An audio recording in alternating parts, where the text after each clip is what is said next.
Hello everyone, and welcome to Sleep Theories, the channel where we explore deep, often unsettling narratives but deliver them in a measured, calm fashion ideal for quiet nights. Before we begin, please take a moment to drop a comment telling us where in the world you're tuning in from, what time it is for you right now, and if you wish, how your day has been. And if you enjoy reflective, slow-burning conspiracy stories, make sure to subscribe to Sleep Theories. Tonight's story is titled Shadows in Dallas. It's a historical conspiracy thriller woven around the enduring mystery of the JFK assassination, but told through a modern lens. Follow a present-day investigative journalist as she uncovers shocking connections to events from the early 1960s. Prepare for moral dilemmas, dark secrets, and methodical revelations. Let's settle in and begin. A hush enveloped the old retirement home, the corridors scented by antiseptic and memories of lost decades. Alice Coleman quietly stepped into room 214, a tape recorder in hand. She was meeting Agent Randolph Moore, a retired Secret Service operative who'd served in the Kennedy era. For her assignment, an in-depth feature on the 60th anniversary of JFK's assassination, she'd interviewed numerous figures, but none so close to the White House's day-to-day secrets as Moore. Officially, he was meant to provide nostalgic anecdotes. Unofficially, Alice hoped for a glimmer of something new. Moore, draped in a worn bathrobe, sat by the window. He recognized Alice from a previous phone call, and his lined face brightened slightly. "So, you want to talk about November 63 again, Ms. Coleman?" he said with a gentle rasp. She nodded, pressing record. For the first half hour he shared mundane recollections, the feel of Texas heat that day, small talk among the staffers, the sense of complacency. He spoke of hearing the shots ring out in Dealey Plaza, the chaos in the follow-up. Alice politely made notes, but all matched the well-trodden official story. At length Moore's tone shifted. He peered out the window at a leafless oak, then said quietly, "You know, we told the public a pretty neat story about Oswald. But it's bigger, Ms. Coleman. I can't say more." She leaned forward, heart quickening. "Bigger how?" He hesitated, tears glinting in his eyes.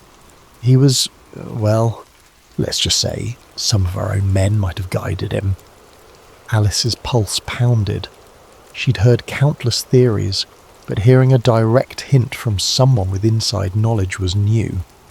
Before she could press further, a nurse arrived, reminding Moore that it was time for medication. The old agent's focus slipped. Alice rose, gently thanking him. As she left, he rasped, "Check Project Crosswinds." They all played along, even the men upstairs. She froze, but the nurse gently escorted her out. She made a mental note. Project Crosswinds. She hadn't encountered that phrase in any mainstream archives. 3 days later, a phone call rattled her mind. Moore had died unexpectedly, officially from heart failure, but the timing spurred Alice's suspicion. Then an unmarked envelope appeared at her desk containing black and white photos, grainy images presumably from the early 1960s. Some featured a figure that resembled Lee Harvey Oswald, but he was standing alongside men in suits. On the back of one photo, scrawled in trembling handwriting, "Crosswinds, 1962. Now, Alice was certain something bigger lurked behind the standard narrative. Her editor, noticing her excitement, cautioned her not to veer into conspiracy-laden territory. The JFK assassination had been probed for decades. "Don't lose credibility chasing ghosts," he advised. But the mention of Crosswinds, combined with Moore's cryptic hint, fueled Alice's determination. She wanted to pursue it, regardless of the risk. To glean more leads, she sought out a name that circulated in niche forums. Samuel Sam Delgado. An archivist with an obsession for conspiracy documents, Sam had compiled a trove of memoranda, old news clippings, and partial diaries from ex-intelligence officials. Over a phone call, he told her, "Meet me at my apartment. I've heard that code word, Crosswinds. Once or twice in old declassified CIA files. It might connect to a plan bigger than Oswald alone. She could sense his excitement. He also sounded nervous, as if being watched. That same evening, she arrived at Sam's cluttered apartment in a rundown building overshadowed by a highway overpass. Stacks of file boxes towered precariously in the living room. Newspapers from the 60s spanned every surface. The only clear space was a small table with a flickering lamp. Sam, wiry and dishevelled, greeted her with a quick handshake. "You said you want the truth, right?" He rummaged through a battered trunk, retrieving a folder labelled Crosswinds. Within that folder, Alice glimpsed typed pages referencing a scenario to remove presidential impediments, talk of foreign misdirection, and mention of a designated patsy. The language was cryptic, but it implied a premeditated plan. Sam pointed to one page. They talk about Oswald's defection being manipulated, how key figures in intelligence wanted a scapegoat to blame. The text wasn't conclusive, but it strongly hinted a part of the CIA or some clandestine faction had orchestrated more than a cover-up, possibly the entire murder. Catching her breath, Alice stepped back. "This is extraordinary," Sam shrugged. "It's a fragment. The real motherlode is out there, some hush-hush directive. I've spent years chasing it, but no mainstream journalist took me seriously. You might be the one to break it if you're careful." He then produced a torn letter allegedly from a CIA official to an army general discussing Dallas' final approach and rural compartments remained sealed. The date was early November. Just then, the apartment's overhead light flickered. Sam paused. "That happens when the building's wiring acts up, but I also suspect we're being watched. I've noticed a black sedan parked across the street for days." Alice glanced out the window, seeing only darkness. She asked, "You ever confronted them?" Sam shook his head. "I keep my head down, but they want to ensure none of these doxy mainstream coverage." This revelation heightened her sense that they were treading dangerous ground. Though her editor might balk, Alice felt a moral imperative to continue. If these documents were genuine, they undermined half a century of official denials. But verifying them would be essential. "How do we confirm authenticity?" Sam recommended a forensic approach. "Check the typeface, the codes, consult a ballistic expert about references to bullet angles. We can do it if you commit." She nodded. They parted ways with an unspoken agreement. The story must go on. Late that night, back at her apartment, Alice's phone chimed with a withheld number. She answered, hearing only static, then a distant click. She tried to dismiss it as spam, but her instinct said otherwise. She realized she might be stepping into a labyrinth of watchers and enforcers, people who'd do anything to keep the official story intact. Yet for the sake of history, for truth, and for the memory of that old Agent Moore, Alice decided she wouldn't turn back. The next day she'd begin verifying Project Crosswinds, no matter how far it took her. Sunlight filtered through Alice's blinds as she typed notes on her laptop about Project Crosswinds, referencing the partial documents Sam had revealed. She compiled a short bullet list, references to CIA memos from late in '62, an army intelligence connection, a patsy plan, and suspicious mentions of removing the occupant of the White House. She felt a mix of excitement and dread. If true, the ramifications would be explosive. Government complicity in assassinating a sitting president. But she needed credible, modern-day experts to weigh in. That morning, Alice drove downtown to meet Marianne Fowler, a forensic analyst at a local university. Fowler specialised in ballistic and historical authenticity analysis. Over coffee in a near-empty campus cafe, Alice spread out scanned copies of the Crosswinds text.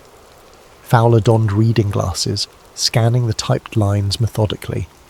"The typeface does appear consistent with early 60s government typewriters," Fowler murmured. "But for a definitive test, I'd need the original carbon or original paper. Digital scans make it trickier. She asked about ballistic references. Alice pointed to a paragraph mentioning angles of the bullet trajectory. Fowler frowned. This matches certain controversies about multiple shooters, though the official line said single bullet. If these notes are genuine, it suggests agency involvement. She paused, caution in her gaze. I'm not a conspiracy buff, but if what you show me holds up scientifically, it's extremely damning. Alice left the meeting with partial reassurance. Fowler remained sceptical but intrigued, willing to do further checks if they somehow got original documents. Meanwhile, Sam Delgado texted her a new lead. An ex-CIA logistics officer was rumoured to live in rural Louisiana. He might confirm Crosswinds, Sam wrote, though he was notoriously reclusive. By midweek, Alice and Sam decided to travel to New Orleans. The city had a swirl of old rumours tying Oswald to local associates or intelligence cutouts. Perhaps they'd find more references. They hopped a flight, quietly checked into a budget motel on the outskirts. Sam insisted on caution, eyeing every parked car suspiciously. We're definitely on radars now, he muttered. They won't let Project Crosswinds come out uncontested. In a musty library corner rummaging through local archives, they then encountered fleeting mentions of a Major Garrity, an intelligence operative rumoured to have recruited assets in the early 1960s. This name matched some of the faint scrawls in Sam's docs. T. Garrity. Sam gasped softly. Thomas Garrity, CIA paramilitary officer, known for covert ops in Cuba. If Garrity was part of Crosswinds, he might still be around or might have gone underground. One evening, Sam arranged a secret meeting with an elderly man nicknamed Pappy, rumoured to have been a driver for a mob-linked politician in 1963. They met in a dimly lit bar near the French Quarter. Pappy arrived wearing worn slacks, a cane in hand. Over a slow conversation, he mentioned how men in suits visited certain local crime figures, apparently forging an alliance of convenience to remove Kennedy. He recalled overhearing lines about ensuring the blame falls squarely on that Marine. The name Oswald came up in hushed tones. Pappy's account was scattered, but it matched the gist of Project Crosswinds. He said, "Some folks said the plan was bigger than the Mafia, like high-level spooks steering the Mafia as pawns." When Alice pressed for details, Pappy's voice wavered. "I only know they called it a necessary measure. I didn't want to know more." He looked fearful, as if even decades later, the spectre of reprisal hovered. Moments after Pappy's departure, Sam discovered his notes rummaged through. He'd left them on the bar table for a minute, and now half the pages were missing. "Where?" he hissed. A quiet panic enveloped them. They scoured the bar. The bartender shrugged ignorance. Possibly they'd been pickpocketed. Possibly an agent of Garrity's was lurking, snatching evidence. Sam cursed under his breath, eyes darting about for watchers. Alice realised they must be extremely careful. So far, none of this had gone public, and forces were determined to keep it that way. Returning to the motel, they found the door slightly ajar, the lock jimmied. Inside, the lights were on, the place ransacked. Sam's laptop was gone. The safe with some original documents was forced open. A single note scrawled on the bed. "Stop now." Fear hammered in Alice's chest. This was no random burglary. Sam sank onto a chair, shoulders trembling. "They're serious," he whispered. "If we push further, we might end up like that old Agent Moore." But for Alice, something fundamental shifted. She saw how far these conspirators would go. Retreating now meant letting them bury the truth for good. She phoned Manny, her colleague, summarising the break-in. Manny insisted, "You gotta get out of there, or go public now." She hesitated. The documents were partially stolen, the story was half-formed. She responded, "I need better proof. Then we go public. I can't run off a street." Manny reluctantly accepted. promising to keep a lookout for suspicious activity back at their city. In the following days, as they tried to salvage leads, they spotted a man trailing them, a tall, stoic figure with a military bearing. On a hunch, Sam recognised him from a decades-old photograph, Thomas Garrity. Late one night, Garrity cornered them outside a closed library, leaning against a parked car. "I suggest you two stop rummaging in dead men's secrets," he said, voice low. "No one wants the public undone by illusions of betrayal. Let the past remain in the shadows." Sam tried to protest, but Garrity's cold gaze froze him. Garrity added, "This is your last warning." Then he slipped away, leaving them shaken. The real threat had materialised. An ex-operative who'd once done the system's dirty work, presumably tasked with shutting them down. Alice, though rattled, found renewed resolve. If Garrity was actively interfering, it meant they were onto something truly incriminating. They discussed next steps. "We have to connect these dots. Find a direct chain from an intelligence directive to JFK's murder. Tie it to current power figures," Alice said. "We suspect they never fully lost influence. Perhaps certain politicians soared to prominence under the shadow of Crosswinds." Sam nodded. "One name that keeps surfacing in modern contexts is Senator Evelyn Marsh. She has known intelligence ties going back to the 70s. Maybe she's part of a cover-up lineage." Despite the risk, they decided to head for Washington, D.C. to investigate Marsh's circle. The next morning they checked out of the motel, cautious not to be followed. Sam suggested travelling separately. They parted ways. Alice hopped a flight to D.C., Sam took a bus. On the flight, Alice studied her remaining notes, anxious about what might happen if Marsh turned out to be a key conspirator. Marsh was a respected senator known for hawkish stances on national security, often rumoured to have deep intelligence connections.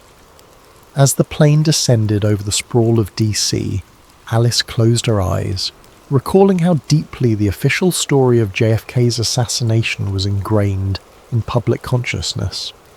Unravelling it threatened the reputations of entire agencies and power structures.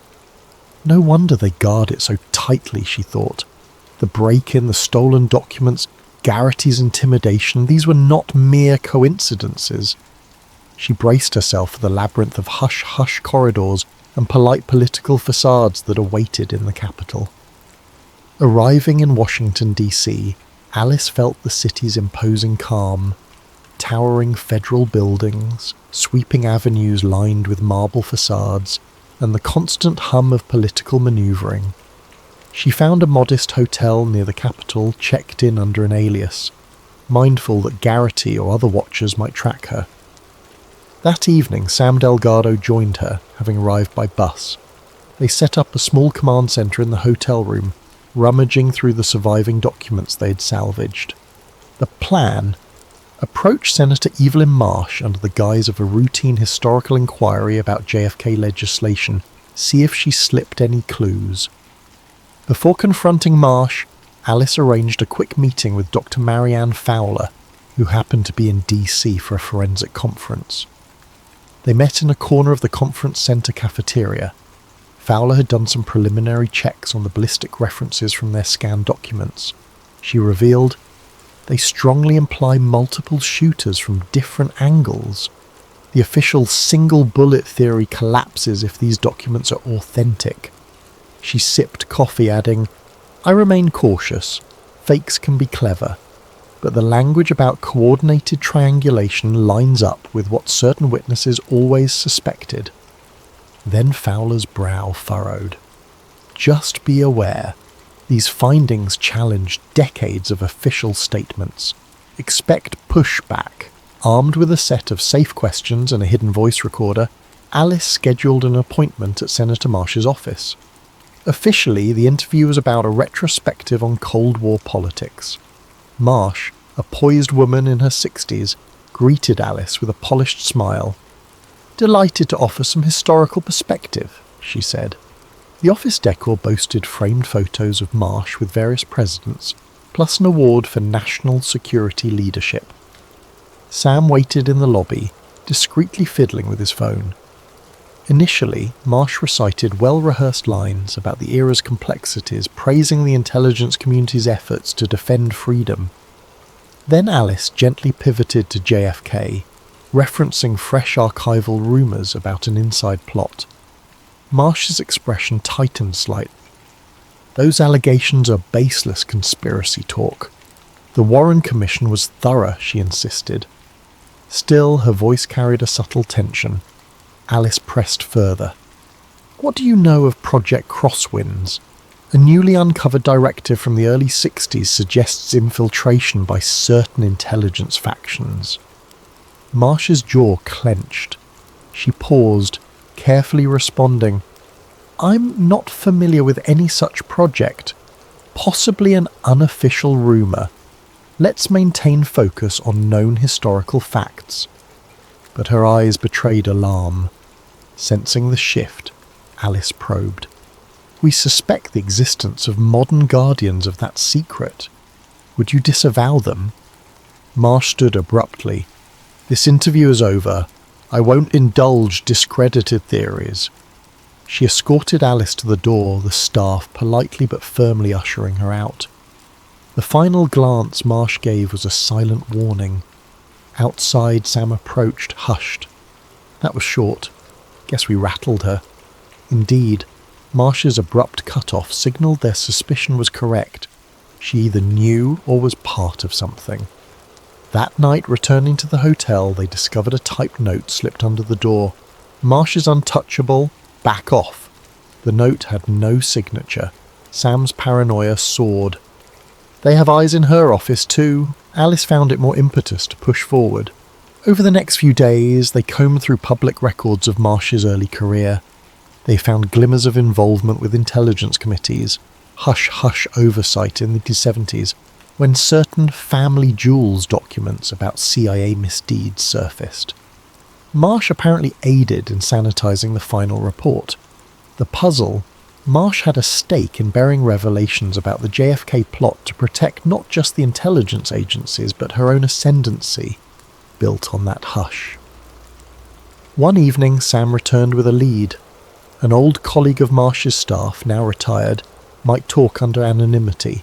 They arranged to meet in a quiet suburban diner. The staffer, trembling with nerves, insisted on no recording. He whispered, Marsh was groomed by a network that thrived after the assassination. She knows how it was orchestrated from within the agency and certain generals who despise Kennedy's approach to foreign policy. They called it Crosswinds.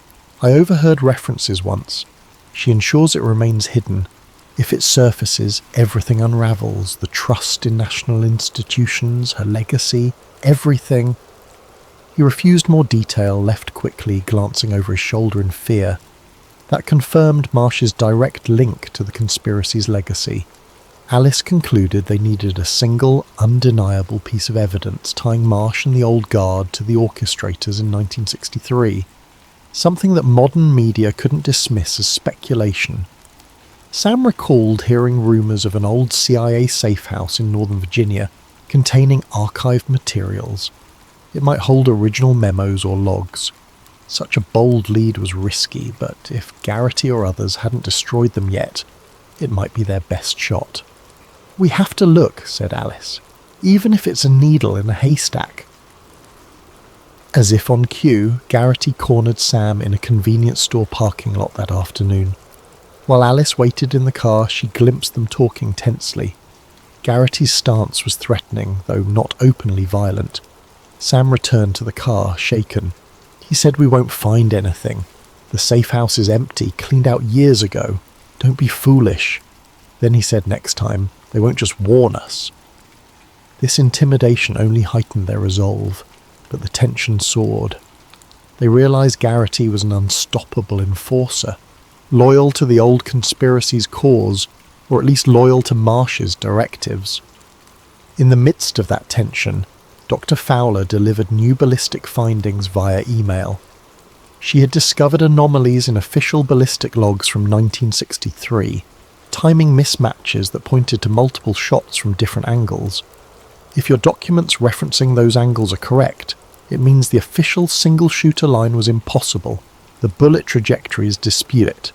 She concluded, I now strongly suspect the existence of a covert group directing the outcome. I stand ready to confirm in a published piece if you gather enough additional proof. This was a big step for Fowler, who had been initially reluctant to challenge official narratives. Encouraged, Alice saw a path to building a robust case. Now, they faced a fateful choice. Gather the rumoured safe house records, if they even existed, and risk direct confrontation with Garrity and Marsh, or go public with partial evidence, risk being labelled conspiracy nuts, and maybe cede to Fowler's ballistic analysis overshadowed. Considering the high stakes, they decided to press forward.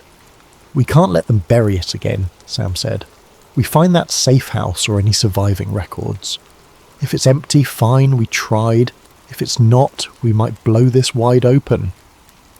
Though fear gnawed at them, the moral weight of revealing how the democracy's highest office might have been toppled by internal conspirators overrode their caution.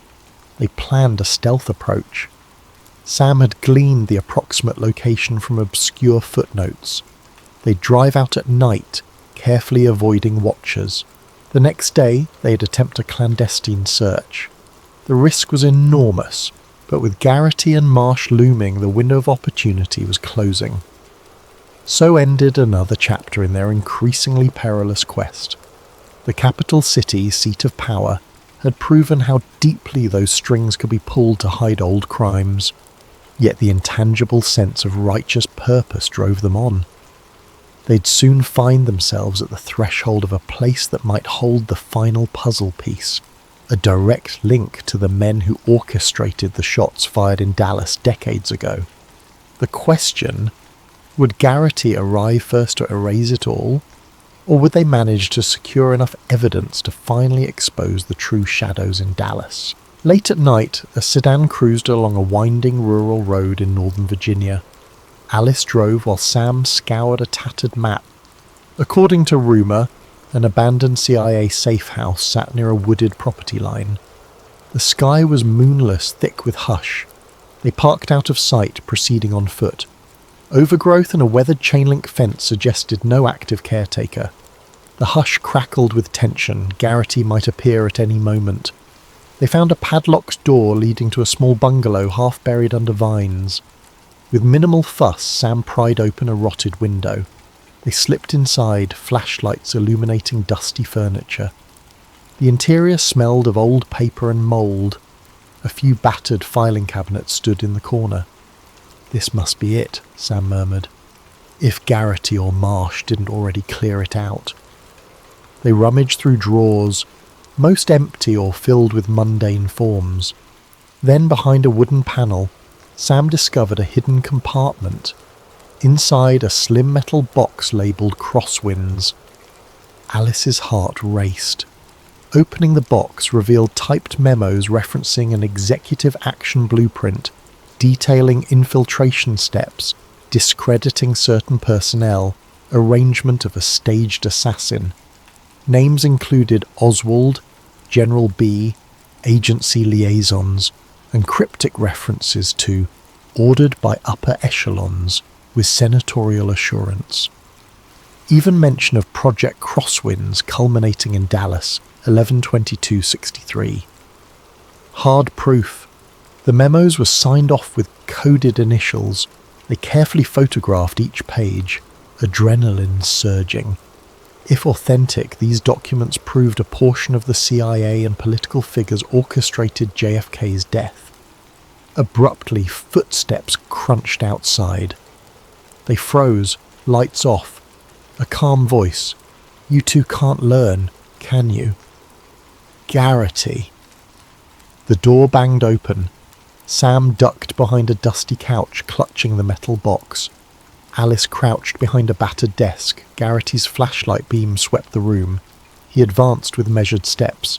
Ms. Coleman, Sam Delgado, I know you're here. Drop that box. Step out or I'll do it for you. Tension clamped Alice's chest. She texted Manny a quick, safe house under attack, then stashed her phone. Garrity spoke again. "You realise you're meddling in national security? This is bigger than you. The country needs the official story intact." She glimpsed the silhouette of Garrity's pistol in the faint beam. Fear hammered in her, but she mustered courage. The memos must not be lost. Sam whispered to Alice, "I'll distract him. You slip out the back window with the docs." She protested silently, not wanting to abandon him, but Sam signalled urgency. Garrity advanced deeper, nearing the desk. Sam popped up from behind the couch, brandishing a broken chair leg. "Over here, Garrity!" he shouted. Garrity spun, startled. Sam lunged, the chair leg meeting Garrity's forearm. A short scuffle ensued. Garrity easily disarmed Sam, tossing him into a shelf with a loud crash. While Garrity was occupied, Alice crept to the side window. The metal box clutched to her chest. She hoisted it, climbing out with difficulty. The sound of a gunshot cracked inside. Fear jolted her. She didn't know if Sam was hit. She scrambled out, stumbling in the dark. Another shot echoed, then a third. Her mind reeled with dread, but she pressed on, memorizing Sam's last instruction. "Get the evidence out." She dashed into the thicket, crouching behind trees. A single overhead glance told her Garrity wasn't immediately chasing. She heard muffled shouts from inside the safe house. Possibly Sam was pinned, or worse. She texted Manny once more, hands shaking. "Shots fired, have docs, need help." Manny responded, "Police en route," though she doubted local authorities could handle Garrity's covert ties. Nonetheless, she kept moving. She prayed Sam might slip away somehow. Eventually, after a tense half-hour navigating darkness, she reached the parked sedan. She stashed the metal box in the trunk, heart pounding with anguish over leaving Sam behind. But revealing these documents might be his only hope. She started the engine, headlights off, rolled down the road until safe to turn them on. Once on the highway, tears streamed. She overcame the guilt with a vow. "I'll expose everything, rescue Sam." But for now, the documents needed to get out. At dawn, she found a safe motel near a different county. Manny arrived after a frantic drive from the city. They pored over the newly discovered memos. The language was shockingly explicit, references to how Oswald shall be presented as the lone extremist, a mention of arranging infiltration in New Orleans for plausible associations, instructions for certain media infiltration to push the official line, even footnotes about friendly senator aides ensuring the commission's compliance. One senator's name was redacted, but cross-references suggested it might be Marsh or her predecessor. Manny gasped.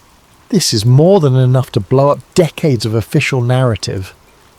They faced a choice: publish immediately, or confirm authenticity with Dr. Fowler. They decided on a middle path, scan them, secure backups, then meet Fowler for final verification.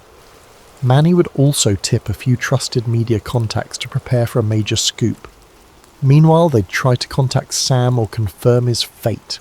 Several calls and texts to Sam's phone went unanswered. Fear coiled in Alice's gut. She prayed Sam was alive. Within hours, national headlines got wind that new documents allegedly emerge on JFK plot. Manny's media leaks were unstoppable. A short snippet on a major news site asked, could a new generation of researchers reveal a government plot? Marsh swiftly addressed the press, calling it baseless rumour, dangerously irresponsible. She didn't mention Alice by name, but spoke ominously about journalists dabbling in treason.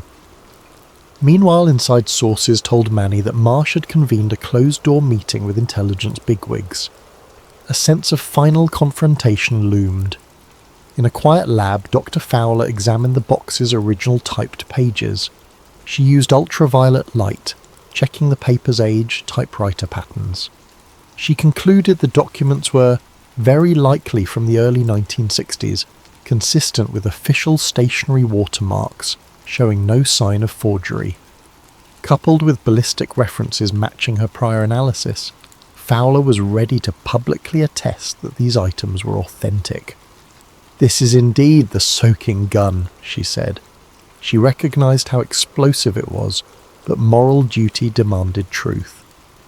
As Alice prepared to release the entire trove online, Manny received a tip from an inside staffer. Senator Marsh had demanded the FBI investigate the theft of classified documents. She might orchestrate a legal clampdown, brand them as national security threats. Also, Marsh had apparently engaged Thomas Garrity to track down the missing box. Meanwhile, Sam Delgado's fate remained unknown. A swirl of tension overshadowed the moment. Alice recognised once they pressed publish, they'd have no protective shield. The conspirators might act violently or use legal sabotage, but the only path was forward. Midnight approached. In a small safe-house apartment Manny had borrowed, Alice hovered over her laptop, hand trembling on the mouse. The digital scans of Project Crosswinds documents were queued. Manny nodded grimly. Dr. Fowler on speakerphone confirmed readiness to back them up with her ballistic evidence. With a single click, the entire trove would go public, open for the world to see. That moment was mere seconds away. In the hush, Alice recalled Sam's unwavering devotion, risking everything for the truth. She inhaled, pressed the button. The final part of their plan was in motion. They braced for a collision with Senator Marsh and Garrity, the culminating struggle to shatter a half-century of national deception. Within minutes of Alice uploading the Project Crosswinds documents, a ripple coursed through social media. Bloggers, conspiracy forums, and eventually mainstream news sites began echoing the key revelations. A CIA-led directive aided by certain army generals, culminating in the Dallas assassination. The material included typed memos, references to Oswald's role as a scapegoat, potential collusion with mafia elements, and even cover-up involvement by powerful politicians. Shockwaves spread, overshadowing the usual nightly headlines. Even so, some demanded more proof. As dawn broke, the mainstream press hammered the story with headlines. Leaked memos suggest government plot in JFK killing. Authenticity under review. Senator Marsh fired back, issuing a statement. These so-called documents are unverified, illegally obtained. We must not let fringe conspiracy distract from real national interests. Yet behind the scenes, Marsh scrambled, summoning her legal teams, pressuring allies in intelligence to discredit Alice. A storm of official denials took shape, but Dr. Fowler stepped forth with her forensic analysis.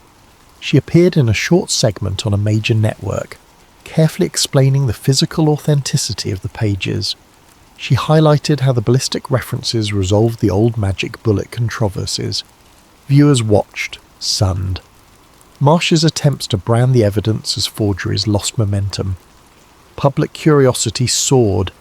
In the swirl, Alice arranged a covert meeting with Senator Marsh, offering an off-the-record chance to respond. Marsh surprisingly agreed, perhaps hoping to spin the narrative.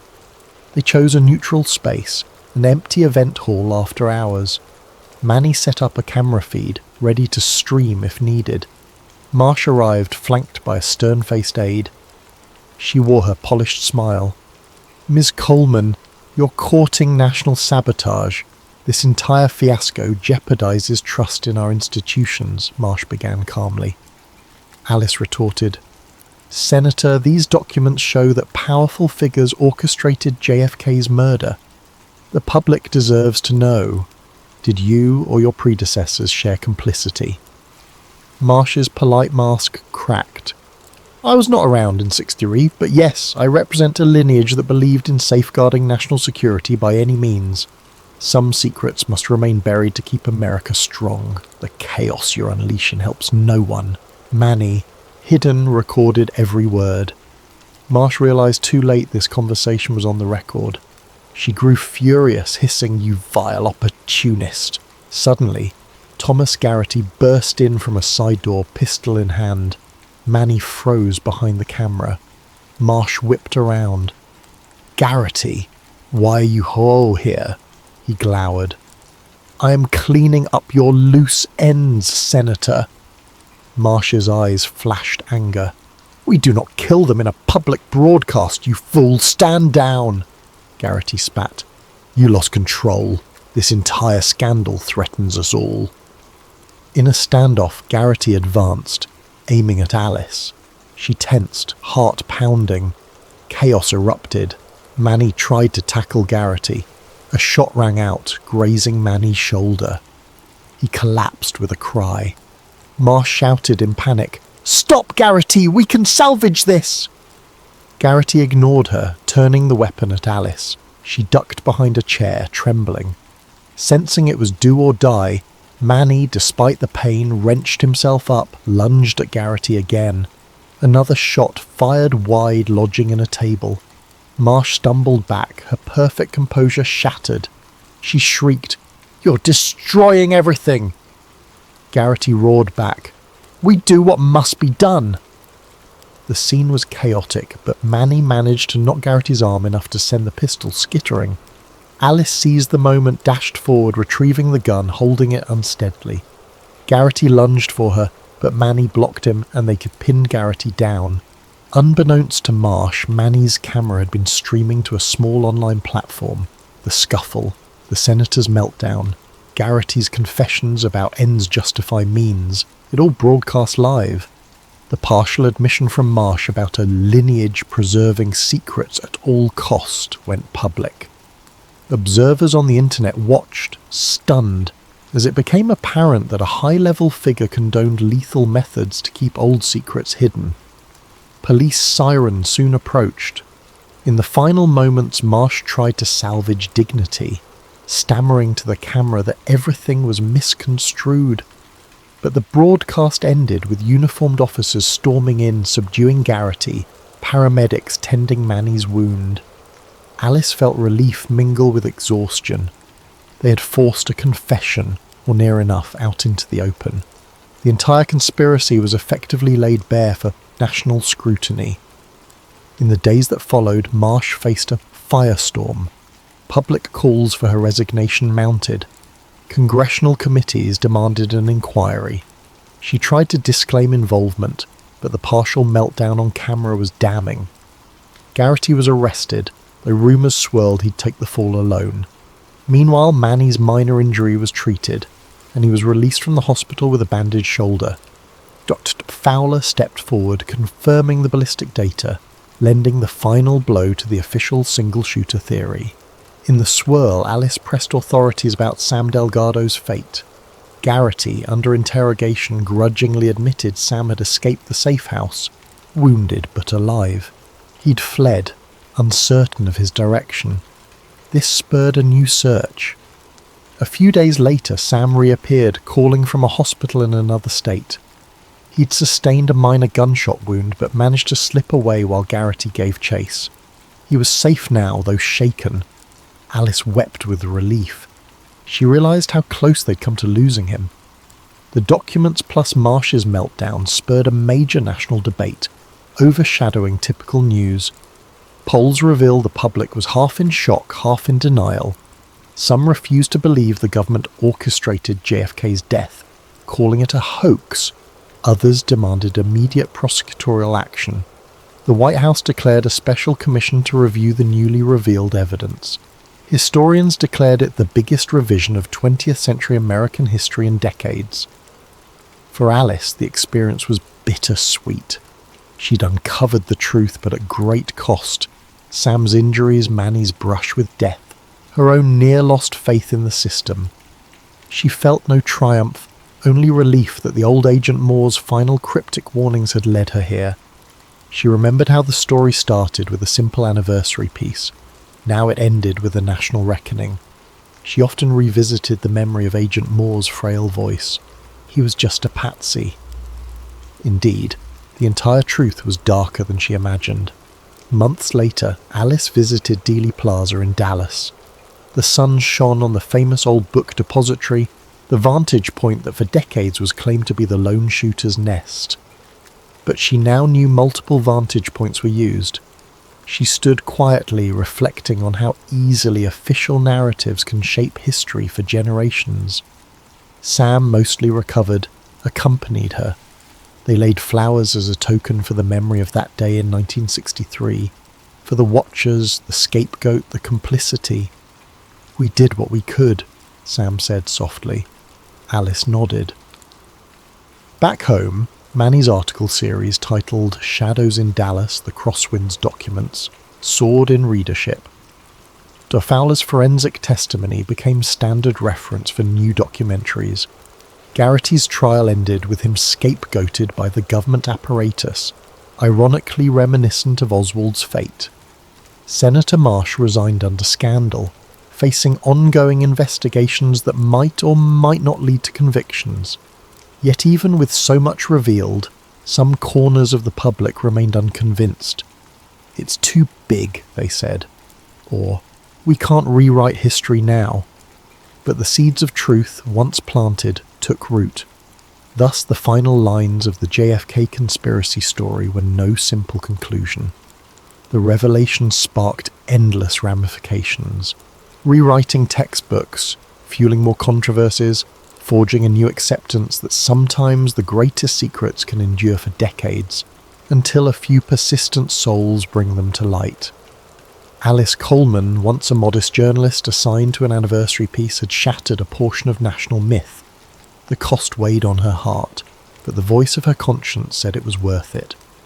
So concluded the saga of Shadows in Dallas, a conspiracy undone by unwavering determination, proving that in the end, even the darkest secrets can be forced to face the sunlight.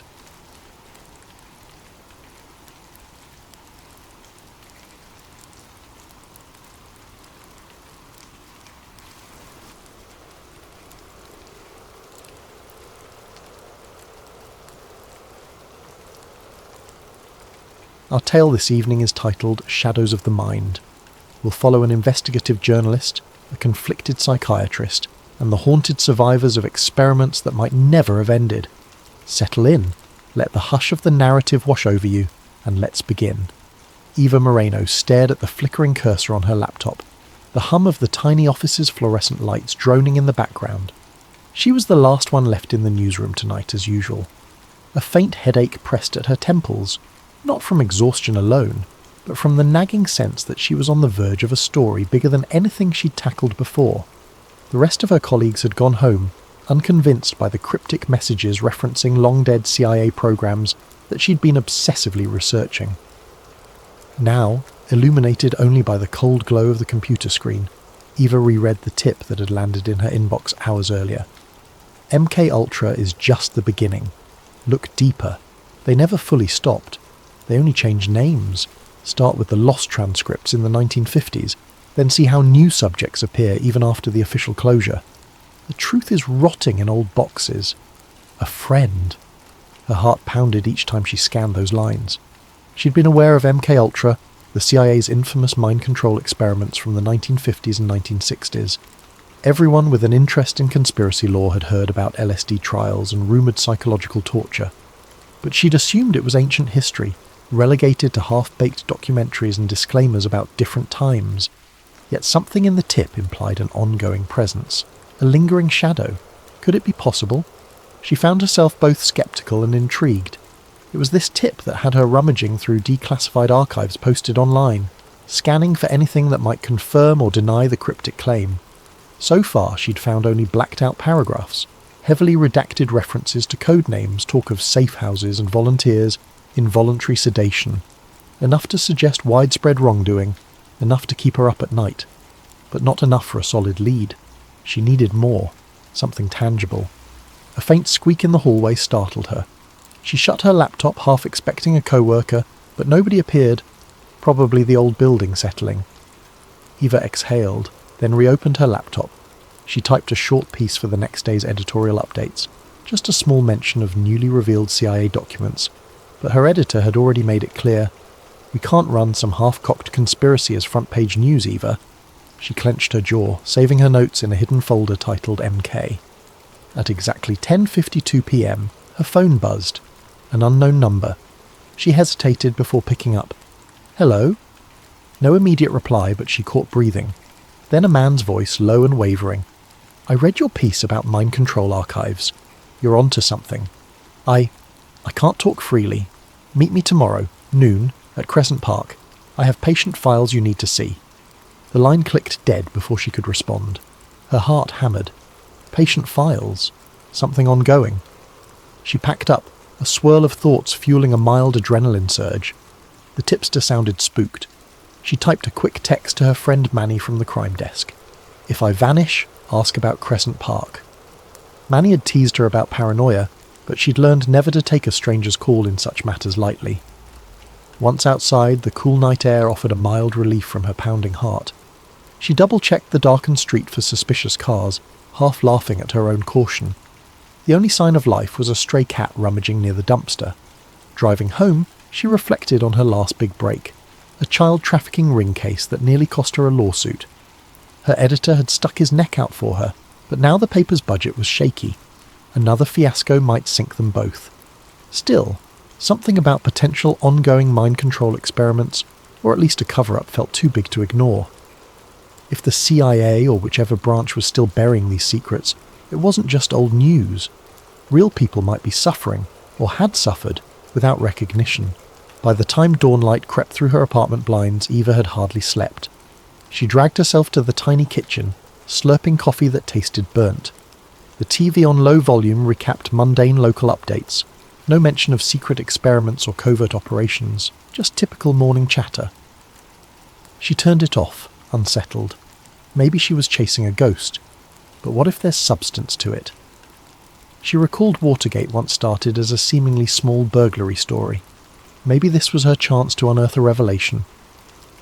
At her desk by mid-morning, she tried to focus on routine tasks, but anxiety gnawed. The hush in the office told her the place was half empty. Manny teased her from across the aisle. "You look like you saw a ghost, kiddo." She gave him a half smile, reminded him about the text. He teased back, "Better not vanish, or I'll have to run your story." She muttered a thanks, feeling only slightly reassured. Noon arrived. She parked near the park's entrance, scanning for watchers. People strolled with dogs, kids played around the swings, an old man fed pigeons. A normal midday scene. She wandered the walking path, nerves on high alert. Then she spotted a man leaning against a large oak tree, looking distinctly uneasy. 30s, short hair, dark-rimmed glasses, clutching a manila folder. He locked eyes with her and gave a small nod. "Ms. Moreno?" he asked. She nodded. He introduced himself as Doctor Samuel Green, a psychiatrist who had stumbled upon irregularities in certain patients' backgrounds, cases that seemed linked to bizarre LSD-induced trauma from decades past. But these patients were younger, not old enough to have participated in the historical MKULTRA. "I suspect a follow-up program, or inherited impact. I'm not sure. But their nightmares, phobias, they mirror something deeper, and I found partial mention of questionable sessions in old files." Dr. Green's voice quivered. He handed over a few pages. "I can't go public alone. The hospital board would discredit me. But you, maybe you can gather enough to make them speak." Eva skimmed the pages, glimpsing references to unusual therapy sessions, sensory deprivation, and dose regimens. The language was reminiscent of those old CIA docs, yet these logs were dated within the last decade. Chills ran down her spine. Could it be a direct link or a copycat operation? As they spoke, Dr. Green's phone buzzed. He glanced at it, face blanching. "I have to go. They're calling me in. Just be careful, Ms. Moreno. I fear we're stirring something bigger. If you dig deeper, try to find an ex-operative named Renee Walker. She might talk, or she might vanish first." With that, he hurried off, disappearing behind a hedge, leaving Eva with the folder in hand. She sat on a park bench reading over the patient notes, disjointed references to memory wiping, reinforcement loops, post-hypnotic triggers. If authentic, it was horrifying. Then a presence behind her made her jump, a well-dressed man with a calm smile. "Researching old conspiracy myths?" he asked, voice smoothly polite. She recognized the chill that overcame her. This must be someone from that side. She stammered an excuse and stood. The man casually said, "Take care, Ms. Moreno. Some things are best left alone." He walked away, leaving her heart pounding. It had begun, an intangible cat and mouse. She watched him fade into the crowds, uncertain if she was imagining the threat. But her gut said no. She clutched Doctor. Green's documents. Something real was at stake. She swallowed, recalling Manny's wisecrack. Better not vanish. She willed herself to remain resolute. If these covert experiments were ongoing, ignoring them was unconscionable. She'd chase each lead, despite the lurking menace. The story had chosen her, or so it felt. She refused to let fear muzzle the truth. Eva pressed the elevator button for the sub-basement at her newspaper office. She rarely ventured down there. Only old archives, dusty microfilm, and a supply room that smelled of mildew. Yet after meeting Dr. Green, she needed any historical angle the paper's meagre records might hold. If MKUltra's rumoured follow-up programmes left any footprints, perhaps scraps of local coverage existed in the stacks. The elevator rattled downward, flickering overhead lights giving it a slight horror movie vibe. She tried to calm her nerves. The strange man in the park, the phone call with Doctor, Green, these felt like the opening act of a noir thriller. Yet real life was seldom that cinematic, she reminded herself. Fear only helps if it spurs caution. She rummaged through rusted file cabinets in a dim corner. A single flickering bulb cast dancing shadows. Among manila folders labelled Health Medical 1970 to 1985, she found an unremarkable subfolder titled PsyOps/LSD Trials. Her pulse raced slightly. She'd never known that the local paper had such a subfolder. Inside were a few yellowed clippings from the late 1970s, referencing a rumoured government clinic that tested psychoactive treatments. But the articles were incomplete, ending abruptly. One paragraph suggested a link to a travelling Project Mindscape, but no follow-up piece was found. Eva carefully snapped photos with her phone. She recognised the hallmark, references to CIA disclaimers, local officials claiming ignorance. The bylines were from a now-deceased reporter, Margaret Allen. If only Margaret were alive to share her notes. Maybe Manny, the crime reporter, could help her find more leads on Margaret's old records. She swallowed the dryness in her throat, trying to quell the sense that she was venturing into territory that left previous reporters spooked or worse. Late that afternoon, Eva followed up on the phone numbers listed in Dr. Green's partial patient notes. Many were out of service, but one answered, a trembling voice of a middle-aged woman named Anya Caldwell. She was hesitant. "I'm not sure I can trust you," she said, stammering. Eva explained that, Doctor. Green pointed her toward Anya, promising confidentiality. After a long pause, Anya invited Eva to come by her apartment at dusk. "I just want the nightmares to stop," she murmured. Nervous but determined, Eva arrived at a modest, slightly run-down building on the city's outskirts. Anya greeted her with wary eyes, ushering her into a living room cluttered with half-finished puzzles and stacks of self-help books. She looked exhausted, with dark circles beneath her eyes. Over a shared cup of lukewarm tea, she recounted bizarre fragments. "I remember, being a teenager, told I was going to therapy for depression, but it felt more like tests. They'd show me swirling lights, ask questions while I was half-dazed.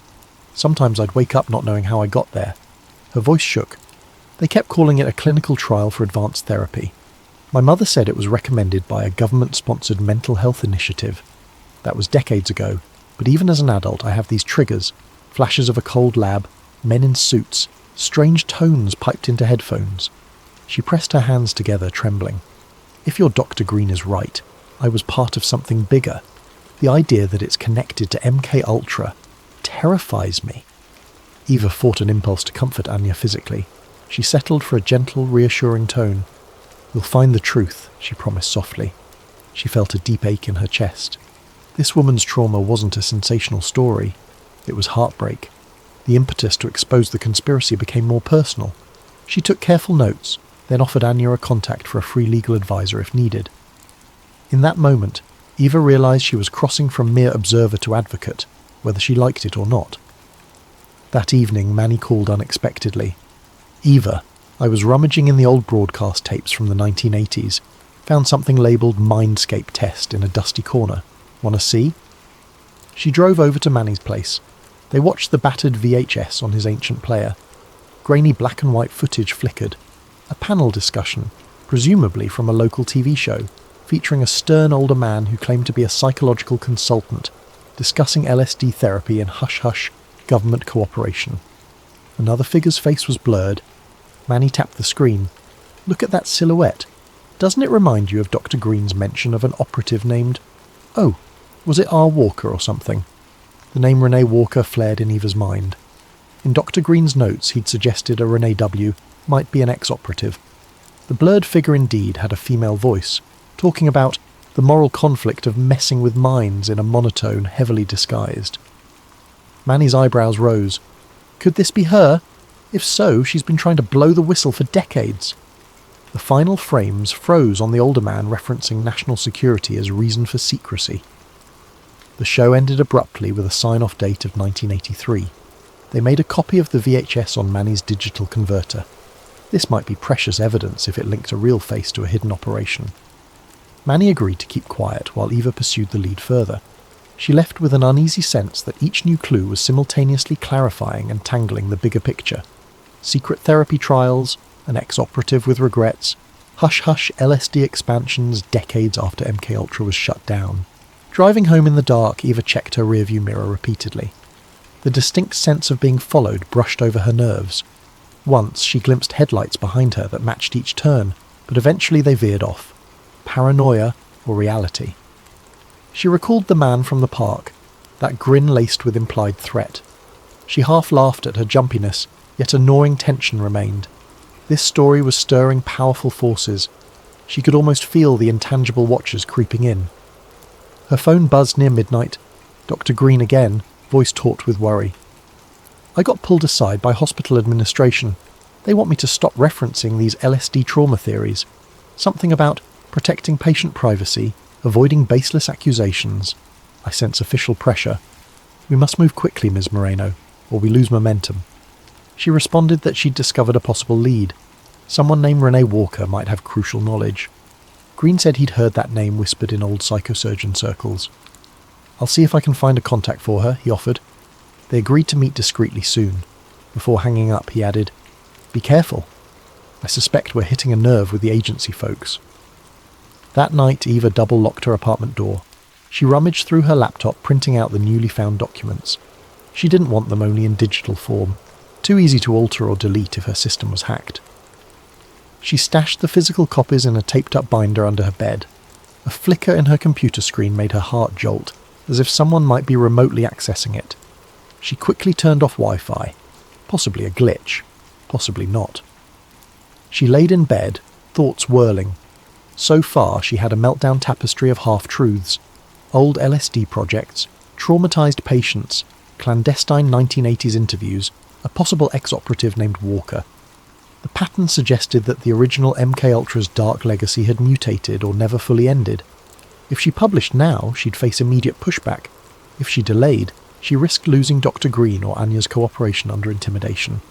Balancing these risks felt like treading a razor's edge.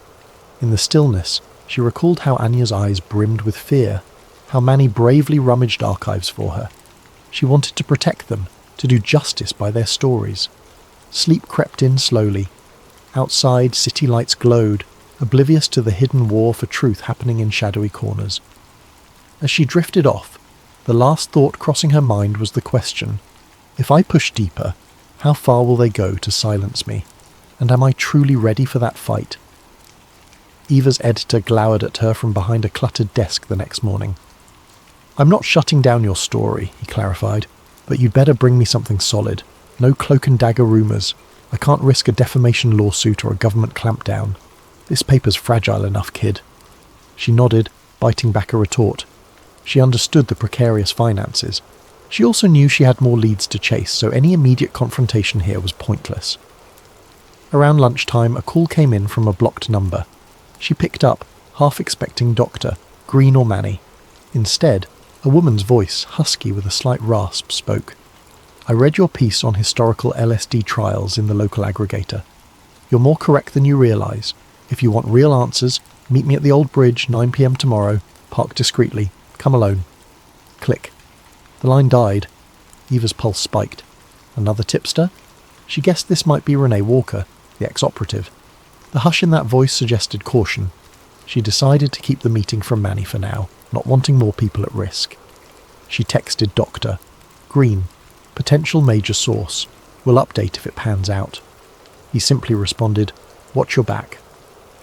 That evening, As Eva locked up her desk, she nearly collided with a tall man stepping into the hallway.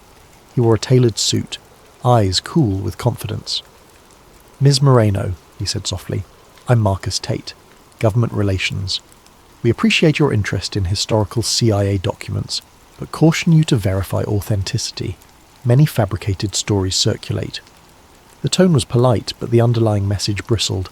She recognized that name, Marcus Tate, someone rumoured to hold a senior intelligence position, known for smoothing over controversies. She forced a tight smile. "Thanks for the tip. I always verify sources." He nodded, letting a silence hang. Then he said, "We wouldn't want your publication to inadvertently publish disinformation. It could harm reputations. Be sure you have facts, not fantasies." With a parting nod, he vanished into the corridor. She stood there, adrenaline surging. He'd found her. The friendly facade was a classic intimidation tactic. She breathed deeply, reaffirming her resolve.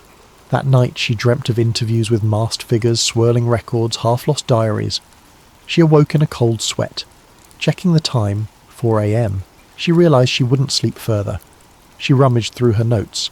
Anya Caldwell's anguished recollections, Dr. Green's partial patient logs, the hush around Project Mindscape, plus Manny's discovered VHS clip. The puzzle edges were forming. They all indicated that MKUltra had spawned follow-ups under different names. The cruelty of it, unwitting subjects manipulated for psychological experiments, fired her outrage. She jumped at the ping of an incoming email. A hush of dread passed over her. Possibly Manny with a new find. She opened it to see a single line. "Stop. We see you. Remember the children's story that ended in tragedy. No sender, no signature." Her hands trembled. She quickly forwarded it to Manny with the subject line, "Threat." Fear and anger twisted in her chest, but backing off now would be cowardly. She decided to press forward. Come morning, Manny visited her desk, eyes grim. "That threat email. Should we call the police?" She shrugged wearily. "The police might brush it off as a random troll, or they might be compromised if this is deeper. I'll keep it documented, though." Manny frowned, placing a small digital recorder in her hand. "At least carry this for tomorrow's meeting. Record everything. If you vanish, we'll have a clue." She gave a shaky smile, appreciating the support. She also texted Dr. Green to ensure he was safe.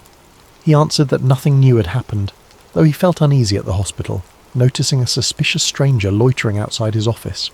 The sense of watchers multiplied, as if a net tightened around them. That afternoon, Eva visited Anya Caldwell's apartment again, bringing groceries as a small gesture of kindness. Anya looked more frazzled than before, eyes red, hands trembling. She said she'd had another flashback. "I woke at 2 a.m., hearing the voice of a man telling me to recite phrases. My heart pounded. Then I realised it was a dream, or a memory." She rubbed her temples. "It feels like they planted triggers in me, half-lost commands. I can't separate reality from induced illusions." Eva consoled her gently, promising progress was being made. She didn't mention the upcoming clandestine meeting. The last thing Anya needed was further agitation. Instead, Eva recorded a short statement from her about the therapy sessions as a child. Tears welled in Anya's eyes as she recalled a windowless room, swirling colours, the smell of antiseptic. "They'd strap me to a seat, talk about unlocking hidden recesses of the mind. I was just a kid," her voice cracked. Then it all went black. Leaving Anya's place, Eva felt both anger and heartbreak. This woman was living in a psychological labyrinth shaped by monstrous experiments. She clenched her fists. No matter the risk, the truth must surface. As dusk approached, Eva found her mind swarming with scenarios of the next day's meeting. She packed a small messenger bag with essential items: phone, digital recorder Manny gave her, spare battery, some printed docs for reference. She wore comfortable dark clothing, wanting to blend in at night. She half expected a spy novel twist, pursuit by unmarked cars. But the actual day remained quiet, as if the forces arrayed against her were letting her approach the meeting unimpeded. Her phone chimed. Manny again, urging caution. "If anything goes sideways, call me, or text a single letter to indicate trouble." She typed an appreciative reply, fighting a swirl of both gratitude and guilt. She was dragging Manny into dangerous waters, but she needed an ally. That evening, the city lights flickered against a starless sky. Eva rummaged for the steel in her spine that had propelled her through tough stories before. Yet tonight felt different. Lurking government watchers, threatened whistleblowers, traumatized survivors. She double-checked her apartment's locks, set an alarm for early morning. She'd meet the mysterious caller at 9 p.m. tomorrow. The hush in her apartment felt oppressive, as though shadows on the walls were more than mere illusions. Her last act before bed was to rewrite her notes into a more coherent timeline. 1950s to 1970s, MK Ultra official timeline. 1983, local TV interview with an ex-operative, likely R. Walker, discussing a spin-off project. 90s to 2010s, Dr. Green's patients show LSD-induced psychological trauma, some referencing secret therapy. Present, threats from a man named Marcus Tate, presumably an agency official. She underlined tomorrow night, Old Bridge, Renee Walker. She imagined the conversation that might unfold, the revelations that might come. A swirl of dread and excitement coalesced in her gut. If this was indeed Renee, the puzzle's missing piece might fall into place, giving the story unstoppable momentum. At midnight, lying in bed, phone on her nightstand, she stared at the ceiling. She pictured the silent watchers, the cunning Tate, the heartbreak in Anya's voice, Dr. Green's caution. Sleep eluded her again. She whispered to herself, "We're all just threads in a bigger tapestry. But maybe, if we weave them together, the truth can't be cut." The beep of the clock turning 12:01 a.m. sounded eerily loud, marking the transition to the day that could change her life.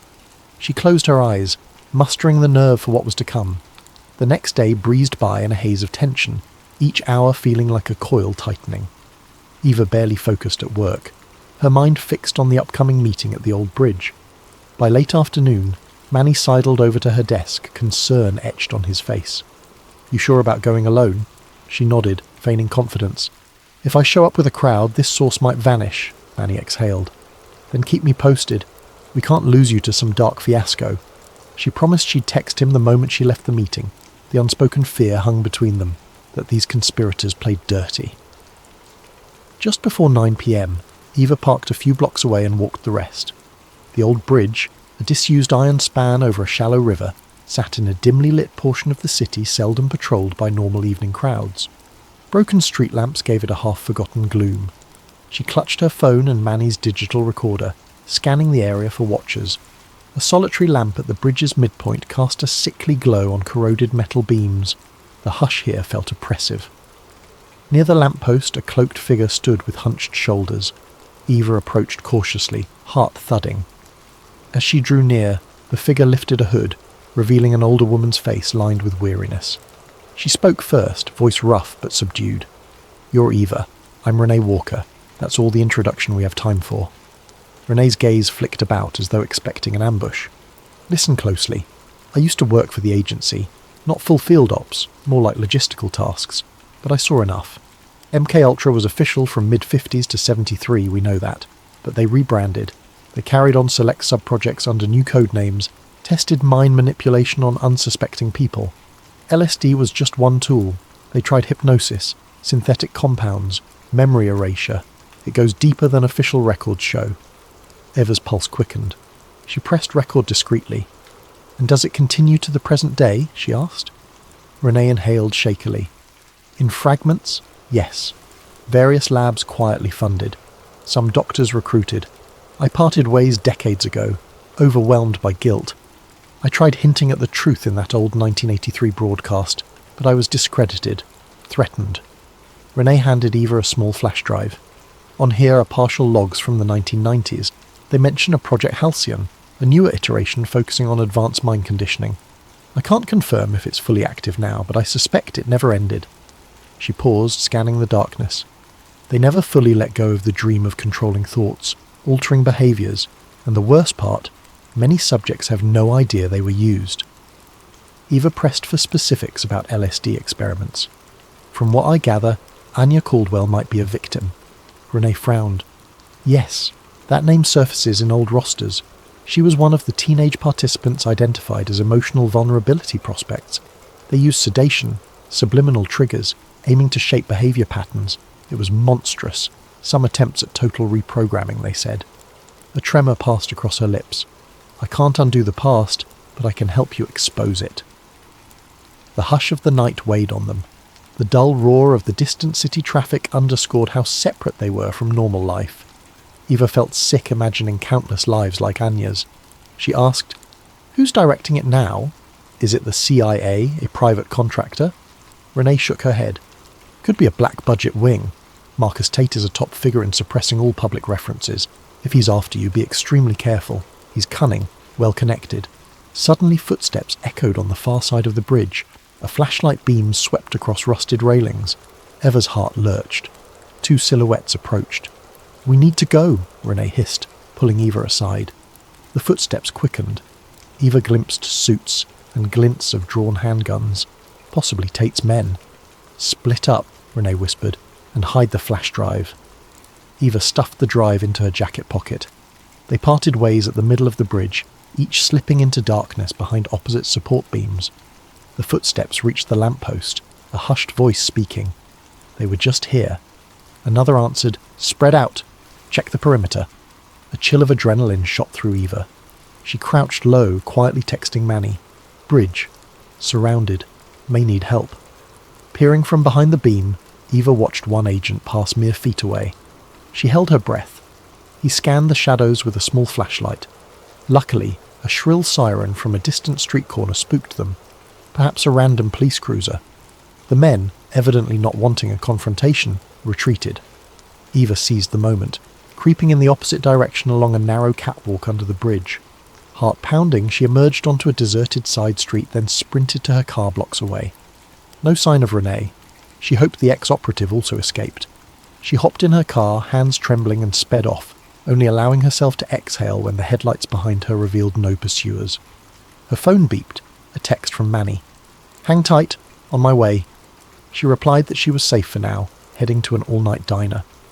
Manny insisted on meeting. The swirl of fear and relief left her half nauseous. Manny slid into the diner booth, breath ragged. Eva recounted the confrontation. Manny looked alarmed, but also intrigued. "So now you've got a flash drive from a presumably high-level operative. That's gold, or a hornet's nest," she nodded. "Both, likely." She'd scrolled quickly on her phone, discovering the flash drive was encrypted. She'd need a friend skilled in decryption, someone not easily traced. Manny offered a contact, a freelance hacker named Jules who owed him a favour. They ordered coffee and greasy fries, neither having eaten.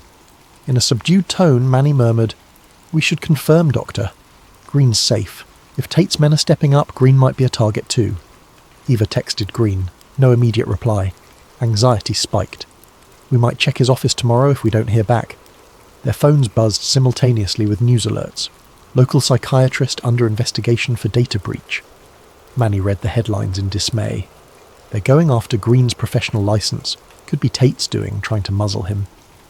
Eva felt a pang of guilt. Her story might have put Green in the crosshairs. She resolved to push forward faster. The unstoppable momentum of a cover-up often thrives on time. If they revealed enough evidence soon, the conspirators might not contain the fallout. They parted near dawn, Manny heading home to rest, Eva returning to her apartment. The memory of the men on the bridge lingered in her mind. The hush in her living room felt oppressive. She locked her door, triple-checking.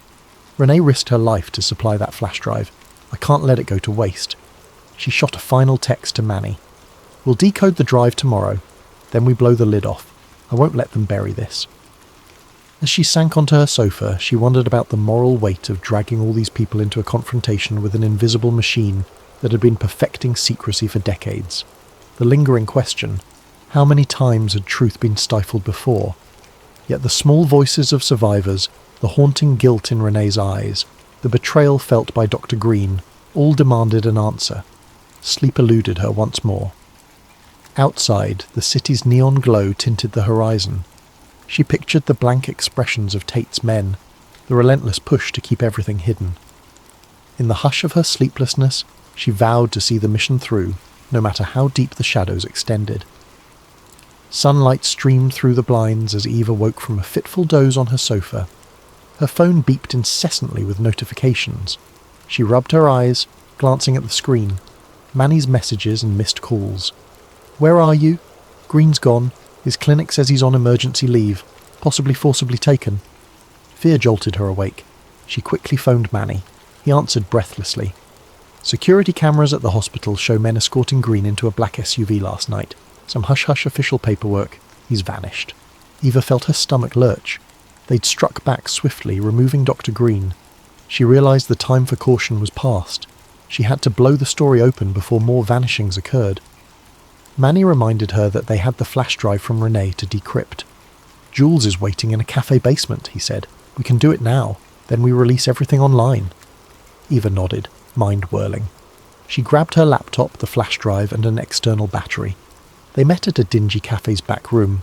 Manny's contact, Jules, was a small woman with spiky hair, hunched over a battered MacBook. The basement smelled of coffee grounds and dust. Without preamble, Jules accepted the flash drive, then typed feverishly. High-level encryption, but let's see. Must be older code. A swirl of lines scrolled on the screen. Manny and Eva hovered, tension mounting. Minutes became an hour. Jules cursed softly, then grinned. Got it. Directory of PDFs, some video files, a few text logs. Let's open the text logs first. She double-clicked. A hush fell as they read references to Project Halcyon, Advanced Psychosomatic Reconditioning, Subject Group Number 47, Supplementary LSD Regimens, dates up to 2014. Manny exhaled. They continued these mind control experiments well into the 21st century. Good God.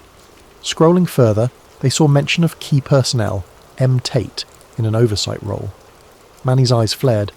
Marcus Tate, so he's not just covering old secrets. He's actively overseeing a new iteration. This is the smoking gun. Additional lines detailed sedation protocols, session durations, and modifications to memory imprint techniques. The moral horror was tangible. One PDF attached, titled Survivor Case Anya C. 1979, revealed Anya Caldwell's role in an adolescent program. Another named Doctor. Green recognised him as a potential risk if discovered. Manny and Eva exchanged grim looks. They'd found clear proof that Green was in danger for a reason. Manny hissed, "We must publish. Now." As they prepared to upload the files to their paper's server, Eva's phone rang. Marcus Tate's number displayed, a twist in her gut. She answered with trembling calm. Tate's voice was clipped. "I assume you have something from Ms. Walker. We have Doctor Green in custody for national security reasons. We can talk terms." Her anger flared. "You kidnapped a psychiatrist? You're insane." Tate responded calmly. "He's alive, Ms. Moreno, but release that data and events may escalate unpredictably. The government will deny everything, brand you a hoaxer, maybe a traitor." Eva's gaze flicked to Manny. She put the call on speaker. Tate continued, "We can handle Ms. Caldwell's claims as mental illness. The ex-operative Walker's testimony is hearsay. We only fear if you tie it all with falsified documents. Step away, and Dr. Green's life returns to normal. He might even reappear, cross us, and we can't guarantee anything." The line clicked dead. Manny shook his head in disgust. "He's basically blackmailing you with Green's safety." Eva's hand trembled over the laptop trackpad. Manny whispered, "If we give in, we bury the story. They keep Green hostage, or at least muzzle him. If we publish, Green's in real danger, possibly Anya or even us as well. But the truth, it could save countless future victims." The weight of that moral dilemma pressed heavily. She thought of Anya's broken memories, Doctor, Green's unwavering courage. The unscrupulous power of Tate's threat hung like an anvil. In that hush, Jules cleared her throat. "I can upload everything anonymously to multiple whistleblower platforms. Once it's out, they can't stop it, but it has to be your call." Eva closed her eyes. A swirl of guilt for Green, but a deeper responsibility for all potential victims. She realised that if she caved, they'd remain forever manipulated. She recalled the vow she made after meeting Anya. No more hiding. Eva typed a quick final note into the top of the doc, summarising the new revelations, then nodded at Jules. "Do it." In seconds, Jules hammered a few keystrokes. The screen showed progress bars uploading the entire folder, text logs, PDFs, old videos, to a major document leak website. Manny simultaneously drafted a story for their own paper's site, referencing the leaked files. They set it to auto-publish within the hour. No turning back. Within minutes, social media chatter exploded. Major leak reveals possible continuation of MK Ultra under codename Halcyon. Manny's phone vibrated non-stop. Eva's email inbox flooded. The fuse was lit. She expected an onslaught of official denials, trolls, maybe half-truth excuses, but at least the genie was out. The hush of decades was shattered. The next steps unfolded in a blur. Large news outlets picked up the story. Government press liaisons fumbled with, "We're investigating these unverified documents." Statements. Conspiracy forums erupted with triumph. Mainstream anchors expressed cautious skepticism. Eva glimpsed a fleeting moment of satisfaction amid the swirl, though worry for Dr. Green overshadowed it. Late that evening, Manny called, breathless. "Breaking news. Dr. Green turned up at a roadside motel, disoriented. He says men dropped him off, told him to keep silent, but he's alive." Eva felt tears of relief. She sped to the motel, finding Green shaky but physically unharmed. He recounted being interrogated in a sealed room, forced to sign a non-disclosure. Then once the story went public, they deemed him worthless as a bargaining chip. "They might spin this as me being delusional," Green said, trembling. "But the docs are out there now. They can't bury it all." Days later, official inquiries erupted. Politicians demanded clarity on whether new mind control experiments existed. The CIA hammered out statements about historic wrongdoing. Marcus Tate vanished from public view. Some rumoured he was reassigned or quietly retired. Others said he was orchestrating new spin from behind the scenes. Meanwhile, survivors like Anya Caldwell found partial validation. She and others formed a support group. Dr. Green resumed practice with renewed resolve. Eva's article soared in readership, catapulting her from local reporter to national figure. She felt uneasy about the spotlight, but recognised it gave her a platform to continue pressing for accountability. Manny teased that she'd become a journalistic hero, though she felt more relief than pride. The cost had been high: fear, risking her friends, and nearly losing Dr. Green. In the weeks that followed, talk of Halcyon overshadowed earlier controversies. Investigations opened, lawsuits formed. Yet as time wore on, factions in government worked to recast the data as inconclusive or tampered with. The net effect? Some believed wholeheartedly, others dismissed it as a sensational hoax. The full truth remained muddled. But at least the seeds were planted, shining a harsh light on an unsavoury legacy that refused to be quietly erased. In a reflective moment, Eva visited Anya's small apartment, bearing a fresh bouquet. They sat quietly, sipping tea. Anya thanked her for exposing the hidden hand that scarred her youth. "I may never get all my memories back," she said softly, "but knowing I wasn't crazy, that means everything." Eva squeezed her hand. She realised that even partial victories matter in a landscape of secrecy. One drizzly morning, Eva received an unmarked package at her desk. Inside lay more classified files, referencing tangential mind experiments in other states. No note, no return address, perhaps from another whistleblower. She gazed at them, heart heavy. The shadowy machine was bigger than she'd imagined, still shifting, still covering tracks. But she felt neither terror nor despair this time, only a renewed sense of mission. We've come this far. We keep going. Standing by the office window, she watched raindrops on the glass. The hush of the day felt oddly comforting. She recalled the swirling LSD session logs, the battered survivors, the hushed voices. A swirl of regret for those who never saw justice, but also a sense of hope that one day more pieces would come to light. The truth, once illuminated, can't fully be shoved back into darkness. And thus, among the swirling secrets, Eva Moreno resolved to remain that persistent light, shining however she could into the darkest corners of shadows of the mind.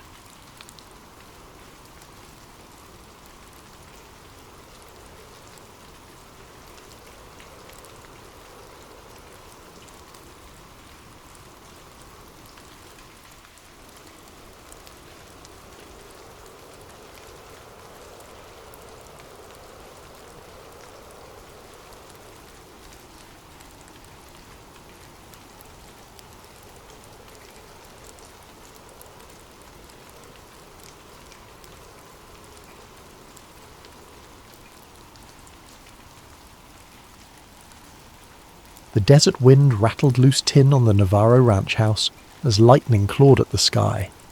Rain spattered on dusty window panes, an uncommon fury for a New Mexico summer. Betty Navarro, a rancher's daughter of 19, steadied a lantern by the back door. Her father, Miguel Navarro, had hurried out moments ago, muttering about a fierce storm that might spook their livestock. The thunder overhead rumbled, setting Betty's nerves on edge. She paused in the kitchen, about to douse the lantern for a moment's rest, when a flash of brightness cut across the black horizon. Not lightning, but something else. She dashed to the open doorway.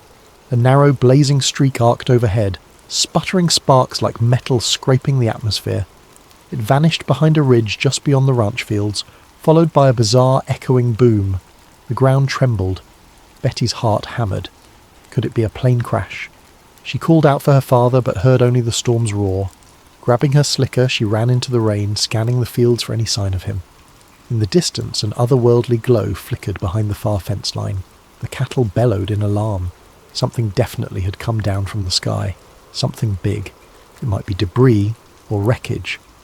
Gritting her teeth, she pushed through the mud, praying her father was safe. The next morning, word spread through Roswell about a ranch where strange debris had been discovered. Neighbours whispered about metal that bends and then reforms, rumours of symbols etched on scraps. But hours later, the Army Airfield's official statement shifted the story. First, it was said to be a flying disc, then abruptly relabelled a weather balloon. The confusion only fueled speculation. Some insisted the material was too exotic for a mere balloon. Others shrugged it off as a fancy government project.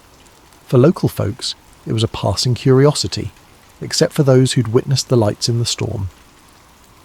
That same day, Daniel "Danny" Cole, an eager junior reporter at the local newspaper, was on the trail of the weirdest assignment of his budding career. He'd heard that Betty Navarro's father had driven into town early, telling a few folks about the odd metal he found in his grazing fields. By the time the army arrived to hush him up, the rumour mill was already blazing. Danny's editor, an older man with a short temper, tossed him a single line of instruction. Go find out if this is news or nonsense. With a pencil behind his ear and a notepad in hand, Danny steered his battered truck toward the Navarro ranch. En route, he spotted a row of army trucks rumbling back to Roswell, tarps covering what appeared to be crates. Odd tension itched at the back of his mind. Why would the military be so secretive about a balloon crash? Arriving at the dusty driveway, he found Betty Navarro standing by a fence, her clothes still stained with mud from the prior night. She eyed him warily, suspecting he might be another official come to strong-arm her father. He introduced himself gently, explaining he was just a local reporter hunting for the truth. That seemed to ease her suspicion. With a tired sigh, she nodded toward the pasture. We're not supposed to talk about it. The army men told us it's classified, but all we want is to understand what happened on our land. Walking alongside Betty, Danny glimpsed the flattened tall grass where something had skidded. A few scorched patches dotted the ground. She recounted how she'd found her father near dawn, staring at twisted shards. He was convinced it wasn't from any typical plane or balloon, like nothing he'd seen in 40 years of ranching. Then soldiers swarmed in, whisked away the wreckage, told him to keep silent or face dire consequences. He now lay in bed, nerves frayed, spouting paranoid worries that he'd be hauled off if he talked. Betty bristled at the thought. He just stumbled on that debris. We're no criminals. She led Danny to a small shed where her father had stashed a single piece he'd pocketed, an L-shaped sliver of dull silver about the size of a paperback. She handed it over with trembling caution. Danny turned it in his hands, marvelling at how lightweight it was. Aluminum, he guessed, but pressing his thumb left no dent. Even repeated attempts to crease it failed. Suddenly Betty took it back, folded it almost in half with surprising ease, then let go, and it snapped back to its original shape. No signs of bending or stress. Danny swallowed hard. This can't be normal metal. From behind them an engine roared, making them jump. The jeep skidded to a stop near the shed. 2 uniformed men hopped out, guns visible at their hips. One barked, "Step away!" That's government property. They marched over, demanding the piece. Betty clutched it to her chest, her eyes flashing. Danny, pulse racing, tried to calm the situation. "We're just looking, sirs. She's the owner of this ranch." But the men ignored him, forcibly snatching the debris from Betty. They levelled a cold glare. "Stop meddling, or you'll regret it." With that, they drove off in a cloud of dust, leaving Betty trembling in fury. The feeling that something was deeply amiss sank into Danny's gut.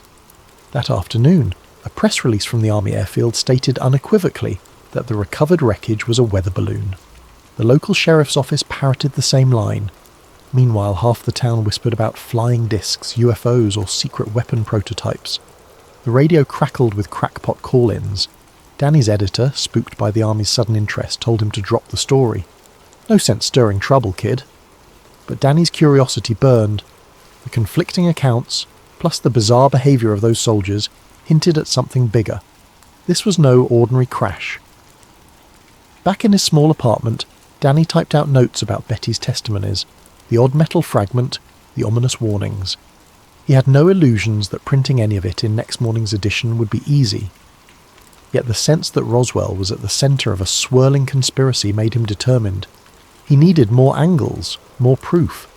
The next step, find out if anyone else had glimpsed the lights or had scraps of wreckage. But as he mulled over names to contact, a knock hammered on his door. Peering through the peephole, he saw two strangers in plain suits. He opened the door a crack. One man hissed, "Cole? We know you've been snooping at Navarro's place. Let it go."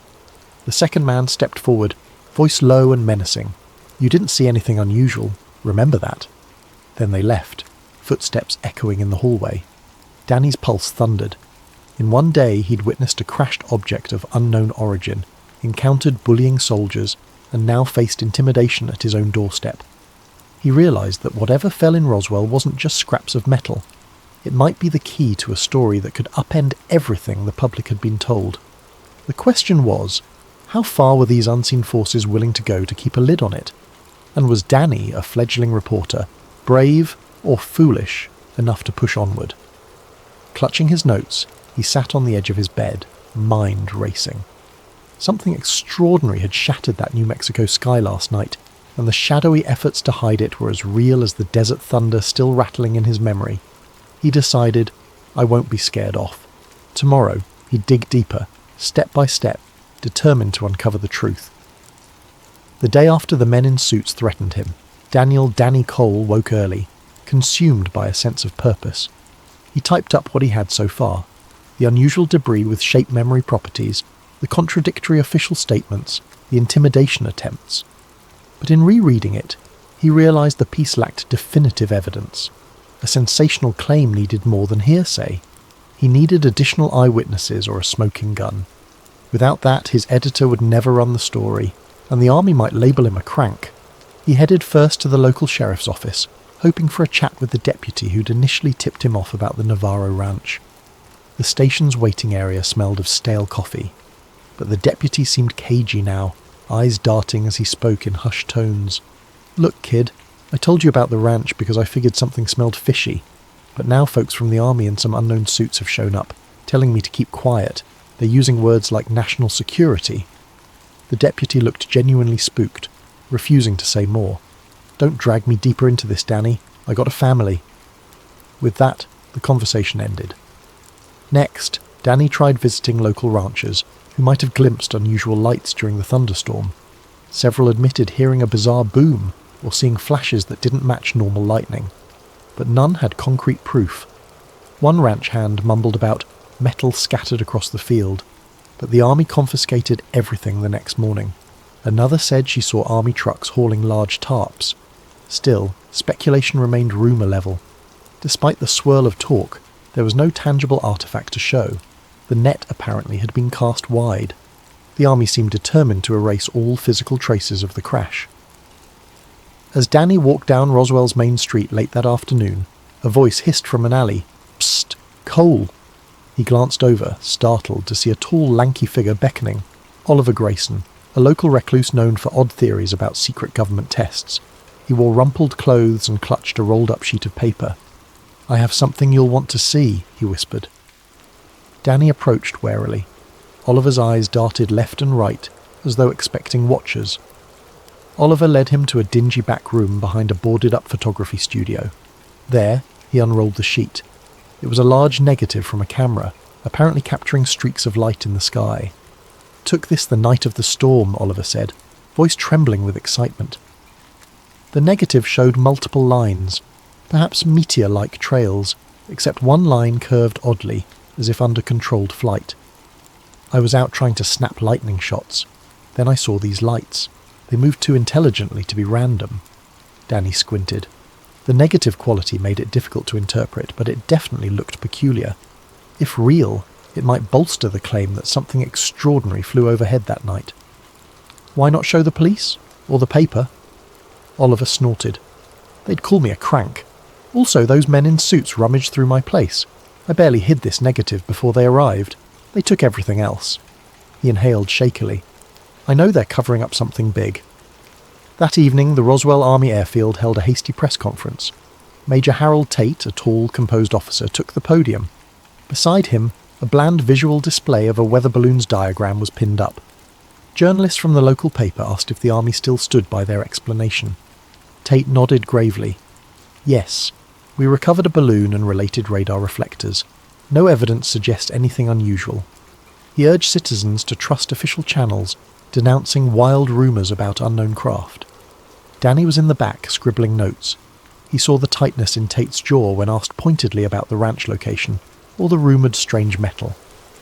Tate repeated the same line. Balloon materials, nothing else. The tension in the room was palpable. Then, in a moment of quiet, Danny asked, Major, can you confirm you visited or seized property from any civilian homes, like the Navarro Ranch, for purely weather balloon debris? Tate's eyes flickered. Those are routine procedures, he replied stiffly. If folks have mistaken ordinary junk for something else, we clarify and remove what belongs to the government. No further explanation. Over the next few days, Roswell's rumour mill intensified. Some insisted the entire crash was a hoax. Others whispered about little men taken to the base. In local diners, talk alternated between scornful jokes and uneasy speculation. Meanwhile, the Army presence around the outskirts grew. Patrols began restricting access to remote desert roads, claiming it was for safety. They're systematically shutting down the story, Danny thought. One morning, Betty Navarro arrived at the newspaper's office, flustered. She explained that her father had been visited again by men in suits, who repeated the weather balloon line and threatened legal trouble if he said otherwise.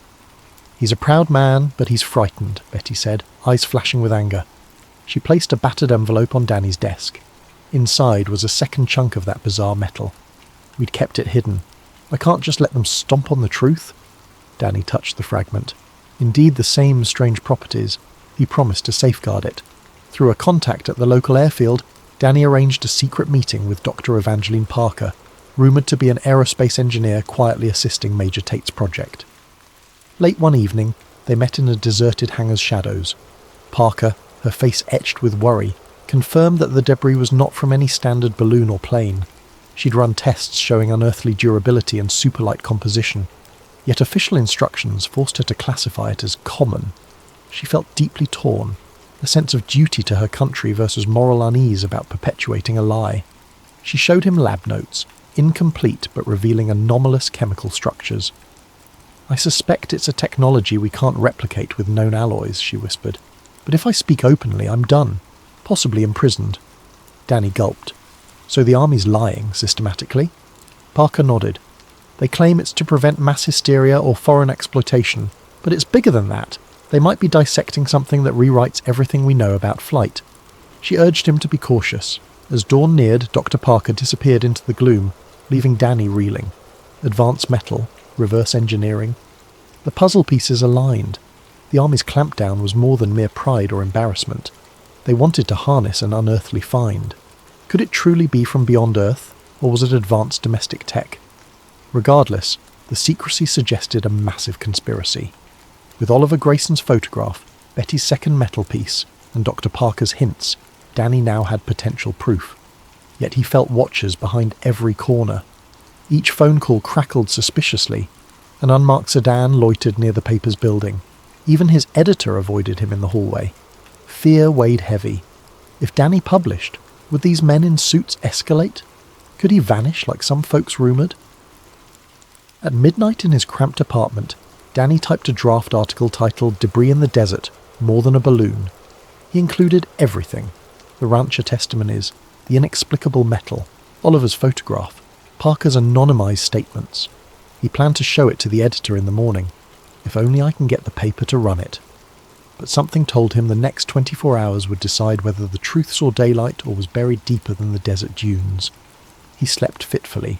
the hush of late-night Roswell broken only by the soft hum of passing military vehicles, an ominous lullaby that underscored how close he stood to something bigger than he'd ever imagined.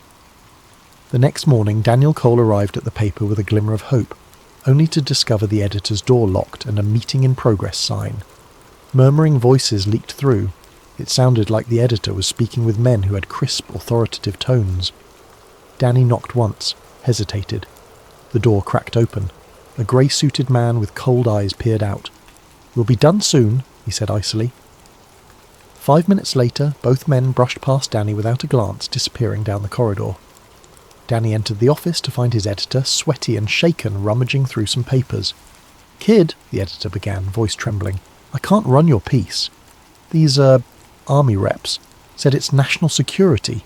They threatened legal action if we print speculation." Danny's protest died in his throat, seeing the fear in the older man's eyes. He realised the story was effectively blacklisted from local press.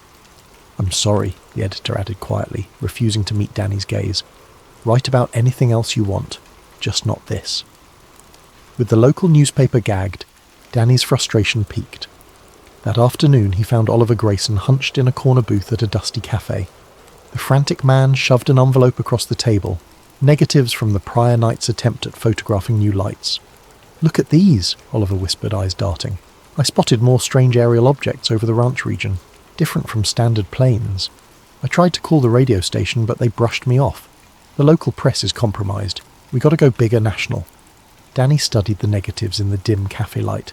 They were faint, but some lines indeed suggested unusual flight patterns. Could be illusions, but combined with Dr. Parker's statements and the metal shard, it formed a mosaic of evidence. "We might have to contact a bigger outlet," Danny said, nodding, "but the army's already breathing down my neck." Oliver shrugged, fear glimmering. "They'll destroy me if they find out, but if we do nothing, they'll bury the truth forever." That night, Danny typed a detailed account from home, 8 pages typed single-spaced, hoping to mail it to a national wire service. The phone rang near midnight. He answered groggily. Static hissed. Then a mechanical-sounding voice said, "We see your typewriter blazing. Stop, or the next knock you hear won't be so polite." The line went dead. Adrenaline spiked. He dashed to his window, peering outside. Sure enough, a dark sedan idled across the street. This was an escalation. They were tapping his calls. "I need to vanish if I want to get this out safely," he realised. He stuffed the typed pages, plus Oliver's negative prints, plus Betty's second metal shard into a satchel. Then he wrote a quick note to Betty, telling her to meet him at a deserted gas station near the highway at dawn. After a sleepless night, he quietly slipped out before sunrise. The sedan was still there, but the occupant apparently dozed off, or so Danny hoped. He guided his battered truck onto the dusty roads, heart pounding. At the designated spot, Betty arrived in her father's old pickup. She looked anxious, hair tied back. They compared notes. She'd had more visits from stoic men claiming the family best remain silent. They demanded the last piece of debris. She'd feigned ignorance. "We have to get this to someone who'll help," she said. "But who?" Danny decided to contact Dr. Evangeline Parker again. Maybe she had scientific colleagues outside the region who'd verify the artifact's authenticity. Betty agreed. They set out to find Parker at a secret location, a friend of a friend's empty barn on the outskirts, where Parker occasionally retreated for privacy. The drive felt surreal, desert wind whistling past. Both half expected a military checkpoint at any moment. They found Parker waiting in the barn's shadowy interior, eyes shadowed with fatigue. She had news. The base was intensifying its security.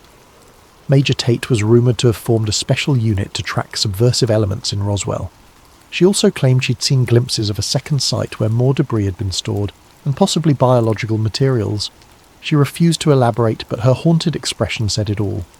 "I'm done playing along," Parker murmured, scanning the artifact shard Betty extended.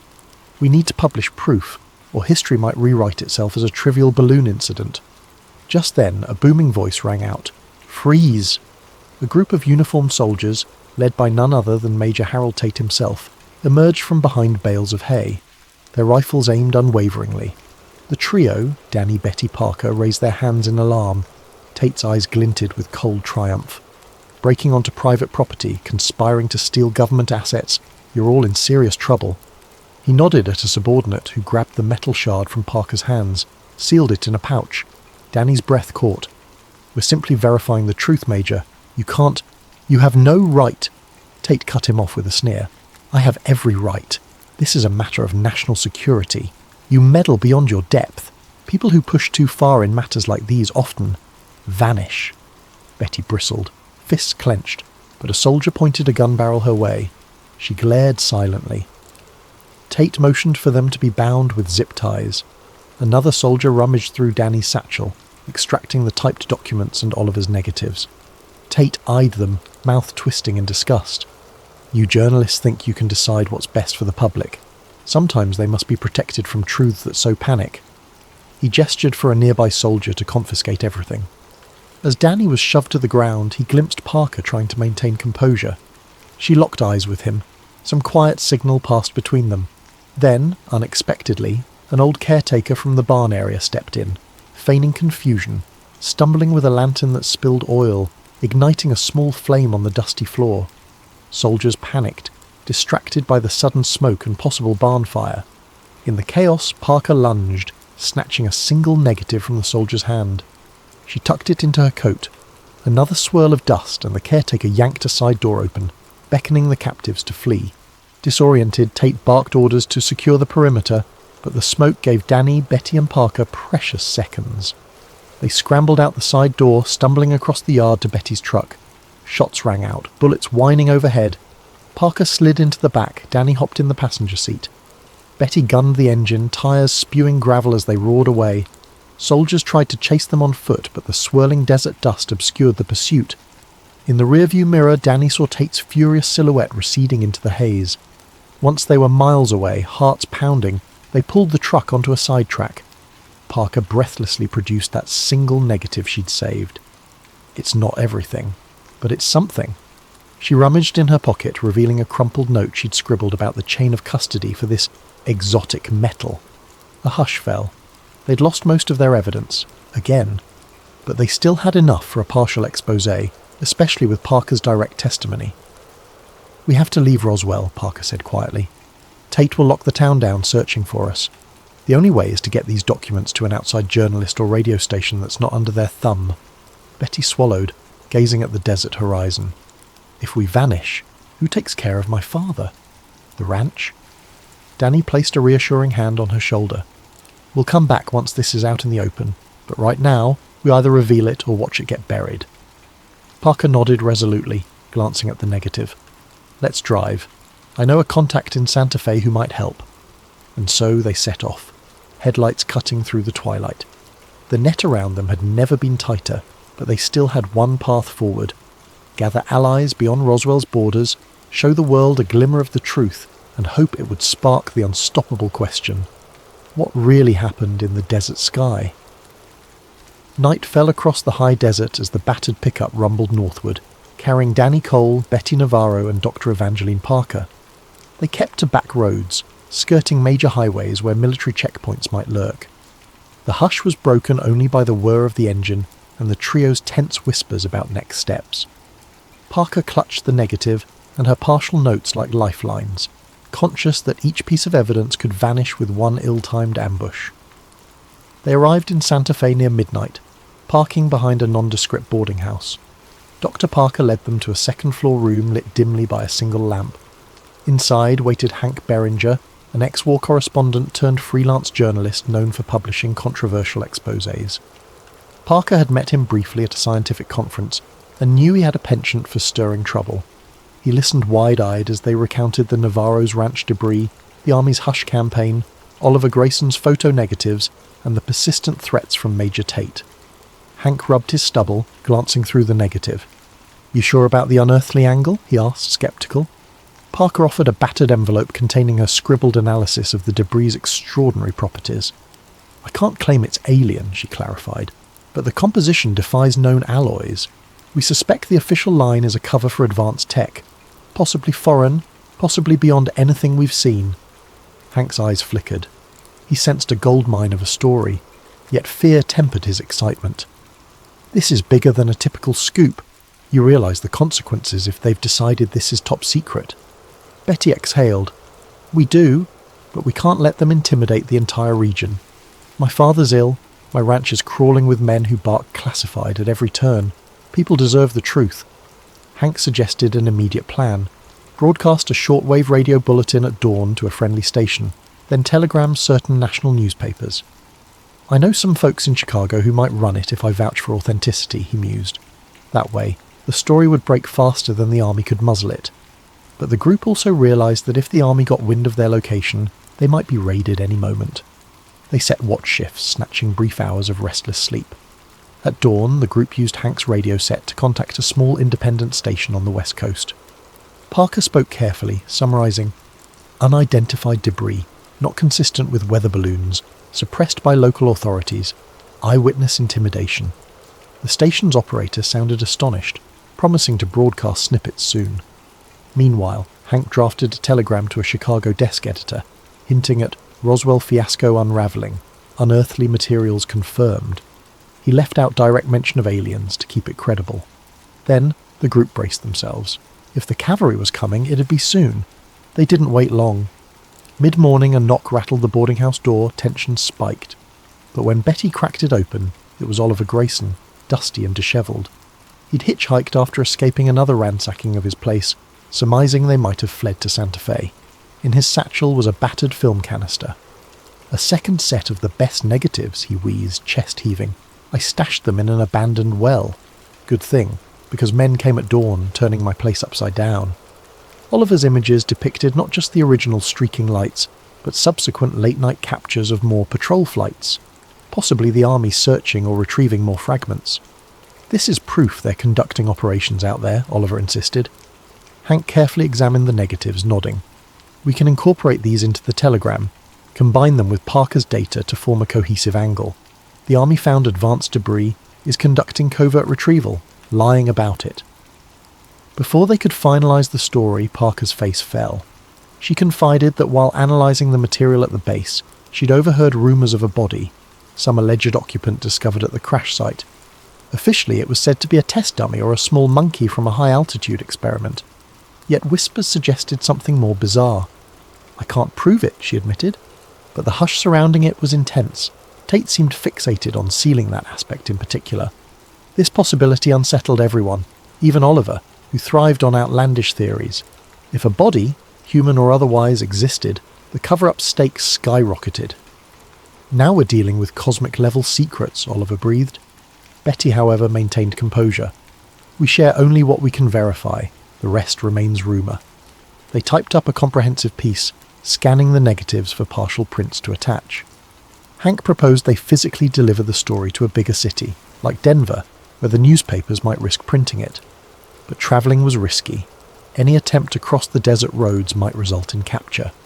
Meanwhile, the dawn shortwave broadcast had already teased a bombshell revelation from Roswell, setting the stage for a confrontation. "It's a gamble either way," Danny said. "If we stay put, Tate's men might swarm in. If we move, we might get intercepted. We need to outmaneuver them." Oliver suggested a decoy plan. He'd drive his beat-up car in one direction, making it conspicuous. The rest would slip out at dusk in another route, carrying the final story. With luck, the army or men in suits would chase Oliver's decoy, letting them escape. The group agreed. Time was too short to refine it further. That evening, tension ran thick as Oliver took off, windows down, radio blaring, heading south. About half an hour later, Danny, Betty, Hank and Parker quietly loaded into the truck and turned north. They stuck to back lanes, avoiding main highways. The desert twilight cloaked them. For a while, all seemed calm. Then, near a lonely stretch, headlights appeared behind them, quickly closing in. "They found us," Betty muttered, pressing the gas. The pickup rattled dangerously. 2 black sedans flanked them, forcing them onto a dusty side path. Gunshots cracked. Parker ducked, cradling the precious documents. The truck wove between cacti and scrub brush, dust plumes swirling. Betty proved an adept driver, swerving at high speeds. The sedans lost traction in the shifting sand, sliding. The truck seized that gap, bounding over a small ravine. The chassis groaned, but held. In the rearview mirror, Danny saw the sedans come to a halt, one stuck in the gully. The men leaped out, shouting, but the truck kept rolling away. Through it all, Hank clutched the seat, white-knuckled, muttering curses under his breath. At last, they rejoined a firmer dirt road. The headlights behind them had vanished. Each occupant exhaled in relief. They pressed on under starlight, aiming for a safe haven rumoured to be a small printing press in the next county, somebody who might put out a short-run publication, or at least forward their story to a national wire. The sense of dread lingered, but they had come too far to turn back. With every mile, the major pieces of the puzzle, fragments, photos, testimonies, burned in Danny's mind. If they succeeded, the official narrative might shatter. If they failed, the army would bury this story once and for all. In that moment, Danny realised how razor-thin their advantage was. They had the story that could change everything, but that truth carried a heavy cost. Recalling the crashed object's memory metal and the hush around rumoured occupants, he wondered if the public was truly ready. Yet he believed people deserved to decide for themselves, no matter how extraordinary. We're nearly there, he thought, gripping the satchel. Soon, they'd stand at a press that might finally echo the real events from the desert sky. But fate still had a few moves left in this dangerous game. Under the faint glow of dawn, the pickup rattled into the modest farm where a small independent press was rumoured to operate. An old barn doubled as a printing workspace. The owner, Miriam Solis, greeted them with wary eyes. She'd heard rumours of mysterious soldiers roaming the countryside, but agreed to help, if it truly was as urgent as they claimed. Dr. Parker, with all the seriousness an aerospace engineer could muster, affirmed they carried evidence of an unprecedented find and an active cover-up. Miriam sighed, sensing their desperation. "I can set type for a short print run," she said, "but distributing it widely might be tricky." They hauled in the battered documents and the partial negatives. Hank began writing a final introduction that framed the story for an outsider. He avoided hyperbole, sticking to verifiable points: ranch debris, memory metal, army intimidation, Parker's partial lab results, contradictory official statements, Oliver's photos. Meanwhile, Betty hovered near the door, scanning the horizon for any sign of approaching vehicles. Each time a dust swirl appeared, her heart kicked up a notch. Midway through typesetting, tyres crunched outside. Everyone froze. Betty peered through a crack in the barn door. A single black sedan parked in the yard. Out stepped Major Harold Tate, alone. He raised his hands as if to show no immediate threat, calling out calmly, "I know you're in there." Danny stepped out, jaw tight. The group formed a semicircle behind him: Betty, Parker, Hank and Miriam. Tate's eyes flicked over them, landing on Parker. "Doctor, I'd hoped you'd see reason.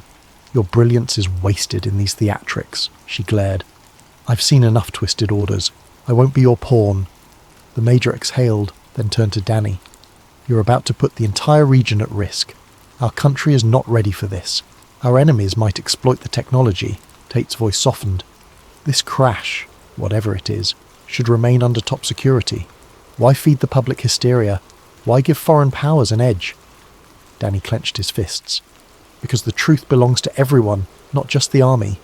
People have died for lesser secrets, and your men threatened innocent ranchers who stumbled on it. That's not how we do things in a free country." Tate's mask of composure cracked slightly. "You think it's that simple? The moment this story goes out, we lose control. We can't control who else might come sniffing around, maybe sabotage or weaponize the find. Sometimes deception is the only shield." Parker stepped forward, eyes fierce. "What if the technology you're shielding has moral or cosmic ramifications? Should a handful of men decide for the entire planet?" A tense silence fell. Tate drew a deep breath. "I can't let you publish this, but I respect your convictions. If you step away, I'll ensure no harm befalls you or your families." He glanced at Betty, offering a glimmer of sympathy. "That includes your father, Ms. Navarro." The threat was implicit. Defy him, and all bets are off. The group exchanged grim looks. A wave of doubt flickered in Danny's mind. Was the truth worth the potential blowback? But then Betty's voice, quavering but resolute, broke the hush. "We've seen how your men bullied an old rancher. We know you confiscated the debris. If you hush us now, what about tomorrow or next year? This story is bigger than any one of us." Parker lifted the manila envelope containing the last negative. "Major, we're not traitors. We love this country. But burying this secret fosters paranoia and control. People deserve transparency. Maybe it fosters more caution. Perhaps it spurs unity if it's truly otherworldly." Tate's expression hardened. The conflict was ideological, irreconcilable. He extended a hand. "Give me the envelope. Walk away from all this." Time felt suspended. Danny recalled how he started this as a fresh reporter, stumbling onto an odd debris story. Now he stood on the brink of shaping national headlines with revelations that could alter how humans view their place under the sky. Could he trust that the Army's paternalism was right, or was it a smokescreen for consolidating power? The moment weighed heavily. He sensed the ghosts of the thunderstorm's illusions, the memory metal glinting, the hush in the desert that seemed to hold its breath. He turned to the press owner, Miriam Solis, who was trembling but determined. She whispered, "If we do this, we do it now." Hank took the typed copy to the press machine. With a screech of hinges, he began inking plates. Parker clutched the negative. Tate stepped forward, voice raised. "Stop! I won't let you do this. You'll regret." But he paused as Parker pointed out how many copies they could churn out in an hour. Even if Tate destroyed the press now, some copies might slip out, or the negative might be mailed. The cat was out of the bag. Suddenly another vehicle rumbled in, kicking up dust. Out leapt Oliver Grayson, wearing an exuberant grin. "I led more army men on a wild goose chase, circled around to help." He toted a spare camera, battered but functional, possibly for capturing any final confrontation. Major Tate, pinned between them, realized his position. Physically outnumbered, his backup misled. He glared, fists clenched, but couldn't forcibly stop the printing. He might shoot, but that would cause a scandal. The standoff ended with Tate stepping back, face pale with anger. "You're making a mistake, but I won't kill you over it. When chaos breaks from your revelations, remember this moment." In the tension-laden barn, the press whirred. Sheets came out bearing headlines: "Unexplained debris," "Scientists denounce balloon claims."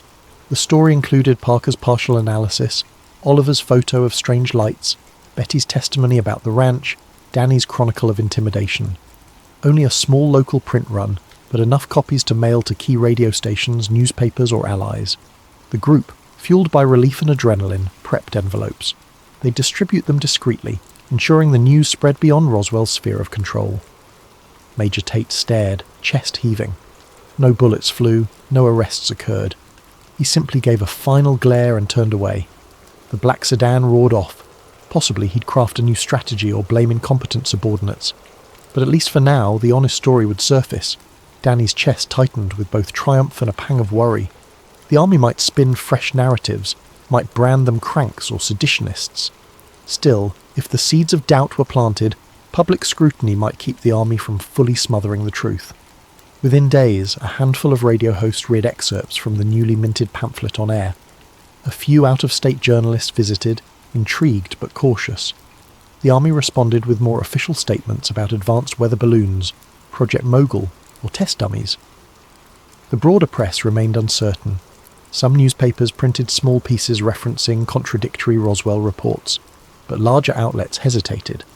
The official line overshadowed the local pamphlet's claims, leaving the general public divided. For some, Roswell became a fleeting curiosity. For others, a symbol of suppressed truth. Nevertheless, the conspirators, Danny, Betty, Parker, Oliver, secured small victories. A few investigators believed them, quietly gathering more evidence. Parker found a new job under an assumed name, continuing to speak out in coded ways. Betty's father improved in health once the ranch was left alone. Oliver dropped out of sight soon after, rumoured to be trekking the deserts in search of hidden crash remains. Danny kept writing, penning long articles about the Roswell affair for any magazine or newspaper that would listen. Reception was lukewarm, but seeds of doubt grew. As months turned into years, the mania died down. The official story grew codified, taught as case closed. Yet in Roswell's dusty corners, whispered recollections persisted. Some nights, old ranchers told grandchildren about the day government trucks hauled away metal that defied logic. Dr. Parker, in an interview decades later, would recall her fleeting contact with that impossible alloy and how it changed her perspective on Earth's place in the cosmos. Danny Cole's battered pamphlet copies would circulate among UFO enthusiasts, fueling endless speculation. One evening, not long after the press run, Danny returned to the Navarro ranch. The storm clouds had rolled in again, thunder echoing across the desert. At the fence line, Betty joined him, each leaning on a post. They remembered that first night, the uncanny flash overhead, the ground shaking. Beneath the star-flecked sky, they wondered if the truth ever fully emerged. Did the exotic debris come from beyond Earth? Or was it some hush-hush tech tested by shadowy labs? Did the occupant rumours hold weight? They might never know, but they had tried. They had pried open a corner of secrecy, leaving a crack for future revelations. In the hush of that desert evening, an odd hush reminiscent of the calm before a storm, they felt the weight of what they'd ignited. The official narrative might stand for decades, but the real story lived on in these few who had touched the impossible. Echoes in the desert sky lingered, beyond disclaimers and disclaimers, and for those who cared to look, the dusty roads near Roswell still whispered that something extraordinary once fell from above, and the effort to hide it was equally extraordinary. In the end, the story's impact was measured less by immediate media frenzy than by the subtle shift in public imagination. The seeds of suspicion and wonder blossomed into modern UFO lore. Others would pick up the thread, investigating anew. Through it all, the desert wind carried the memory of lightning-scorched nights and metals that wouldn't break. A silent testament that sometimes, in the quiet corners of the earth, bigger truths loom than any single cover-up can fully silence.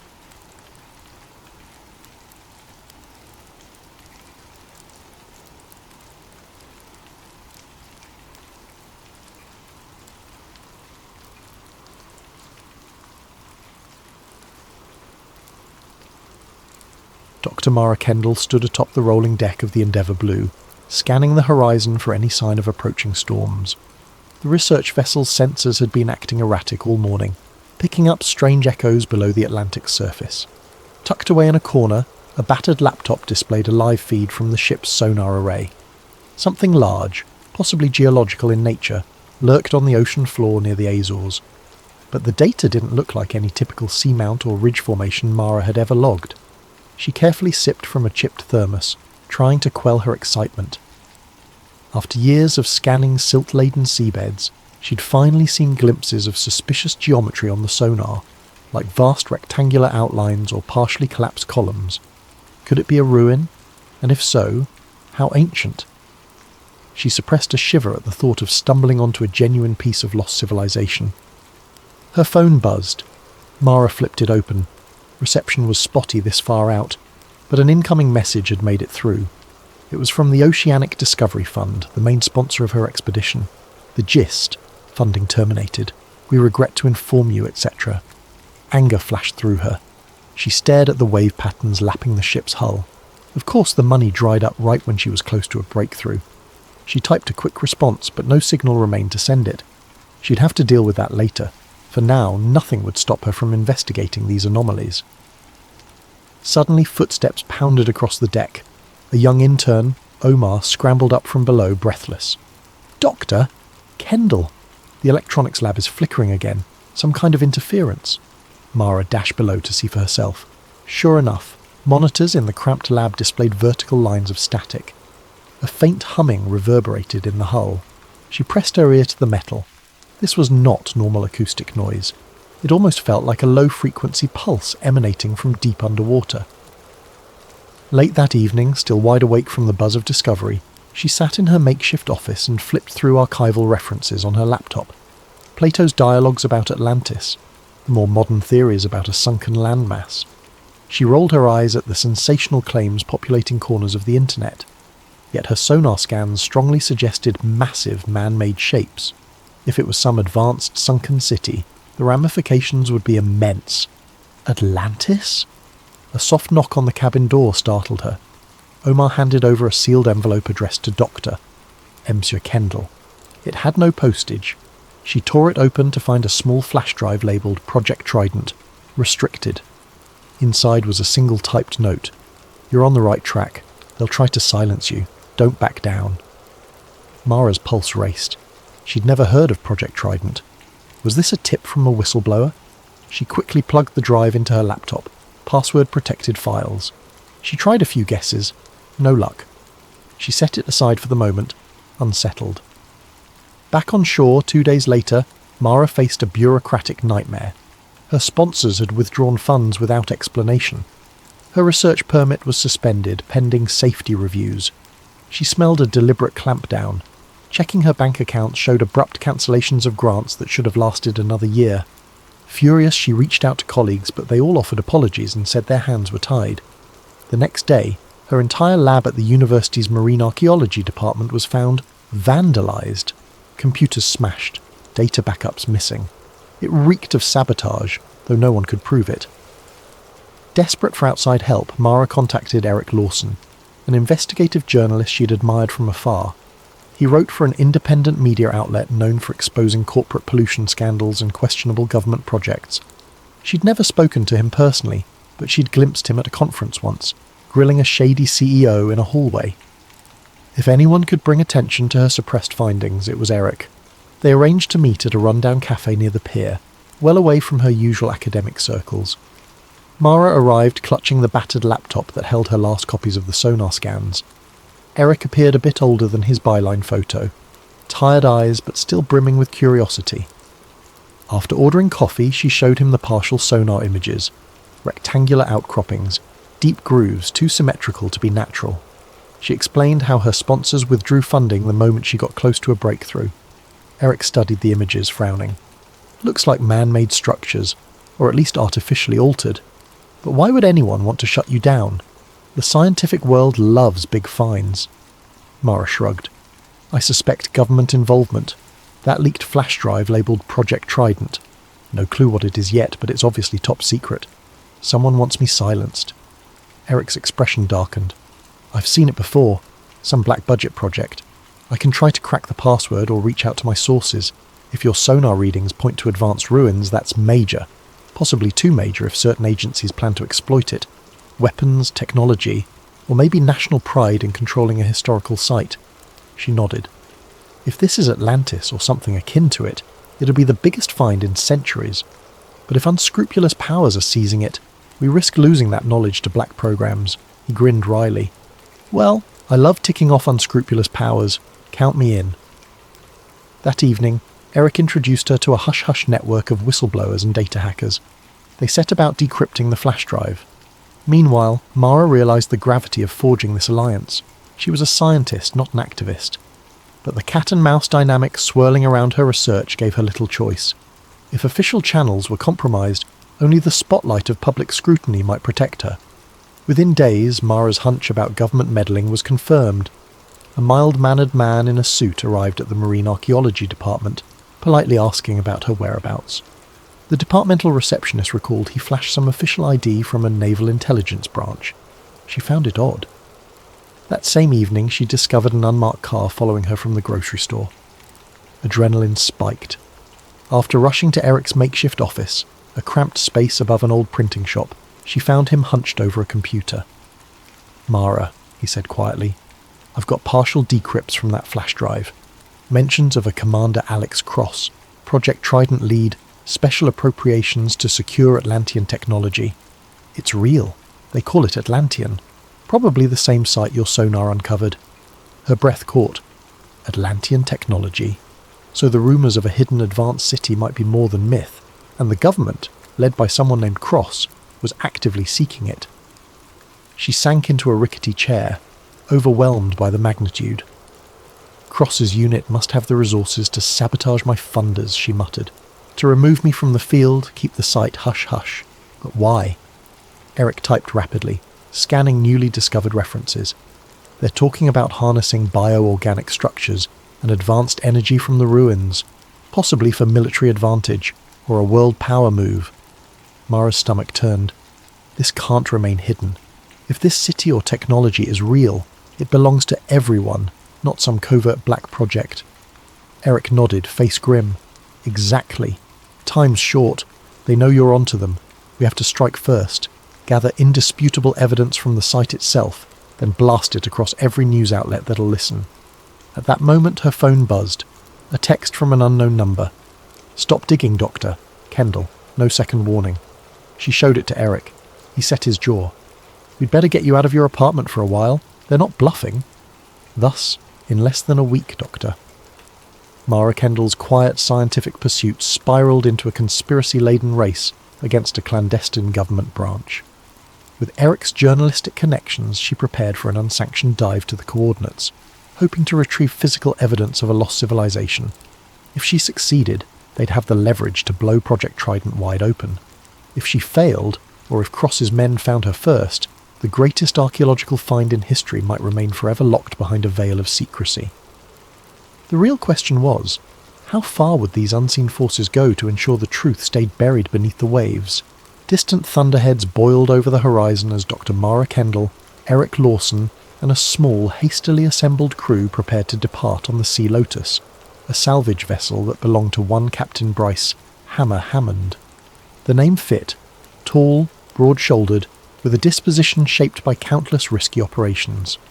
Initially, Mara had reservations about involving a mercenary type, but with official funding cut and covert agents lurking, legitimate channels were closed. She needed an experienced, discreet salvage captain. Hammond's boat swayed at the dock, engine rumbling. He tapped a thick finger against a laminated map. "So these coordinates are from your fancy sonar, Doc. This is deep water near the mid-Atlantic ridge. Currents can be brutal, but I've seen worse." Mara nodded, adjusting the harness on a diving suit. "We'll use a remote submersible first. If the scans confirm a large man-made structure, we do a direct dive. Time is precious. The Crown, the government, won't be far behind."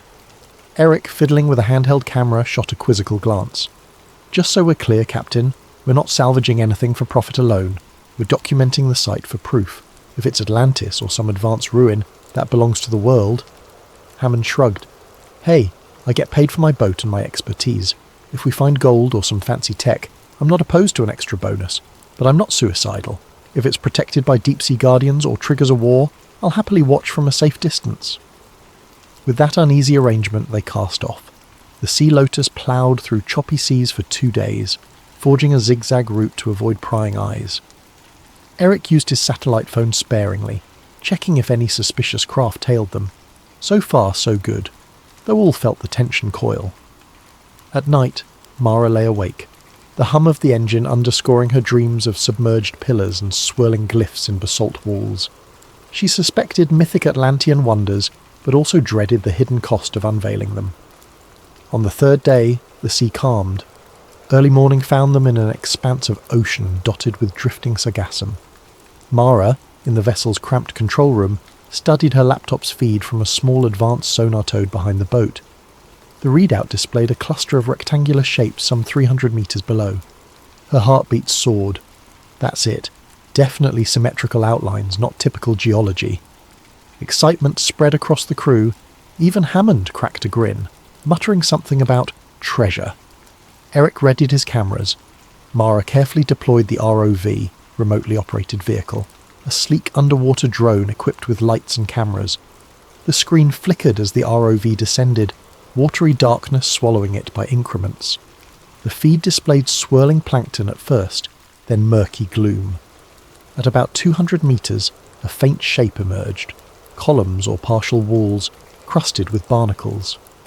When the ROV's floodlights cut through the haze, the feed revealed a massive archway partially collapsed, draped in seaweed. Fish darted around carved friezes. Mara gasped.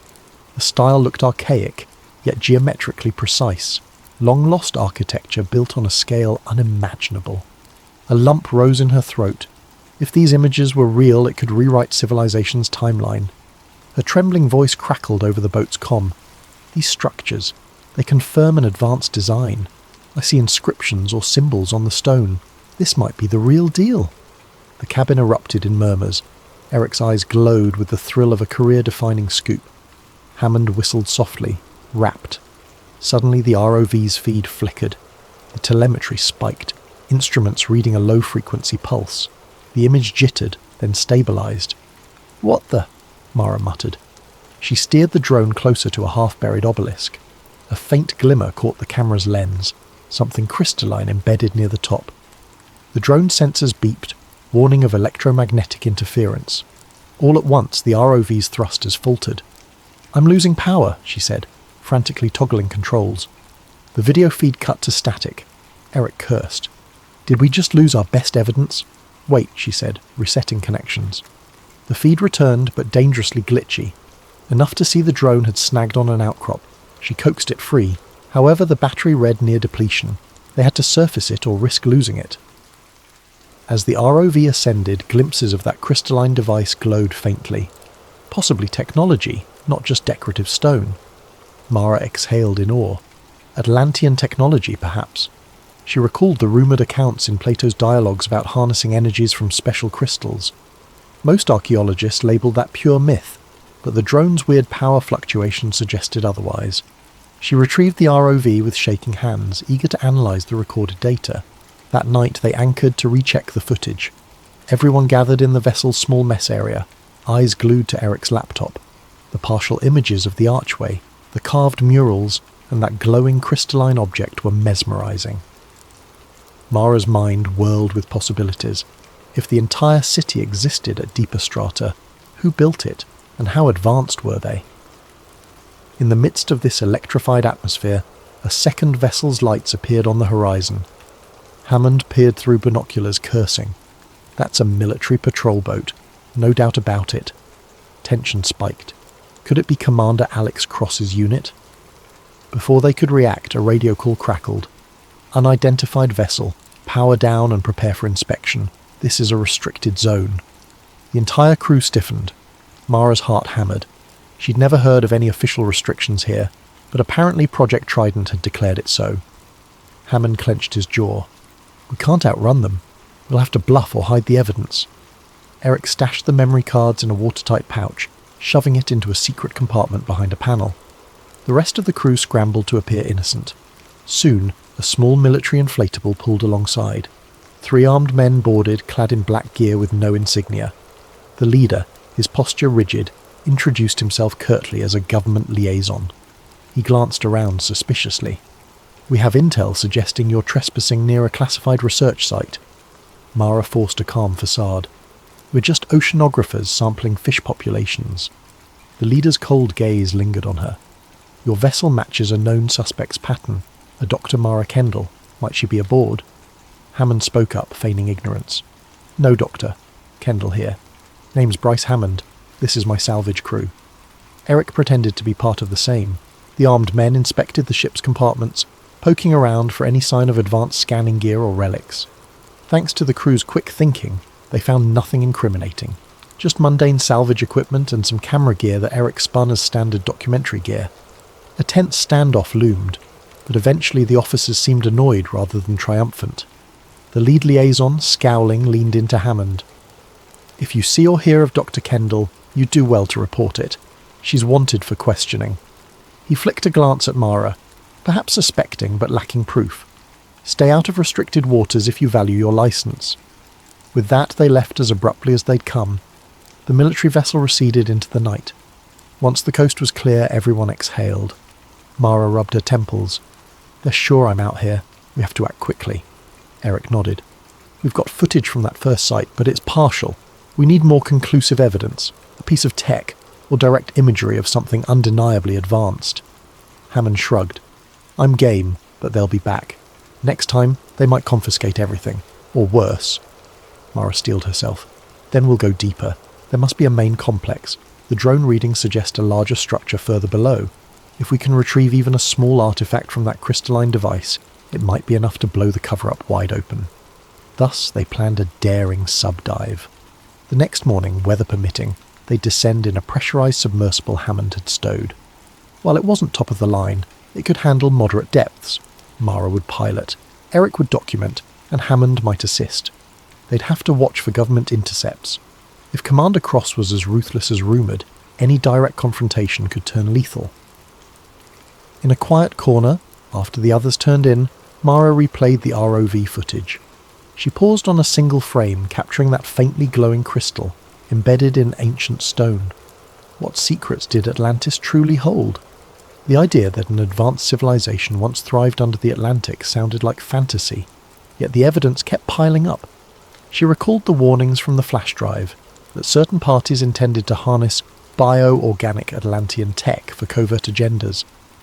A chill ran down her spine at the thought of a superpower controlling energies beyond modern comprehension. She pocketed a small silver charm her mother had once given her, a token of courage. Tomorrow they'd dive into the literal depths of the unknown. She prayed they'd surface with the truth and not vanish, another casualty of men in black gear and hush-hush orders. Meanwhile, across the ocean, Commander Cross likely readied his next move. The race for Atlantis had truly begun. Before dawn the following day, the Sea Lotus drifted quietly above the target coordinates. Wind ruffled the surface in gentle swells. In the cargo hold, Captain Hammond oversaw final checks on the submersible, a bulbous craft capable of seating 3, albeit uncomfortably. Mara suited up in a wetsuit and climbed into the cramped cockpit alongside Eric, who set up a portable camera rig. They'd attempt to record everything, even if the sub's instrumentation might glitch again near the Atlantean structures. Meanwhile, half a world away in a classified government site, Dr. Elena Vargas extracted a sample from a writhing organic mass that pulsed in a containment tank. She was a top bioengineer specialised in marine organisms, but these samples defied all known science. Glistening strands of Atlantean tissue, rumoured to be synthetic and organic simultaneously. She had no clue where they originated, only that her superiors demanded breakthroughs in harnessing its self-regenerative properties. The once lively hum of research had turned uneasy. Guards patrolled every corridor, and rumours swirled about an imminent field test. Eleanor's conscience squirmed. Was she enabling a monstrous new weapon?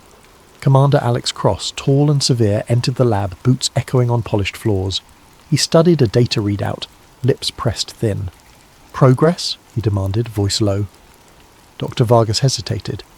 "We've achieved partial integration with conventional biotech, but the unknown tissue remains unstable without an environmental factor we can't replicate." Cross's gaze flicked to the pulsing mass. "We have leads that Dr. Kendall is close to unearthing a central Atlantean power source. Once we secure it, we'll unlock this tech's full potential. Keep working." He pivoted on his heel, leaving Elena with a mounting sense of dread. She recognised the name Kendall from hush-hush files. If that archaeologist was truly onto ancient technology, Cross would do anything to claim it. Elena resolved to discreetly watch for an opportunity to do the right thing, whatever that might be. Back on the Sea Lotus, the submersible's hatch sealed with a hiss. Mara, Eric and Hammond exchanged tense nods. "Descent in 3, 2, 1, Hammond said, flipping switches. The submersible sank into the Atlantic's murky depths, tethered by a communication line that Omar and the rest of the crew monitored topside. Inside the cramped cabin, overhead lights cast a dim glow on the controls. The water outside turned from pale turquoise to deep midnight blue. As they passed 200 metres, Eric inhaled sharply. "Look, starboard." Through the thick glass window, they glimpsed the partial archway they'd seen on the ROV feed. Battered columns angled from the seabed, fish darting around them. The sub's sonar beeped with labyrinthine echoes. This was no small ruin. There might be entire boulevards entombed in silt. Mara's pulse pounded. She angled the sub's external camera, capturing every detail for posterity. Deeper they went. The sub's lights illuminated carved walls, half-collapsed domes, and terraces reminiscent of a lost metropolis. Eric's voice quivered with awe as he filmed. This is insane. The detail, symbolic inscriptions, were basically rewriting history. Hammond carefully manoeuvred around chunks of fallen debris. The sub's hull creaked under the water pressure, reminding them of the risk. They followed the ROV's last known trajectory, approaching the zone of interference. Sure enough, electronic dials flickered, but the subsystem stayed mostly functional. Then, a faint glow shimmered ahead. Mara keyed the thrusters gently. There it was, a large square plaza with a towering spire at its centre. In the spire's base, a crystalline device pulsed a soft bluish radiance. Meanwhile, Dr. Elena Vargas had decided to act. Seated alone in her sealed lab office, she typed a coded message to an external server. She'd gleaned enough from overheard conversations. A hush-hush operation led by Cross was about to seize a newly discovered Atlantean site. Her data indicated these relics were potent, but also potentially catastrophic if misused. She pressed send, praying the digital handshake reached someone outside the facility's firewall. If it got to the right hands, maybe an alarm would be raised. She heard footsteps. Shutting her terminal in panic, she turned to see Cross enter again, brows knitted. "We've located Dr. Kendall's vessel. They're diving now. Prepare for a containment team to examine your latest findings. Expect an influx of new specimens soon." Eleanor nodded mutely, heart racing. She suspected it wouldn't be just specimens. They might bring captured civilians or forcibly conscript her into on-site research. Time was running short. At the ocean floor, Mara guided the sub toward the glowing spire. The energy pulses spiked on their monitors, nearly shorting out the camera. Eric, filming incessantly, whispered, "We're going to blow minds with this footage." Indeed, the structure bore Atlantean script and faint images of humanoid figures merging with aquatic life. Some advanced synergy beyond normal science. The crystal embedded in the spire's base looked partly dislodged, as if centuries of tectonic shifts had shaken it loose. Hammond hovered the sub a metre above the seafloor. Mara used the sub's manipulator arm to reach for the crystal. The moment the claw brushed it, a surge of white light crackled up the spire. The sub's lights flickered. "Steady," she murmured, carefully prying the crystal free. Freed from its socket, the device pulsed faster, as though reacting to the sub's presence. In that instant, the environment changed. The seabed trembled, silt billowing. Columns around them shifted ominously. A partial collapse triggered. An urgent beep sounded, someone pinging them via the sub's comlink. "Captain, do you read?" the voice crackled. It was Omar from the surface. "We've got an unidentified sub inbound. Looks military." The camera feed from above showed a sleek black sub diving in their direction. Fear clenched Mara's gut. Cross was here. "We need to get out now," Eric hissed, eyes on the crystal they'd just retrieved. The sub rumbled from mild quakes in the ruined city. Hammond pivoted the craft, thrusters pushing them away from the spire, but the interfering pulses messed with the sub's stability, forcing them to navigate carefully. Meanwhile, the black sub closed in on the sonar screen, 800 metres and closing. Up top, the Sea Lotus reported a second contact. A smaller ROV launched from the black sub, likely armed or rigged to sabotage them. Hammond cursed under his breath. "We can't outrun them in these cramped corridors. We might have to hide." Mara scanned the sub's sensors for a possible nook or collapsed passage to duck into. She spotted a hollow behind a fallen arch. There, about 50 metres starboard. They inched the sub into that alcove, powering down non-essential lights to reduce their electronic signature. The seafloor stirred with unsettled debris. Eric killed the cabin lamps, relying on a single red emergency light. They sat in tense silence as the black sub's sonar pings reverberated. Minutes felt like hours. The black sub's pings passed overhead. Through a porthole they glimpsed a sleek shape gliding among the ruins, scanning for them. Commander Cross's men must be inside, searching for the Atlantean artifact. Mara's breath was ragged. She kept a tight grip on the retrieved crystal, wondering if it was all worth it if they got captured or worse. At last, the black sub glided away, presumably scanning other corridors. Hammond seized the chance. Now or never. He fired thrusters, slipping out of hiding. They soared upward, aiming for open water above the city, but before they broke free, the sub behind them reappeared, spotting them. Alarms beeped. "Brace yourselves," Hammond snarled, dodging a swirl of debris as the black sub launched some sort of net or tether. The net hissed through the water, barely missing them. The sub's tail brushed a column, sending a jolt through the cockpit. Sparks flew from a console. Mara wrestled the controls, heart hammering. They had to outrun that advanced sub. Eric tried to broadcast their position to the Sea Lotus, but static hiss filled the line. The near cat-and-mouse chase ended when Hammond found an opening in the ruined spires. The black sub, forced to manoeuvre carefully, lost a few seconds. That was enough. The Sea Lotus must have recognised their distress because a tether from above lowered swiftly, offering them a direct pull to surface. They latched on, the Sea Lotus's winch hauling them up at full speed. The black sub fired again. A luminous projectile soared through the water, but it fell short, losing range as the submersible ascended. Soon, bright sunlight sliced into the sub's windows. They breached the surface, adrenaline surging in every occupant. The deck crew scrambled to help them aboard. Everyone let out shaky exhalations. They had the crystal device, partial footage, and their lives. Barely. In that moment, Mara realised the scale of the conspiracy swirling around them. The government's resources, the advanced technology of that black sub, all pointed to a determined effort to seize or hide Atlantean relics. She clutched the crystal, energy pulsing faintly beneath her fingers. They had a tangible piece of Atlantis, but time was short, and Dr. Elena Vargas's research back in the clandestine lab, unknown to them, hinted at even more ominous possibilities. Next steps. They had to reveal everything. or at the very least ensure that this technology wouldn't vanish into black vaults, never to see the light of day. Dr. Elena Vargas paced her cluttered lab, heart pounding. The sample she'd been studying for weeks, an organic crystal grown from Atlantean tissue that reacted oddly to electromagnetic fields, now quivered on its own. She'd glimpsed top-secret documents referencing an upcoming field test. Her misgivings grew. Each day, Commander Cross demanded progress on integrating Atlantean biology with modern weaponry. Now that Cross was closing in on the rumoured main site, Eleanor realised her research would pivot from the theoretical to the violently real. At last, she resolved to flee. Under cover of a pre-dawn shift change, she slipped into a storage area, pocketing a few small vials of critical samples, plus encrypted notes. She'd contact outside help, some group who believed in open research instead of militarization. She recalled reading about Dr. Mara Kendall, an archaeologist rumoured to be blacklisted by the same people employing Elena. They might be natural allies. Stepping out into a deserted corridor, she nearly jumped when a security guard approached. Elena forced a smile, showing a phony pass indicating a late-night calibration run. The guard grunted and waved her on. Heart drumming, she hurried to an exit. Outside, the desert air felt cold and bright stars hung overhead. The hidden facility, somewhere in the southwestern US, sprawled behind chain-link fences. She made it halfway to her car when a siren blared.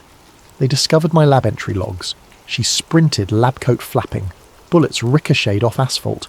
She dove behind a concrete barrier, panicked, but fate favoured her. A supply truck roared out, forced open a gate, distracting guards. In that chaos, Eleanor scrambled to her car, gunned the engine, and sped off into the night. She had no illusions. Her life was now on the line. Simultaneously, Commander Cross stood in a cramped control room aboard the black sub, fists clenched.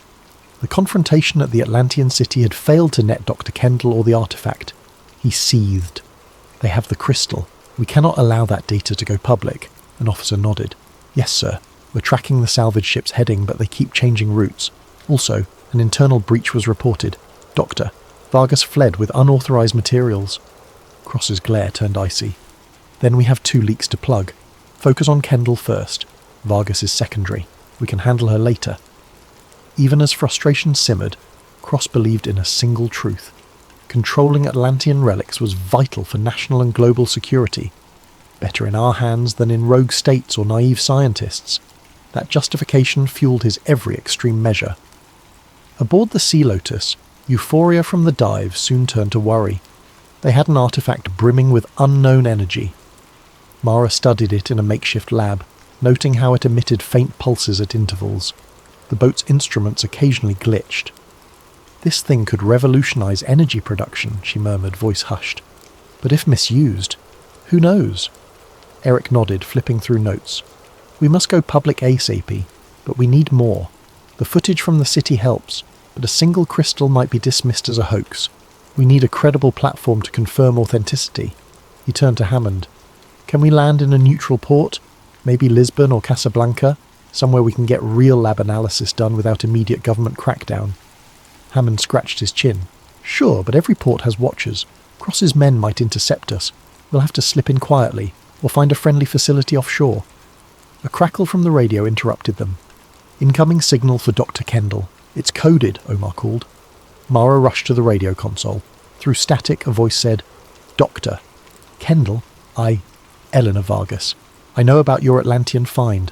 The government, Commander Cross, plans to forcibly harness it. I have proof. They're after me too." Mara's eyes widened. "Another ally from inside the system?"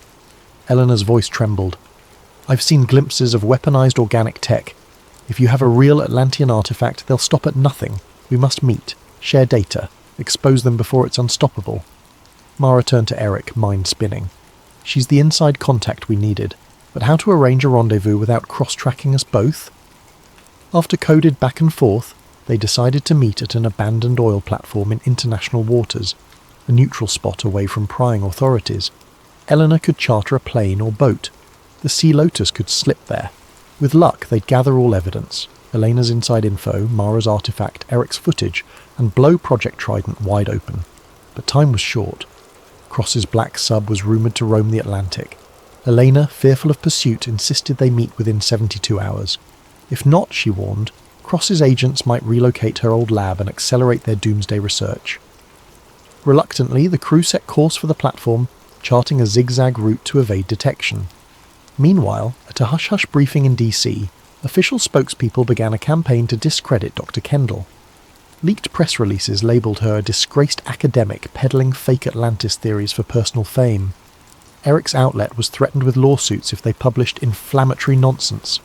The mainstream press, swamped with sensational headlines about other global events, gave limited attention to the Atlantis rumour.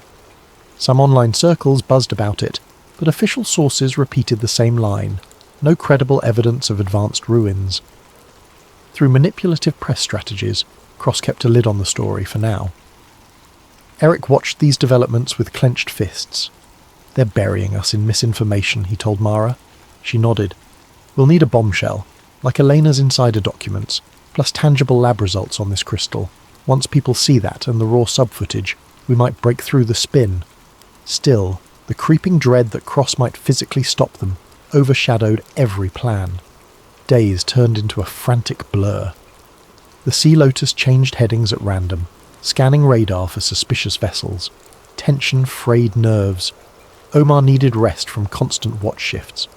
Eric typed stories on a battered laptop, prepping for a massive info dump once the final puzzle pieces arrived. Mara found herself on deck at dawn, eyes on the horizon, reflecting on how her quiet pursuit of an archaeological dream had become a cloak and dagger drama. She fingered the Atlantean crystal, its faint pulses matching her heartbeat as though it shared her anxious anticipation. That afternoon, they neared the coordinates of the abandoned oil platform, a rusted hulk rising from the waves like a ghost. Seabirds circled overhead. From a distance, the structure looked deserted. No sign of Elena or any other craft. They approached cautiously, hooking a rope ladder to a corroded railing so they could climb onto the platform. The ocean swelled beneath them, metal groaning as if resentful of their intrusion. Stepping onto the deserted walkway, they waited. Eric set up a vantage point with binoculars, scanning for Elena's approach. Hammond readied a sidearm just in case. Time crawled. Then a small speck appeared on the horizon, a motorboat heading their way. They waved signals. The boat came close, revealing a lone figure in a hood. Once she was near, the figure climbed the ladder. She pulled back the hood, revealing a woman with anxious eyes. Eleanor Vargas. She clutched a black briefcase. Doctor? Kendall? Eric Lawson? She exhaled in relief. "I have documents, proof of genetic manipulation, experiments on—" But she froze mid-sentence. Her gaze flicked to a distant corner.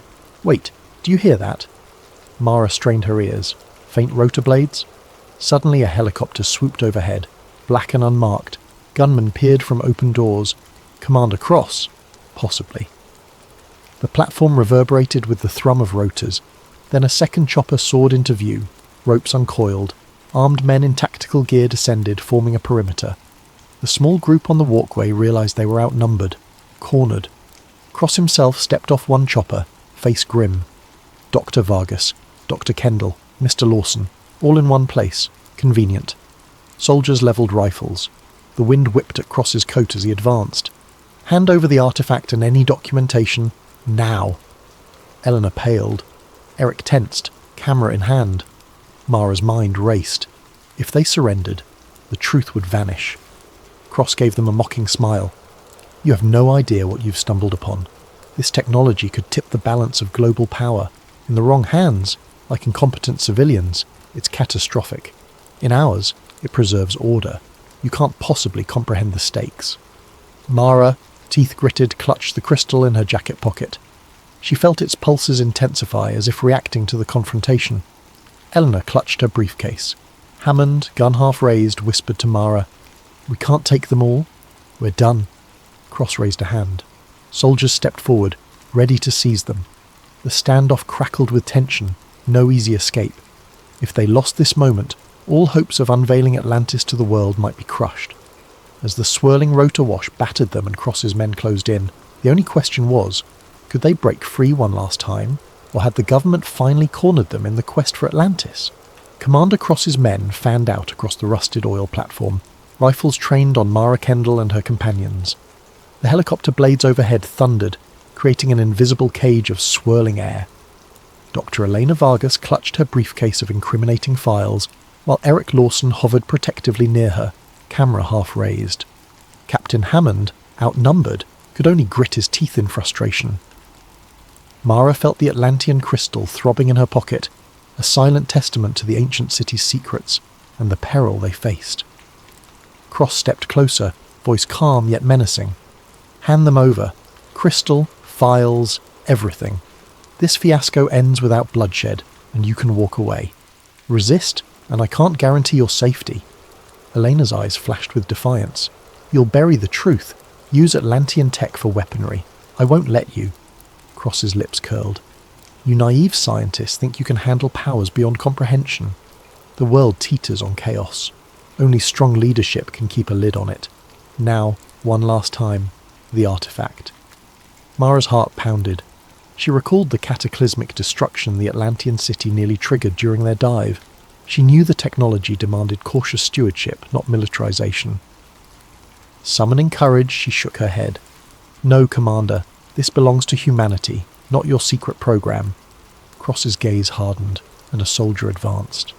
Suddenly the platform trembled. A low rumble emerged from beneath the waves, as though something stirred in the deep. Everyone paused. Hammond peered over the edge. Earthquake? Or... Then, without warning, a large shape broke the surface a few hundred yards away. A rising mass of collapsed Atlantean ruins, or part of the seafloor shifting. The water churned violently, sending swells that rocked the oil platform. Soldiers staggered. One helicopter veered off, nearly losing control. Mara recognized the faint glow emanating from that partial structure. Could it be another Atlantean outpost, roused by the crystal's removal from the city? She had no time to ponder. The platform lurched again. Twisted metal groaned. Cross barked orders for his men to maintain position, but confusion reigned. Hammond seized the moment, yanking Eric and Elena behind a stack of rusted drums. Mara followed, heart thundering. Bullets pinged off metal, soldiers firing wildly to corral them. A cluster of soldiers cornered them behind the drums. Cross marched up, fury in his eyes. Enough! This entire region is destabilizing. Give me the relic, or we all sink with the platform. In the background, the newly emerged Atlantean structure jutted from the sea, water foaming around it, as if an underwater quake had lifted a chunk of the city skyward. Elena, trembling, interjected, Commander, you know unleashing this power could cause global disasters. So many variables we barely understand. Continuing in secrecy invites catastrophe. Cross's jaw tightened. Catastrophe, if it's in the wrong hands, yes. But under disciplined control it can ensure we're never challenged again.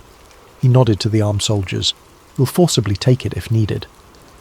Mara realized that even if she gave up the crystal, Cross would never let them go free with knowledge that incriminated him. She exhaled sharply. You talk about preserving order, but you're stoking chaos. She patted her jacket pocket. This artifact's presence triggered that seismic shift, or awakened something. If we don't handle it responsibly, we risk more chaos, maybe on a planetary scale. Cross's gaze flickered with doubt, but he refused to relent. Better we handle it than letting amateurs tamper with unknown forces. We have protocols. At that instant, a deafening crack rang out. The southwestern corner of the platform collapsed into the sea. Metal beams snapped under stress. Soldiers scrambled to keep footing. Retreat to the choppers, one yelled. Cross, torn between capturing the group and saving his men, barked conflicting orders. Mara locked eyes with Hammond. If they didn't flee now, they'd be pinned under wreckage or gunned down. Eleanor clutched the briefcase and pointed to the small boat she arrived in. We can use that to escape, if we can reach it. Eric tightened his grip on the camera, determined to preserve evidence of the Atlantean structure's emergence. In a blur of motion, they sprinted across the swaying catwalk. Soldiers fired sporadically, but rising steam from cracks in the platform partially obscured the line of sight. Cross cursed, snatching up a rifle. The group wove around broken rails, leapt over twisted debris. The ominous shape in the ocean kept rising, spewing jets of bubbles. The entire region felt on the verge of meltdown. Hammond managed to knock aside one soldier with the butt of a crowbar. Eric kicked another's weapon free. Eleanor ducked a swinging baton, nearly losing her briefcase. Mara felt a bullet whiz by, adrenaline surging. Then, with a final push, they slid down a broken ladder onto the small boat's deck. Eleanor revved the engine, face pale but resolute. Commander Cross, spotting them from a higher walkway, aimed his rifle. For a moment Mara thought they'd all be shot, but a sudden jet of steam erupted from a fissure in the platform beneath Cross. He staggered, dropping the rifle into the churning water. Another soldier dragged him back from the edge. They exchanged glances of panic, the entire structure on the brink of collapsing into the boiling sea. Cross roared in frustration. The small boat sped away from the listing platform. Mara, breath heaving, looked over her shoulder to see the black helicopters scrambling to lift off. One rose unsteadily, only to be pelted by debris from the disintegrating tower. It spun out of control, crashing into the waves with an explosion. The other helicopter managed to get airborne, but retreated, presumably with surviving soldiers. Whether Cross escaped or not was unclear. The platform folded into the ocean in a shriek of twisting metal, swallowed by the swirling water. The group steered well clear of the collapsing site, the ocean churning violently.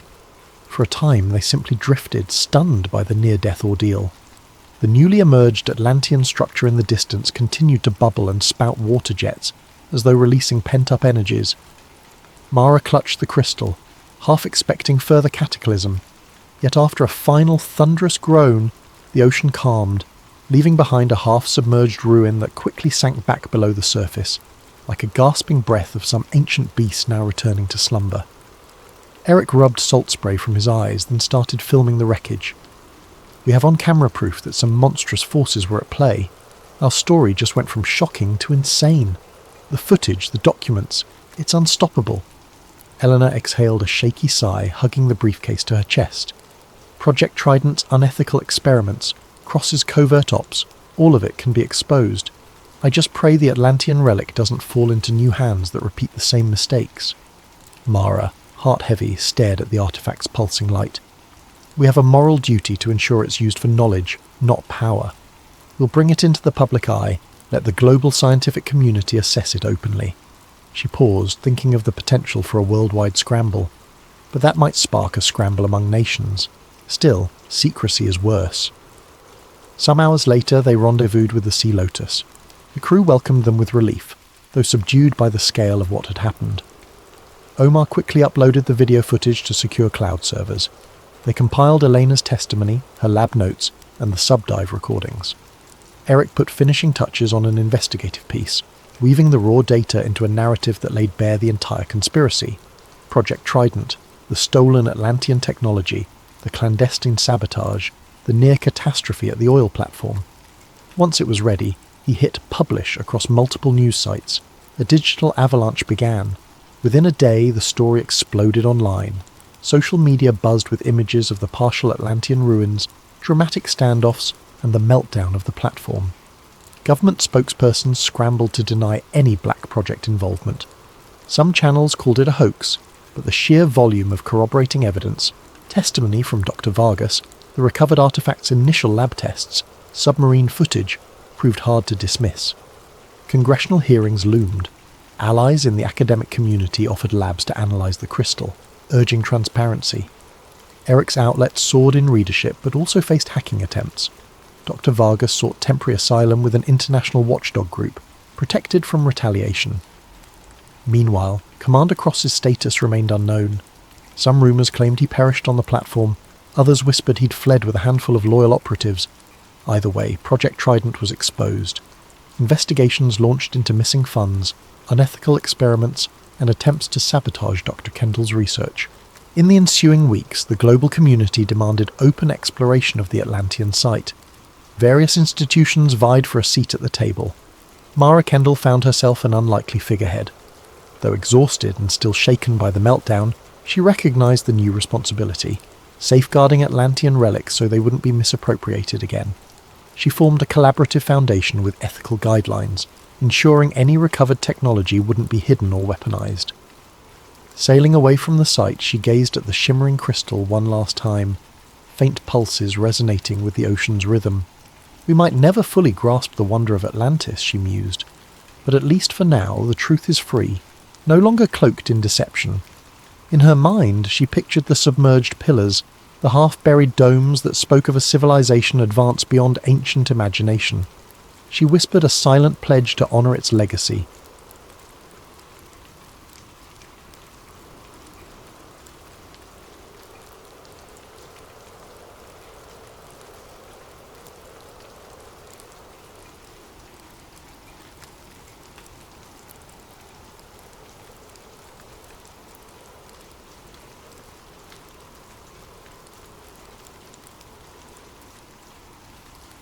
Charlie Grayson was an ordinary guy with an ordinary job. At 42, he'd spent the better part of 2 decades driving trucks, hauling everything from frozen vegetables to industrial equipment.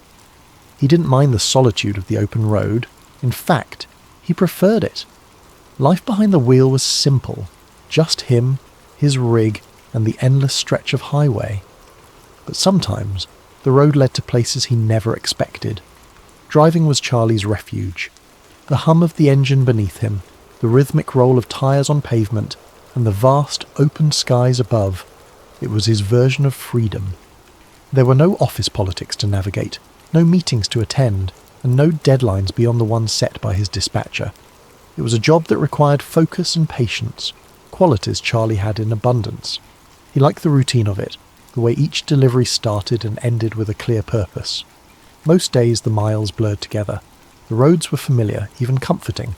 He knew the best diners to stop at for a slice of pie, which truck stops had the cleanest showers, and the stretches of highway where the sunsets seemed to last forever.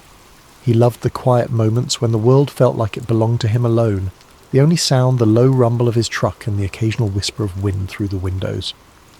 Charlie didn't consider himself the adventurous type. He wasn't the kind of guy who went looking for excitement or mystery. In fact, he avoided it whenever possible. His life was a steady rhythm of pickups and drop-offs, punctuated by the occasional call to his sister, or a quick stop to visit a friend on the way through town. It was predictable, and he liked it that way. But driving wasn't without its surprises. Over the years, Charlie had seen his share of odd things on the road. A bear wandering too close to the interstate, strange lights hovering in the distance late at night, and once, a car inexplicably abandoned in the middle of nowhere, its doors wide open as if the occupants had vanished into thin air. None of it had rattled him too much. He chalked it up to the quirks of life on the road and kept moving. Still, there was something about the open road that always felt a little otherworldly. Maybe it was the way the landscape seemed to stretch on forever, or the way the stars looked brighter and closer when you were miles from the nearest city. Charlie had spent countless nights parked at rest stops, leaning against the hood of his truck and staring up at the night sky.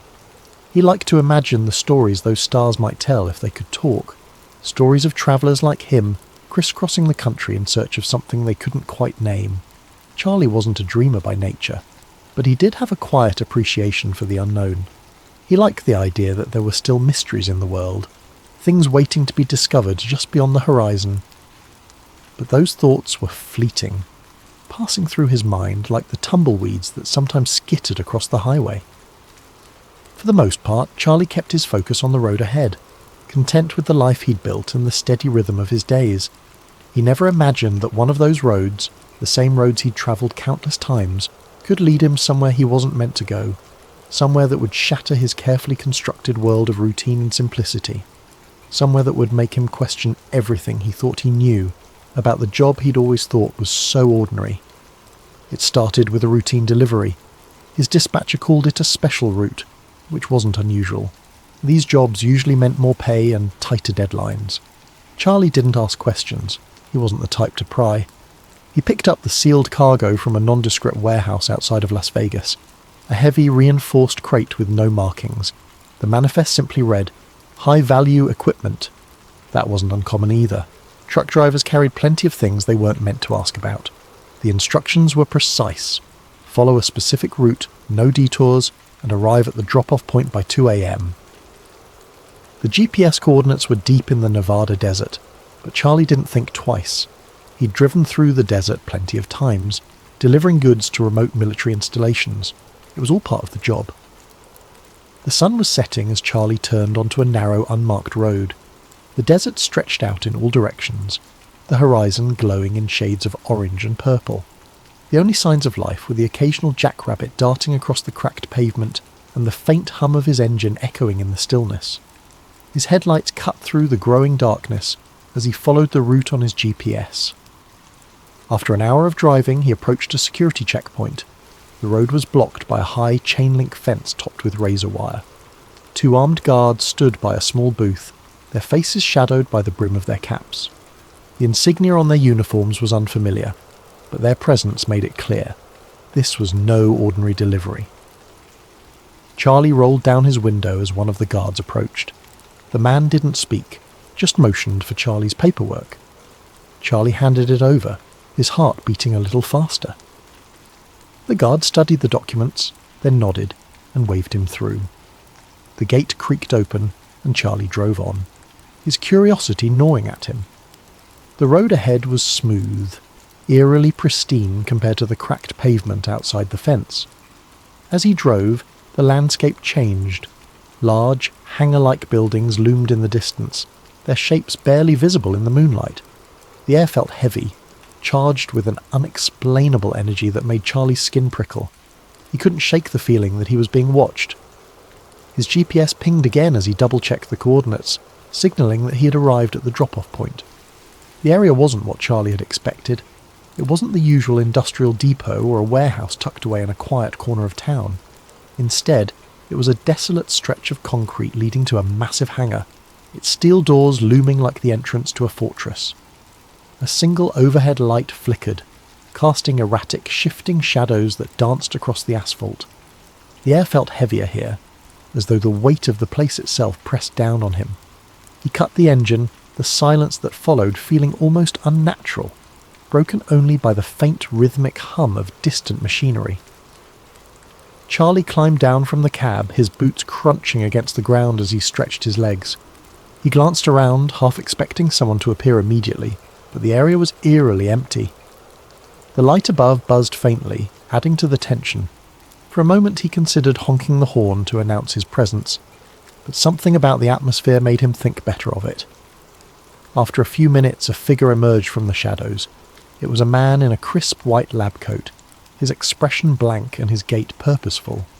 Behind him were two guards, each wearing dark uniforms and carrying weapons holstered at their hips. Their presence wasn't casual. They moved with precision, their eyes scanning the area as if they expected trouble. The man in the lab coat stopped in front of Charlie, his gaze sharp but devoid of any warmth or friendliness. He held out a clipboard without introducing himself, his movements mechanical. Charlie hesitated, then took the clipboard, scanning the document briefly.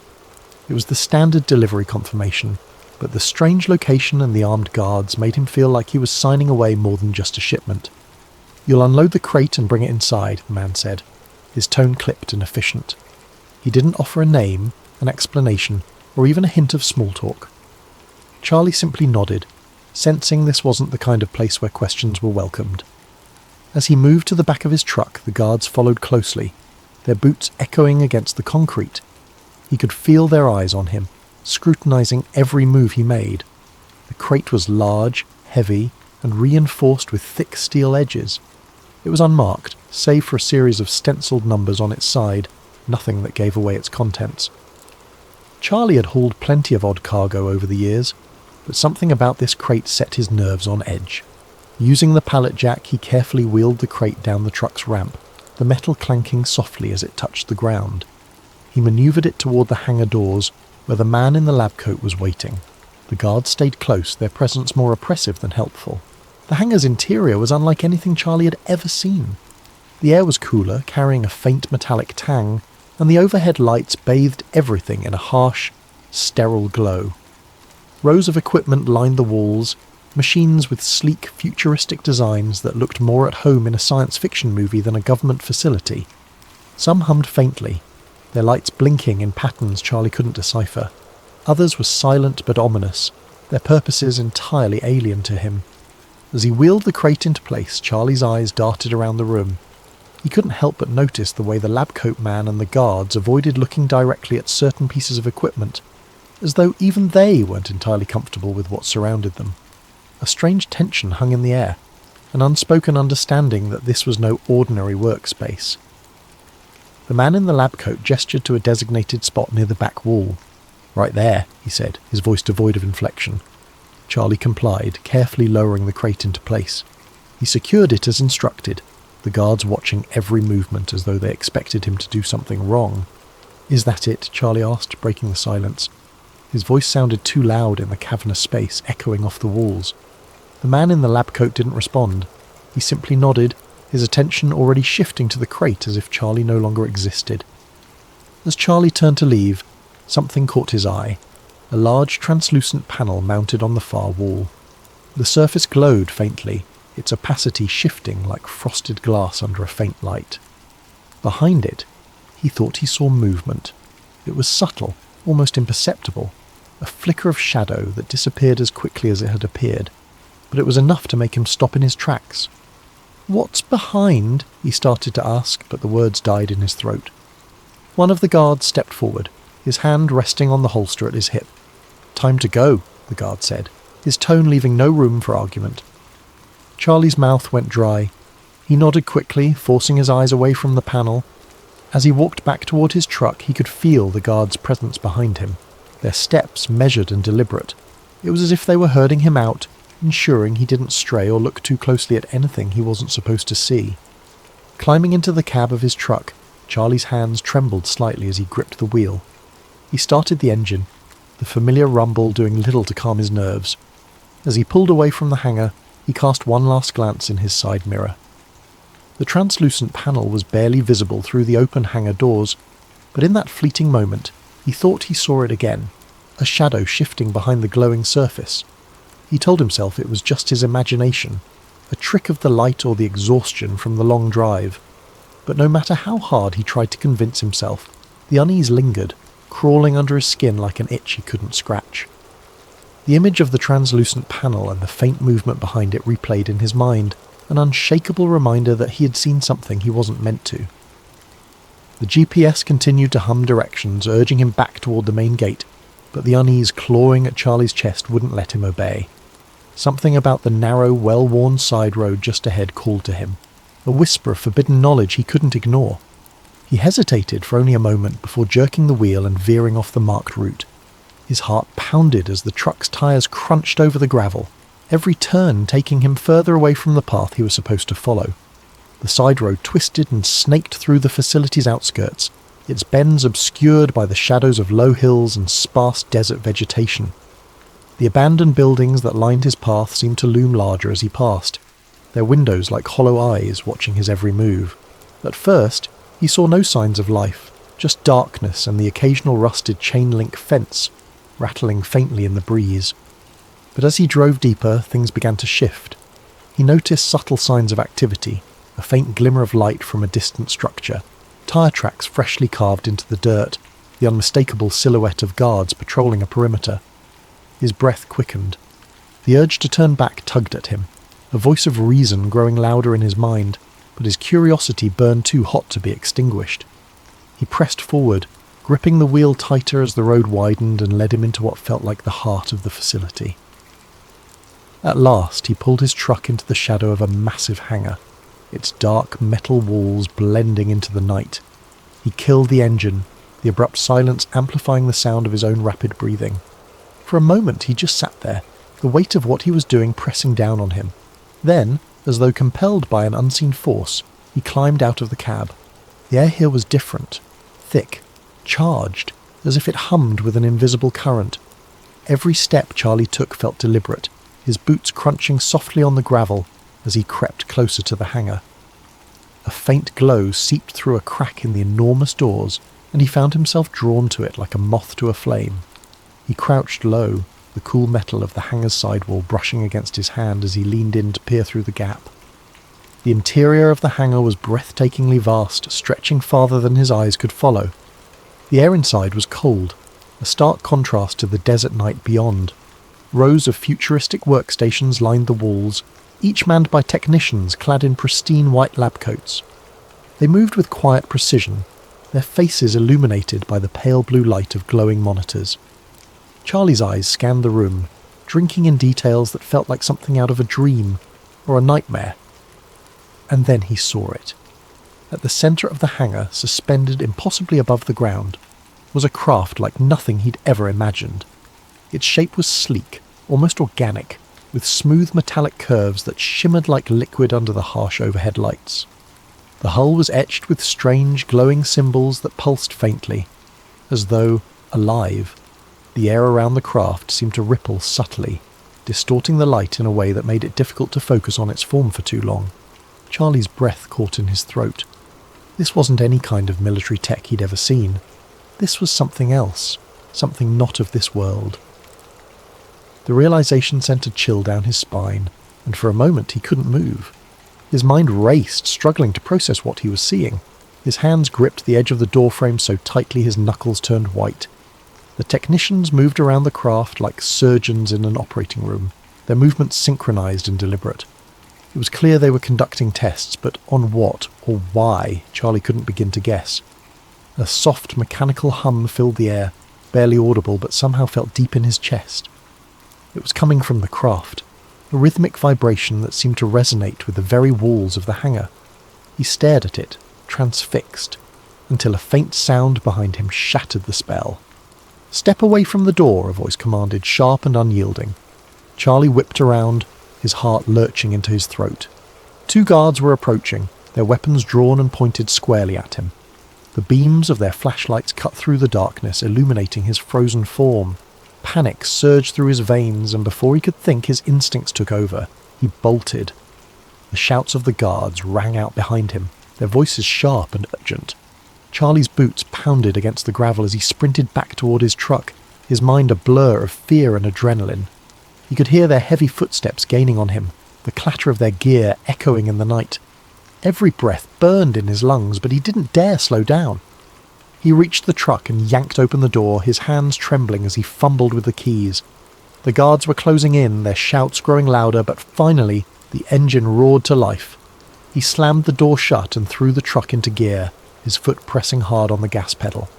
The tyres spun for a moment before gripping the gravel, sending up a cloud of dust as he sped down the road. In his rearview mirror he could see the guards giving chase, their figures silhouetted against the distant lights of the hangar. But as he rounded a bend, the facility began to fade into the background. For a fleeting moment, relief washed over him. He thought he might have escaped, but his hope was short-lived. As he neared the main gate, a blinding spotlight erupted ahead of him, flooding the road with harsh white light. He squinted against the glare, his truck screeching to a halt. The tyres left deep grooves in the dirt as the vehicle came to an abrupt stop. Ahead, a line of vehicles blocked the road, their engines idling ominously. Armed guards stepped out, their weapons raised and trained on him. Charlie's breath came in ragged gasps as he realized he was surrounded. There was no way out. Slowly he raised his hands, his heart pounding so hard it felt like it might burst from his chest. The guards approached, their faces impassive as they barked orders. They pulled him from the truck, cuffing his wrists with practiced efficiency. The cold metal bit into his skin, a stark reminder of his mistake. As they led him toward one of the waiting vehicles, Charlie cast one last glance over his shoulder. In the distance, the hangar loomed dark and silent, its secrets once again hidden from view. The faint glow of the translucent panel burned in his memory, a haunting image he knew he'd never forget. The guards shoved him into the back of a black van, its interior as cold and unyielding as the cuffs around his wrists. The doors slammed shut, sealing him in darkness. As the vehicle pulled away, Charlie's mind raced with unanswered questions and a growing sense of dread. He didn't know where they were taking him, or what would happen next. All he knew was that he'd seen something he was never meant to see, and that knowledge would cost him more than he'd ever imagined. Thank you for joining us tonight on Sleep Theories. As you drift off, let this story remind you of the mysteries that might lie just out of sight, hidden in the most secretive corners of the world. Sleep well and sweet dreams.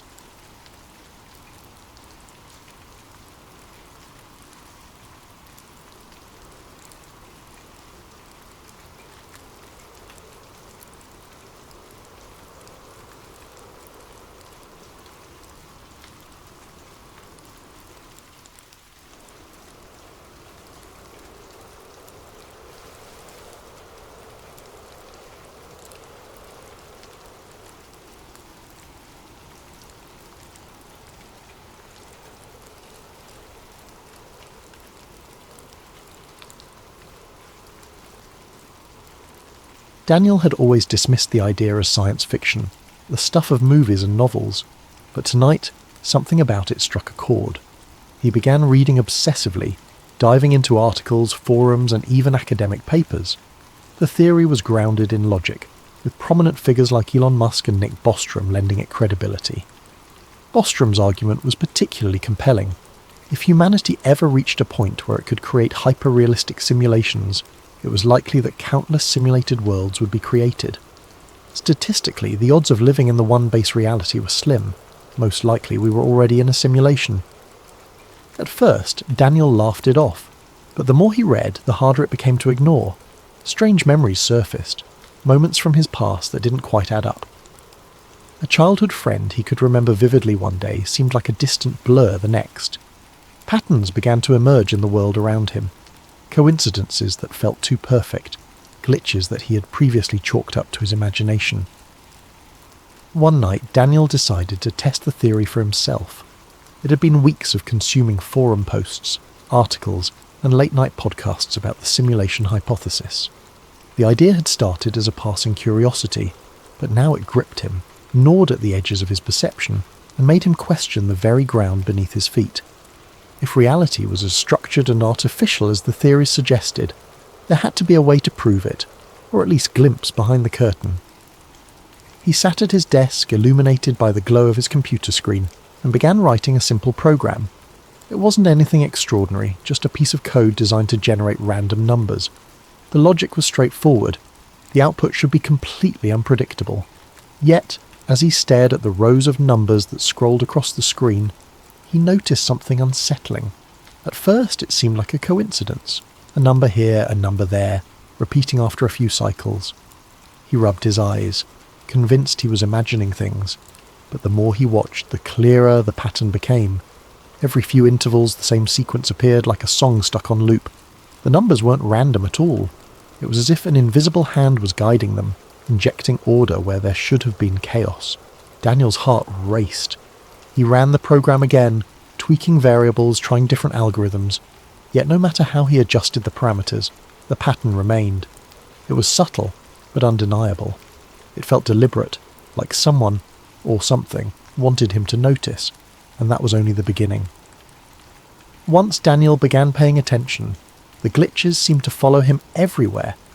Lights in his apartment flickered without warning, even though his landlord had just installed new fixtures. Objects on his desk seemed to shift position when he wasn't looking. His coffee mug moved slightly to the left. A pen rolled a few inches away from where he'd placed it. He told himself he was imagining things, but deep down he wasn't so sure. The strangest moments happened when he ventured outside. On his usual walk to the park, he began to notice strangers behaving oddly.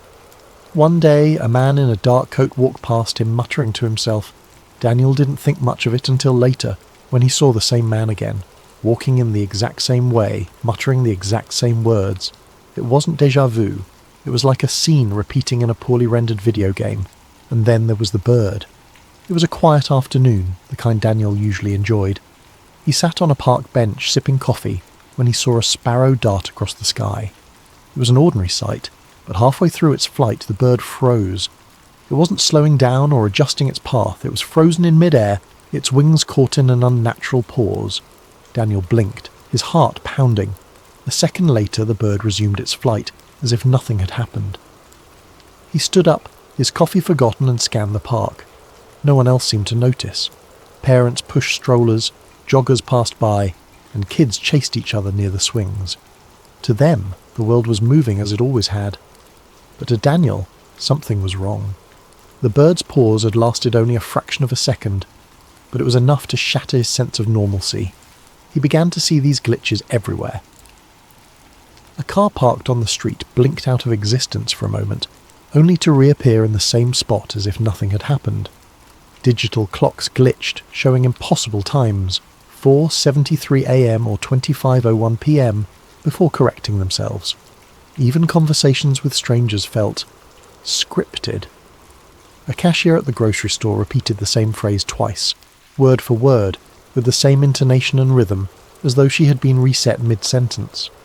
Daniel couldn't escape the feeling that the world around him was unravelling. Or perhaps it wasn't unravelling.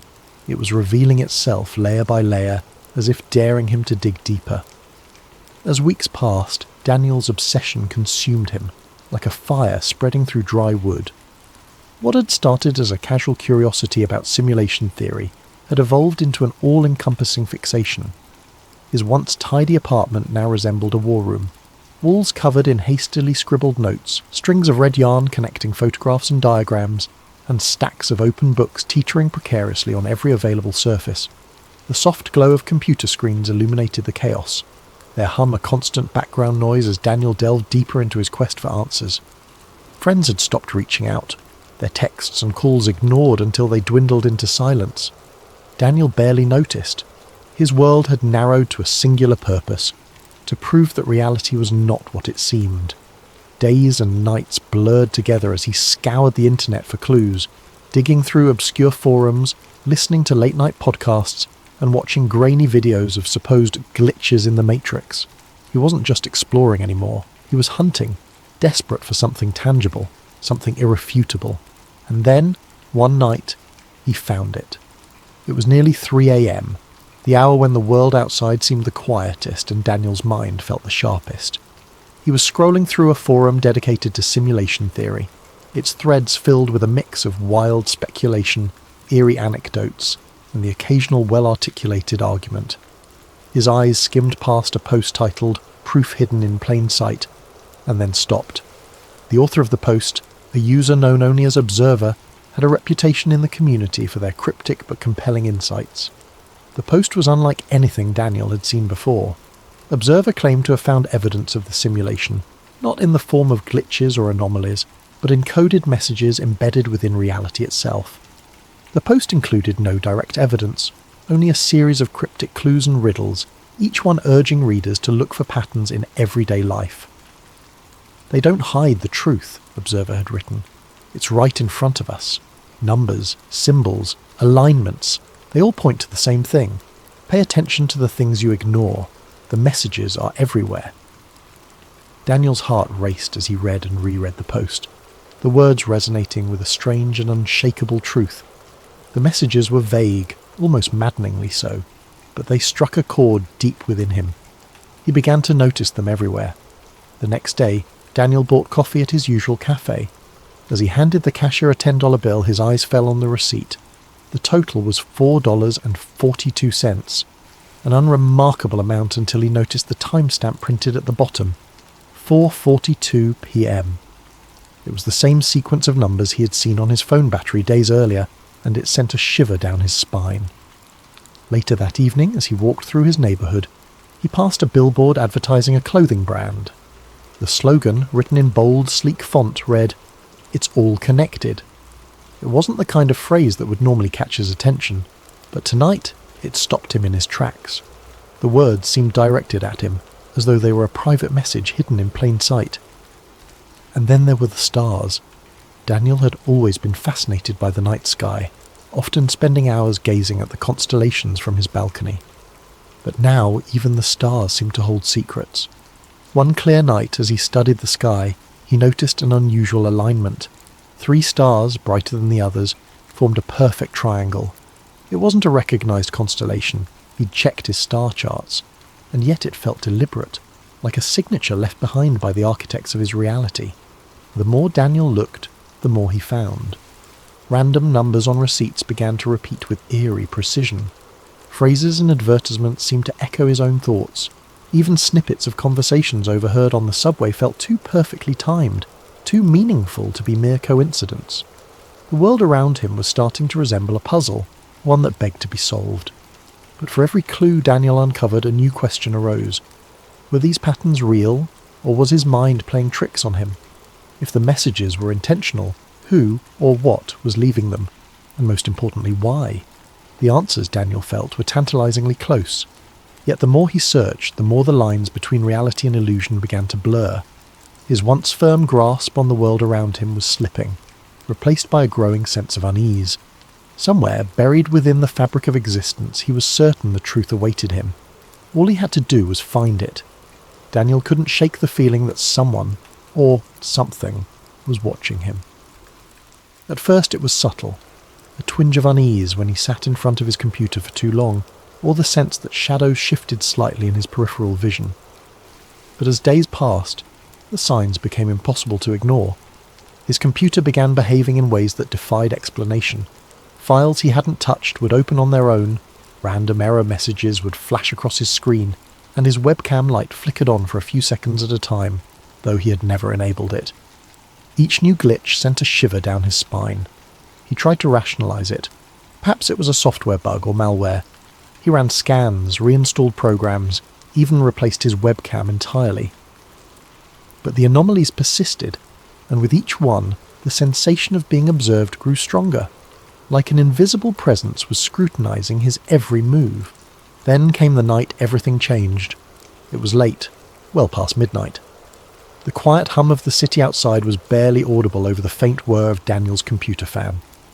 He had been sifting through yet another obscure forum thread, his tired eyes scanning lines of cryptic text, when the screen suddenly went black. His fingers froze mid-typing, the room plunged into an unnatural silence. Even the gentle buzz of his desk lamp seemed to fade away.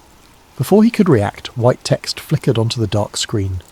The words were simple but chilling. "You're getting close." Daniel's breath caught in his throat. His pulse quickened as he leaned forward, his face illuminated by the eerie glow of the message. He stared at the screen, half expecting more text to appear, but none did. He tried to type something, anything, but the keyboard was unresponsive. The message remained for a few more moments before vanishing, leaving the screen blank once again. He sat back in his chair, his heart pounding in his chest. Was this a prank? Had someone hacked into his system? Or more terrifyingly, was this a response to his relentless digging into simulation theory? The thought sent a cold chill down his spine. The message felt deliberate, as though whoever, or whatever, had sent it was watching him in that very moment. In the days that followed, Daniel's world began to feel more surreal. Conversations with people took on an uncanny quality. Friends and strangers alike spoke in clipped, almost mechanical tones, repeating phrases with eerie precision. The cashier at the grocery store said, "Have a nice day," in the exact same cadence on 3 separate visits. It was as though the people around him were following a script, their responses pre-programmed and devoid of spontaneity. Even the sky seemed unnatural. Daniel noticed that the clouds rarely moved, hanging in place like props on a painted backdrop. The colours at sunset were too vivid, too perfect, as if rendered by an artist with an overactive imagination. The air itself felt heavier, charged with an invisible tension that made his every breath feel laboured. And then, one fateful night, it happened. Daniel was sitting at his desk, staring at the blinking cursor on his screen. He had been trying to write down his thoughts, to make sense of the strange events that had been unfolding. But his mind was a whirlwind, and the words refused to come. Suddenly the lights in his apartment flickered and went out. The hum of his computer died, plunging the room into an almost oppressive silence. He sat motionless, his eyes adjusting to the darkness. For a moment he thought the power outage was a coincidence, a mundane inconvenience. But then, in the corner of the room, a faint glow began to emerge. It wasn't the warm light of a candle or the cold blue of an LED. It was something entirely otherworldly, shifting in colour and intensity like a living entity. The glow grew brighter, pulsing rhythmically as it filled the room with an ethereal light. Daniel's breath hitched as he stood, his movements slow and cautious. Within the glow he began to see patterns, lines of cascading numbers and symbols, shimmering and shifting like the surface of a disturbed pond. These symbols moved too quickly to comprehend, but their presence felt purposeful, as though they were the very building blocks of reality itself. It was as if a veil had been lifted, exposing the intricate machinery that lay beneath the surface of his world. Daniel's chest tightened, his mind racing with questions and fears. Was this the truth he'd been searching for? Was he witnessing the raw code of the simulation? Or was his mind playing tricks on him, conjuring visions from the depths of his obsession? Compelled by a mix of terror and curiosity, Daniel reached out. His fingers trembled as they moved closer to the glowing mass. The moment his hand made contact, a surge of energy coursed through him, jolting him like a bolt of lightning. He gasped, his vision flooded with a kaleidoscope of images and sensations. He saw flashes of his life, memories both familiar and foreign. He saw himself as a child playing in the park, but the scene felt off, as though it were a recording played back on faulty equipment. He saw faces of people he didn't recognise but felt he should, their expressions frozen in time. Most disturbingly, he saw himself from a distance, not as a human being but as a sequence of data, lines of ones and zeros stretching infinitely into the void. The experience lasted only a few seconds, but it left Daniel reeling. As the glow faded and the room plunged back into darkness, he collapsed into his chair, his body trembling with exhaustion and fear. His mind raced to make sense of what he had seen. Was it a glimpse of the truth, or had his obsession driven him to the brink of madness? In the silence that followed, one thought echoed through Daniel's mind. The world he knew would never feel the same again. In the days that followed, Daniel struggled to make sense of what had happened. He replayed the events over and over in his mind. The glowing code, the surge of energy, the kaleidoscope of images that had flashed before his eyes. Was it possible that he had truly glimpsed the underlying fabric of reality, or had his mind, pushed to the brink by his obsession, simply conjured it in a moment of exhaustion?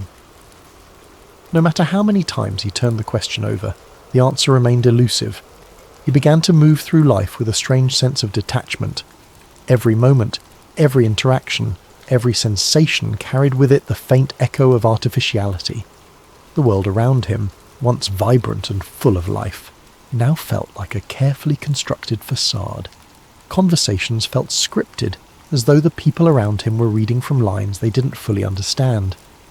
The sound of traffic outside his apartment seemed monotonous, like a looped recording playing on repeat. Even the city lights that twinkled in the distance felt calculated, their brightness too perfect, their arrangement too deliberate. Daniel spent hours staring out the window of his apartment, watching the world unfold below. He noticed details he had never paid attention to before. The way pedestrians seemed to walk in synchronized patterns. The way the wind rustled the trees as though following an unseen rhythm. It was as if the simulation, if that's what it was trying harder than ever to convince him of its authenticity. But the harder it tried, the more artificial it felt. One evening, as he watched the sun set behind the city skyline, a strange calm settled over him. The colours of the sky, vivid oranges and purples fading into deep blue, felt impossibly beautiful, almost as if they had been painted just for him. And in that moment, Daniel realised something profound. Whether the world was real or simulated didn't matter. His experience of it was all he had, and it was no less meaningful for being uncertain. The laughter of a child playing in the park, the warmth of the sun on his skin, the taste of his favourite coffee, these things felt real. They brought him joy, comfort and connection, and perhaps that was enough. Daniel didn't stop wondering about the nature of reality. His curiosity was too deeply ingrained to simply vanish. But he no longer let it consume him. Instead, he began to focus on the things that grounded him, the friends he had neglected, the hobbies he once loved, the simple pleasures that made life worth living. If the world was a simulation, then it was a beautiful one, and he would cherish it for what it was. As he sat by his window that evening, the city lights twinkling in the distance, Daniel felt a sense of peace he hadn't known in months. The question of whether his world was real or fabricated faded into the background, replaced by a quiet acceptance of the mystery. Some truths, he realised, didn't need answers. Sometimes the beauty of the question was enough. Thank you for joining us tonight on Sleep Theories. May this story of reality and illusion inspire you to reflect, to wonder, and to find comfort in the unknown. Sleep well, and let your dreams carry you to a place of endless possibility. Sweet dreams.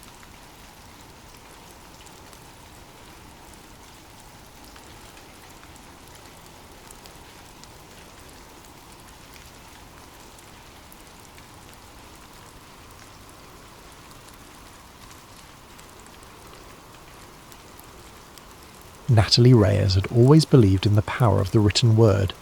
She'd grown up idolising the old-school journalists of the Watergate era, those fearless reporters who cracked open institutional corruption piece by piece until the truth shone in all its unsettling glory.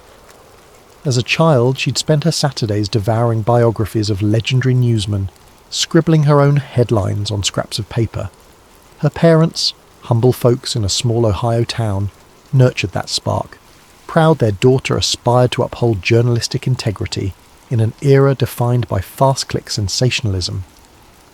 As an adult, Natalie landed a job at Veritas Web News, an up-and-coming independent media site. It wasn't a mainstream newspaper, but it had a loyal readership that appreciated long-form investigations rather than clickbait. She poured her heart into each story, determined to tell narratives that mattered. But the reality of modern journalism soon tempered some of her starry-eyed dreams. Budget constraints, editorial pressures, and the constant deluge of superficial trending topics pulled attention away from deeper digs. Still, she persisted.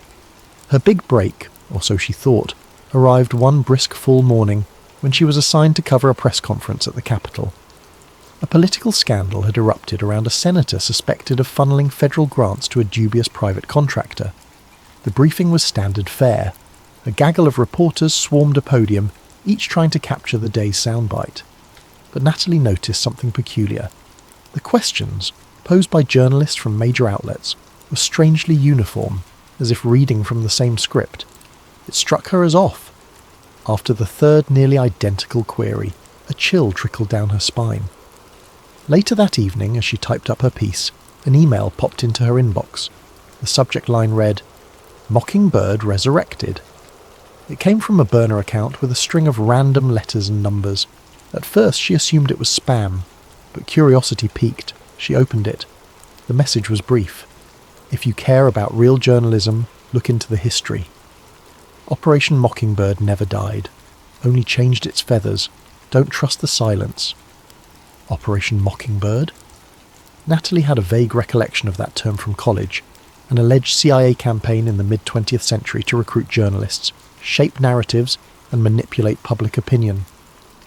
Officially, the story went that it was either overblown rumour, or, if it did exist, it had been shut down decades ago. Intrigued, she pressed further, reading late into the night. She discovered how, in the 1970s, congressional hearings hinted at CIA payoffs to media figures. Documents exposed a clandestine program that placed agency-friendly reporters in key newsrooms. The rumour was it continued in some form, steering coverage on sensitive topics. Most historians dismissed the modern version as pure conspiracy fodder. But the following day, a startling coincidence. The minor story Natalie had been investigating, an inquiry into potential corruption in a city planning commission, was abruptly pulled from publication by her editor, citing legal concerns. Yet no lawsuits had been threatened. No external calls had demanded it be shelved, at least as far as she knew. Something in her gut told her these events might connect. Was she paranoid, or was someone exerting pressure behind the scenes? In the journalistic world, sometimes spiking a story at the last minute was normal.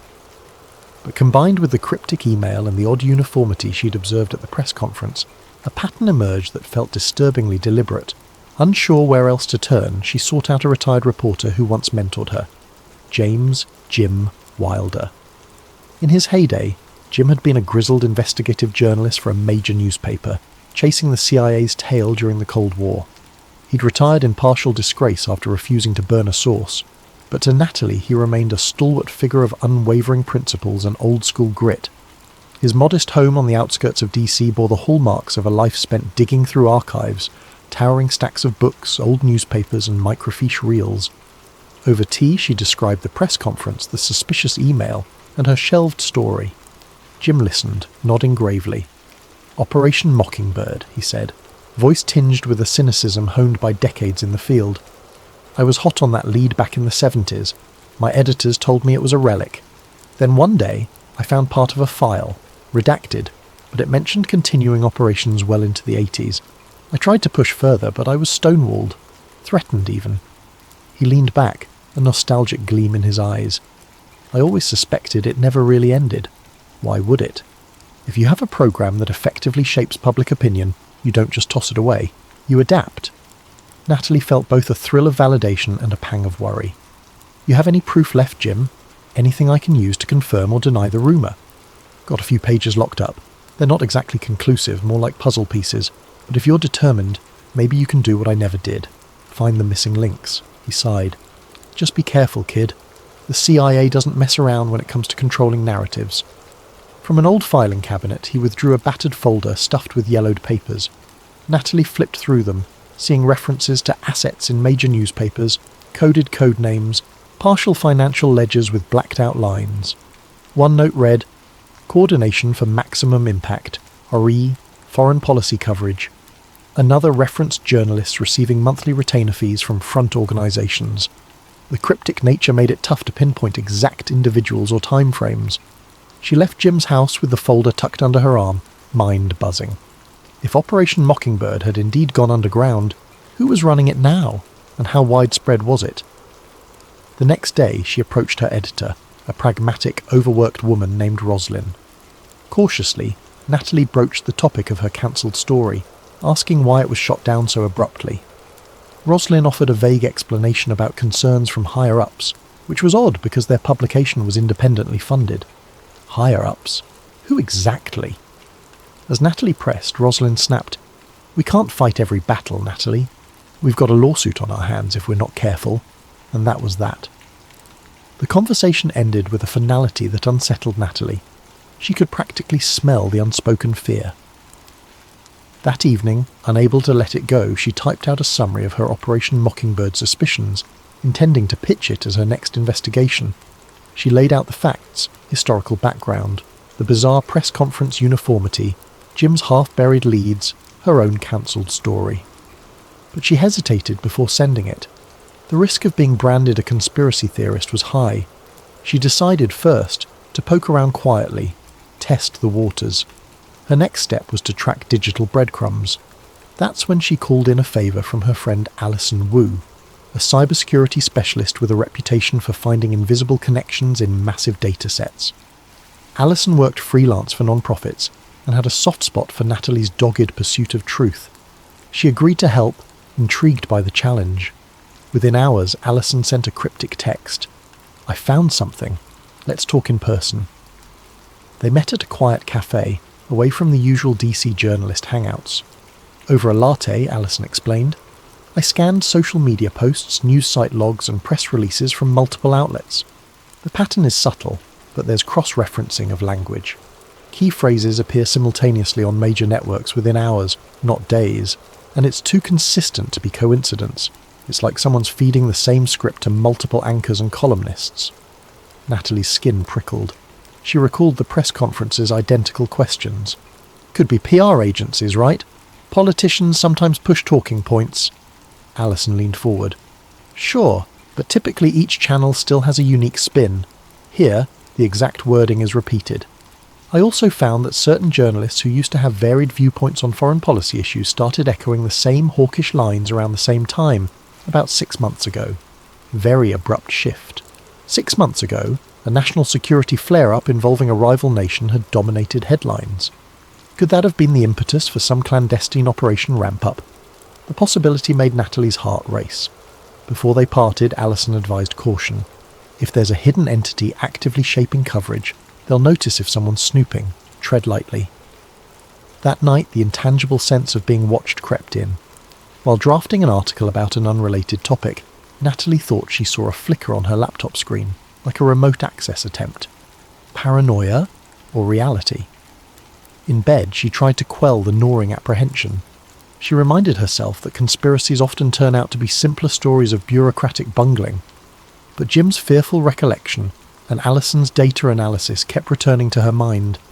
A question loomed. If Operation Mockingbird is still alive, how far does it reach now?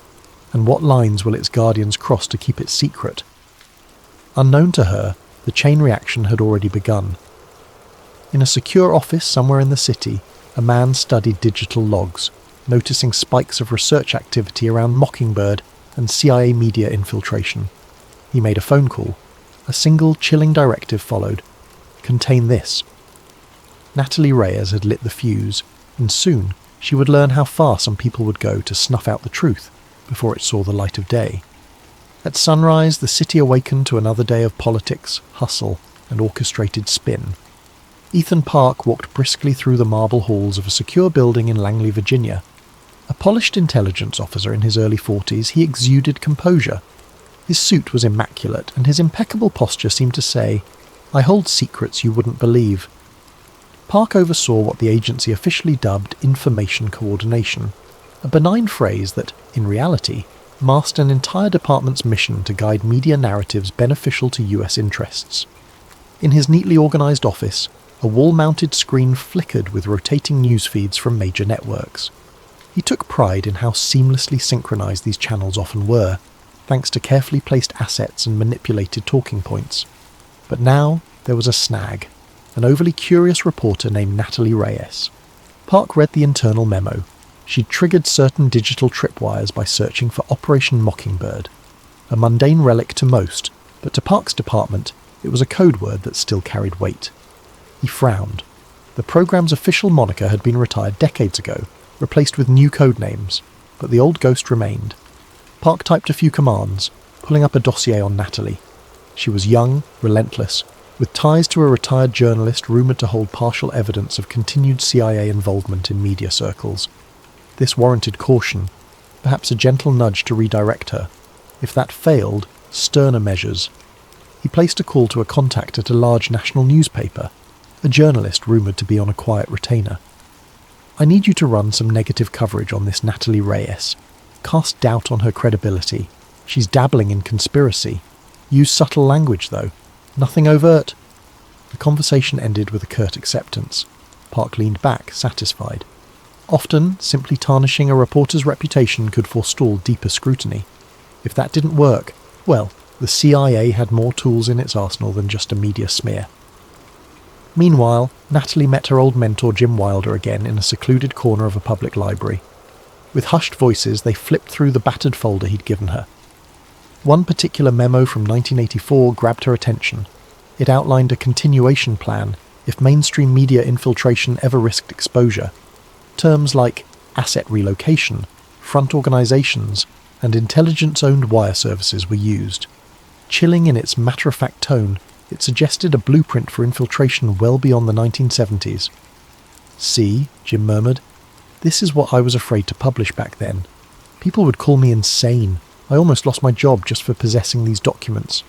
My editor told me, stop chasing ghosts. But a source inside the agency confirmed it was real. Next day, that source disappeared." His voice trembled at the memory. Natalie placed a reassuring hand on his shoulder. She could sense the old terror creeping back into his eyes. "We won't let them silence us," she promised, though her heart raced. Later, she and Alison Wu convened in a cramped windowless room at the Veritas Web News office. A TV on the wall showed breaking news about a foreign policy crisis, a spike in tensions with a Middle Eastern nation. The newscaster rattled off stark accusations in a near-unanimous chorus repeated across multiple channels. Alison paused the screen. "Look at the phrases. Immediate threat to American security. Urgent necessity of a firm response. Across different networks. Same phrasing, same emphasis." Natalie's pulse quickened. "This is exactly the pattern you noticed. Coordinated messaging, as if from a single script." She felt a rush of determination. People deserved to know their news might be shaped by something far deeper than standard PR. But how to prove it in a way that no one could dismiss as tinfoil hat conspiracy? She needed a living source, someone on the inside, or at least someone who had direct knowledge. Jim's documents were partial. They needed more. Alison typed furiously at her laptop, searching for any trace of ex-CIA staffers who once oversaw Operation Mockingbird. Most were dead, retired, or seemingly off the grid. Then she froze. "Natalie, check this out." She showed Natalie an obscure online post referencing a company man who'd come forward in the 90s, claiming Mockingbird was rebranded and expanded to new mediums. The post mentioned a name, William Grayson, ex-CIA. He gave a handful of interviews to small alt-media outlets, and then vanished. Could he still be alive, Natalie wondered aloud, and if so, could we track him down? It was a long shot, but no other leads looked promising. They rummaged through old digital archives, scouring references to Grayson. Eventually they uncovered a half-baked clue. A user on a conspiracy forum claimed to have spotted him living under an alias in rural Pennsylvania. No verification, though. The search consumed hours. Their editor, Roslyn, passed by, frowning. "Are you two focusing on anything we can actually publish soon? We're behind on clicks this week." Natalie feigned a polite smile. "We're working on an important investigative piece. Trust me, it'll be worth it." Roslyn sighed. "Just remember, we can't run ghost stories without proof." Then she left them to it.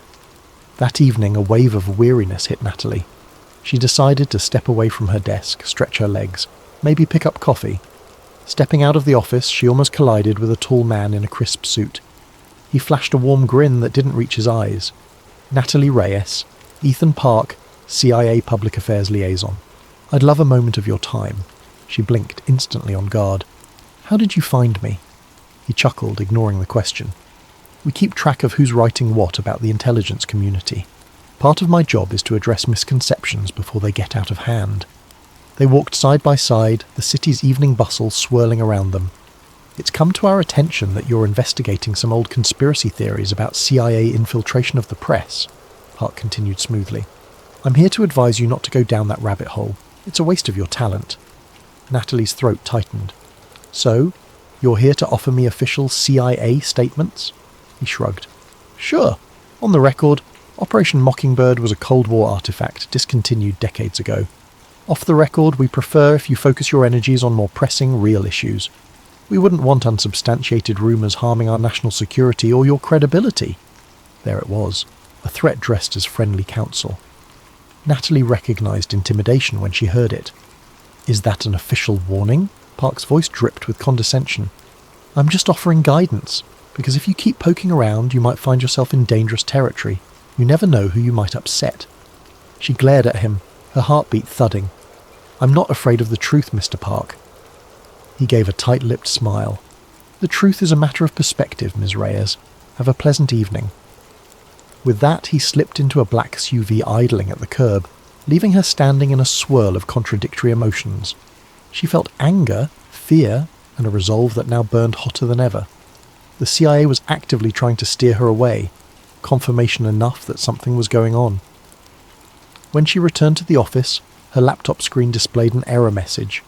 Attempting to reboot, she found her system compromised, documents scrambled, half of her Operation Mockingbird notes missing. She paled. She'd let her guard down, stepping out without locking everything properly. Alison, upon hearing the news, rushed over to attempt to salvage. A few frantic keystrokes and her face fell. They wiped your files, probably planted a Trojan to remove any reference you've gathered. The best I can do is restore partial backups from a day ago. Though upset, Natalie wasn't entirely undone. She had made additional copies and stashed them offline, thanks to a tip from Jim. But this invasion signalled a new level of danger. She glanced around the dimly lit newsroom, half expecting masked men to appear from the shadows. She swallowed hard and locked eyes with Alison. We can't back down. Alison nodded, jaw set. We'll take triple precautions from now on. Natalie's phone buzzed. A text from Jim. We need to talk. Urgent. Meet me at my place. She left the office immediately, adrenaline spiking. Upon arriving at Jim's modest suburban home, she found him visibly shaken. Somebody's been snooping around, he whispered, pointing to signs of forced entry, a cracked window, scattered papers. They took a bunch of my old files. The only reason I even have some left is because I hid them off-site. His voice was unsteady. I've lived with fear for decades, but never quite like this. Natalie's heart ached. She reached for his hand. We'll protect you, and we'll find the truth. I promise, Jim gave a hollow laugh. Be careful who you trust, kid. The CIA has tentacles everywhere. Even the White House might not be immune. We used to say the pen is mightier than the sword, but that's only if people get to read the words. Natalie nodded, an uneasy weight settling on her chest. Just then, her phone buzzed again, this time from an unknown number. A single line of text. Stop chasing ghosts. Final warning. She looked at Jim, then the phone, her fingers trembling. No more illusions. The stakes were real. She recalled Ethan Park's thinly veiled threat and felt a wave of determination push back her fear. If the CIA truly had an ongoing operation to shape mass media, that was bigger than anything she'd ever touched. In that moment, Natalie Reyes made a silent vow. She would see this through, no matter the risk. Because if the watchmen of democracy were compromised, then someone had to expose it, and she was ready to be that someone. The next week was a blur of covert meetings, encrypted messages, and mounting tension. Natalie avoided her usual haunts, suspecting constant surveillance. She used burner phones, changed her daily routes, and met sources in unpredictable locations. The more obstacles she encountered, the more she sensed she was onto something monumental. With Alison Wu's help, she discovered a single name surfacing repeatedly in the digital footprints left by suspicious PR agencies, Project Nightingale. Nothing official turned up in a search, but references to it appeared in the metadata of certain intelligence-linked press releases. That could be the modern code name for a resurrected mockingbird, or at least some offshoot. Frustration boiled. She needed a key insider, someone with direct knowledge. After scouring forum posts and chasing rumours, she and Allison pinned their hopes on William Grayson, the ex-CIA operative who'd allegedly admitted in the 1990s that the agency still manipulated domestic media. If he was alive, maybe he possessed the final puzzle piece. They followed the lead to a small, desolate town in Pennsylvania. Thick forest surrounded them as they drove down winding roads. The local motel clerk said he'd never heard of Grayson, but an older man at a diner recognised the description of the recluse, living in a cabin by the lake. Encouraged, they set out. The cabin stood alone on a gravel path. Overgrown grass, warped porch steps, a battered mailbox. Nervous, Natalie knocked. No answer. She knocked again, more firmly, and the door creaked open, revealing a man in his 60s with unkempt hair and piercing eyes. He eyed them warily. "We're looking for William Grayson," Natalie said gently, holding up her press badge. "My name is Natalie Reyes. This is my associate Allison. We have questions about Operation Mockingbird or something that might have grown out of it." Grayson's face froze at the mention of Mockingbird. Then he glanced around as though expecting watchers. "Come in," he muttered, stepping aside. The interior was claustrophobic, filled with shelves of old books and a perpetual haze of stale coffee. Once they settled, Grayson sank into a wooden chair, wariness etched into every line of his face. "I left the agency over moral objections," he began haltingly. "That was back in '89. They taught me the art of shaping public narratives, not just abroad, but at home. I believed we had to protect the public from dangerous ideologies, but it got out of hand. We were shaping everything, wars, elections, even economic policy coverage. So I blew the whistle in a half-hearted way. No mainstream outlet would believe me. The smaller media that did, they were smeared, or I was labelled a crank, so I vanished." He paused, taking a shaky breath. But it never ended. They repackaged it. I've seen glimpses of the new directives, infiltration of digital platforms, sponsorship of influential voices on social media, expert pundits on cable news. They can craft illusions that become reality for millions. Allison asked, voice hushed. "Do you have proof? Documents? Recordings?" Grayson rubbed his temples. "Over time, I compiled a hidden archive. It's not all here. I keep it distributed in multiple places, but I can show you enough to confirm your suspicions." He stood, rummaging through a trunk in the corner. He pulled out a file marked with a symbol, a stylized nightingale.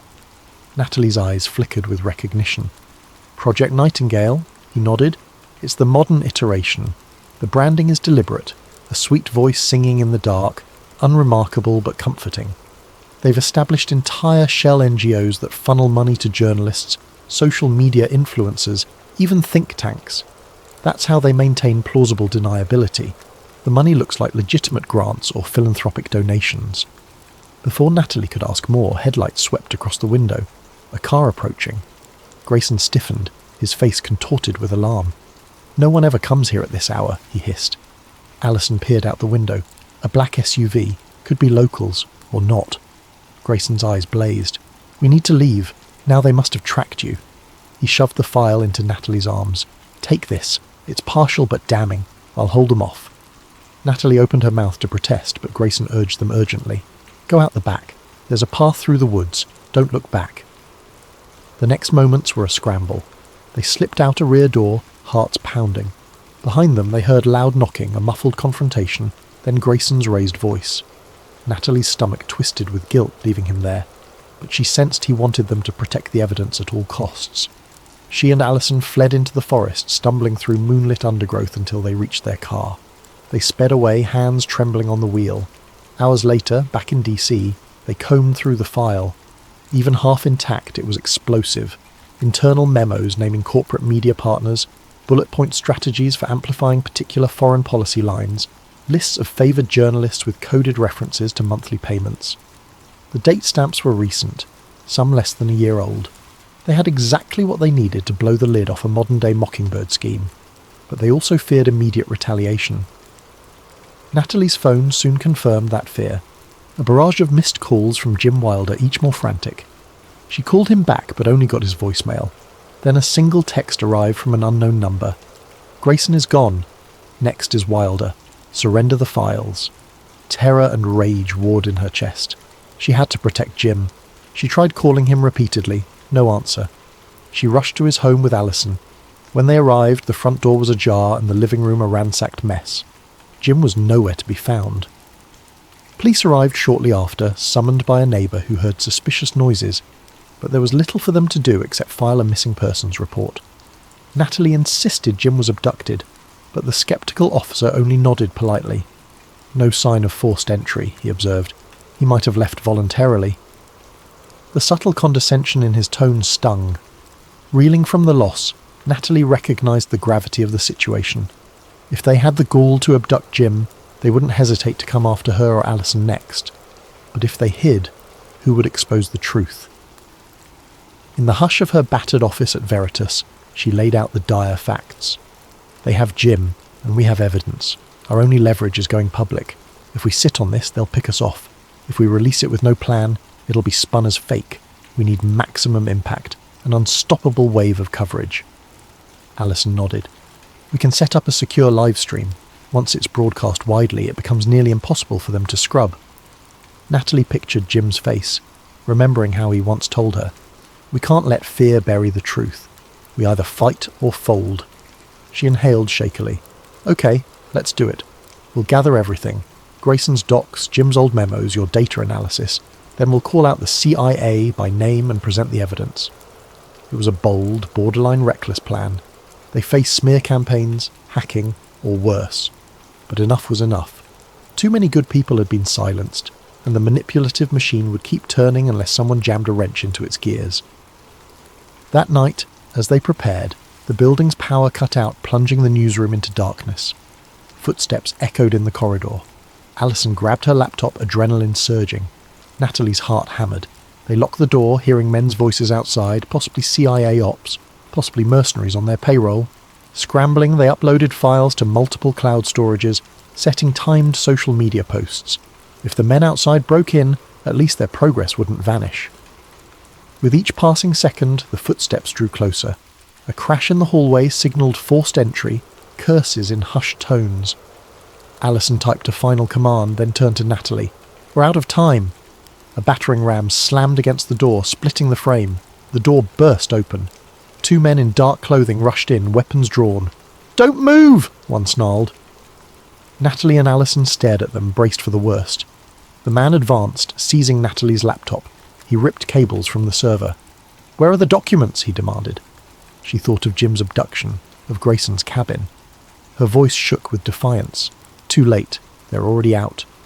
Which wasn't entirely true, yet. But the partial uploads might buy them seconds. Suddenly a shout from behind. Veritas's security guard had returned from his rounds. "Freeze!" he yelled, brandishing a flashlight. The intruders turned just for a moment. It was enough for Allison to slam the enter key on her phone, triggering a mass upload. The men lunged, but the digital die was cast. In the confusion, Natalie and Allison dove past the intruders, sprinting down the corridor. Another crash of footsteps, shouts, confusion. They spilled onto the street, gasping for air, and flagged a passing car for help. Miraculously, the driver recognized Natalie from her bylines. He sped them away into the night. Breathless, they realized the final, crucial step remained. The public reveal. Sure, they had begun the upload, but it needed an accompanying explanation. A moment in front of the world's eyes. The only question was, how do they announce it without being immediately discredited or cut off? Allison clutched a small flash drive, the fallback plan.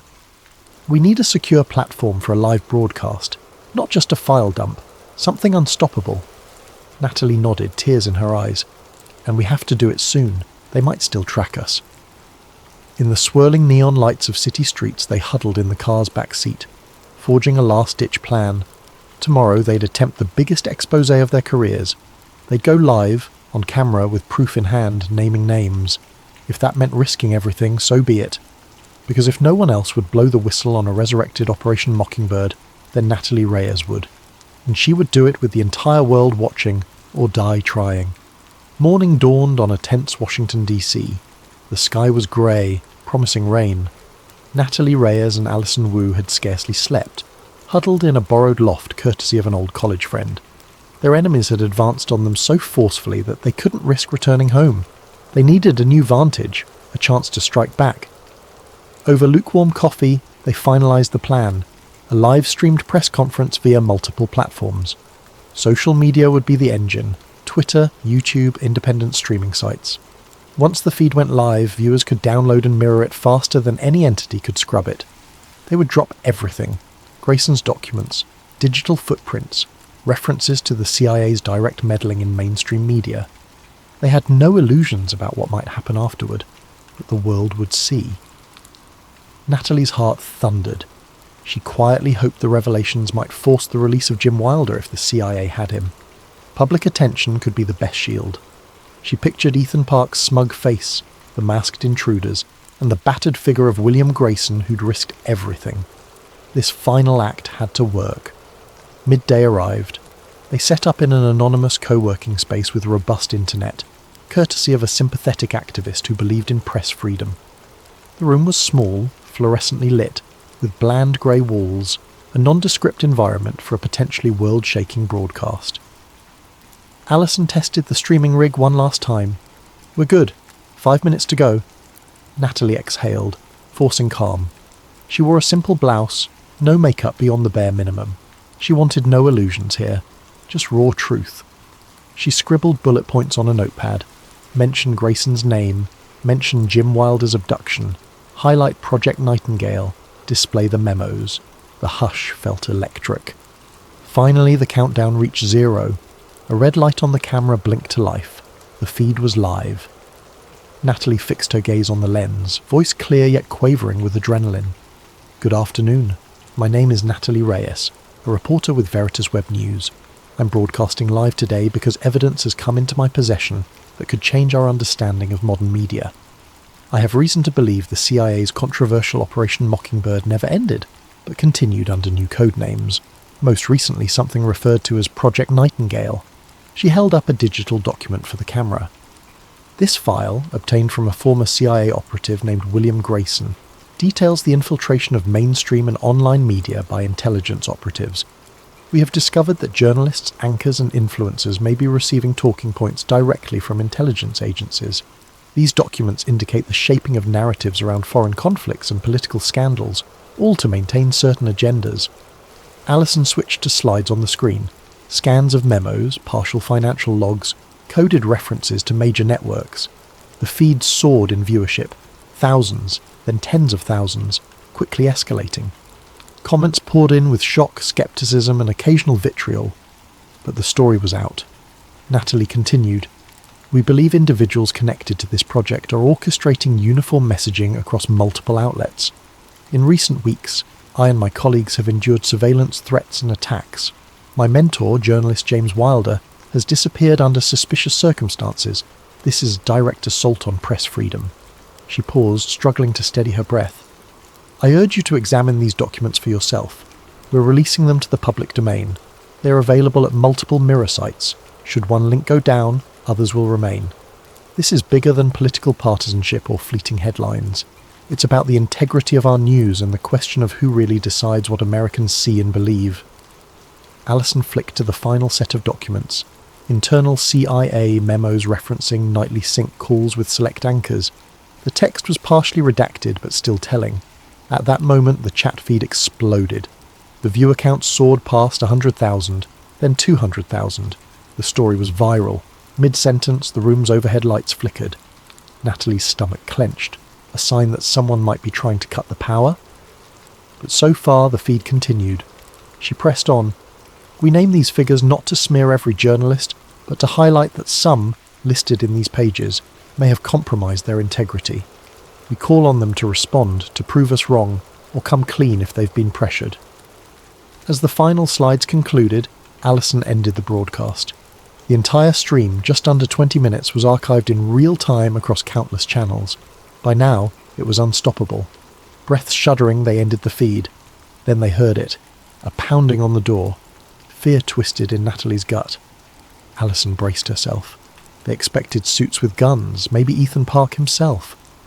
But when the door swung open, in strode a pair of men in plain suits. One flashed credentials: FBI. Natalie felt her heart skip. The lead agent spoke. "Ms. Reyes, Ms. Wu, we're here to ensure your safety. We've received credible intel of a threat against you." He held up a phone showing frantic orders from higher-up officials. "We need to get you out now." They didn't resist. In the corridor, they glimpsed more agents, guns drawn, scanning for threats. The entire co-working building was on lockdown. Outside, a throng of curious onlookers formed, presumably alerted by the viral broadcast. As they were escorted to a waiting vehicle, Natalie noticed Ethan Park standing nearby, partially obscured behind a car. They locked eyes. His expression burned with fury. For a moment she thought he might approach. Instead, he slunk into the crowd and disappeared.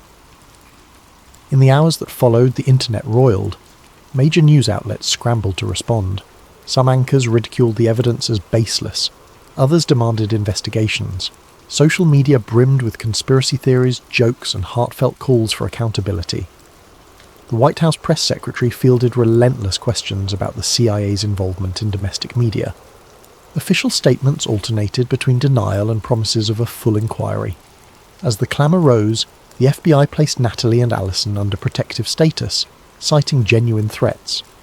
Representatives from civil liberties organisations arrived at the safe house, offering legal counsel. Natalie felt simultaneously relieved and overwhelmed.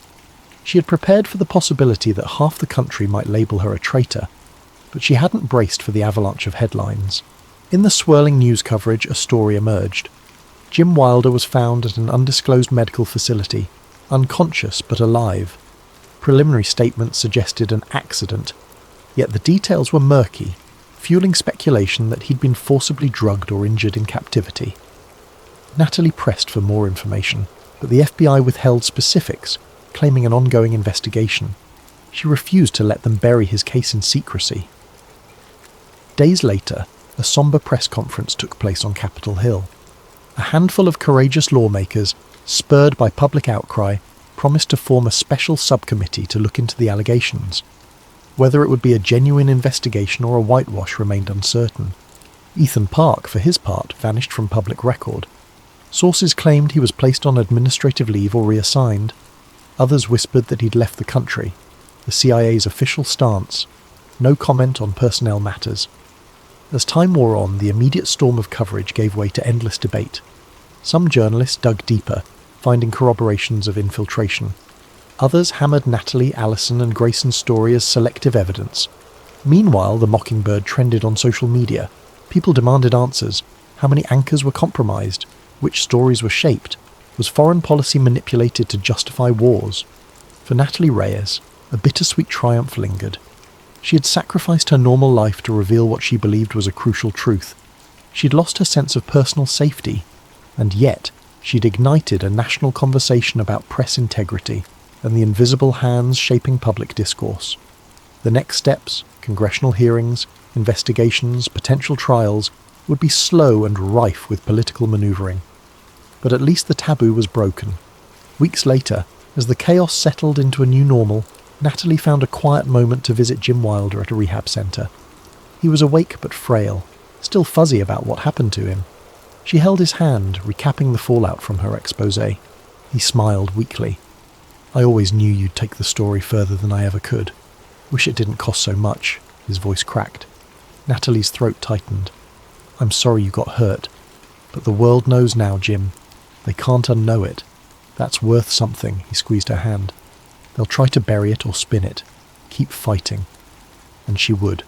She was no longer the wide-eyed reporter hoping for a byline. She was a journalist who had stared down one of the most powerful institutions on Earth, and the fight was far from over. In her final reflection, she considered the public's reaction. Some outraged, some apathetic, some cynically believing nothing would change.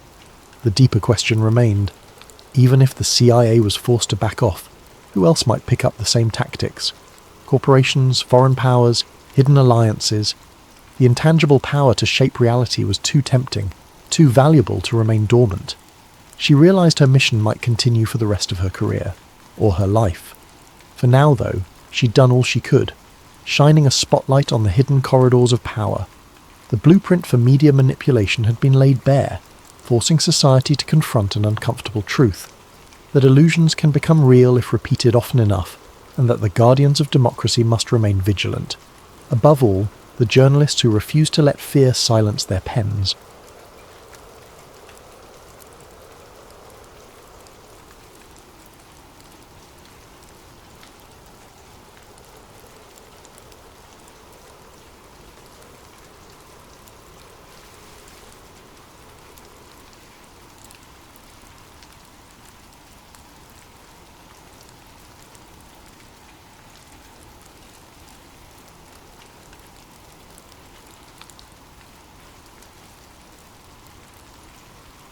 Tonight, we dive deep into a conspiracy thriller surrounding the legendary Bermuda Triangle, that treacherous patch of the Atlantic rumoured to devour ships, planes, and all manner of secrets. Our protagonist, Dr. Cassie Nolan, will risk everything to uncover a hidden truth beneath the waves, even as powerful forces move to silence her. Prepare for scientific intrigue, covert operations, and a mystery that stretches beyond our world. Now, settle in, dim the lights, and get comfortable for this 10-part adventure that will carry you beyond the edge of the map. Let's begin.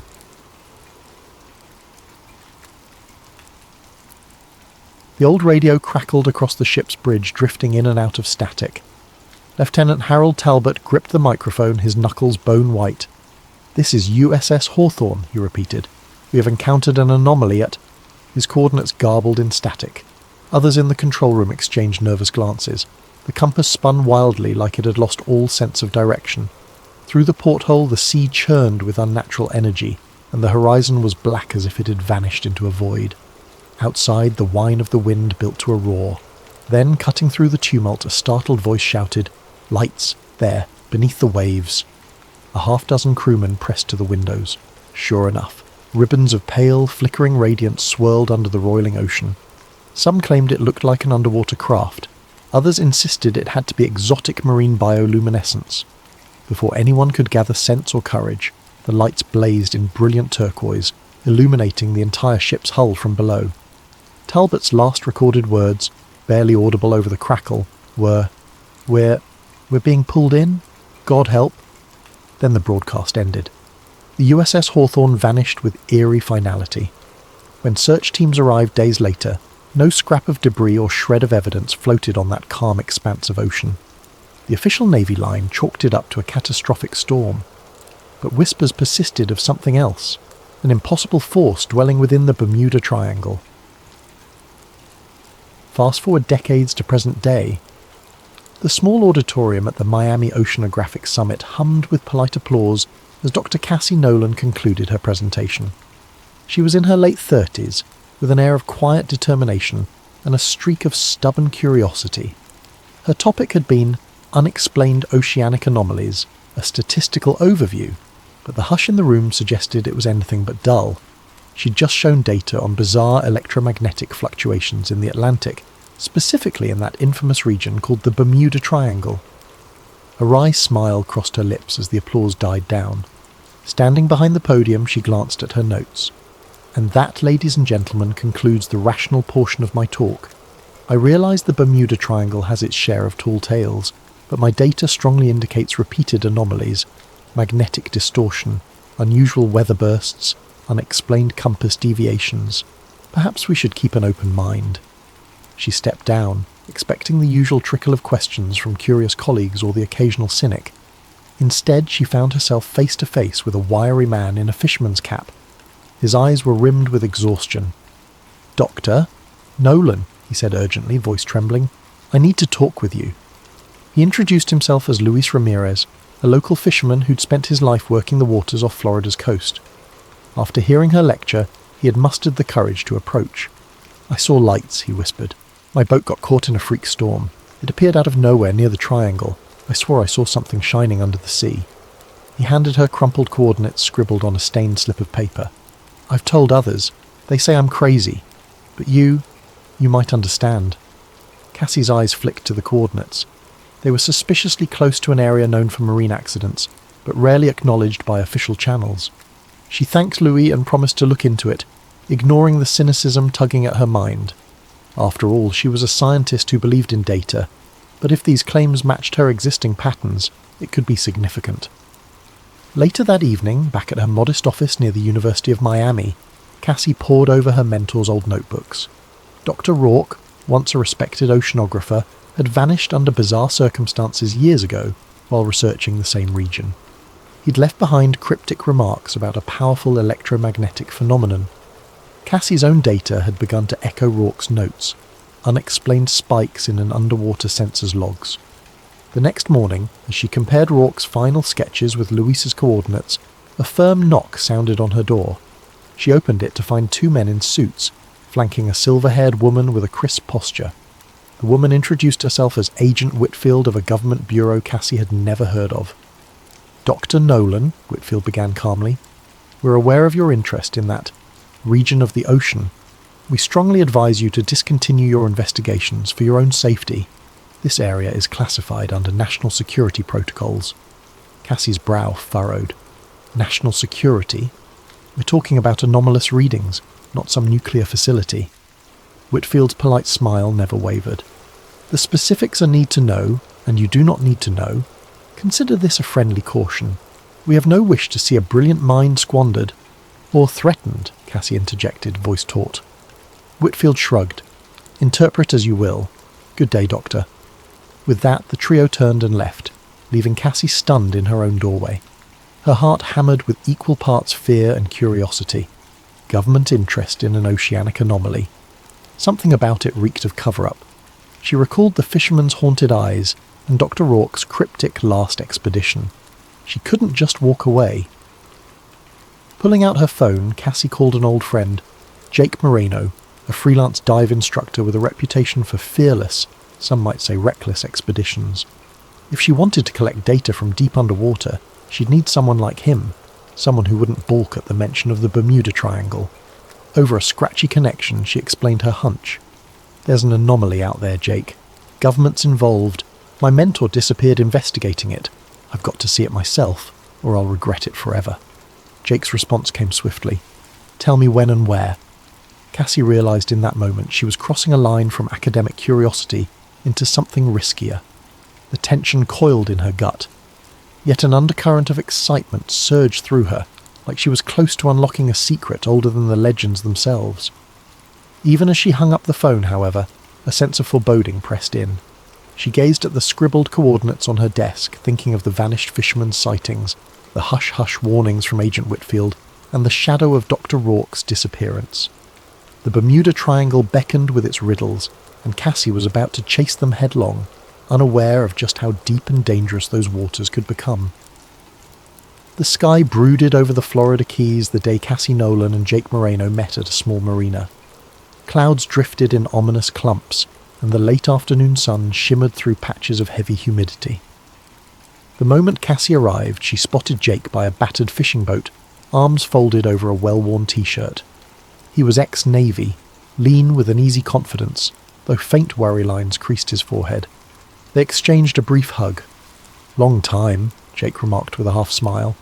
"I see you're still chasing weird phenomena." Cassie's eyes danced with both eagerness and caution. "You know me.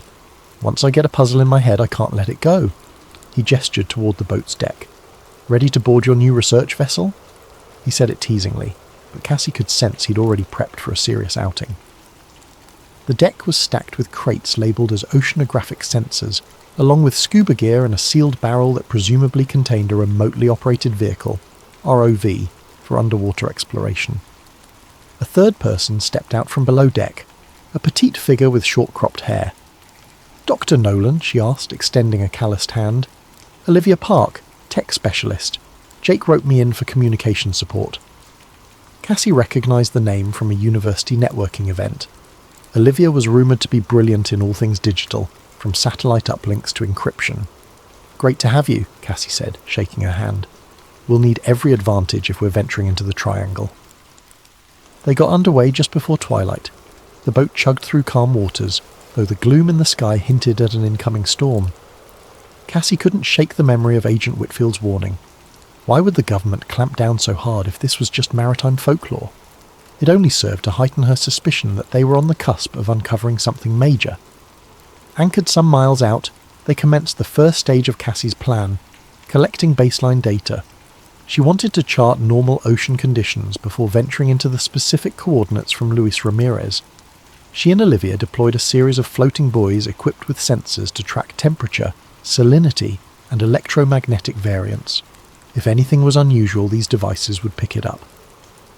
Jake watched the horizon, arms resting on the wheel. "We need to move fast, Cass. Clouds look like trouble. The forecast says a squall might blow through tonight." "Time is always short," Cassie replied, glancing up. "But storms aside, I worry about, well, you know." Jake nodded grimly. The same unspoken threat weighed on them. Official interference. He tapped the throttle, setting a course for the triangle's edge. Night fell, turning the water into a black mirror. On the boat's small radar, faint echoes popped up. Tiny fishing vessels, cargo ships in the distance. Then, out of nowhere, a massive shape slid into view on their screen, hugging the same route. A much larger vessel, no transponder ID. Olivia frowned at the radar. Could be Coast Guard, or a private ship running dark. They exchanged uneasy glances. "We'll keep an eye on it," Jake said, turning off their own navigational lights. "No sense advertising we're out here." Around midnight, the ocean turned uneasy. A stiff wind ruffled the surface, building to choppy waves. Cassie huddled with Jake and Olivia over a chart in the cabin. "We're about an hour from Ramirez's coordinates," she said. "We'll do a quick pass, launch the ROV, gather data, and get out." Jake nodded. "Works for me. Let's just hope the squall holds off." Outside, the skies grumbled as if in protest. Suddenly a glare of white light blazed across them, accompanied by a droning roar. They rushed to the deck to see a helicopter overhead, searchlights cutting through the darkness. In the swirling beam, a voice boomed through a megaphone. "This is the US Coast Guard. Heave to. Prepare for inspection." Jake's grip tightened on the wheel. "We didn't request any assistance. This is suspicious." Cassie's heart pounded. "Agent Whitfield," she murmured. "They're trying to scare us off." A taut exchange followed over the radio. Jake insisted they were on a legitimate scientific survey. The Coast Guard repeated orders to halt. Over the speaker, new instructions came. "You must exit these waters. This area is restricted." Olivia typed furiously on her console, trying to get a fix on the Coast Guard's vessel. Instead, she found encrypted signals bouncing around. "They're not exactly standard," she whispered to Cassie. "Something about their communications is off." Sensing a standoff, Cassie decided to parley. She radioed back, voice steady. "Understood, but we have a valid research permit from the University of Miami. We'll comply. Just give us some time to retrieve sensors." A tense beat passed. Then the helicopter circled once more, searchlight scanning them.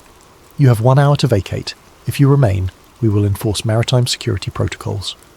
The rotor wash receded as the chopper veered away, presumably to monitor from a distance. Jake exhaled, beads of sweat on his brow. "An hour. That's barely enough time." Cassie clenched her jaw. This had to be intimidation, yet she refused to be turned back so easily. "We do a quick survey, then get out. If they chase us, we'll handle it." So they pressed on, heartbeats hammering. The helicopter's lights winked in the distance, a reminder of watchful eyes. As soon as they reached Ramirez's coordinates, they hurriedly launched the ROV, diving it into the inky depths. Cassie guided the controls and a video feed flickered on. Greenish water, swirling particulates, no sign of a seabed at these depths yet. Then the ROV sensors pinged, a slight electromagnetic fluctuation. Cassie's excitement soared. "We're picking up something unusual. Jake, keep us steady." Deeper the drone went. Olivia monitored the readings, each spike more pronounced. The feed showed faint glimmers, possibly phosphorescent organisms. Suddenly the ROV camera caught a fleeting sparkle, a swirling pattern of lights, reminiscent of swirling plankton blooms but somehow structured. Cassie's breath caught. "Did you see that?" Switch to high-resolution mode. Before they could, the ROV feed sputtered. A wave of static fuzzed the screen, then it went dark. Simultaneously, the boat's lights flickered. The engine coughed. The entire vessel lurched as if buffeted by an invisible force. Outside, the wind rose to a roar. Jake cursed under his breath, wrestling with the controls. "We're losing power!" "Electromagnetic surge," Olivia shouted over the howling wind. "It's messing with our systems." Panic clawed at Cassie as the boat pitched in a violent wave. This wasn't a normal storm. She could almost feel an unseen presence roiling beneath them. In the swirling chaos, they scrambled to pull the ROV back up, but every instrument was going haywire. Suddenly searchlights blazed again from above. The helicopter was back, its loudspeaker cracking with urgency. "This is your final warning." Lightning flashed, illuminating the water in a stark white glare. Cassie glimpsed swirling pockets of luminous plankton, or something else, just below the surface, swirling with the waves. Then, in a monstrous crash of thunder, the storm unleashed its fury in full force. Jake gunned the engine, trying to stabilize them. The NOAA-like sensors rang with error codes, and across the swirling black seas, Cassie thought she saw another set of lights, far off in the distance, a massive shadowy shape half lost in the rain. It could be the Coast Guard vessel, or something else entirely. With no choice, they retreated, battered by waves and hammered by the storm. When they finally cleared the worst of it, the boat's systems began to stabilize. But half their gear was damaged, the ROV jammed, and all the data they'd gathered remained scrambled. They had risked everything for only glimpses of something incredible and very real. And yet, beneath her exhaustion, Cassie felt a surge of certainty. Whatever they'd encountered wasn't just local folklore. The Bermuda Triangle's phenomenon was real, and the government evidently knew more than it was letting on. Cassie was no longer driven by mere curiosity. She sensed a bigger truth lurking beneath those waves, something that might rewrite what humanity knew of its own oceans. The question was, how far would she go to reveal it? And how dangerous would the next step become? A restless night blurred into morning as Cassie, Jake and Olivia docked at a small, out-of-the-way marina. Each was soaked to the bone, clothes stiff with salt. Their battered boat drew a few curious stares, but the watchers quickly turned away, perhaps used to seeing battered vessels limping back from ill-advised adventures. They found a dingy diner near the docks, ordered strong coffee, and tried to make sense of the scrambled data. Olivia had salvaged what she could from the ROV's partial recordings. The monitor on her laptop flickered with jumbled frames, flickers of phosphorescence, swirling shapes, and then static. Jake rubbed a hand over his stubble. "We nearly got drowned out there, and for what?" Cassie's cheeks reddened. "I know it looked hopeless, but the readings, those spikes were massive. We confirmed there's a powerful electromagnetic field messing with electronics. That alone is worth investigating. Plus, we glimpsed lights underwater." Olivia sipped her coffee, eyes tired but focused. "Cassie's right. We might not have a perfect video, but the sensor logs show short bursts of electromagnetic flux. It's off the charts, something unnatural.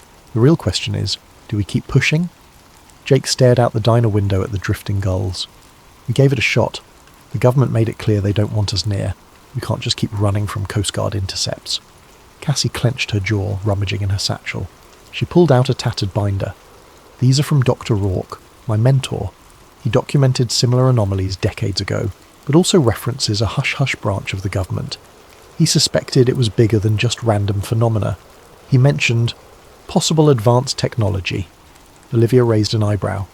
"Advanced technology, as in alien, or a lost civilization?" Cassie shrugged. He was ambiguous, but some references read like he believed there was an intelligence behind these anomalies, not just random magnetism. Jake tapped the table. "Look, I'm not thrilled about tangling with the feds again. We need a safer approach. Maybe we gather old logs from other ships, check any declassified archives. If we find a pattern, we can confront them with evidence." Cassie's eyes lit up. "Data approach. We can do that, but we can't do it alone." That's when Olivia piped up. "I know someone who can help. A friend in cybersecurity. She's resourceful at digging into government records, even ones behind multiple layers of encryption. Name's Helena. If there's a digital trail, she'll find it." They agreed. While Jake rested and handled repairs, Cassie and Olivia would head inland. They parted ways at the marina, with Jake promising to keep an eye on any suspicious watchers. Later that day, Cassie and Olivia sat in a cluttered apartment living room, the walls lined with computer monitors and electronics. Helena was a sharp-tongued hacker in her late 20s, sporting neon-dyed hair and an irreverent smirk. She listened to their story with surprise, then curiosity. "You want me to break into government servers and find references to Bermuda Triangle anomaly, or Operation Hush Hush? This is high-risk stuff," Helena said, tapping out a staccato rhythm on a mechanical keyboard. "It's vital," Cassie insisted. "We just need leads, any hidden files from the past decades mentioning unexplained maritime incidents. Something to prove or disprove the official narrative." Helena sighed dramatically. "Fine. But if men in black suits show up at my door, I'm throwing you two under the bus." Olivia half grinned. "Deal."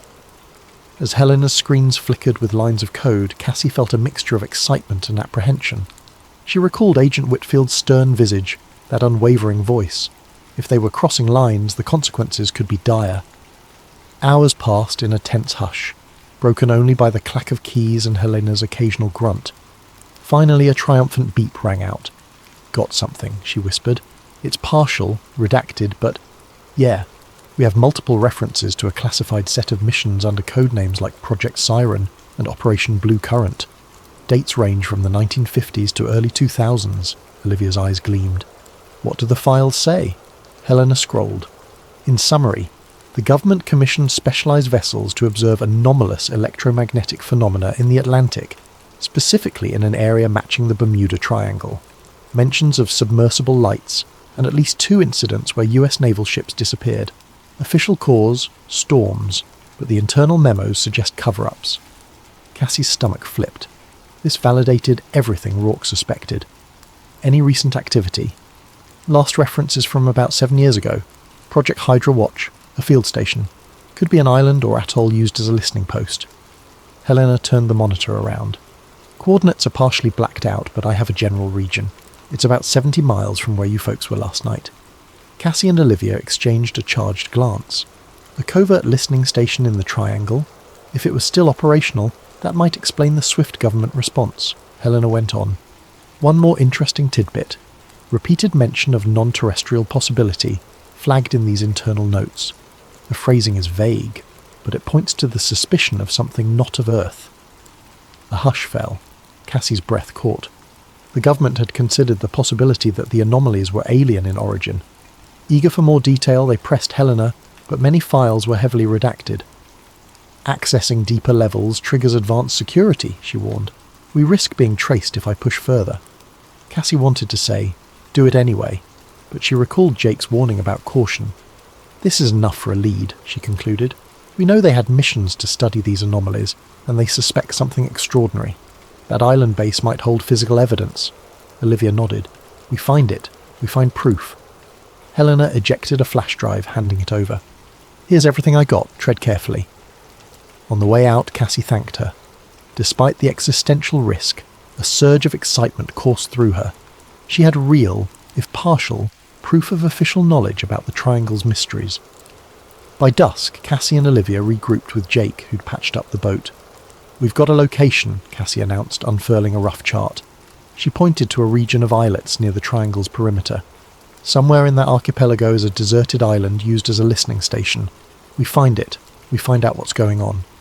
Jake studied the chart, lips pressed into a tight line. "This is in the heart of the area. If the government's patrolling, it's going to be guarded. We can approach by night, keep a low profile," Olivia suggested. "We're not going to waltz in through the front door, but if the station's abandoned, maybe no one's there." Cassie recognised that this plan danced on the edge of trespassing into what might be a top-secret facility, but the urgency burned in her. The truth could be in those files or equipment. If we confirm the presence of alien tech or advanced submarines, we could blow this wide open. Jake inhaled slowly. "Count me in, but we do it smart. No repeating last night's fiasco." Olivia cracked a nervous smile. "Let's just hope they don't have guard drones or something." As they finalised their stealth approach, a faint dread pulsed in Cassie's chest. She thought of Doctor, Rourke, of Agent Whitfield, of the vanishing Navy ship from so long ago. The Bermuda Triangle was more than a legend. It was a stage for extraordinary forces, and they were about to step into that stage's backstage where secrets lingered.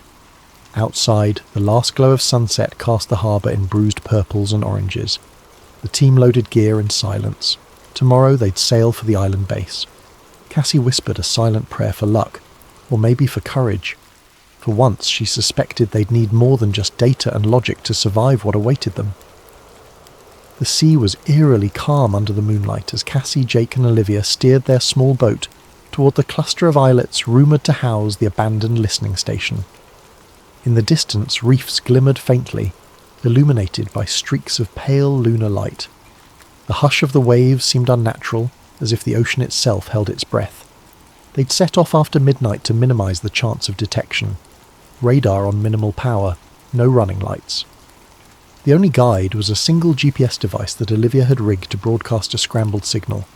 The plan was simple: approach under darkness, anchor off the coast, and slip ashore on a dinghy. Jake took the helm. We're close. According to Helena's partial coordinates, it should be on the eastern side. Let's swing around quietly. Cassie peered through binoculars, scanning the silhouette of the main island. By the faint starlight, she could just make out a rocky shoreline with thick brush beyond. No signs of buildings or lights. It does look deserted, she murmured. Olivia studied a tablet in the glow of a red flashlight. Thermal imaging is inconclusive at this distance. No big heat signatures. We may be in luck. They anchored in a sheltered cove, hidden behind a natural rock formation. Then they lowered the inflatable dinghy, slipping onto the stony beach. The air felt heavy, laced with the brine of seaweed and the promise of storms. Cassie's adrenaline spiked with every crunch of gravel underfoot.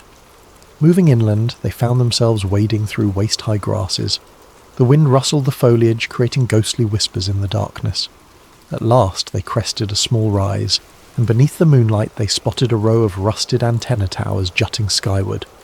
"There," Olivia whispered, pointing. "Must be the station." A chain-link fence encircled the compound.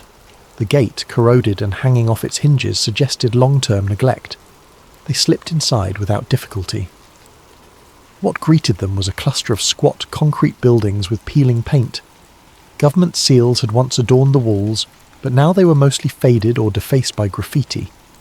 Jake took point, scanning with a flashlight. "No signs of recent footprints," he muttered. "Doesn't mean it's truly abandoned, though. Stay sharp." They tried the nearest building. The door stuck, but Jake shouldered it open with a creak. Inside, a musty smell enveloped them. Rows of metal desks and outdated electronics filled the space. An old control centre, perhaps. Loose wires dangled from the ceiling. A row of filing cabinets lined one wall. Cassie's pulse raced. These are the artifacts of a covert station once dedicated to monitoring the Triangle. She flicked on a pocket flashlight, scanning the desk surfaces. Dust coated everything. One nameplate read, Lieutenant Commander R. Harrington. Another bore a partial label of Project Hydra Watch, Phase 3. Her mind roiled with questions. Hydra Watch. Could this have been the final iteration of that hush-hush mission Helena discovered? While Jake guarded the entrance, Cassie and Olivia rummaged for files. Most were locked in steel cabinets, but rust and time had weakened them.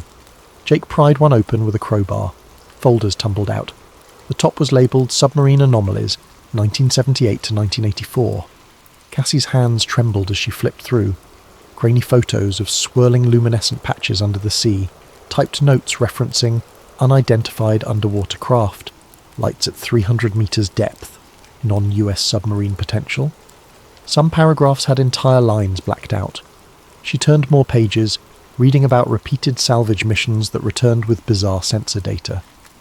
Olivia rummaged in a separate crate, unearthing reel-to-reel tapes labelled with dates. "These must be audio recordings," she whispered. "We should see if there's a playback machine." They carried the tapes to the battered control console in a corner. Miraculously, an old reel-to-reel player stood there. With some fiddling and a portable battery pack, Olivia managed to power it up. The spool began turning, producing a crackling hiss. A voice, faint and distorted, emerged. Base Echo calling HQ encountered strong readings at coordinates, larger than any submarine known. Non-human, repeat, non-hurt. The recording cut into static. Another snippet from a different tape. "We've lost contact with 2 dive teams. The lights are forming patterns, possibly an intelligence behind." Then more static. Cassie felt her throat tighten. This was it. Direct acknowledgement that the station had observed something decidedly not man-made. Agent Whitfield's warnings suddenly had sharper context. Suddenly a metallic clang echoed from outside. All 3 froze, hearts thudding. Jake signalled them to kill the lights. Through the dusty windows they glimpsed faint beams scanning the compound. Footsteps on gravel. Someone was here. They doused their flashlights, hugging the shadows. Cassie's mind raced. They'd been silent on approach. Who discovered them? Government contractors? Another faction? She recalled the fiasco with the Coast Guard helicopter. This time they might not be so polite. A rasping radio voice filtered through the gloom outside. 2 vehicles, east perimeter. Sweep the buildings. Jake gestured for them to move. They crept to the rear door, stepping out onto a narrow catwalk behind the building. The watchers outside fanned out. A quick glance told Cassie these weren't official military in standard uniforms, possibly private security with black ballistic vests armed. Olivia clutched the reel tapes. Cassie stuffed the key documents in her backpack. They had proof, but they also had to escape. The trio ducked behind crates and slunk between a gap in the fence. Each footstep felt like a thunderclap in Cassie's ears. At any moment, floodlights could catch them, and they'd be pinned down. A guard's voice barked, "Check around back!" Flashlights flickered nearer. Cassie squeezed behind an old generator, hardly breathing. The guard's steps clanged past, painfully close, then receded. Jake beckoned them forward. They sprinted through the brush, desperate to reach the dinghy. Shots rang out behind them. Whether warning shots or attempts to disable them, they weren't sure. Heart pounding, Cassie pushed through vines and thorny bushes. By the time they reached the beach, night clouds had drifted across the moon, shrouding them in blackness. They launched the dinghy with trembling hands, adrenaline fueling each motion. In minutes they were rowing out to their boat, tying off lines and firing up the engine. From the island behind them, faint lights bobbed along the shore. The security team was searching, but the sea was now Cassie's ally, swallowing their silhouette. They sped away into the darkness, hearts rattling. Once at a safe distance, they allowed themselves to breathe. Cassie slumped on a bench, cradling the battered file in her arms. They had risked so much, but they'd found more than they'd hoped. The tapes, the documents, references to non-human signals. Proof that the Triangle's reputation wasn't merely superstition. As they turned for open water, thunder rumbled in the distance. Cassie stared at the horizon, half expecting monstrous lights to rise from the depths.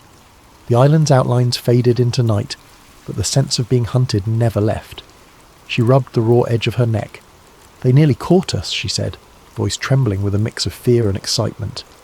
Jake answered quietly, "We'd better watch our backs. They won't stop here." And in Cassie's mind, the puzzle pieces kept shifting.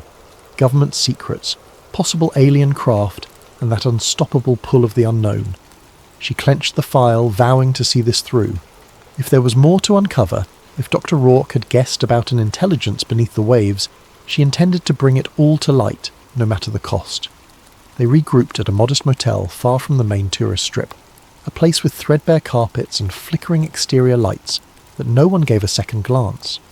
In a cramped room with 2 beds, they spread out their newfound evidence, the reel-to-reel tapes, the typed reports on Operation Blue Current, old photos of shimmering ocean anomalies, references to non-human signals, and scrawled charts that mapped the Triangle's depths.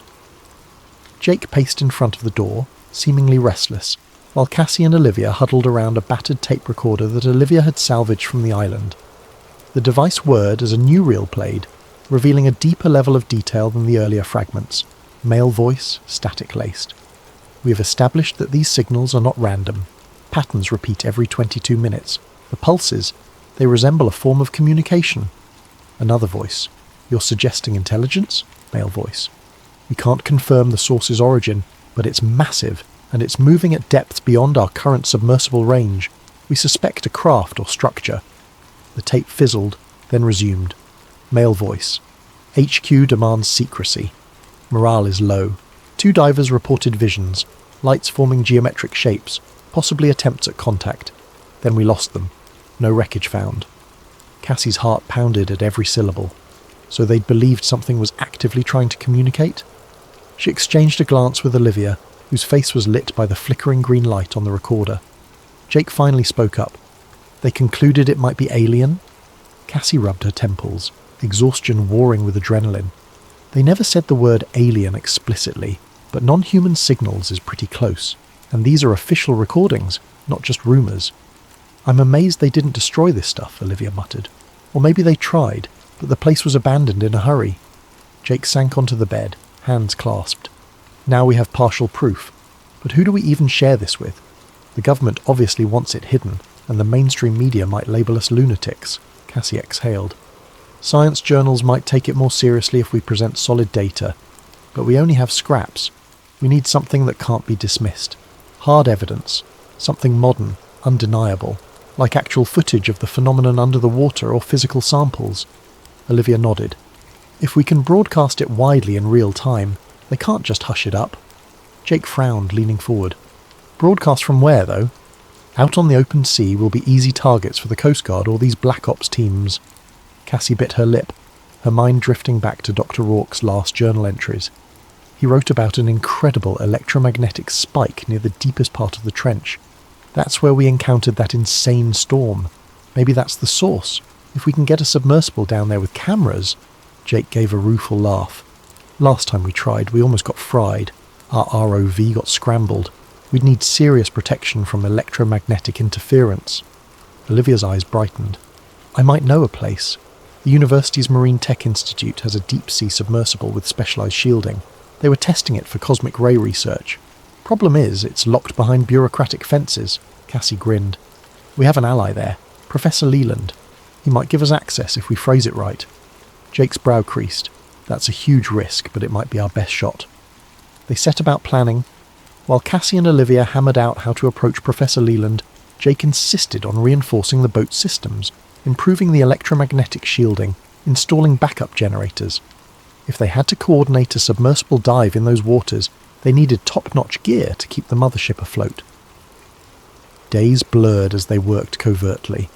Cassie visited Professor Leland on campus under the pretense of discussing a collaboration. With hushed urgency, she revealed partial truths. We've discovered extraordinary anomalies in the Atlantic that require advanced submersible exploration.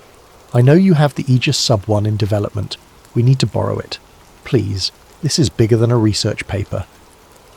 The professor, a stout man with a genial smile, grew serious upon hearing about governmental interference. Though sceptical, he admired Cassie's drive and recalled Dr. Rourke's brilliance. Your mentor did hint at major discoveries, Leland mused. All right, I'll see if I can expedite some hush-hush loan of the sub, but the board can't know, and if anything goes wrong... Cassie gripped his hand, gratitude shining in her eyes. We'll handle it, I promise. Meanwhile, Jake and Olivia rummaged for high-tech solutions. Olivia used her cybersecurity know-how to procure a real-time satellite data link, so when they eventually dove, they could attempt a live broadcast. We'll store backups in multiple servers, she told Cassie. If the feds try to jam us, we can at least send fragments out. One evening, Cassie returned to the motel to find a battered envelope slipped under their door. Inside was a single photograph, a blurred snapshot of her meeting with Professor Leland on campus. No note, just the unmistakable threat that they were being watched. She felt a cold dread coil in her gut. They're on to us, she murmured to Jake. He cursed under his breath. We might not get another chance if they clamp down. Let's act soon. When the submersible was finally delivered to a secluded dock, thanks to a few discreet staffers loyal to Leland, Cassie stood in awe before the Aegis Sub-1. It was shaped like a sleek pod, gleaming with reinforced plating, designed to handle deep trench pressures and shield sensitive instruments from cosmic radiation. They'd repurposed that for the Triangle's electromagnetic onslaught. A day of frantic modifications followed. Jake integrated an extra battery bank. Olivia installed custom software to patch the sub's cameras directly to her mobile command unit on the boat. Cassie triple-checked every sensor, magnetometers, sonar, thermal imaging. Time was running short, though. Agent Whitfield and her shadowy cohorts could swoop in at any moment. Even the weather forecast predicted intensifying storms near the Triangle. Cassie had no illusions about the danger, and yet, the deeper the secrecy, the more determined she became. On a rainy afternoon, they loaded the last crate onto their boat, securing the submersible to the deck with heavy straps. As lightning flickered on the horizon, Cassie gazed at the surging waves. She thought about the tapes referencing alien signals, the old ship vanishings, Dr. Rourke's unyielding quest. Are we absolutely sure about this? Jake asked quietly, stepping up beside her. We might be unleashing something we can't handle. Cassie took a moment to answer, remembering the terror of the storms and the hush in the tape recordings. If it's something beyond Earth, or even if it's just advanced tech from who knows where, the world deserves to know. Rourke believed that. So do I.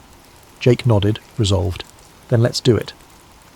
They planned to depart at dawn for one final approach into the Triangle.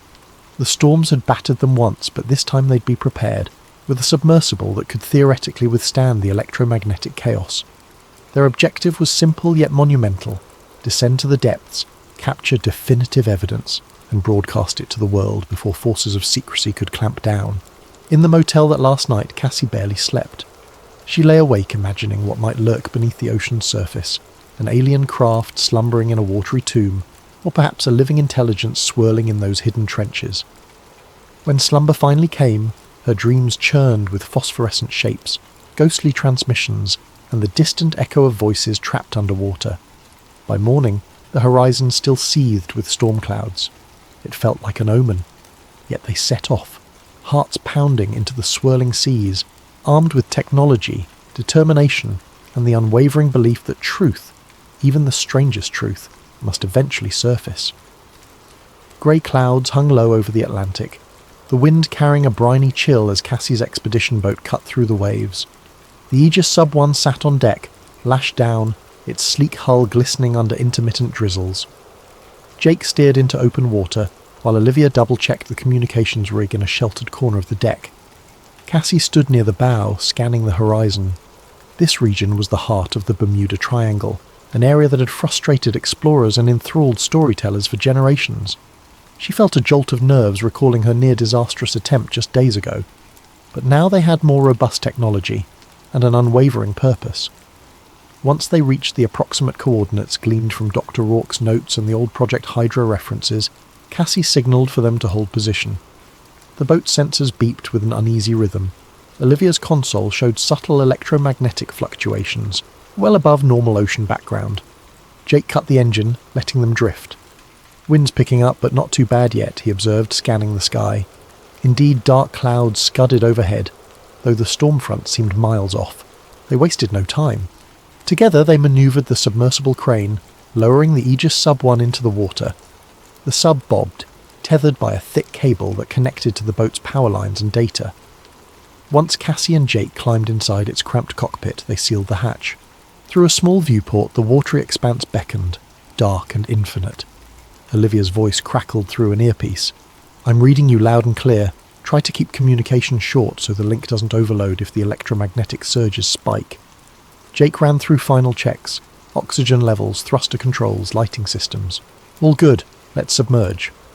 A mechanical hum vibrated through the hull as the sub began descending. Water streamed past the acrylic dome windows, transitioning from bright surface blues to a dim green twilight. Cassie's heart pounded in time with the pressure gauge climbing. She glanced at the instrument panel, specifically the magnetometer. Already it was dancing. They sank deeper, the temperature dropping. At 100 meters, fish flitted by in shimmering schools. At 200, the sunlight faded to near black, replaced by the sub's floodlights. Cassie scanned for any sign of unusual objects or luminous phenomena. "Nothing yet," she murmured, keeping the tension from her voice. Jake advanced the thrusters, guiding them farther into the trench. A cloud of sediment drifted up, swirling around them. The sub's sonar pinged, revealing the seafloor dropping sharply ahead. Cassie felt a jolt of adrenaline. "We're nearing the major drop-off. Let's keep a steady rate of descent." Back on the boat, Olivia's console beeped with an urgent tone. "Cassie, Jake, picking up a spiking electromagnetic field. Watch your instruments." Inside the sub, the lights flickered momentarily. Jake cursed, adjusting a dial. "Shielding's active, but the surge is strong." Then, out of the gloom, they glimpsed a faint glow far below. Cassie pressed her face to the viewport. "Do you see that?" she whispered. A pale, bluish luminescence shimmered at the edge of visibility. Jake angled the sub's cameras. On the overhead screen, the glow took shape. A series of patterns, almost like drifting curtains of light. "Could be some strange bioluminescent algae," he speculated. Cassie felt goosebumps prick her arms. "Let's get closer." Cautiously they descended. The glow intensified. Streams of luminous particles twisted in what looked like a geometric swirl, almost too organized to be a natural marine phenomenon. The sub's instruments crackled. Cassie tapped the camera feed button, beaming the images topside to Olivia. "Receiving partial feed," Olivia's voice came faint. "It's glitchy, but... oh my god, I see it. That's not normal plankton." At around 400 meters, the sub's sonar picked up a large structure on the ocean floor. Massive, metallic. Jake slowed their approach, shining the sub's powerful headlights. Across the screen, a curved expanse of what looked like dark metal or alloy came into view. Barnacles clung to portions, but large swaths shimmered smoothly. Cassie's pulse thundered. This is no mere rock formation. They edged closer. Some parts of the structure jutted upward in spire-like formations. Others lay partially buried in sediment. Even at first glance it looked too symmetrical, too artificial to be a random undersea ridge. Cassie's mind raced. Could it be a downed craft? Possibly an advanced submarine, or something far beyond known technology? Jake guided them around a protruding ridge, and they beheld a deep indentation, like an entrance or portal. A faint glow emanated from within, pulses of light that matched the swirling luminescent patterns outside. "We have to record this," Cassie breathed, activating high-resolution cameras. "Liv, are you getting this?" Static hissed in their earpieces. Olivia's response was broken. In and out. Massive data surge. Keep filming. Suddenly a wave of energy hit. The sub's power flickered. Instruments spiked red. Alarms blared and Cassie fought to steady the controls. Jake cursed, pushing the shield generator to maximum. The entire sub shuddered. Through the viewport, the swirling luminescence escalated, spinning faster around the structure. For a moment, Cassie glimpsed a pattern of markings on the metal hull, indecipherable glyphs or symbols. Then a bright flare erupted, and the sub's electronics shorted. Darkness swallowed them. Only emergency backup lights remained. Cassie's heart hammered in the pitch black. "Jake, systems are down." He fumbled with manual resets. "We have partial life support, trying to reboot main power." Outside, the swirl of lights continued. Cassie's stomach twisted at the notion that whatever lay in that structure might be reacting to their presence, or was it sending a signal somewhere else? Gradually, some instrumentation returned. Jake managed to restore basic thrusters. The sub's external cameras flickered on momentarily. "We should ascend," he insisted. "We can't risk being stuck down here." Cassie yearned to explore further. The structure beckoned with unspoken secrets, but rationality won out. They had enough footage to prove something extraordinary. "Let's go," she agreed. They rose through the water column, battered by intermittent electromagnetic pulses that threatened to sabotage them at every turn. When they finally breached the surface, the sea greeted them with lashing rain and roiling waves. Above, thunderheads seethed, and lightning forked across the sky. Jake navigated the sub back to the mothership, where Olivia helped winch it aboard amidst the rising storm. The instant the hatch opened, Cassie sputtered out breathless words. "We found a craft, or structure. Definitely not natural. We have footage, though it's glitchy." Olivia's eyes were wild with excitement and worry. "I caught partial glimpses, enough to show a massive artificial object down there." But their triumph was short-lived. Through the sheets of rain, a series of lights approached on the water's surface, multiple vessels closing in fast. Cassie recognized the silhouette of a military-style boat. The radio crackled with an authoritative voice. "Vessel, stand down. You're ordered to surrender your submersible and any collected data." Jake's knuckles whitened on the boat's throttle. "We've got company!" Lightning illuminated the menacing outlines. Cassie's mind reeled. They had the evidence of a lifetime, but the government wasn't about to let them broadcast it freely. The ocean pitched violently as if echoing the tension. "We have to protect the footage," Olivia shouted over the gale. "I'll start uploading right now." Cassie nodded, adrenaline surging. The final confrontation had arrived. Whether they escaped or not, the truth could still get out, unless these forces managed to silence them first. Rain pounded the deck in relentless sheets as the ominous vessels drew nearer. Cassie, Jake and Olivia braced themselves against the howling wind. The searchlight sweeping across the waves reminded Cassie of the earlier run-ins, but this time it felt more final, like a net closing around them. Olivia hunched over her console under a tarp, fingers flying over the keyboard. "I'm initiating the data dump to multiple secure servers," she hollered. "If they jam us, we lose the real-time broadcast. We still have local copies on drives, but that's risky." Jake exhaled sharply, scanning the boat's limited arsenal. They had no real weapons, just a few flares and a handheld emergency kit. "We can't outrun a naval vessel in this storm," he gritted, "but maybe we can stall them long enough for the upload." Cassie felt a swirl of dread and determination. She clutched the submersible's camera module, which contained the crucial raw footage. If all else failed, they needed to protect that hardware. Leaning into the wind, she keyed the radio. "Unidentified vessel, this is a civilian research craft. We are in distress from the storm. We have no contraband or..." A harsh voice interrupted. "Cease transmissions. Power down your equipment. Prepare to be boarded. A surge of panic struck her. They were going to confiscate everything. Cassie's eyes snapped to Olivia. Keep the data flowing no matter what.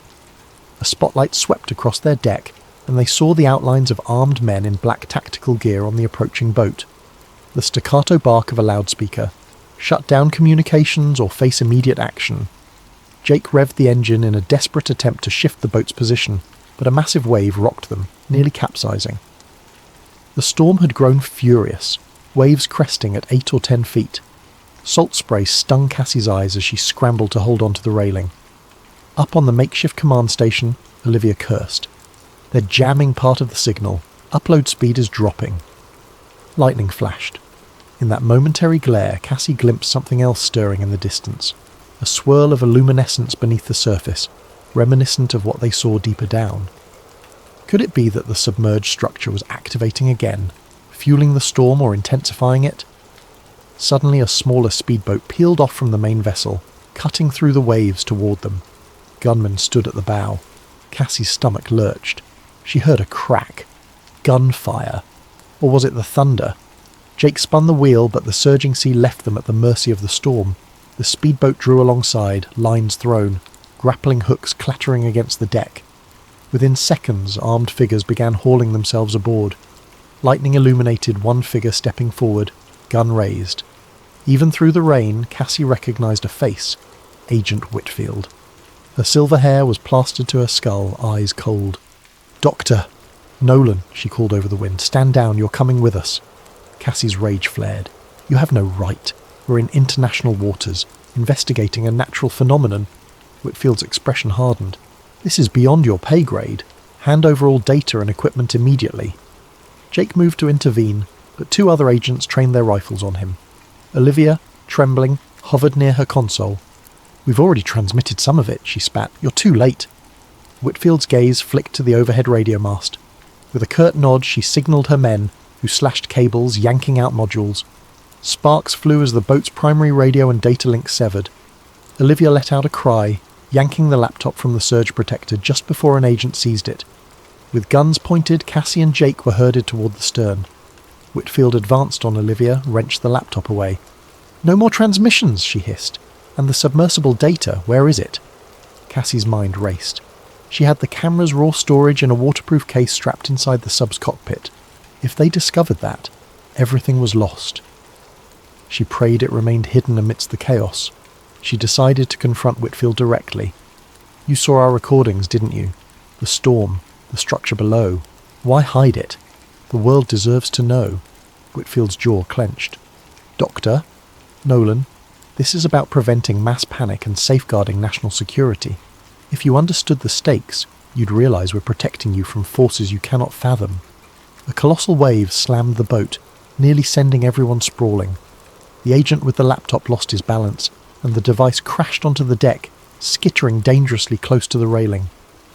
At that same moment, a flash of brilliance erupted from the ocean behind them.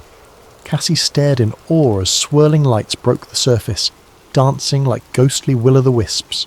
Thunder boomed overhead, and the sky seemed to open in a torrent of rain. Whitfield's men balked, momentarily transfixed by the eerie spectacle. That gave Jake the opening. He lunged forward, knocking aside one rifle. Shots rang out into the air. Cassie dropped to the deck, adrenaline pounding. Olivia scrambled for the laptop, grabbing it before it could slip into the sea. Another agent lunged, tackling her. Cassie rushed to help, but was seized by a burly operative who pinned her arms. Lightning illuminated the water once more, revealing those otherworldly luminescent spirals. They seemed to pulse in a deliberate pattern, the same pattern Cassie had seen on her sub's instruments. The storm howled louder, as if nature itself mirrored the fury of the confrontation. Suddenly a deep, thrumming vibration coursed through the hull, nearly toppling everyone. The boat's metal fittings rattled. Whitfield's eyes widened in alarm and she shouted orders. "Retreat to our vessel! Everyone, we're pulling out!" Cassie guessed the anomaly was intensifying. Agent Whitfield's men grabbed her and Jake forcibly.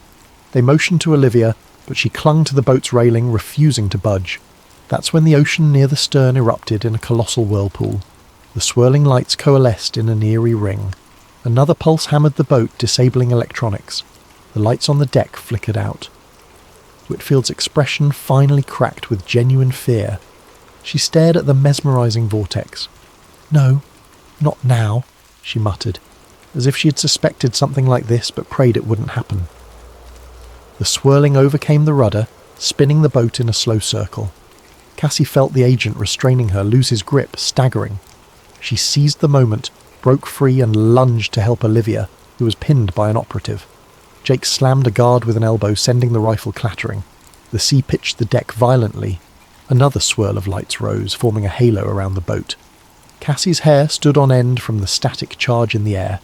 She looked up at the roiling sky, pulses of lightning dancing overhead. Shots rang out again.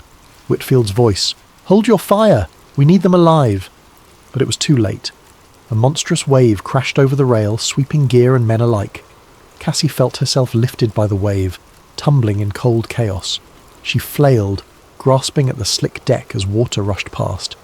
She glimpsed Jake clinging to a stanchion, Olivia lost in the swirl, Whitfield's men being tossed by the wave. The boat rolled precariously, half submerged in the watery madness. In a final deafening crescendo of thunder, the swirling lights flared. Cassie could only watch in breathless terror as an impossibly bright glow engulfed them. For a heartbeat, it felt like the ocean floor yawned open, pulling them into some other realm. Then darkness. Warmth on Cassie's cheek pulled her from unconsciousness. She opened her eyes to see pale sunlight filtering through tattered clouds. Pain throbbed through her limbs. She tasted salt on her cracked lips. She lay sprawled on a deck strewn with debris and seaweed. The boat seemed battered but afloat, listing slightly. A groan from nearby. Jake lay under a broken crate, bruised and coughing. Slowly she crawled over to help lift it. "You alive?" she whispered. He grimaced, pressing a hand to his ribs. Alive enough. No immediate sign of Whitfield's men. The boat's main mast was snapped, electronics thoroughly trashed. Cassie felt disoriented, as though she'd been through a dream. The last memory was that blazing light and swirling vortex. Had they been tossed miles away by the storm? She staggered to the railing. The ocean was unnaturally calm, turquoise blue under a watery sun. Far off she glimpsed an unfamiliar shoreline. Not the Florida coast, though. This place had black rocks arching in jagged spires, the terrain dotted with lush green. Jake joined her, wincing at each step. "That's not any key I recognise. Where are we?" Cassie could only shake her head. The compass was worthless, spinning aimlessly as before. The GPS was dead. She turned to check for the submersible. Miraculously, the Aegis Sub-1 still clung to the deck, albeit battered. The crane rig was half bent, but the sub's hull looked mostly intact. Sudden panic seized her. "Olivia!" She frantically searched the deck. They found her near the stern, tangled in rope, drenched and unconscious, but her pulse beat faintly. Cassie and Jake carefully freed her. After a few nerve-wracking minutes, Olivia coughed up seawater, blinking in confusion. "What happened?" Relief rushed through Cassie. "We survived somehow." All around them, the boat's wooden railings were splintered, gear scattered, but it floated.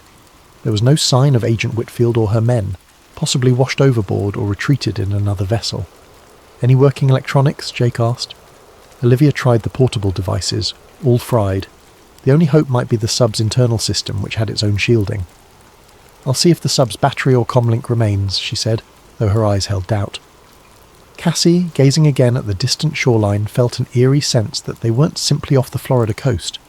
The environment, the colour of the water, the shape of the land, it looked different, almost otherworldly.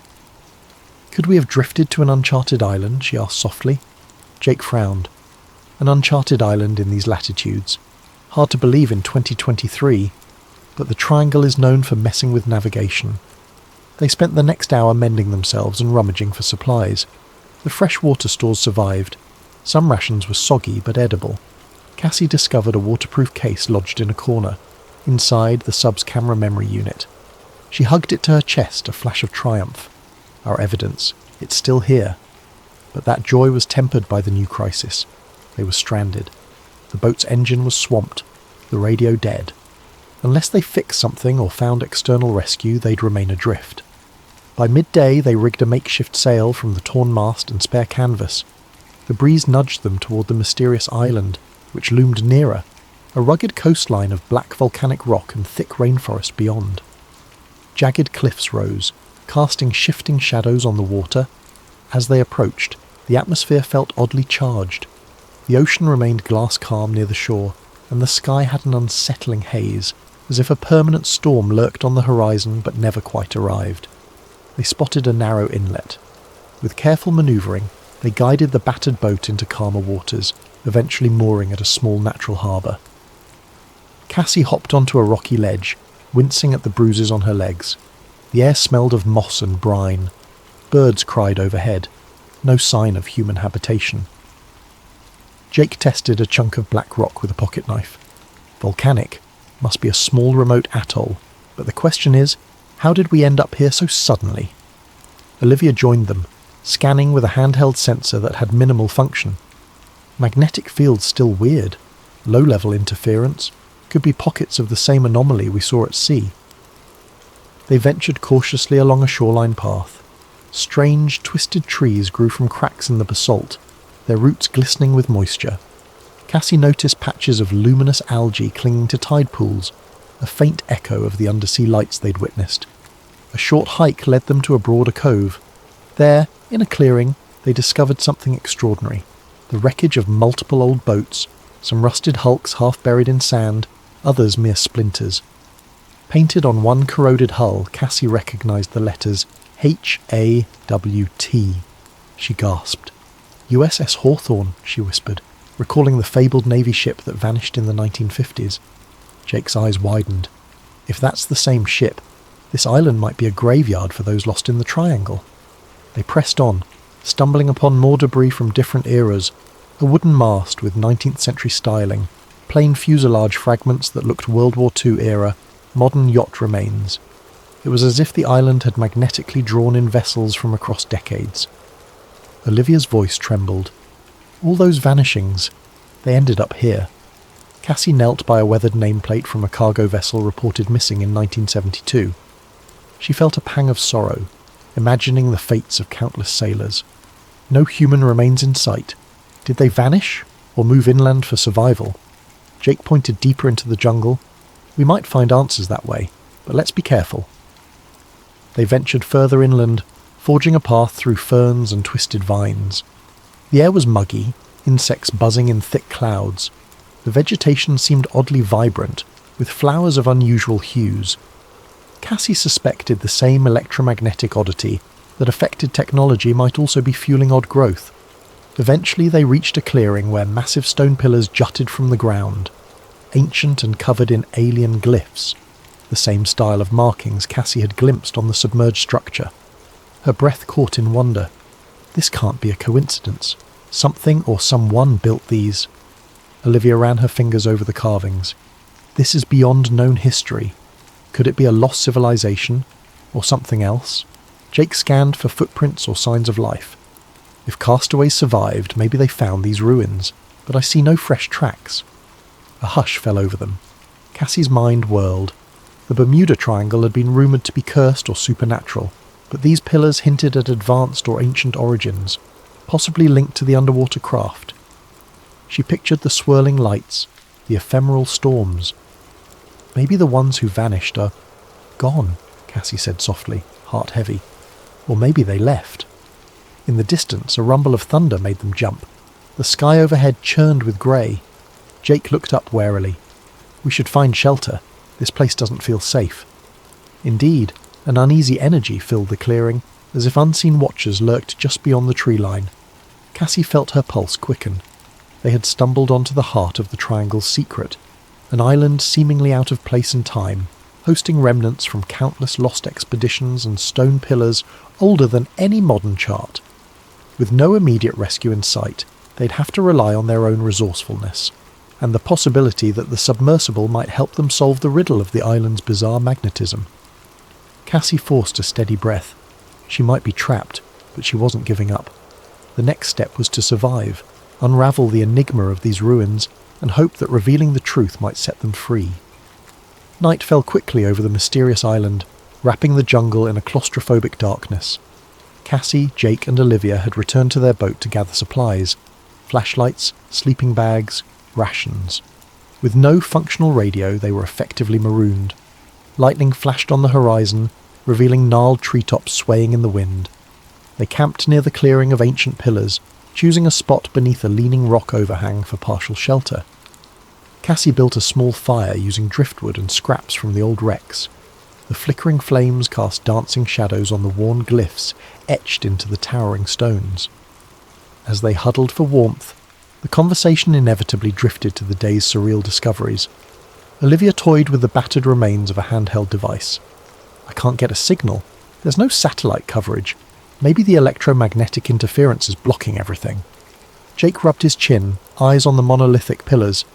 "Could these have something to do with the phenomenon we saw under the ocean? It's like they share the same design language." Cassie took out a sketchbook from her backpack. She started drawing the glyph patterns from memory, cross-referencing them with the shapes she'd glimpsed on the submerged structure. They appeared geometric, almost fractal, could be a written script, or even symbolic code. In the silence that followed, they listened to the distant crash of waves against the rocky shore. The hush felt eerie, as though the island itself was holding its breath. Something rustled in the underbrush, prompting them to snap on flashlights, but they found only wind-stirred leaves. As fatigue set in, they took turns at watch, each haunted by the knowledge that no rescue was forthcoming. Sometime after midnight, Cassie dozed off under the shimmering constellations, though the ghostly pillars loomed in her dreams. At dawn, they woke to a startling scene. The previously calm area around the pillars now sparkled with beads of condensation, and in the rising sunlight the glyphs appeared faintly luminescent, like they'd absorbed energy overnight. Cassie stepped closer, heart pounding. "They're glowing. This is new." Olivia snapped photos, though their cameras were reduced to near manual function. "Must be the humidity reacting with whatever the pillars are made of," she said, though she didn't sound convinced. Jake rubbed his temples. "I want to check the rest of the island. Maybe we'll find more structures, or survivors." They packed up their meagre camp and ventured deeper inland. The path meandered through dense foliage. Gnarled roots tripped them, and vines draped overhead. Occasionally they spotted remnants of old crates or scraps of cloth, evidence that castaways had once been here. Midday brought them to a steep ravine. A narrow footpath led downward. At the bottom, water trickled in a small stream. Crossing it, they found a hidden grotto. Within this natural amphitheatre of rock they encountered a startling sight, a mosaic of stones arranged in a spiral pattern, each etched with the same alien glyphs. At the centre stood a carved altar. Cassie's breath caught. This is no random ruin. Someone built a ceremonial site or something akin to it. Jake circled the altar. Who, though? Ancient civilization? Or maybe those who ended up stranded here tried to communicate with whatever's in the ocean. Olivia knelt, running her fingers along the spiral mosaic. It's meticulously done. Could these stranded sailors have deciphered the glyphs? A wave of dizziness hit Cassie as she stared at the altar, her mind conjuring an image of swirling lights beneath the waves. She recalled the old reel tapes describing signals and attempts at contact. Was it possible that across decades, castaways tried to replicate those signals here on land? Suddenly a crunch of footsteps behind them. They spun around to see a figure emerge from behind a boulder, Agent Whitfield, her uniform torn and hair matted, but her posture still rigid. She held a pistol, aimed warily at them. Jake tensed, stepping forward protectively. "You're alive." Whitfield's eyes flicked from Jake to Cassie. "Likewise. I suspected you'd head inland." Olivia glared. "Looking for something?" Whitfield lowered the pistol slightly, grimacing. "We got separated when the wave hit. My men. I lost track. I found one corpse on the beach. The rest scattered." Cassie's anger simmered. All this secrecy, and for what? Look at us now. Stranded. Tell us the truth. Whitfield hesitated, the lines in her face etched with fatigue. "You think it's simple? We've known about anomalies in the Triangle for decades, maybe centuries. Some in the government suspect extraterrestrial involvement. Others believe it's an unknown Earth-based phenomenon. Either way, it's considered too dangerous for public knowledge. We fear the panic, the exploitation, the potential conflict if foreign powers scramble here," Jake scoffed. "So you're willing to kill for it?" She clenched her jaw. "I follow orders. The directive is to contain the situation, but I never expected we'd end up here." Her gaze flicked to the spiral mosaic. "This island is It's not on any map. My superiors only whispered rumours of a lost zone. Olivia folded her arms. And now you see it's real. Will you keep trying to bury it? Whitfield's shoulders slumped slightly, as if an internal struggle weighed on her. I have to protect national security, but this place defies everything. If we want to survive, maybe we do need to pool resources. Cassie sensed a shift, a glimmer of uneasy alliance forming. Truce, then, she suggested quietly. We find a way off this island, or we uncover the key to why it exists. But no more guns and faces. After a tense pause, Whitfield nodded. She holstered her pistol. Truce, for now. They spent the next hour exploring the grotto together. Whitfield admitted she possessed partial knowledge of earlier secret missions that identified an interdimensional rift theory, though never confirmed. The intense electromagnetic surges might warp space-time in localized pockets, pulling vessels from various eras. Olivia found curious remains in a small alcove. Rusted personal items, scraps of journals, no bodies, possibly from castaways who died or vanished. One scribbled note read, "The lights call from beneath. We answer on land. The gate must open." Cassie's skin crawled. A gate? Could they have believed these pillars or altars were a means to connect with whatever is beneath the ocean? A distant rumble of thunder broke their musings. Whitfield frowned. Another storm's brewing. We can't linger. Returning to the boat, they decided to share supplies and watch each other's backs. Whitfield was grudgingly grateful for a place to rest. Under the watchful eye of the looming pillars, the odd alliance took shape. That evening the wind rose again, rattling the battered hull. As they huddled in the glow of a lantern, Cassie studied the camera unit from the submarine. The footage they captured might be the only real proof of that underwater structure. She glanced at Whitfield, who stared into the darkness with haunted eyes, likely torn between her duty and the unsettling reality they all faced. In her mind, Cassie kept returning to that cryptic note. The gate must open. Could the island's ruins serve as a beacon or a key? If so, a key to what? She recalled the swirling lights, the sense of intelligence behind them. Perhaps the next step lay not in merely escaping, but in comprehending the phenomenon, why it brought them here, and how it might let them go. Storm-laden clouds churned overhead at dawn, casting the island in shades of grey. Cassie, Jake, Olivia, and the reluctant, alley-turned-adversary agent Whitfield gathered near the ancient pillars. Despite the tension in the group, they'd agreed on a plan. Explore the possibility that these ruins interacted with the electromagnetic anomalies, perhaps opening a way to escape. Using sketches from the mosaic in the grotto and the glyph patterns on the pillars, Cassie attempted to piece together a cohesive design. The spiral in the grotto and the arrangement of these pillars, it might be some sort of symbolic representation of the ocean floor structure, she hypothesized. If the castaways tried to replicate signals from underwater, maybe they believed these pillars could resonate. Jake rubbed his sore shoulder. Resonate how? Like a giant antenna? Olivia nodded, following Cassie's logic. Yes, maybe. The electromagnetic surges might be triggered by a certain arrangement or activation. The question is, do we even want to activate them? Last time we faced an anomaly, it stranded us here, Whitfield frowned. But if we can harness the phenomenon, maybe we can open a path back, or at least send a powerful enough signal for rescue. She looked uneasy, admitting that a more extraordinary method might be needed. They spent the morning clearing debris from the clearing, uncovering additional stones that had fallen over time. With each revealed glyph, Cassie felt a thrill of discovery. She recognized patterns akin to waveforms or frequencies. If they matched the pulses recorded on the sub's instruments, they might replicate those pulses here on land. Jake rigged a makeshift generator from the boat's salvageable engine parts, hooking it to a coil of copper wire.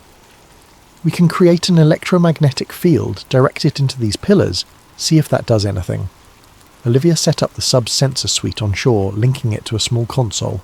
I'll monitor real-time feedback. If we get a spike like we did out at sea, we'll know.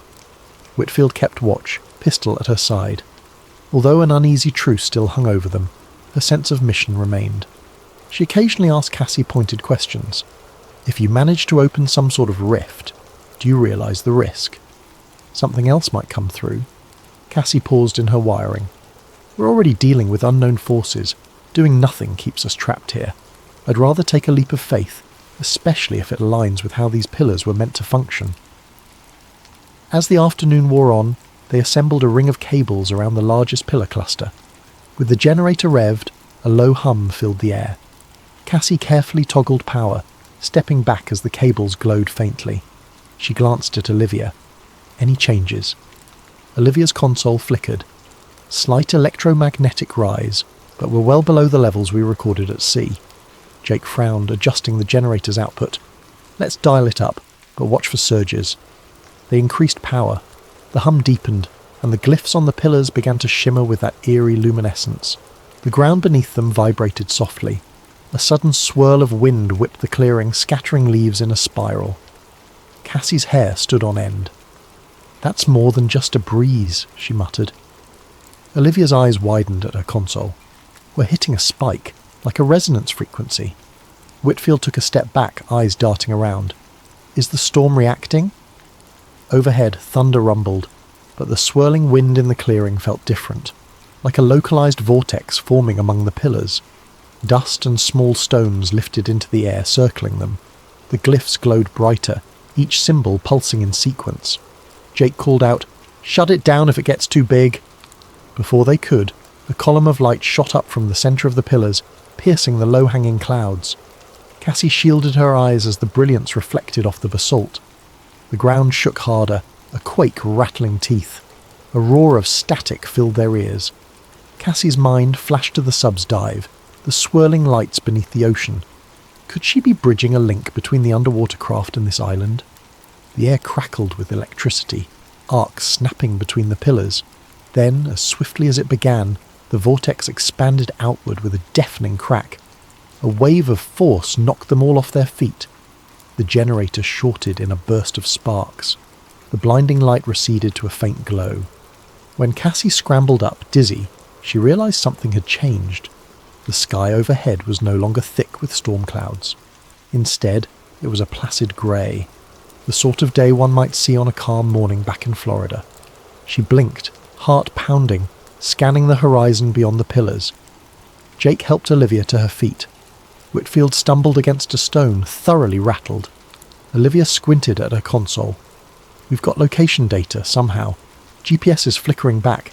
Signal partial, but we're near Bimini. That's hundreds of miles from where we were." A wave of confusion and relief washed over them. Had the phenomenon transported the island, or them, or simply shattered the anomaly that trapped them?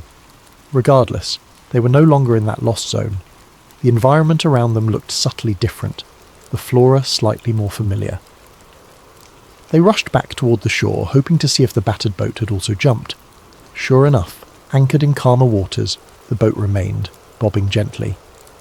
But the black volcanic coastline was gone, replaced by coral sand typical of the Bahamas. The island they were on now seemed smaller, more in line with known geography. Cassie's mind reeled. They had escaped the lost zone. The swirling, ephemeral realm that had captured so many vessels was behind them. Some kind of electromagnetic or dimensional event reversed by powering the pillars. Whitfield's stance softened, awe mingling with her stoic demeanour. We made it out." Jake breathed a shaky laugh. "Never thought I'd be happy to see normal water." Olivia tapped her console. "We can attempt radio contact. The interference is minimal now. I might be able to hail local channels." Cassie gazed across the waves, imagining how close they'd come to permanent entrapment. They still had the submersible's footage, plus real-time accounts of the phenomenon. And the final turn of events suggested that these ancient constructs and the underwater craft were linked in ways that defied conventional science. Whitfield exhaled, setting her pistol aside. "The best we can do now is orchestrate a controlled disclosure. If we just let the news break recklessly, it could spark chaos." Cassie met her gaze. "People deserve to know, but yes, we must do it responsibly, step by step, with facts, not sensationalism." Jake stepped in, resting a hand on Cassie's shoulder. "First, let's get off this new island, fix that boat, and get medical care. Then we can worry about changing the world." A slight smile tugged at Cassie's lips. She nodded, though deep down she recognised they stood at the threshold of an enormous shift. The Bermuda Triangle mystery might never be fully solved, yet they had glimpsed enough to reshape humanity's understanding of what lurked in the ocean's depths. As they gathered themselves, Olivia managed to get a faint radio signal. A crackling voice responded in English. Cassie felt tears well in her eyes. They were truly back within a known reality, carrying knowledge of an unknown one. Whitfield, listening quietly, seemed oddly humbled. "I'll contact my superiors. Perhaps for once we can do the right thing." Cassie left the pillars behind, stepping onto the sand with an unsteady but resolute stride. The camera module pressed to her chest, the cryptic glyphs etched in her memory. An unspoken vow formed. She would devote her life to responsibly unveiling this truth, whatever it meant for science, for humanity, for the grand tapestry of the ocean's secrets. In the distance, the low hum of an approaching plane or helicopter carried across the wind. Rescue? Military? Perhaps both. The final chapter of their wild journey was about to begin, but the greater story, how the world would react to the revelation of ancient, possibly alien influences in the Bermuda Triangle, was only at its dawn. Thank you so much for joining us on this journey into the Bermuda Triangle's hidden depths. If you enjoyed this conspiracy-laced adventure, let us know where you're watching from in the comments below and what time it is for you right now. Don't forget to subscribe to Sleep Theories to ensure you never miss a story like this, one that pushes the boundaries of the unknown and encourages us to keep questioning the secrets of our extraordinary world. Sleep well and stay curious.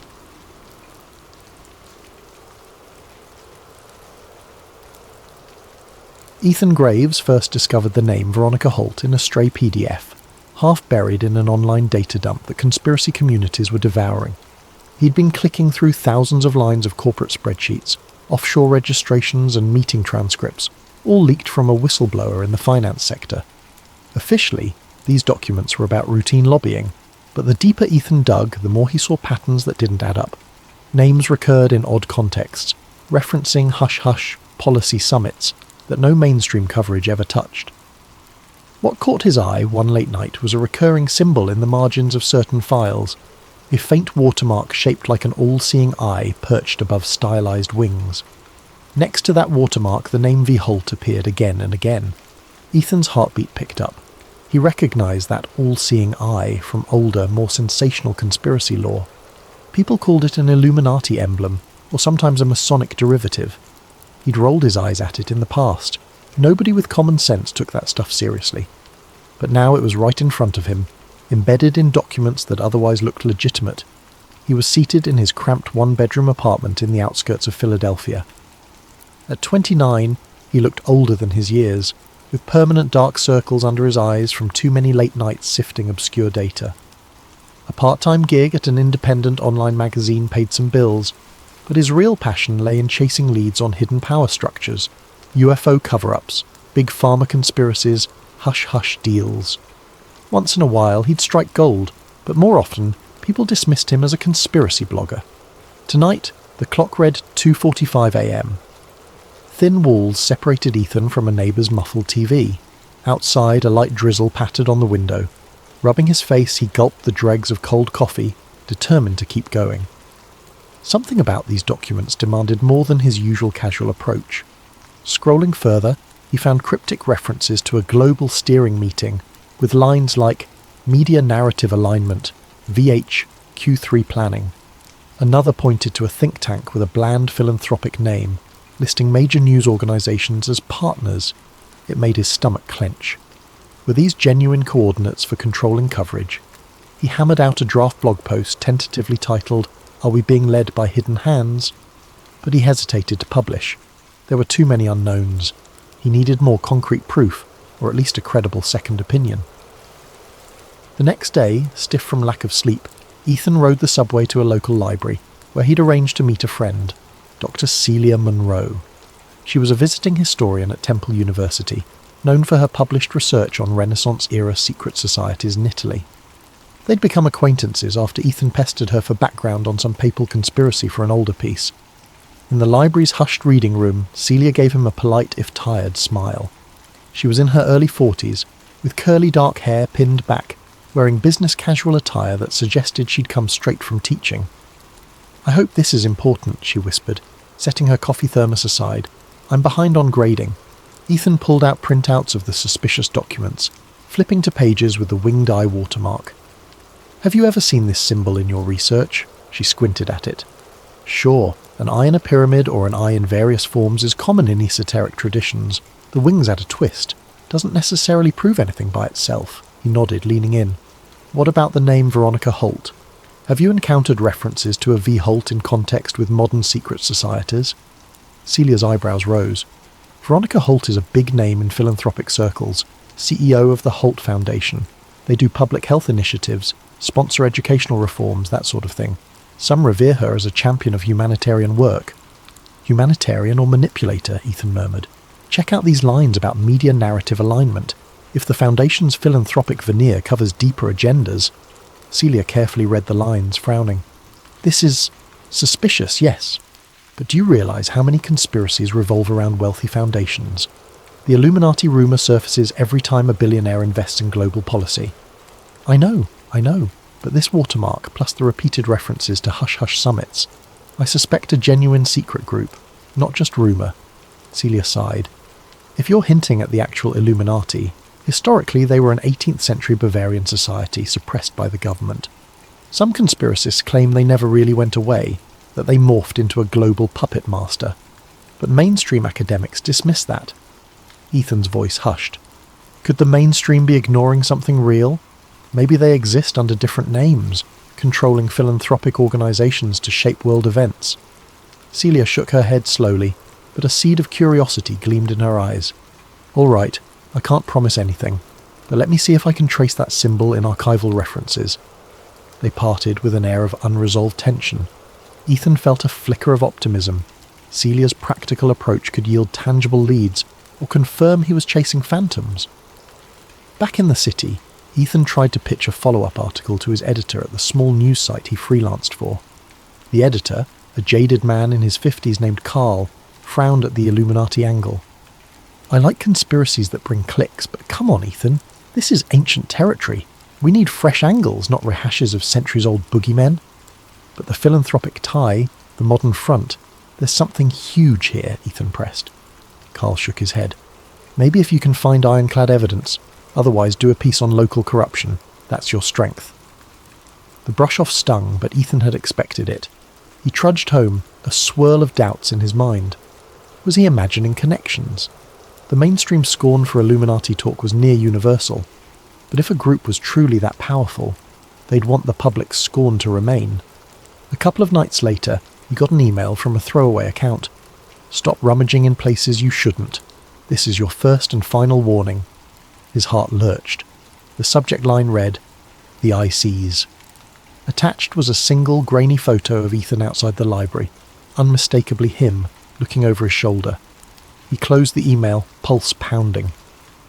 A moment later, the message auto-deleted, leaving no trace. Someone was watching.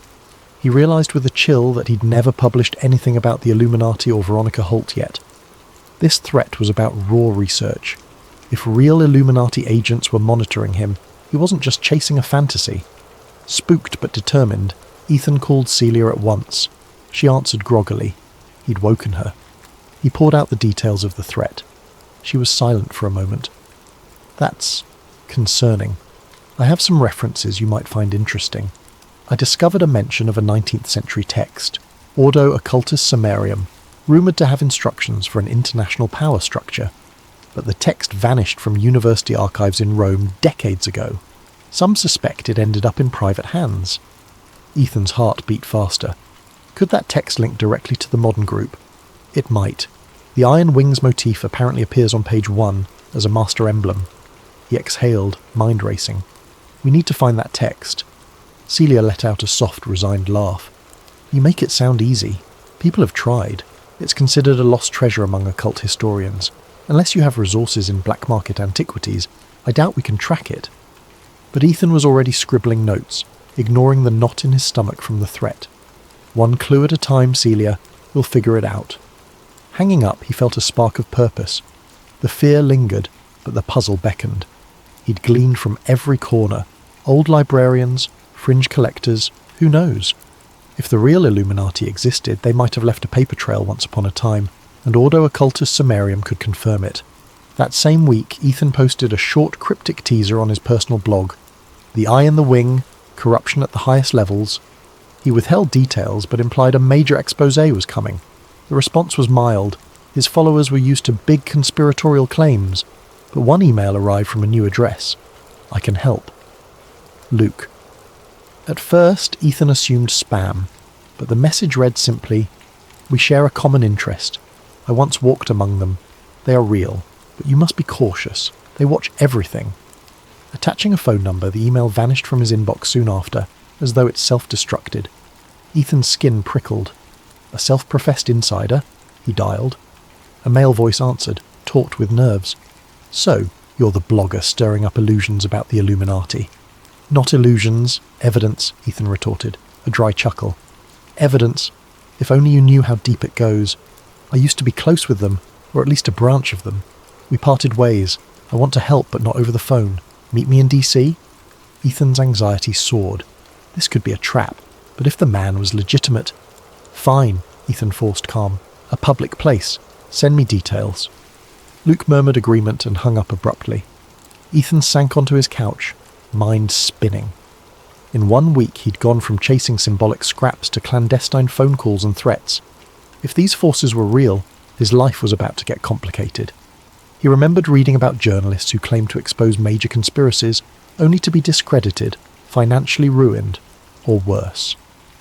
He glanced at a framed photo of his sister and niece smiling at a family barbecue. He felt a pang. He'd hardly visited them lately, too consumed by the next big story. If the Illuminati was truly after him, they might threaten the people he cared about. Yet turning back now seemed impossible. The puzzle's gravity pulled him forward. He felt an odd sense of destiny, or at least unstoppable curiosity. As dawn's light seeped through the window, he pressed his laptop open one more time, scanning flight prices to Washington, D.C. All the while, that symbol of the winged eye lingered in his thoughts, a silent challenge from the shadows. He murmured aloud, "Let's see how far down the rabbit hole goes." Little did he know, the journey would lead him across continents, into centuries of hidden history, and force him to confront the biggest question of all. Did the world even want the truth, if it might undermine everything they believed? Ethan arrived in Washington, D.C. on a dreary afternoon. The sky brooded with grey clouds that matched the city's austere architecture. He trudged off a budget bus that smelled of stale coffee, shoulders tense. For a moment, he questioned the wisdom of meeting a stranger who claimed, "I once walked among them." But curiosity and the thrill of a potential breakthrough overrode caution. He'd chosen a busy cafe near Capitol Hill for the rendezvous. Public enough to deter violence, but discreet enough for a hushed conversation. Tucked into a corner booth, he ordered an espresso and waited, scanning the faces of patrons for signs of recognition or hidden intent. About 15 minutes in, a middle-aged man with salt and pepper hair approached. He wore a cheap baseball cap and carried a battered briefcase. With a quick glance around, he slid into the booth across from Ethan. "You must be Ethan," the man said in a subdued voice. "I'm Luca Desi." Ethan sized him up. Luke's eyes held a haunted look, like someone who'd known both privilege and betrayal. Fine lines creased his face, and his posture was guarded. "Luke," Ethan began, voice tight. "You said you were close with them." "The Illuminati," Luke grimaced. "They don't call themselves that. Not these days. But yes, it's the same lineage. The group has rebranded, merged with other networks, and infiltrated everything from philanthropic boards to intelligence agencies. I was part of a major think tank. On the surface, we were economists and policy experts. Underneath, we had an unspoken code." Ethan's pulse quickened. "And Veronica Holt? Do you know her?" A flicker of discomfort crossed Luke's face.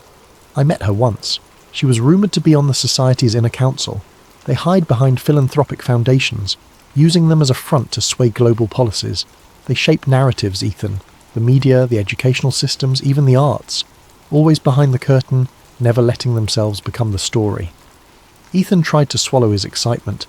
He'd never heard such direct confirmation before, but he needed something tangible, something that would hold up under scrutiny. Why come forward now? Luke exhaled. Guilt, mostly. "I had a crisis of conscience. The final straw was seeing them destroy a colleague's reputation because she objected to certain manipulations. She wanted the group to be more transparent, to earn public trust. They ousted her, and she ended up in ruin." He paused, glancing around as if expecting watchers, but be warned. If you push too hard, they'll come for you in ways you can't imagine.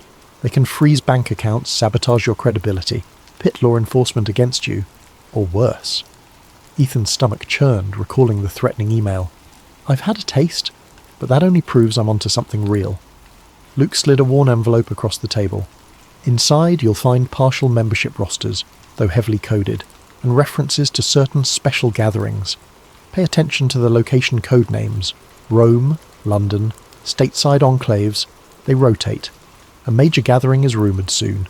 Maybe they'll finalise some global reorganisation, monetary policies, digital tracking expansions, things that seem unconnected but yield enormous control. Ethan opened the envelope discreetly. Pages of cryptic columns, code names, some repeated references to OWS, Delta Group, Project Aurora. Then he saw the winged eye symbol scrawled at the top of one sheet. He felt a jolt of validation. This is thank you. But how do I decode the membership list? Luke offered a thin, pained smile. They use classical ciphers, partial shifts referencing key historical events. My mind's too rattled to recall every detail. But you have an ally, right? The historian, Dr. Monroe? She might crack it if she recognises the references. Ethan nodded, adrenaline coursing. Yes, Celia. She started researching that symbol. Luke's gaze hardened. Ethan, they won't let you waltz away with this knowledge. If you plan to expose them, be prepared for personal ruin. They truly believe society can't handle full disclosure. The masses would tear civilization apart if left to their own devices, they say. Ethan's voice was a near whisper. I can't let fear stifle the truth. Luke studied him for a moment, seeming to weigh sincerity. Then watch your back, he rose. I'll be in touch if I survive. He left money for coffee and slipped out. Ethan stared after him, a swirl of exhilaration and dread. The envelope felt heavier than mere paper. Outside, the city's hustle pressed in. Politicians, lobbyists, tourists scurried around Capitol Hill. Ethan slipped into anonymity among them, but a seed of paranoia grew in his mind. Anyone could be an operative. Any camera could be feeding watchers. He wasted no time returning to Philadelphia, stashing copies of Luke's documents in multiple secure cloud drives. Then he called Celia Monroe. She answered after a few rings, sounding distracted. Celia, I have something big. Membership rosters, coded references to gatherings. We need to decipher them. She inhaled sharply. All right, come by my office tomorrow, but Ethan, are you sure about this? You're messing with forces that might be unstoppable. His throat tightened. All the more reason to keep going. The next morning, Celia's office in Temple University's history department was a cramped space lined with books on medieval and Renaissance secret societies. Ethan arrived early, locking the door behind him. He spread out Luke's cryptic pages on her desk. Celia donned reading glasses, scanning the coded lines. These references: Alpha 19, Beta 23, Ecliptic, Aeneas. Possibly classical allusions. Aeneas might refer to Virgil's Aeneid, used as a key text for some shift cipher. Or it could be code for an upcoming event in Rome, since the story is deeply tied to Rome's mythical foundation. Ethan's pulse quickened. Luke hinted they hold a major gathering in Rome. Could that be next on the calendar? Celia flipped another page. Look here, September 15. Apparatus Mundi initiation, 66.6%. The date is coming up in 2 months. Apparatus Mundi might be a cryptic name for their overarching plan. 66.6% could imply 2/3 completion of something. He scratched his chin. Wait, do you recall any historical references to an Apparatus Mundi from older texts? Celia typed rapidly on her laptop, cross-referencing digital archives. Yes, there's a 17th century treatise rumoured to describe a method of controlling social frameworks, economics, religion, media. Though of course, 17th century media was more like pamphlets and sermons. Some scholars connected it to a proto-Illuminati group. If these modern conspirators adopted that same name, it could be symbolic. Ethan's mind whirled. So they're 66.6% done with a plan to unify global systems under their Apparatus Mundi? That's downright apocalyptic. Celia rubbed her temples. If they truly believe in a top-down system for world stability, they might see themselves as benevolent shepherds. Or they might just crave total power. He frowned. Luke mentioned a major monetary shift. Maybe digital currency infiltration, or a global financial reset. If I can confirm it, maybe I can blow this wide open. But skepticism nagged at him. Were these cryptic lines proof enough? Or could they be misinterpretations? Celia noticed his doubt. We need more than code words. We need real names, real events. Ethan nodded. Luke said there's a big meeting soon, possibly in Rome. If we can find the exact date, location, maybe I can gather photographic or recorded evidence, Celia inhaled sharply. You'd risk travelling abroad, sneaking into a secret summit of global elites. That's near suicide. He gave a wry smile. In my line of work, we call it an occupational hazard. Will you help me? She hesitated, conflict in her gaze. I can't ignore the moral imperative. If you're right, if they're about to orchestrate something massive, someone has to blow the whistle. But yes, it's dangerous. Let me see what else I can decipher from these references. For the next few hours, they pored over the pages. Celia identified classical ciphers referencing Dante's Inferno, linking numeric codes to lines from the text. The numbers matched partial times, 9:30, 2000 or so forth.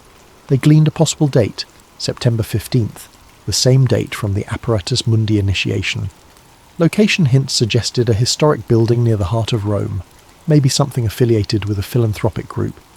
A few lines read, Holt Foundation, Sala Aurelia, final alignment. Ethan's heart pounded. Veronica Holt was apparently heading a final alignment meeting in a place called Sala Aurelia. He tapped at his phone, searching for the name. There's a Palazzo Aurelia in central Rome, used as a high-end event space. The Holt Foundation is indeed hosting a philanthropic summit there mid-September. Celia's eyes flicked up from the documents. So the official story is a philanthropic gala, but under the surface, it's the Illuminati's big day, he exhaled. We have a time frame, a place, and an event. If I can get inside, maybe I can film or record something. That's unstoppable proof. Celia looked uneasy. I can't see how you'll get in with standard press credentials. They'll sniff you out. He shrugged. I might have to go undercover. You have any academic invitations to that gala? She looked flustered. I was actually invited to a separate symposium in Rome around the same time. A small academic talk on Renaissance manuscripts. The sponsor, the Holt Foundation. Ethan's eyes widened. You're basically on the inside track. This can't be coincidence. They might want you close to keep an eye on your research, or they see you as benign. She swallowed. I could attend, see if I can glean more from the inside, but infiltration, that's something else entirely. Meanwhile, Ethan's phone buzzed, an unknown number. Warily he answered. Graves, a female voice said coldly. This is Veronica Holt. I believe you've been sniffing around my affairs. Ethan's hand trembled. Ms. Holt, She spoke calmly, an undercurrent of menace. Your blog posts, your queries to various organisations, we're aware. I caution you, truth is a fragile commodity. Spread lies or half-truths, and you'll hurt the people you claim to protect. A bead of sweat rolled down his temple. Are you threatening me? I'm offering guidance. You fancy yourself a journalist? Real journalism demands responsibility. Some knowledge is best left undisclosed. You've been warned. The line went dead. Celia stared, eyes wide. That was her? She basically admitted to watching you. That's huge. Ethan's stomach churned. She's brazen. She wouldn't call if she wasn't sure she could neutralise me. We need that proof soon. His mind reeled with possibilities. He could publicise all they had right now, but it was a cryptic puzzle that wouldn't convince the masses. A direct infiltration of the Rome summit might be their only chance to blow it open definitively. But he worried about the danger. Already he pictured an army of well-dressed security with hidden earpieces, or watchers in the Roman streets. And if this secret society had centuries of experience, they'd be masters at eliminating threats. He forced a shaky grin. Then again, nobody ever changed the world without risk, right? Celia sighed. You're incorrigible. All right, I have a flight to Rome booked for my talk. I can register you as my research assistant or something, if that helps get you into the broader event. Relief flooded him. That'd be perfect. She rose from her chair, collecting the coded docs. I'll see if I can interpret more of these references. But Ethan, brace yourself. If everything you suspect is real, we're about to confront a global machine, and it might not crumble easily. He nodded, a grim set to his jaw. I've always known the truth is costly. Guess I'm about to pay in full. They parted, each weighed down by the magnitude of what lay ahead. That evening Ethan cancelled a dinner with family. He told them he was travelling for a big story. They expressed worry. but he offered scant details, not wanting to endanger them. Lying in bed, he stared at the ceiling, mind swirling. The next stage of his life would revolve around exposing an alleged Illuminati plot. If he succeeded, he'd be either a hero or a marked man, possibly both. He felt the flutter of fear, but also an undercurrent of excitement. After all these years of chasing hints and half-truths, he was about to square off with the most iconic conspiracy in human history. Before sleep claimed him, he checked his phone one last time. Another anonymous text had arrived. "Beware false allies. The eye has many watchers." He set the phone aside, heart pounding. False allies, indeed. Could Luke betray him? Could Celia or someone else be compromised? The only certainty was that trust would be a scarce resource in the looming confrontation, and so he drifted off, uncertain whether morning would bring new revelations or fresh threats, or both. One thing was sure, the unstoppable march toward Rome had begun. When Ethan and Celia landed at Rome's Fiumicino airport, the Mediterranean sun greeted them with a warm glow that almost dispelled the tension swirling within. They trudged through the arrivals hall with minimal luggage. Ethan had insisted on travelling light to avoid suspicion. Rome, Celia mused, taking in the bustle of tourists. City of echoes, so many layers of history and secrets. Ethan forced a half smile, scanning the crowd for any watchers. I have a feeling we're about to discover some of those secrets firsthand. They flagged a taxi to their modest hotel near the city centre.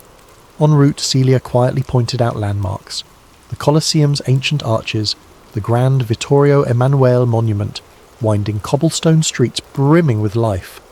Ethan, usually enthralled by such surroundings, felt only a faint stirring of awe. His mind remained fixed on the looming philanthropic gala at Palazzo Aurelia. At the hotel, they were greeted by an envelope at the front desk. Inside, a formal invitation to the Holt Foundation Cultural Preservation Gala, scheduled in 3 days' time, addressed to Dr. Celia Monroe and an unnamed research assistant. Ethan's nerves spiked reading it. This was real. They had a foot in the door.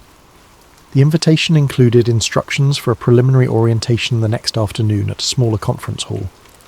After dumping their bags in their shared suite, a cramped space with a single desk, Celia opened her laptop.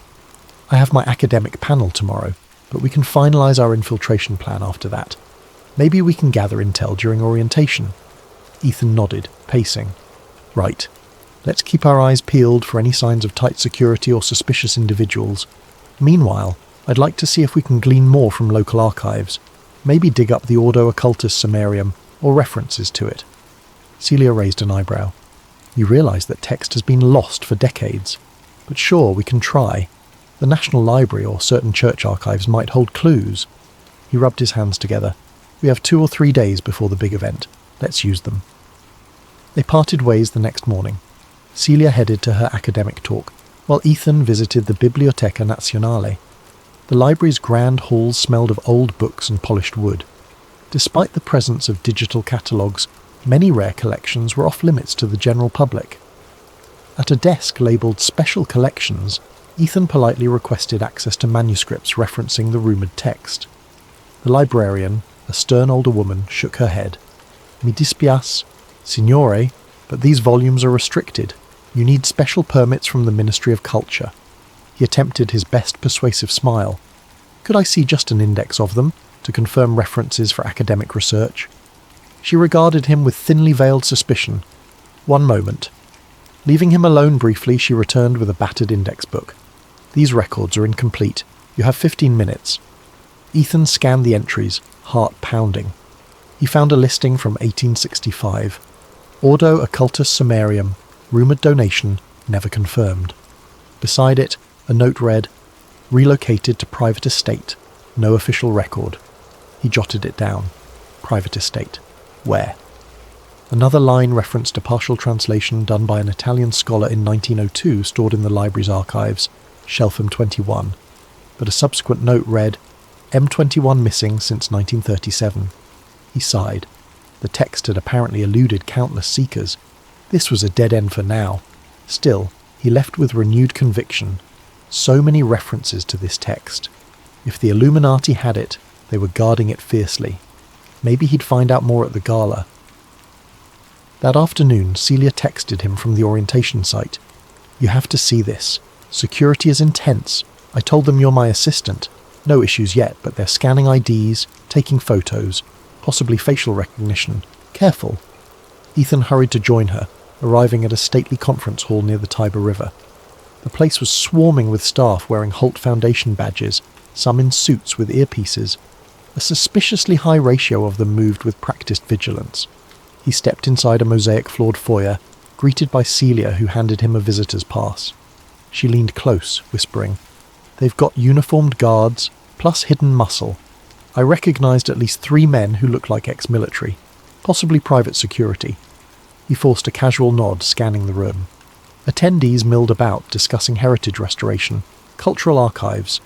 Among them, Ethan spotted 2 well-dressed individuals wearing subtle lapel pins of the winged eye symbol, just like the watermark. A chill shot through him. He approached a refreshment table, feigning interest in pastries, while covertly eavesdropping on these pinned individuals. They spoke in hushed tones, a melodic accent that might be Spanish or Portuguese. He caught a snippet. "The final alignment meeting is strictly invitation only. Ms. Holt arrives tomorrow. We must ensure no infiltration." Ethan's breath caught. They were referencing infiltration. They definitely suspected infiltration was possible. That spelled danger. Celia sidled over, apparently studying a schedule pamphlet. "We got to tread lightly," she murmured. "If they sense we're suspicious, we'll be barred from the main event." He nodded, taking a pastry to appear casual. "What's next on the orientation schedule?" Short keynote about global cultural cooperation, then a guided tour of the Palazzo Aurelia's exhibit halls. We can see the main gala area. Sure enough, a polite hostess announced they'd be going to Palazzo Aurelia next. Celia and Ethan joined a small group of scholars, artists, and foundation staff boarding a luxury shuttle bus. The staff pinned with the eye symbol boarded a separate tinted SUV, no doubt top tier. Palazzo Aurelia stood near the outskirts of central Rome, perched on a gentle hill. The building exuded Renaissance elegance with tall windows, ornate columns and sprawling gardens. A perfect place for a philanthropic gala, and apparently a clandestine Illuminati conclave. Guides welcomed the group inside, leading them through marble corridors. Busts of Roman emperors dotted the halls. Gilded frames displayed classical paintings. All the while, discreet cameras lined the ceiling corners.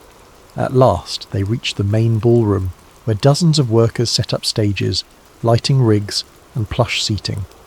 The hostess explained the gala would feature philanthropic panels, cultural exhibits, and an exclusive dinner for high-level guests. Ethan hung back, capturing mental snapshots of vantage points and possible hidden access doors. He noticed a locked set of double doors guarded by a stern-faced man. A sign in Italian read, "Private, authorized access only." He whispered to Celia, "I'd bet good money that's where the real meeting will happen." She pursed her lips. "We can't just waltz in." "Of course not," he murmured. "We'll need cunning. Maybe slip away during the dinner portion." After the tour concluded, they returned to the shuttle. On the ride back, one of the pinned staffers gave Ethan a lingering stare as if memorizing his face. Ethan kept his expression neutral, but inside tension coiled. They were definitely suspected. That evening, back at their hotel, they strategized in hushed tones. "We have 2 days until the gala," Celia began. "Tomorrow Ms. Holt arrives. The final day is the event. We need to confirm exactly when the hidden conclave meets." Ethan nodded. "One approach. If you're recognized academically, you might get invited to sub-events. I can shadow you. Alternatively, we scout the layout, find a discreet place to hide during the day, then emerge during the meeting." Celia frowned, scanning the gala's printed schedule. "I see references to breakout sessions tomorrow evening, but no detail. That might be it.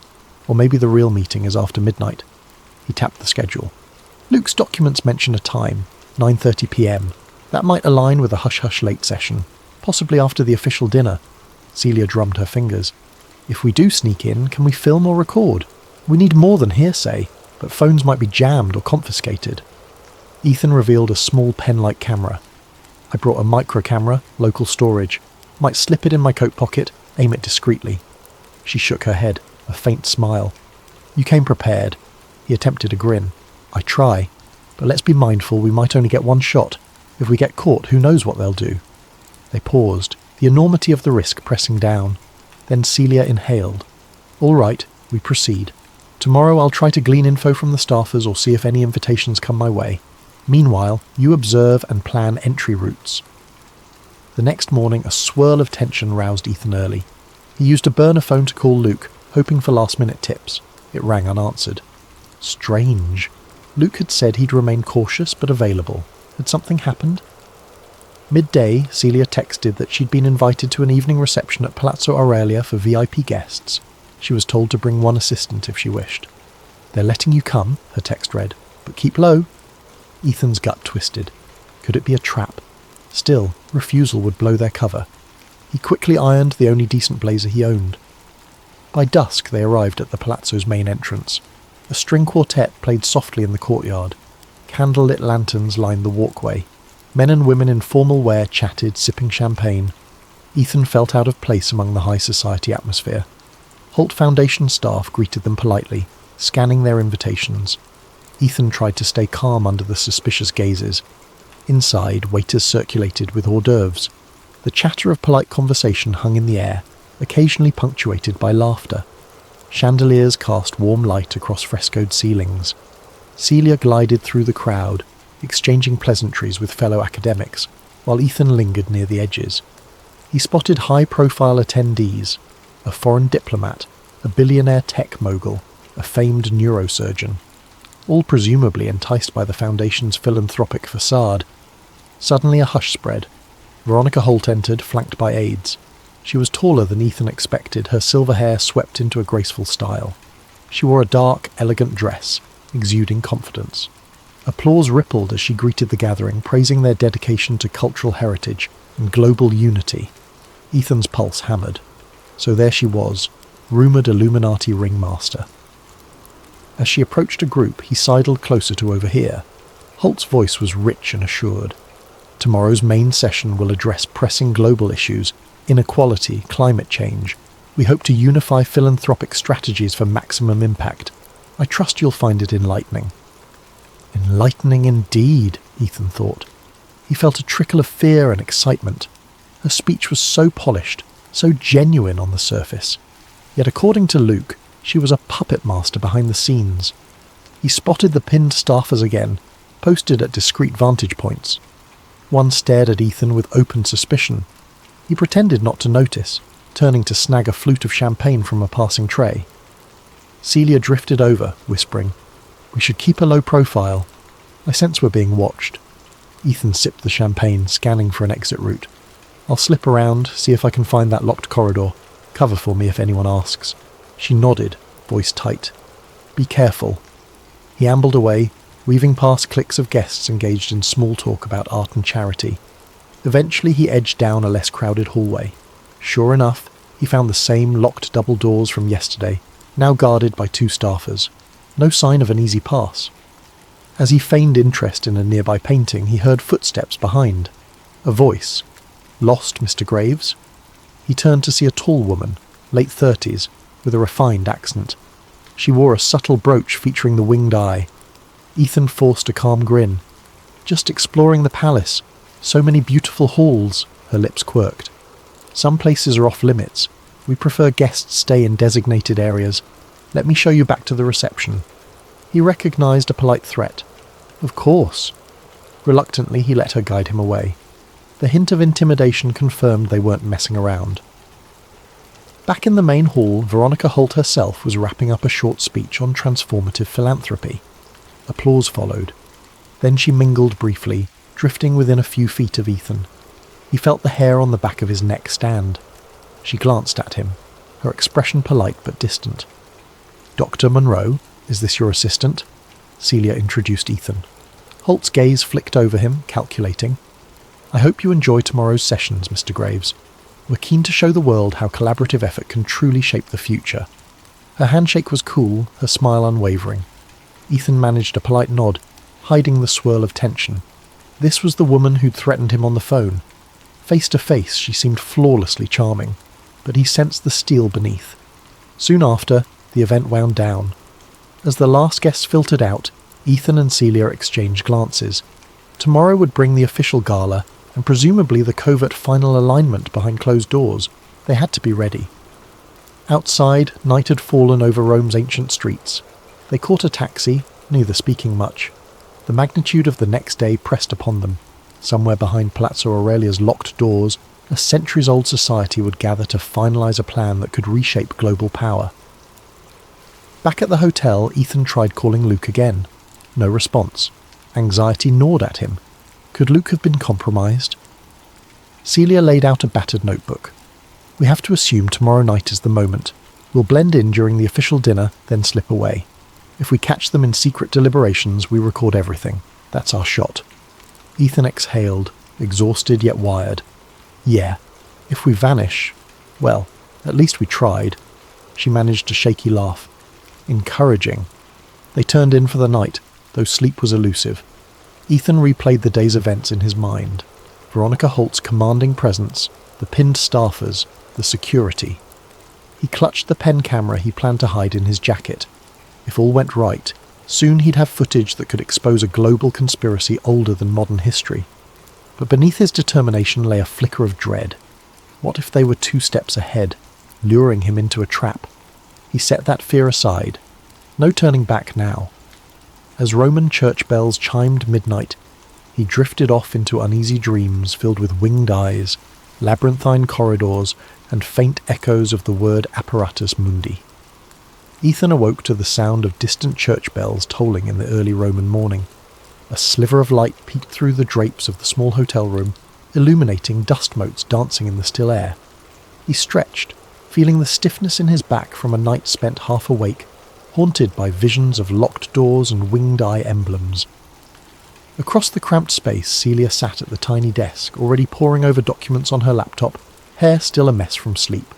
She glanced up with a tired smile. Morning. I've been reading up on the Ordo Occultus Sumerium references again. If it really is tied to the Illuminati's tradition, it could outline their entire philosophy and methods. Ethan rubbed his eyes. And the day of the gala is finally here. We're out of time to do more research. Tonight's our only window to catch them in the act. Celia nodded, then gestured to her screen. I found a nugget. There's a mention in an old scholarly article that Ordo Occultus Sumerium contained elaborate instructions on rituals or initiations that revolve around symbolic gestures, handshakes, coded phrases, that kind of thing. Maybe that's relevant to how they recognise each other. If we spot something at the gala, we'll know. Ethan's nerves fluttered. We can't exactly watch for secret handshakes without drawing attention, but every clue helps, and it might confirm we're seeing the real Illuminati. This event, it's a high-stakes infiltration. Celia closed the laptop. We also have to consider an escape plan in case it goes sideways. That building will be full of security. He exhaled, going over mental checklists. The microcamera pen was ready. He had a digital audio recorder disguised as a key fob. We record everything, then slip out. If we can't get away, we'll upload our evidence from within. I have a script that auto-sends the files to multiple servers once my phone detects a specific keyword. Celia raised an eyebrow. Impressive, but let's hope it doesn't come to an all-out chase in the palazzo corridors. They spent the morning in tense readiness. Around noon, they ventured out for a final reconnaissance walk near Palazzo Aurelia. The city was bustling. Tourists snapped photos of statues and fountains, unaware of the clandestine gathering about to take place behind the majestic palace walls. By early afternoon, they returned to the hotel to rest and prep. At 6 in the evening, they changed into their formal attire, Celia in a sleek black dress that lent her an air of quiet confidence, Ethan in a dark suit borrowed from a friend back home. It was slightly tight in the shoulders, but it would have to do. The pen camera clipped inside his jacket pocket. The key fob recorder slipped in an interior fold. They arrived at the Palazzo Aurelia just as the sun dipped low over the rooftops. The courtyard bustled with black cars delivering VIPs in designer evening wear. A string quartet played softly. Staffers scanned invitations under golden lights. The main gates were decorated with lush floral arrangements, giving the entire scene a veneer of opulence and warmth.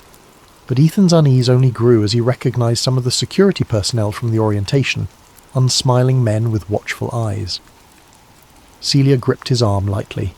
"Steady," she whispered. "We belong here, remember?" They handed over their invites.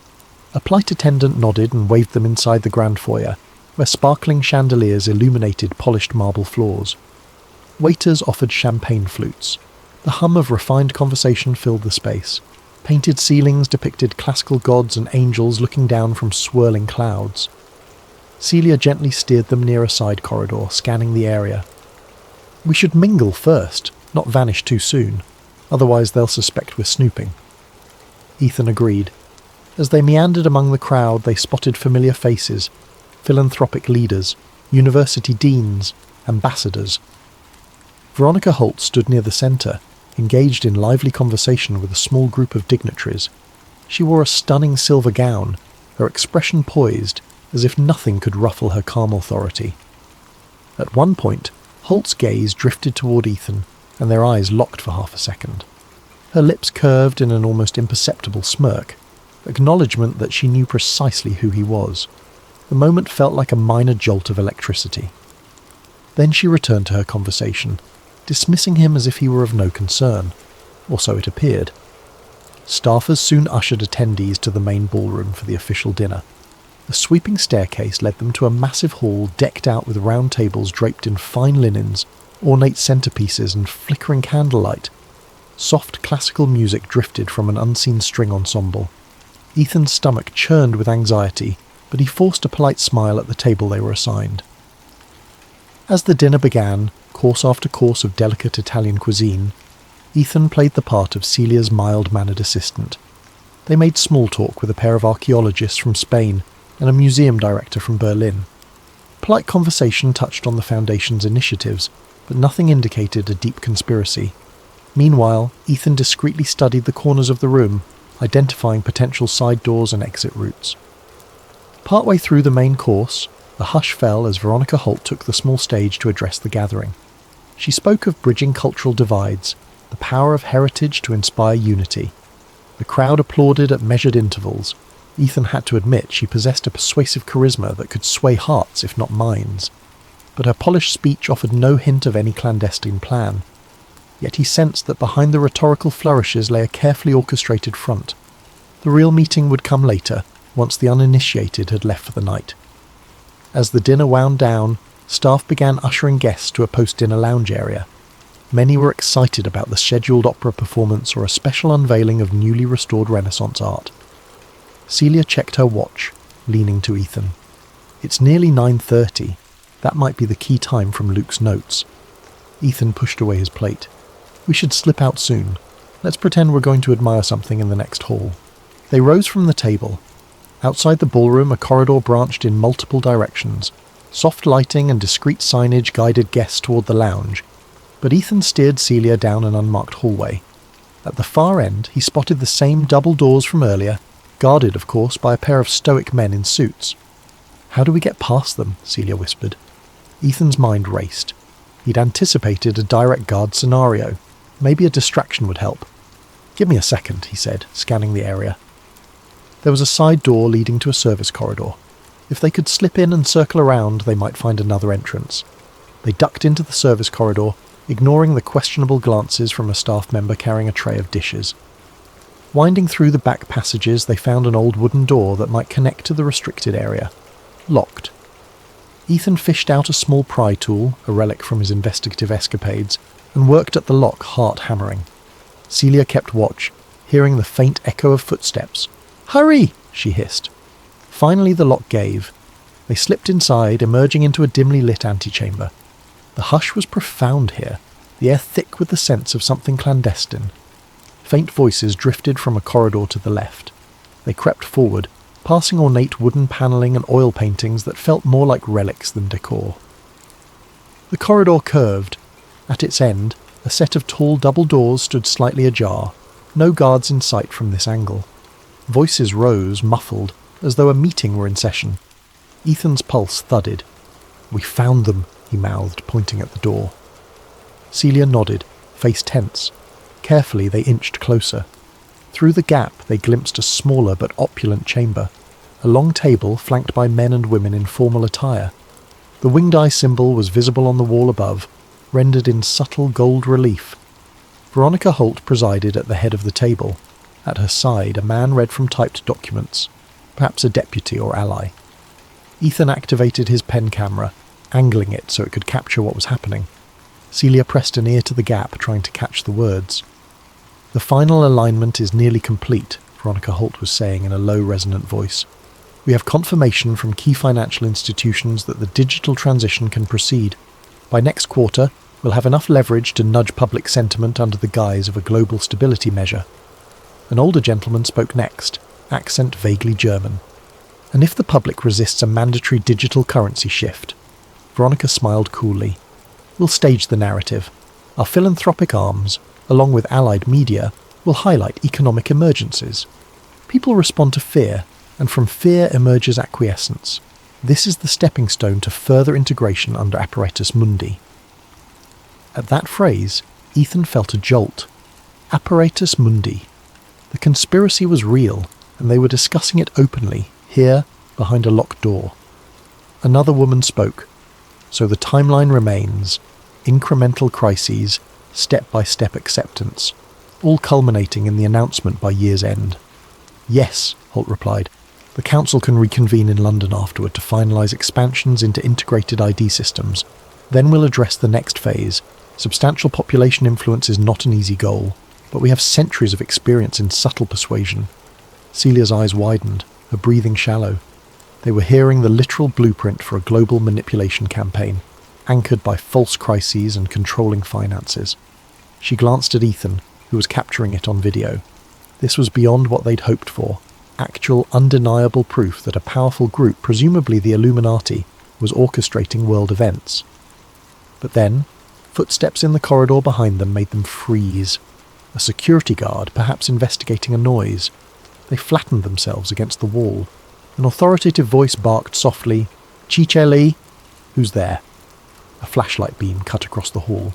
In a split-second decision, Ethan grabbed Celia's hand and slipped through the door they'd opened behind them, stepping into an even darker side chamber. They pressed themselves behind a heavy curtain. The guard's footsteps approached, paused, then retreated. The hush returned.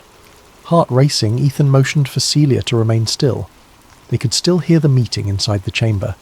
Another male voice complained about certain political leaders being slow to align. Veronica answered, "They'll fall into place, or be replaced. We have no illusions about loyalty, only compliance." Celia's face paled. They were talking about forcibly removing political figures. The entire weight of this operation was monstrous. Ethan carefully nudged the pen camera forward, capturing the full audio and partial visuals through the door gap. They had what they came for, and more. He signalled to Celia that they should leave before the guard returned or the meeting ended. Yet part of him yearned to keep recording. The revelations were staggering. A staged economic crisis, mandatory digital currency, orchestrated fear campaigns. But staying longer might mean capture. With a reluctant heart, he began to pull away, ensuring the pen camera faced the meeting for a last few seconds. As they retreated down the corridor, every step felt like an echoing betrayal of their presence. They found the service door again, slipping back into the staff corridors. The sense of relief at escaping unseen warred with the terror that at any moment an alarm or pursuit might erupt. Only once they'd returned to the main gala area, where lounge music tinkled and guests chattered, did they allow themselves to breathe. The official dinner was ending. People were trickling out, discussing the wonderful philanthropic speeches and upcoming cultural initiatives. None had any clue about the high-level manipulations happening just behind locked doors. Celia clutched Ethan's arm. We got it. You recorded them. We have living proof." Ethan nodded, struggling to keep composure. "It's bigger than I ever imagined. We need to get this out fast before they sense a breach and come after us." But even as the adrenaline surged, a cold fear crept in. Veronica Holt and her cohorts wouldn't let such incriminating evidence slip away easily. The road ahead would be perilous. They had to leave the palazzo discreetly, secure the footage, and brace for the storm that would follow. They made their way to the exit, hearts still pounding. Outside, the Roman night greeted them with a warm breeze. They forced themselves not to hurry or look rattled. Out on the street, they flagged a taxi. As the car pulled away from the palazzo's grand facade, Ethan stared back at the illuminated structure. He'd come to Rome seeking the truth about an ancient conspiracy. Now, he had it. Raw, explosive truth that could shake the world. But unleashing it might bring powerful retaliation. The question was no longer whether the Illuminati existed, but whether he and Celia could survive exposing them. For now, though, he clutched the micro-camera pen in his pocket like a talisman of hope. We have them on record. The tide had turned. If they acted quickly, the Illuminati's centuries of secrecy might be one step closer to collapse. They arrived at the hotel after midnight, the adrenaline still coursing through their veins. Ethan practically sprinted to their room, Celia close behind, each scanning the hallway for suspicious figures. Once inside, they locked the door, shoved a chair under the handle and turned on the lone desk lamp. Ethan pulled out the pen camera, carefully ejecting its micro SD card. His fingers trembled as he slotted it into a small USB reader attached to his laptop. Celia hovered anxiously. Seconds ticked by, the computer reading the data. Then a folder of video files appeared. The largest one was time-stamped just minutes earlier, labelled by the device's default naming system. He double-clicked it. Grainy footage, partially off-angle, showed a portion of the table, silhouettes of seated figures, and a decent shot of Veronica Holt at the head. The audio was faint but discernible. Ethan scrubbed through. Yes, there was the portion about controlling finances, about using fear to drive acceptance of a new system. Their voices were distinct, naming Apparatus Mundi and referencing a council meeting in London. Celia placed a hand to her mouth. This is everything. Actual conspirators, in their own words. Ethan's heart hammered in triumph and dread. We need multiple backups now. If they trace us, they'll try to wipe it out. They methodically copied the video to various encrypted cloud accounts, sending links to each other's private email addresses. Ethan also uploaded it to a hidden server he'd rented under an alias, just in case everything else was compromised. The process took half an hour, each minute feeling like an eternity. At last they sat back, exhausted but relieved. The precious evidence was safe, at least digitally. Celia let out a shaky exhale. What's our next move? We can't just post it on social media. They'd discredit or bury it. We need a platform that can't be easily attacked. Ethan rubbed his temples. In an ideal world, I'd go mainstream, contact a major journalist or an influential platform, but the Illuminati infiltration runs deep. They might have allies in major media. The video could vanish, or worse, we'd vanish. She nodded grimly. We could attempt a live press conference, but we're nobody. They'd brand us conspiracy nuts. The best approach might be a combination. Push the footage to multiple high-credibility outlets simultaneously, so it's impossible to contain. We can also leak it to smaller independent sites, generating a viral effect. Ethan considered the risk. If we do that from here, we might be cornered. It'd be safer to leave Rome. They probably know where we're staying. Our plane tickets are for tomorrow night, but maybe we should leave earlier. Celia glanced at her phone. We can look for an earlier flight, or a train to another city, then out of the country. Let me check. She began typing furiously. A beep alerted them to an incoming message on Ethan's phone. He picked it up. Another unknown number text. You have something that doesn't belong to you. Surrender it, or the consequences will be dire. VH. He showed Celia, dread pooling in his stomach. Holt's not even pretending anymore. She's aware we have a recording. She must have noticed a break in security or recognized our suspicious behavior, Celia said. We have to assume they'll come for us soon. Ethan scrolled up to confirm if it was truly Holt. The style matched, though it could be an operative using her name. Regardless, the threat was real. Let's get out of here, now, he said. Celia nodded. Earliest flight out is midday tomorrow, but there's a 6 a.m. high-speed train to Milan, and from there we can catch a flight to Frankfurt, then back to the States. It's complicated, but we can move before they intercept us. He grabbed a duffel bag. Let's do it, I'll pack. We can catch a cab to the train station before dawn. They scrambled to gather their belongings, stashing the laptop and ensuring they had all the digital backups safely in cloud storage. Within an hour, they were ready to flee. The tension in the small room felt suffocating. At 3 a.m., they checked out quietly, creeping down the hotel stairs to avoid the elevator and any potential watchers. Outside, the Roman streets were eerily quiet. They dragged their suitcases a few blocks until they found a taxi rank, hopped into the first available cab. Termini station, Celia said softly, glancing around to ensure nobody followed. The taxi ride was uneventful, but Ethan's nerves remained taut. He kept replaying the infiltration in his mind, the locked door, the hush of the conspirators' voices. One slip, and they'd have been caught. Now they possessed the ultimate blackmail or the ultimate weapon, depending on one's perspective. He prayed they could survive long enough to use it. Termini Station bustled even in pre-dawn hours, with travellers dozing on benches or rushing for early trains. Celia purchased tickets for the 6 a.m. bullet train to Milan. They found a spot on the platform, tension thrumming. 5 minutes before departure, Ethan spotted a well-dressed man stepping off an incoming train. The man briefly locked eyes with Ethan. Something about his posture screamed security. The man frowned, tapped his phone, and started walking toward them. Ethan's stomach flipped. "Celia, I think we're made. Let's go, now." They rushed to the train doors. The man broke into a jog. "Scusy," he called out, voice low but urgent. Ethan and Celia shoved onto the train, weaving through passengers. The overhead announcement signalled departure. Just as the doors slid shut, the man reached the platform, face twisting in anger as he realised he was too late.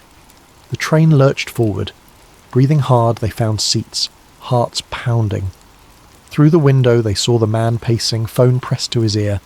He vanished from view as the train accelerated. Celia let out a shakily triumphant sigh. "We escaped, at least for now." Ethan stared out at the rolling countryside. "They're definitely after us. They know we have evidence. This is bigger than just intimidation. They'll mobilise their entire network if needed." They spent the 3-hour ride in tense silence, occasionally whispering about next steps. Celia scoured flight options from Milan. Meanwhile, Ethan quietly penned an emergency statement on his laptop, a short write-up summarising the videos, the conspirators' explicit mentions of manipulating global finance, naming Veronica Holt. If anything happened to them, he planned to auto-publish it to his blog and email a few trusted contacts. Some might dismiss it as wild conspiracy talk, but the actual footage was too damning to ignore. Around 9 a.m. they arrived in Milan. They caught an express bus to the airport, passing sleek modern buildings and bustling streets. By mid-morning, they were through security for a Frankfurt-bound flight scheduled to depart at noon. They grabbed coffee in the terminal, nerves still taut, but beginning to hope they might pull off a clean getaway. That hope shattered when Celia noticed a pair of men in suits lingering near the seating area. One was reading a newspaper, but occasionally glancing at them. The other seemed to be fiddling with his phone. Both exuded that same ex-military aura Ethan had become attuned to. "Over there," Celia muttered, nodding discreetly. "I think they're Holt's people." Ethan's gut churned. "They must have flagged our names in the booking system. We can't wait around here or they'll arrest or abduct us." Celia's eyes darted to the departure board. "Our flight board's in an hour, but we can't stay put. They'll corner us. Another option, we buy new tickets under aliases, or we vanish into the city." He considered their limited finances. "If we flee the airport, we might lose our chance to get home quickly. The longer we linger in Europe, the greater the risk." Celia bit her lip. "We could slip past them at the gate, or if we can somehow cause a distraction." Ethan grimaced at the thought of a public scene, but time was running. "I might have a plan. Let's go to a different gate, find a flight leaving sooner, pay last minute. It'll be pricey, but worth it." They rose, trying to act casual. The men in suits noticed, standing as well. Ethan and Celia weaved through the terminal corridors. The men followed at a distance. As they passed a restroom, Ethan nodded to Celia. "Duck in the ladies' room for a minute. I'll loop around, meet you on the other side. We'll see if we can split their attention," she nodded. The men would have to decide whom to follow. Ethan peeled off down a different hallway, heart thumping. He spotted one suit tailing him, the other presumably waiting for Celia. As soon as Ethan turned a corner, he broke into a sprint. The corridors forked. He took random turns, descending stairs, ignoring baffled travellers. Then he found a flight information kiosk. He typed frantically, searching for soonest departures anywhere outside Italy. A flight to Geneva left in 40 minutes from gate B13. That might be just enough time. He caught sight of the suit barrelling down the hallway. Ethan ducked behind a pillar. The man jogged past, scanning the crowds. Once he was out of sight, Ethan darted the other way, heading for gate B13. He prayed Celia could also slip free. If not, this was all pointless. At gate B13, a short queue was boarding. Flight to Geneva. Perfect. He approached the airline counter, short of breath, rummaging for his credit card. "One ticket, last minute," he panted. The agent typed away, gave him a steep fare. Ethan didn't care. He paid, had his passport scanned, stepped through the gate. The agent handed him a boarding pass with seconds to spare. His heart hammered as he boarded the plane. He sank into a seat near the back, scanning every passenger who walked by. No Celia. No sign of the suits. Anxiety twisted in his gut. He didn't want to leave Celia behind, but staying put might have doomed them both. A flight attendant announced final boarding. The jetway door closed. Ethan closed his eyes, dread creeping in. Did Celia make it out somehow? He prayed so. The plane pushed back, engines spooling up. Soon they were airborne, leaving Milan behind. Up in the clouds, he felt a mix of guilt and relief. He texted Celia with a cryptic message. Took an earlier flight. Message me if safe. I'll wait in Geneva. The phone showed no immediate reply. Gritting his teeth, he turned it to airplane mode, focusing on the next step. In Geneva, maybe he could regroup, see if Celia contacted him, and figure out how to release the footage in a way the Illuminati couldn't squash. The plane landed smoothly. Ethan stepped into Geneva's modern airport, scanning for any sign of watchers. None so far. He found a secluded bench, turning his phone back on. No messages from Celia. His heart sank. He typed a frantic follow-up. Where are you? Are you okay? Then he waited in agony, checking news sites to see if any incident had occurred in Milan's airport. Nothing reported yet. Minutes crawled by. Then a text arrived from an unknown number. Your companion is with us. Cooperate, or she will suffer. Attached was a blurred photo of Celia, looking terrified, with arms pinned behind her back. Ethan's vision dimmed with panic. They had Celia. The Illuminati or its operatives had moved swiftly. Now they threatened her life if he didn't hand over the evidence. He typed a furious reply. Release her, or the footage goes public now. A response came almost instantly. If you do that, you seal her fate. We can always spin or bury your evidence. Return to Italy. Come alone. Ethan's hands shook, rage boiling in him. They had Celia, the friend who'd risked everything to help him. He had the footage that could topple the conspiracy, but saving her seemed impossible if he exposed them now. He realized with a cold knot that they were forcing a choice, truth or friend. Another message arrived. You have 48 hours to comply, or we end her life. Staring at the phone, Ethan felt tears sting his eyes. The Illuminati, whatever they called themselves, had centuries of practice in manipulation. Now, they wanted him to trade the precious evidence for Celia's safety, or perhaps walk into a trap that cost him both the evidence and his life. Could he rely on them keeping their word? Yet he couldn't abandon Celia. Anguish tore at him. He typed a single word back. Agreed. Setting the phone aside, he tried to steady his breathing. He'd just committed to returning to the lion's den. The conspirators might kill them both anyway, but he had to try. She'd risked everything to help him. He couldn't let her suffer for his choices. He had 48 hours to plan a rescue or some cunning maneuver. The question was whether he could outsmart an ancient global power. And so, with the precious footage secured in distant clouds, Ethan Graves, armed with fury, desperation, and a flicker of hope, prepared to face the Illuminati on their terms. The price of truth had never felt so high. Ethan slumped on a cold metal bench in Geneva's airport, trembling with rage and fear. The text from Celia's captors repeated in his mind. Return to Italy. Come alone. If they truly held her, he had no choice but to comply. Yet how could he rescue her without losing the footage or his life? Wiping sweat from his brow, he composed himself. They gave him 48 hours. That was a sliver of time. He needed to craft a plan, something that allowed him to keep the evidence safe yet get Celia out. But how to do that against the Illuminati's vast resources? He typed a message to the unknown number. I need a location to meet you. I'll come. The phone buzzed minutes later with coordinates near Lake Como, Italy, along with a time, tomorrow night, 10 p.m. The text ended, no games, bring all copies. Ethan swallowed thickly. They wanted the footage. Of course they did. He jammed his phone into his pocket, considering his options. He had backups stored in the cloud. Killing him wouldn't delete the evidence. But maybe the Illuminati believed they could extract the decryption keys from him, or force him to sign disclaimers claiming it was staged. Or, if they possessed advanced infiltration, they might find ways to take down his servers. Still, the risk was real that they could do so if they gained physical access to him. He needed help, Someone who could mount a rescue or provide backup. But who? Luca Desi had vanished. His editor Carl was stateside and probably wouldn't believe him.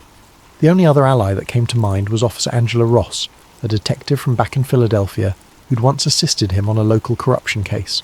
She was honest, but this was international territory, out of her jurisdiction. Reaching out might be pointless, yet he had to try. He found a quiet corner, dialed Angela's number. After a few rings, she answered, groggy from the time difference. Ross speaking. Ethan spoke in a hushed rush. "Angela, it's me, Ethan. I'm in deep trouble, like conspiracy-level trouble. People are abducted. I have evidence of global manipulation. I can't explain it all, but I need any contact or tip on how to handle a hostage situation overseas." Silence, then a sigh. "Ethan, you always manage to land in the worst tangles. This is no joke?" "Deadly serious. My colleague is kidnapped. The group behind it is unbelievably powerful. I can't go to local police. They might be compromised or outgunned. I need a strategy, or a referral to an international agency you trust." Angela's tone turned grim. "Official channels might be slow or compromised, but let me see. I have a friend at Interpol. No promises they'll act swiftly. They need evidence, and time to coordinate with local authorities." Ethan realised time wasn't a luxury he had. "Thanks, but I'm on a 48-hour clock. Could you at least feed them the location? I got coordinates near Lake Como. Might help if they could be on standby or do a quiet stakeout." Angela hesitated. "All right, I'll pass it along, off the record. But watch your back. This group, whoever they are, won't hesitate to remove obstacles." He thanked her, heart pounding with a glimmer of hope. Interpol might or might not show up, but it was something. Next, he set up an encrypted message on his laptop. "If I don't check in within 72 hours, auto-send the footage to a curated list of journalists, including some left-leaning, right-leaning, independent and international outlets." That might create unstoppable coverage. The Illuminati thrived in shadows. A worldwide public leak would be catastrophic for them. He typed a last command. "Use location triggers. If my phone remains in the same spot for more than 24 hours, or if it crosses certain borders, push the info out." He hoped that would force the conspirators to keep him alive and moving if they wanted to avoid the doomsday scenario. Finally, he bought a one-way ticket back to Milan that departed early morning. All that done, he found a cheap airport hotel for the night. Sleep eluded him. His mind whirred with rescue fantasies. He pictured Celia locked in some basement, terrified.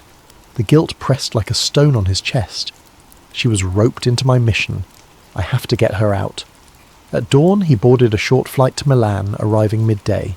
He had nearly 10 hours until the scheduled meet. The day dragged in excruciating tension. He roamed public areas, glancing over his shoulder for watchers. He found a coffee shop to sit and revise his plan, approach the coordinates, pretend to offer the data, hope Interpol might show up. But Interpol's involvement was a long shot. He needed a more direct angle. He recalled Luca Desi's warnings about the group's ruthlessness. If they suspected he was playing them, they'd kill Celia. That fear overshadowed everything. Yet handing them the actual encryption keys for the footage was unthinkable. He decided on a compromise. Show them a partial link or partial key, enough to prove authenticity, but keep the final piece hidden. Maybe that would buy them time or leverage. The hours crept by. Dusk settled over northern Italy, painting the sky in shades of purple and orange.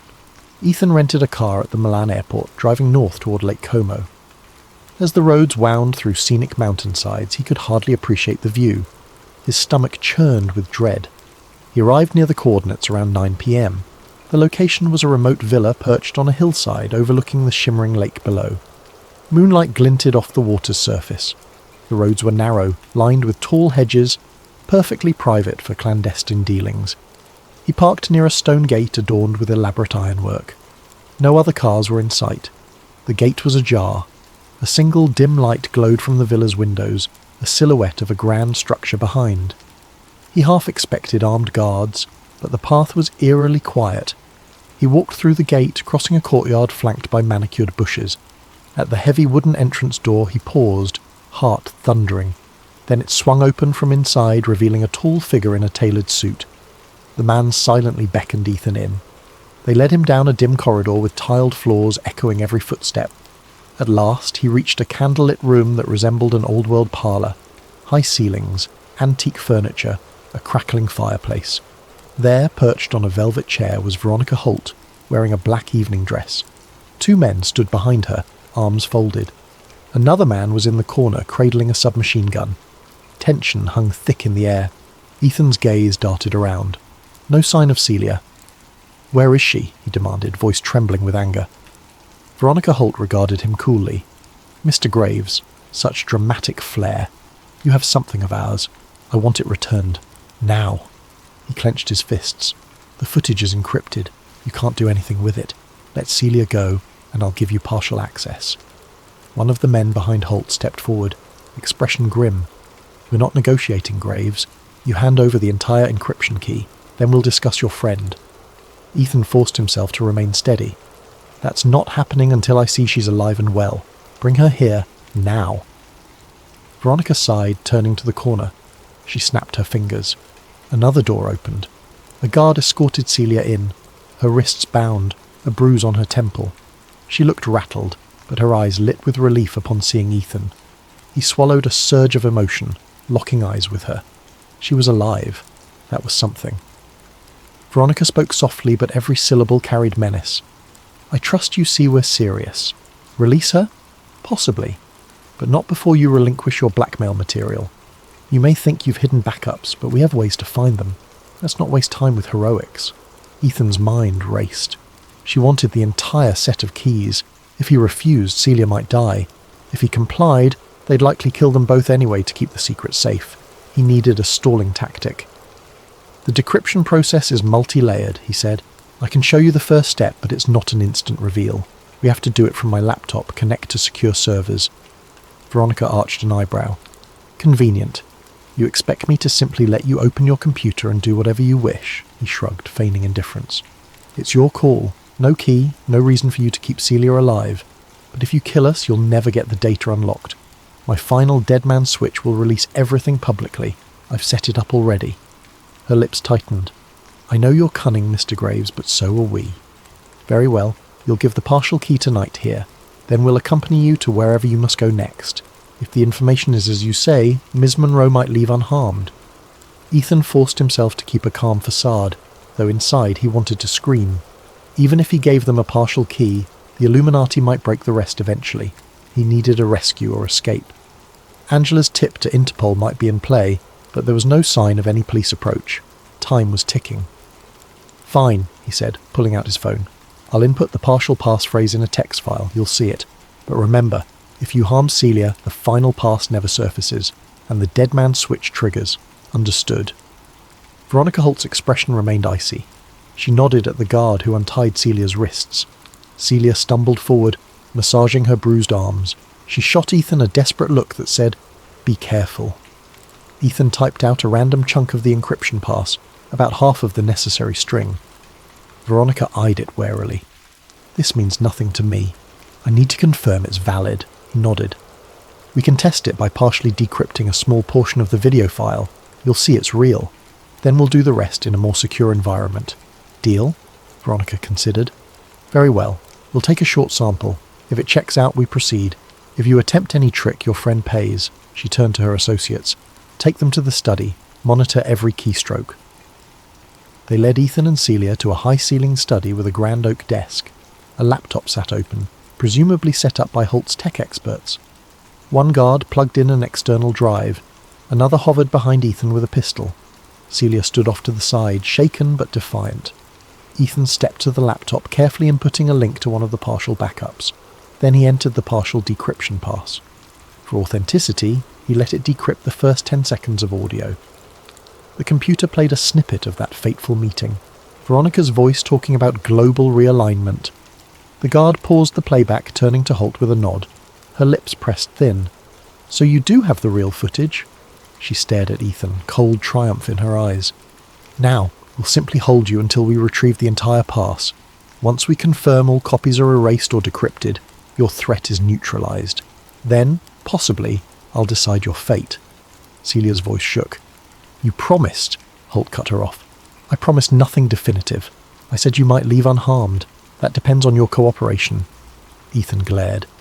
"You can't simply block the entire internet. Once your group is exposed, you're done." Veronica's laugh was almost pitying. "We've weathered storms for centuries. Even if partial truths emerge, we can bury them with disinformation. The masses have short attention spans." Her gaze hardened. "But let's hope it doesn't come to that. We prefer minimal disruption to society." She gestured to the guards. "Secure them in separate rooms. We'll attempt to extract the final pass from Mr. Graves. Ms. Monroe can reflect on her good fortune if he cooperates." Celia tried to protest, but a guard grabbed her arm, leading her away. Ethan's blood boiled as he was similarly seized. They were whisked through a winding corridor up a flight of stairs, then deposited into separate locked rooms. The heavy doors slammed, leaving Ethan in near darkness with only a single lamp glowing and no windows. He pounded a fist on the door in frustration, trapped in a remote Illuminati stronghold. The so-called apparatus of global power had them at its mercy. If he caved, the Illuminati would likely still kill them. If he resisted, Celia might die, and he had no clue if Interpol or any cavalry was on the way.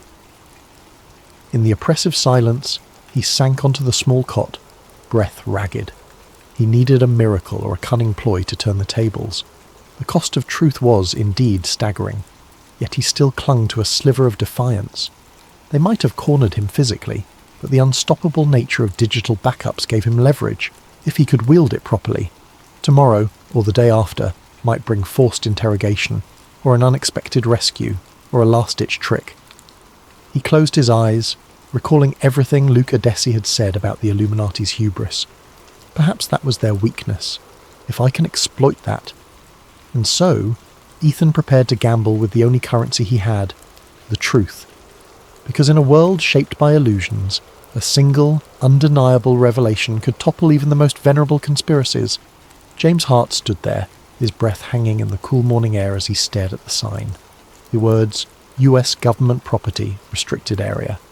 No trespassing glared back at him, each letter bold and unyielding against the worn metal.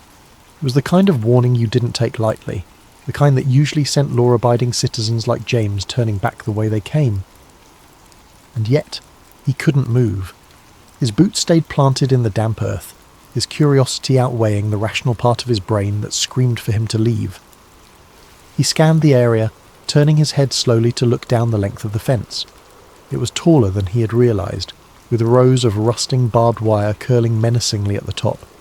The trees around it were dense, their branches clawing at the metal like nature itself was trying to reclaim the land. What struck him most was the silence. The usual forest sounds, chirping birds, rustling leaves, were gone, replaced by an almost oppressive stillness that seemed to press down on him the longer he lingered. James felt a pang of guilt for even thinking about crossing the fence.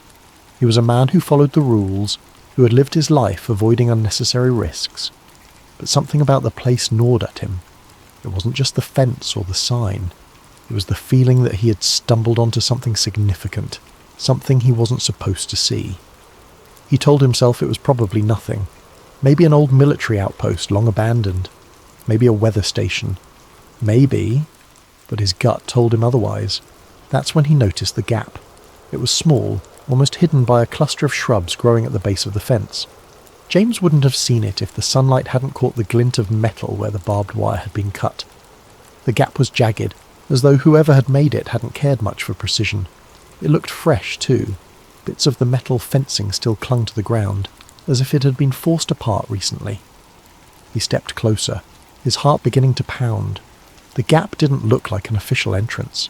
It looked unauthorized, like someone else had been here, someone who wasn't supposed to be. The thought made James hesitate, a chill running down his spine. If someone had cut their way in, they'd done so for a reason, and if they'd gone to that much trouble, whatever lay beyond the fence was likely worth hiding, or discovering. James knelt down, brushing a hand over the torn edges of the wire. His fingers trembled slightly as he touched the cold, sharp metal. He glanced around, half expecting to see a patrol or hear the bark of a guard dog. But the forest remained silent. He couldn't shake the feeling that he was being watched, though he knew it was probably just his nerves. The rational side of his brain begged him to turn back. "This isn't your business," it whispered. "You don't need to know what's in there. Just go home." But something deeper, something instinctual urged him forward. It wasn't just curiosity, it was a sense of unease. a need to understand what was hidden behind the fence. It was as though the gap had been placed there for him, daring him to cross the line. Before he could talk himself out of it, James took a deep breath and stepped through. The world seemed to change the moment he crossed the threshold. The air felt heavier, cooler, as though he had entered a different realm. The trees on this side of the fence were darker, their branches tangled like skeletal fingers reaching for the sky. The ground was soft and uneven, the moss beneath his boots muffling his steps. James moved cautiously, keeping low as he navigated the unfamiliar terrain. Every sound felt magnified. The crunch of leaves underfoot, the faint rustle of his jacket. His pulse thundered in his ears, but he kept moving, drawn forward by an invisible force.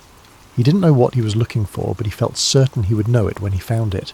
The forest seemed to close in around him as he pressed deeper. The light filtering through the canopy grew dimmer, casting long shadows that danced with every movement of the trees. James felt a growing sense of unease, like he was being funneled towards something he couldn't yet see.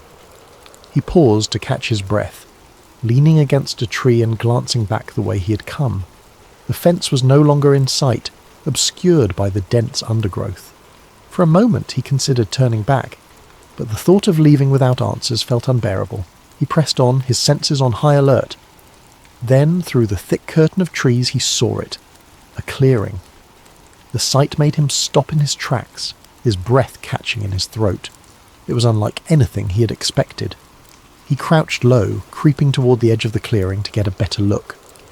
As he drew closer, details began to emerge. It wasn't just the clearing that was unusual. It was what stood in its centre. James squinted, his pulse quickening as he realised what he was looking at. A cluster of buildings, squat and nondescript, stood in the middle of the forest. Their concrete walls were stained with moss and streaked with rust, their windows covered with wire mesh. The dirt road wound through the clearing, leading to a set of large steel gates. Nearby, a handful of vehicles sat parked in a neat row, trucks with government plates, their sides marked with stenciled letters he couldn't quite make out.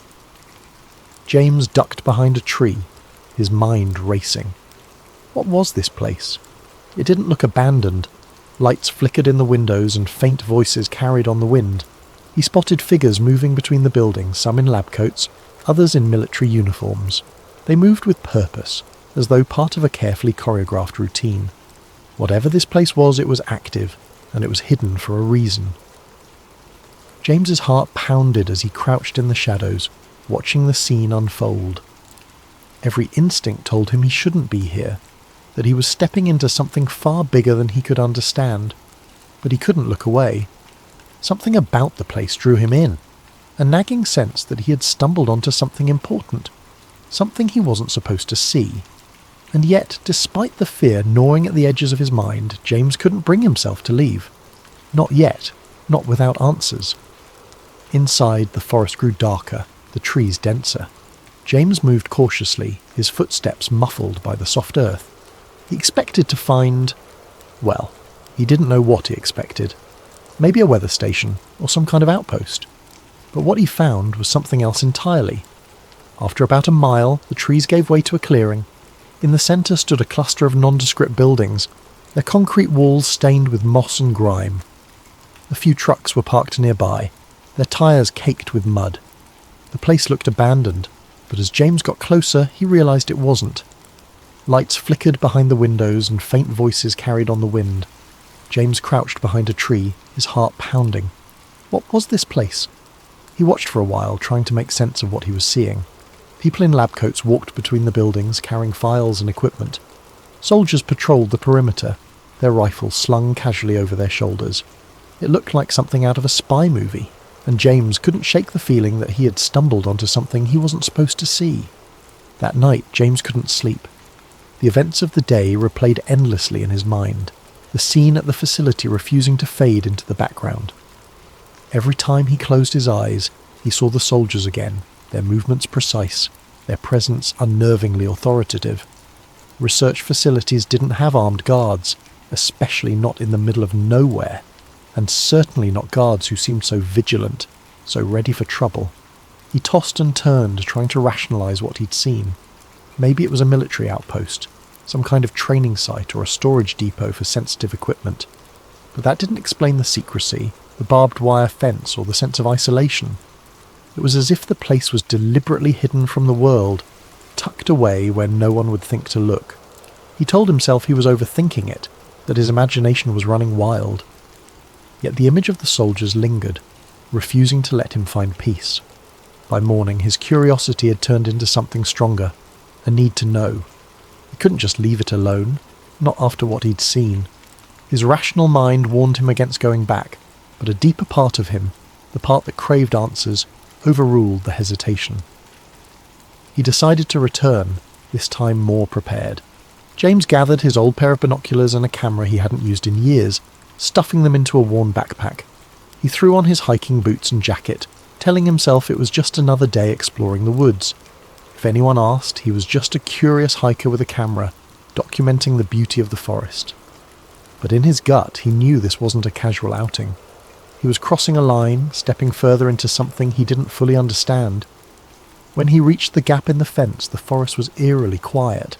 The usual hum of birdsong and rustling leaves seemed muted, as though the woods themselves were holding their breath. James crouched low as he slipped through the gap, his senses on high alert.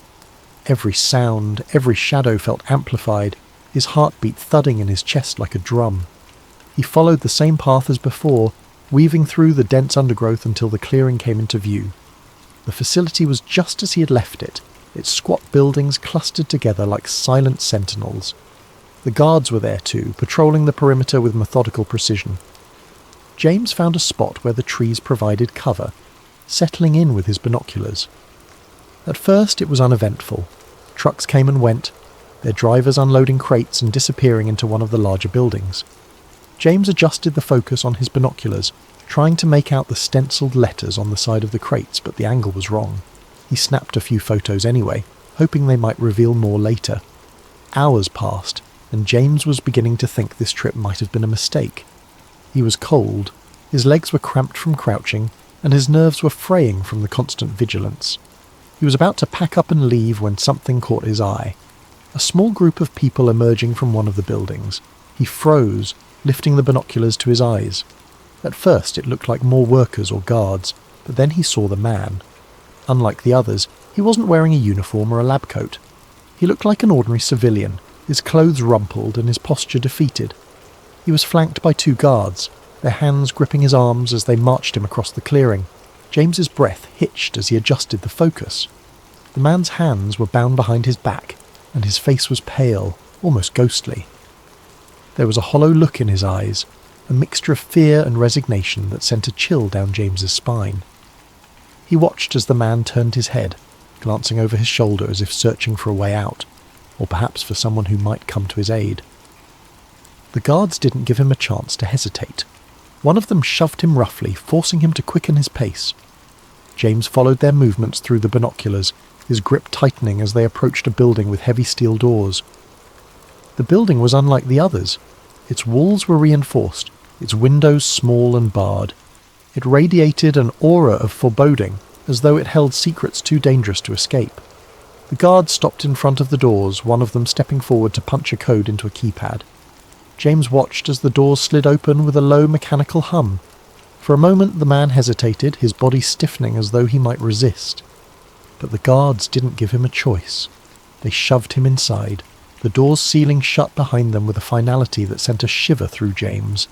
He lowered the binoculars, his mind racing. Who was that man? Why was he being treated like a prisoner in what was supposed to be a government facility? Nothing about this made sense. James felt a surge of unease, the questions piling up faster than he could process them.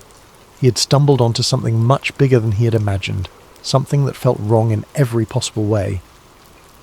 He debated leaving, retreating to the safety of his normal life. But as he crouched there in the shadows, watching the facility from a distance, he knew he couldn't walk away. Not yet. Not without answers. James's stomach turned. Whatever was happening here, it wasn't normal. He knew he should leave it alone, but he couldn't.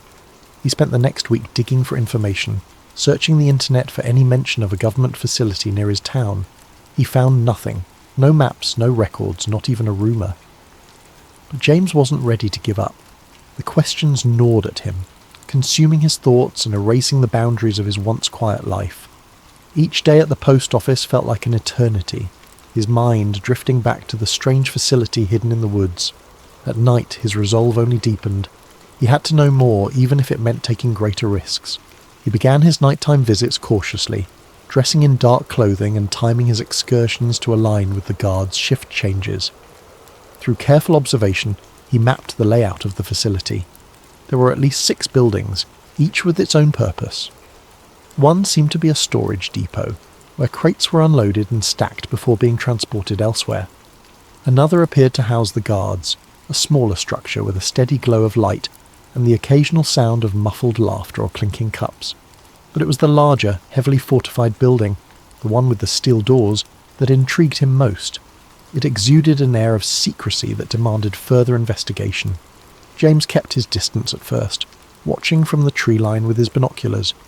He noted the times of deliveries, the duration of guard patrols, and the comings and goings of people in lab coats. His camera captured grainy images of crates being unloaded, their labels too obscured to read clearly. He studied the way the guards moved, the blind spots in their patrols, and the weak points in the facility's perimeter. With each visit he inched closer, his confidence growing alongside his determination. One night, James found himself crouched behind a row of bushes, no more than 20 feet from one of the buildings. A single window was left slightly ajar, allowing faint voices to drift into the night air. He strained to listen, his heart pounding as he caught fragments of a conversation. Latest subject showed increased resistance, one voice said, firm and clinical. We'll adjust the dosage tomorrow, another replied, colder, more detached. James froze, his mind racing. What subject? What dosage? He pressed himself closer to the ground, his ears straining to catch more. Erasure protocols need to be flawless. We can't afford another incident. The words sent a chill down his spine. Erasure protocols? What could that mean? He had heard enough whispers of government experiments in the past to know this wasn't ordinary research. He remained still until the voices faded, replaced by the hum of machinery and the distant chirping of crickets. Emboldened by what he'd overheard, James returned night after night, slipping closer to the facility. He began to piece together a troubling narrative, one small fragment at a time. On one of his visits, he managed to slip into the shadows of an open loading dock, hiding behind stacks of crates as workers moved about. The crates were marked with cryptic codes, but a few bore labels that made his stomach drop. Test Compound 47A, Behavioral Protocols, Cognitive Analysis. As the workers left, their voices echoed faintly in the cavernous space. James crouched low, his camera forgotten as he strained to listen. Dr. Reinhardt wants the new batch prepped by Monday. Has Subject 18 stabilised yet? Not after the last round. They're talking full sedation this time. The words painted a grim picture. James felt his pulse quicken as he realised the scale of what he was uncovering. These weren't just experiments. They were human experiments. His suspicions were confirmed a week later when he found an unguarded corner of the facility, where a small vent emitted a low hum. The air smelled faintly of chemicals, and through the grate he could hear voices, clearer this time. Initial trials showed significant memory suppression. Hallucinations are an acceptable side effect as long as obedience metrics remain stable. James barely dared to breathe. He fished a small audio recorder from his backpack and held it close to the vent, capturing every word. The voices continued, their tone cold and detached, as though discussing a set of tools rather than human lives. MK-Ultra is yielding promising results in behavioural modification. We'll present the findings to the higher-ups next quarter. James's blood ran cold. MK-Ultra. He had read the name before in conspiracy forums, but he'd always dismissed it as exaggerated speculation. Yet here it was, spoken aloud in the dead of night, in a hidden facility guarded like a fortress. The pieces began to fall into place. The mind control experiments, the forced drug trials, the psychological manipulation. It wasn't just a theory. It was real. And it was happening right here, in the woods he had hiked so many times before. Driven by a mix of horror and determination, James began to push his limits. He found an unlocked utility shed near the facility, a cluttered space filled with tools and discarded paperwork. In the dim light of his flashlight, he discovered a stack of files that appeared hastily stashed. He flipped through them, his heart pounding as he read terms like hypnotic induction, psychoactive administration, and neurological reprogramming. One file stood out. It contained a list of names, some crossed out, others annotated with cryptic notes. One name was circled with the words Phase 3, Complete Erasure, scrawled in the margins. James stared at the page, his hands trembling. These weren't just experiments. They were controlling people, erasing their memories, turning them into... what? He didn't know, but the implications were too terrible to ignore. It wasn't long before James became a regular visitor to the facility, slipping past guards and documenting everything he could. He sketched crude maps, took photos of documents and buildings, and recorded snippets of conversations. Each night he returned home with more evidence, his small apartment becoming a chaotic archive of secrets. But the closer he got to the truth, the more the weight of his discovery began to press down on him. He knew he was walking a dangerous line. The facility was guarded for a reason, and the people running it clearly had no intention of letting their secrets escape. Yet James couldn't stop. He was driven by a need to expose what he'd found, to pull back the curtain on a conspiracy that had remained hidden for too long. He didn't know it yet, but his time was running out. But James made a mistake. On his final visit to the mysterious facility, James's growing confidence got the better of him. It was late, the forest cloaked in the thick silence of the night. He had planned this visit meticulously, timing his movements with the guards' rotations and using every shortcut he'd learned over weeks of careful observation.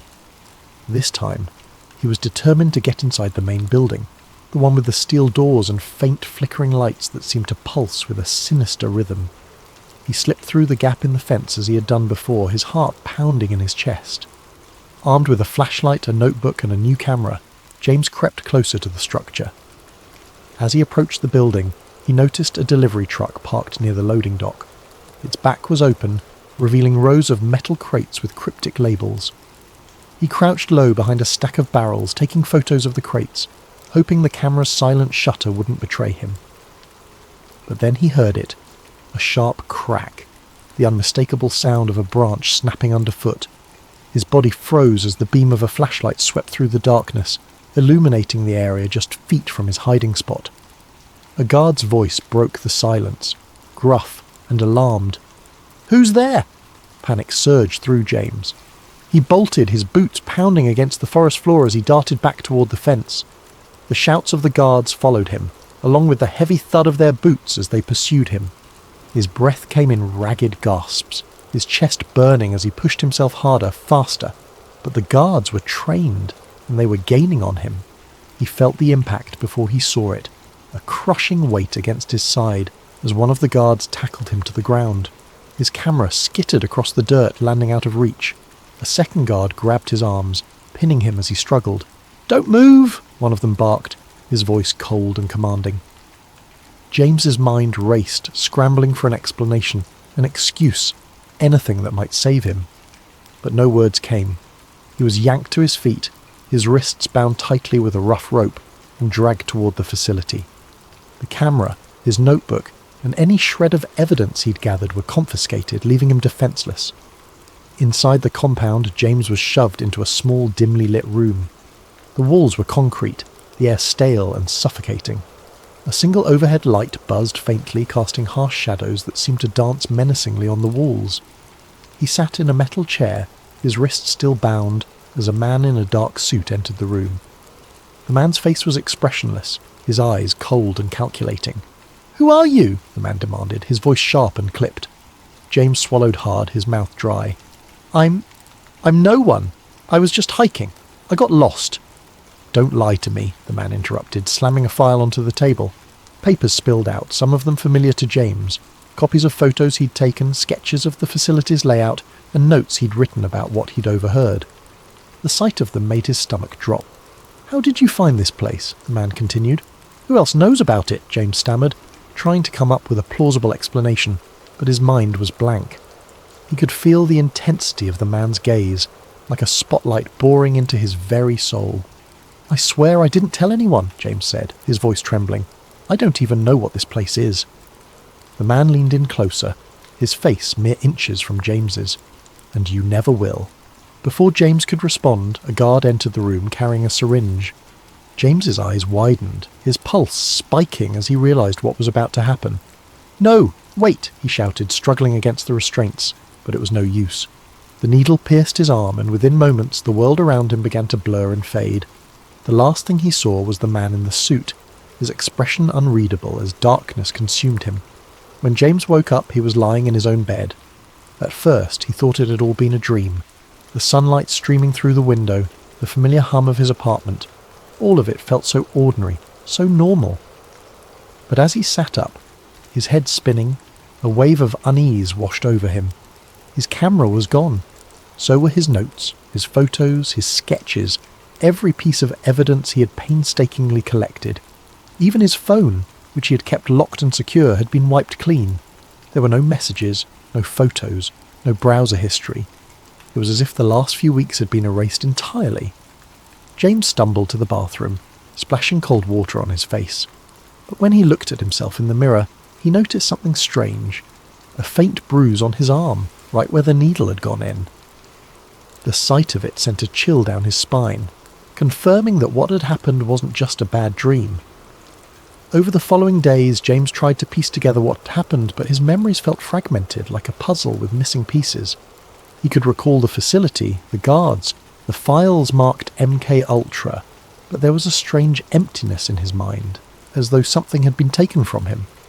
Every time he tried to focus on the details, his thoughts slipped away, replaced by a dull, throbbing headache. He tried to tell his story, to his friends, to anyone who would listen, but no one believed him. His friends chalked it up to stress, suggesting he take a break and get some rest. Even James began to doubt himself, wondering if the memories were real or if they had been planted there, part of some twisted experiment. When he returned to the trail where it had all begun, the facility was gone. The clearing was empty, the chain-link fence and buildings erased as if they had never existed. The only sign that anything had been there was a patch of disturbed earth, overgrown with weeds. James searched desperately for any trace, but there was nothing. As he stood in the clearing, staring at the emptiness, a sense of futility washed over him. Whatever had happened, whoever had taken him, they had erased their tracks, and part of him, with surgical precision. James knew what he had seen, what he had heard, but without evidence, without proof, the truth was as elusive as a shadow. James returned to his life, but it was no longer the same. The quiet predictability he had once cherished was gone, replaced by a gnawing paranoia. Every shadow, every flicker of movement in the corner of his eye felt like a threat. He avoided the woods, avoided conversations about conspiracy theories, and avoided questioning what had happened. But deep down, he knew the truth. Some secrets were never meant to be uncovered, and some questions once asked could never be unasked. Thank you for joining us tonight on Sleep Theories. May this story of secrets and shadows inspire you to reflect, to wonder, and to dream. Sleep well, and let your imagination carry you to places where the mysteries of the world unfold. Sweet dreams.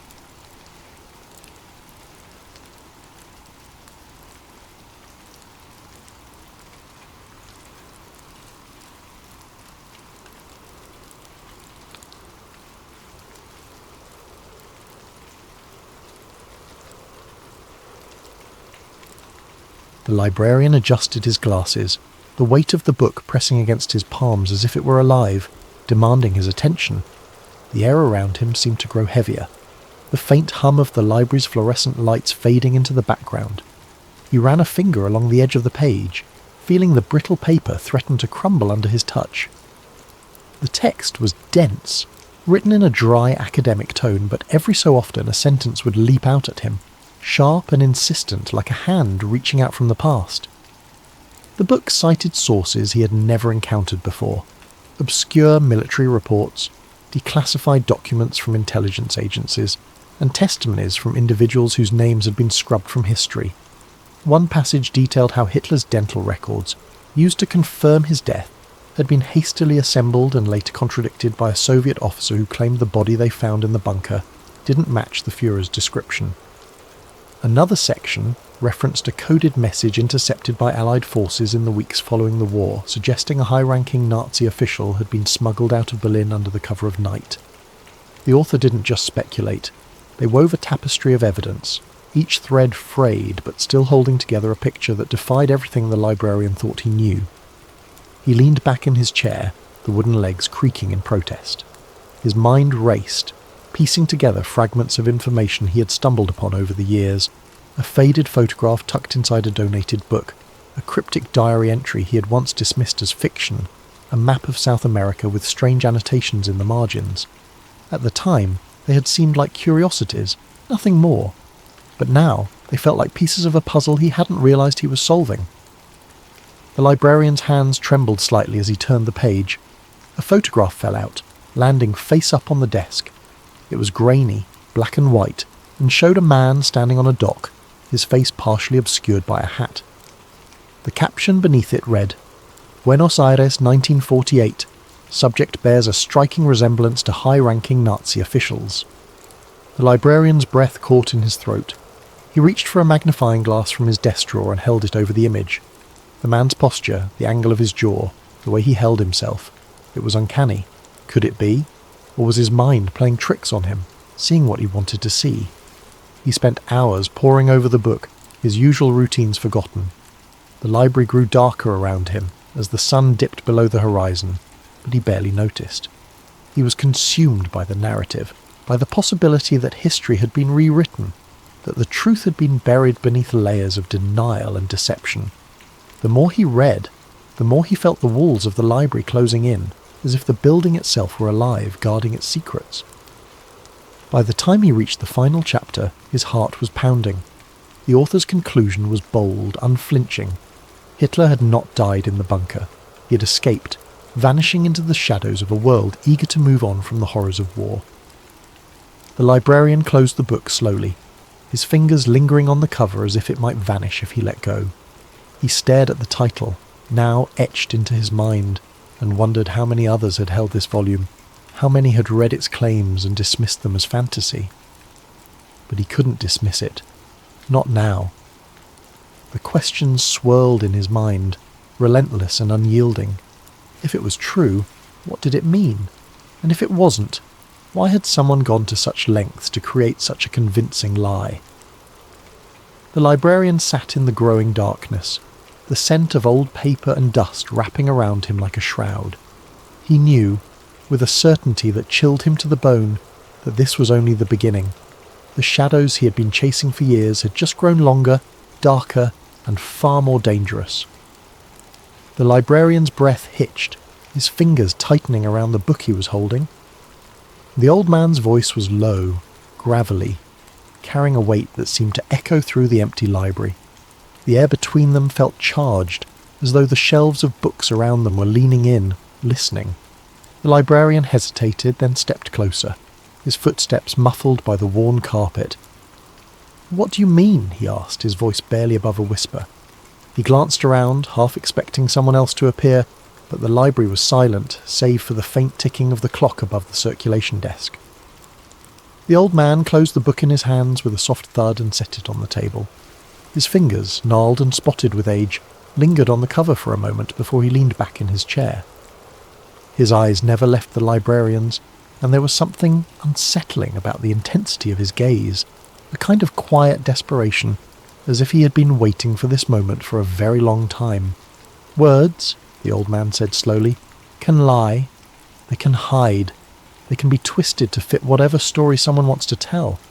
But people carry the truth in them, even if they don't mean to. You just have to know how to listen." The librarian's mind raced. He wanted to ask more, to demand answers, but something held him back. The old man's presence was unnerving, his words cryptic yet deliberate, as if he were testing the librarian's resolve. "Who are you?" the librarian finally asked, his voice steadier now. "How do you know what I've been looking into?" The old man's lips twitched, the ghost of a smile playing at the corners. "I've been watching you," he said simply. "You've been asking the right questions, but you're asking them of the wrong sources. Books can only take you so far. The real answers, they're out there." He gestured vaguely toward the library's windows where the faint glow of streetlights filtered through the blinds. The librarian's pulse quickened. He pulled out a chair and sat down across from the old man, leaning forward. "If you know something, tell me, please. I've been chasing shadows for years. If there's even a chance that what I've found is true." The old man held up a hand, cutting him off. "I can't give you the answers," he said. "Not here, not like this. But I can point you in the right direction." He reached into the pocket of his coat and pulled out a small folded piece of paper. He slid it across the table, his hand trembling slightly. The librarian stared at it, his heart pounding. He reached for the paper, but the old man's hand shot out, gripping his wrist with surprising strength.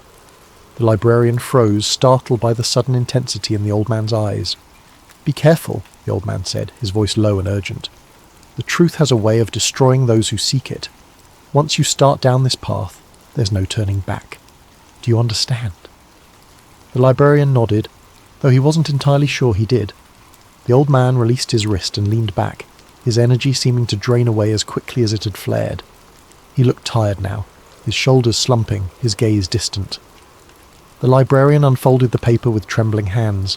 It was a name, scrawled in shaky handwriting, and an address. Somewhere in the city, a place he didn't recognize.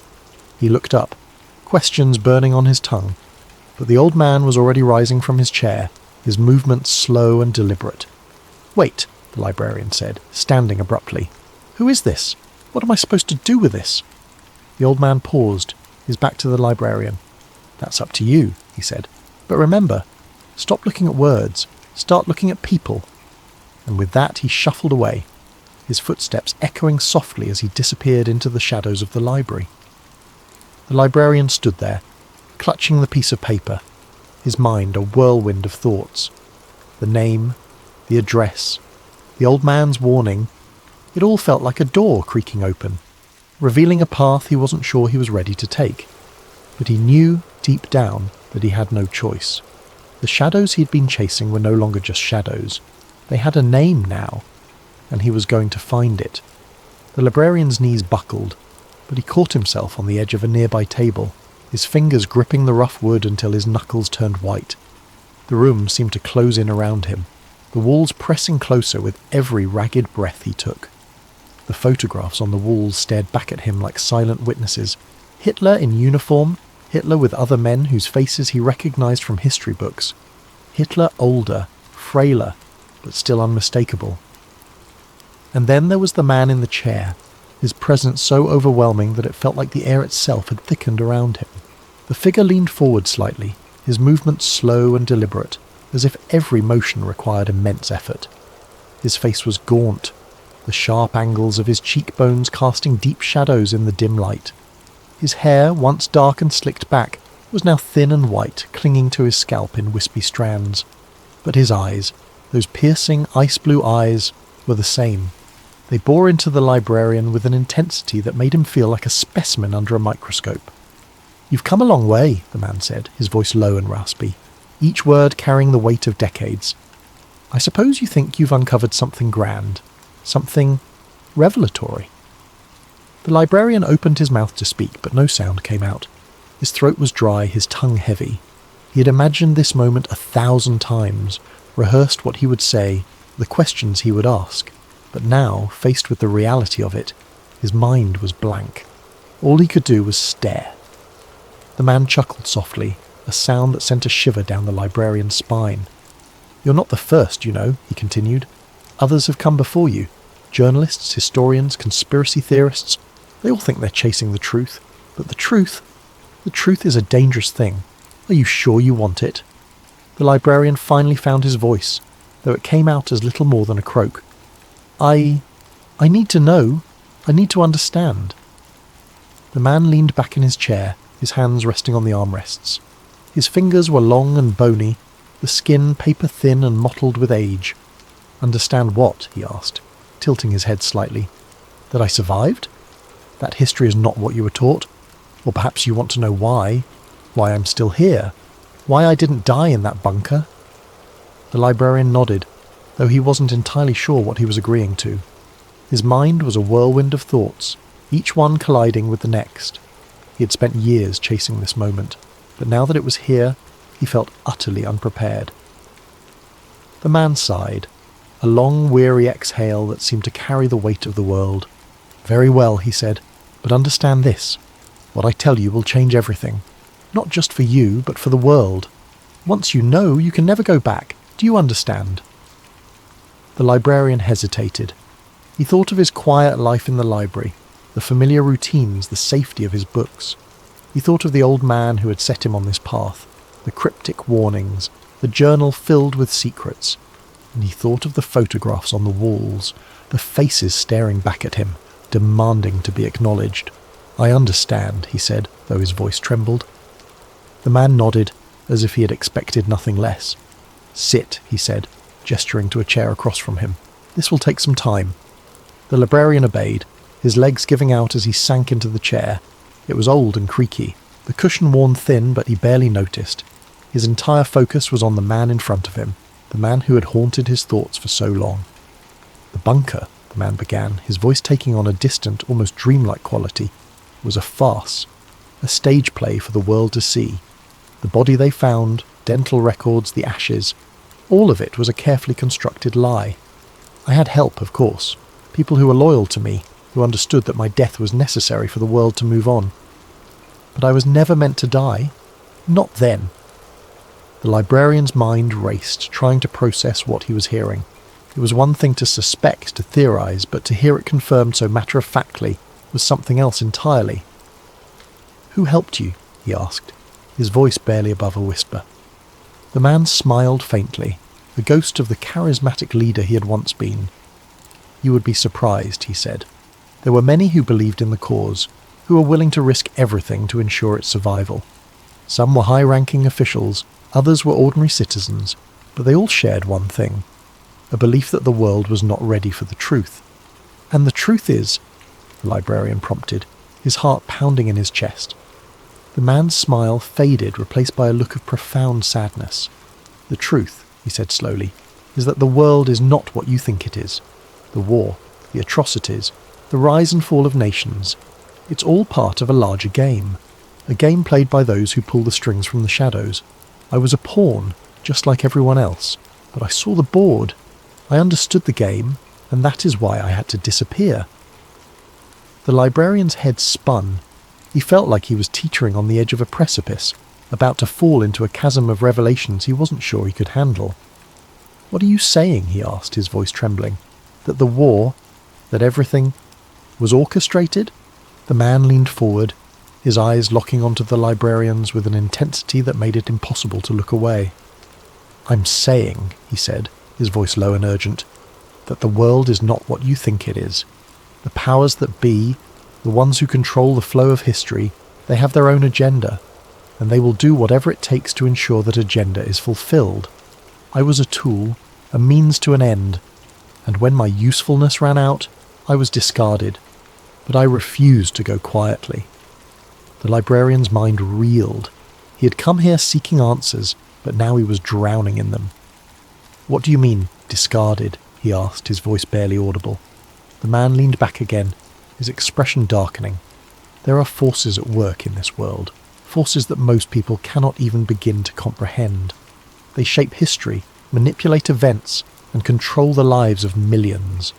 And when someone becomes a threat to their plans, that person is eliminated. I was supposed to die in that bunker, but I was warned. I had allies, and I escaped."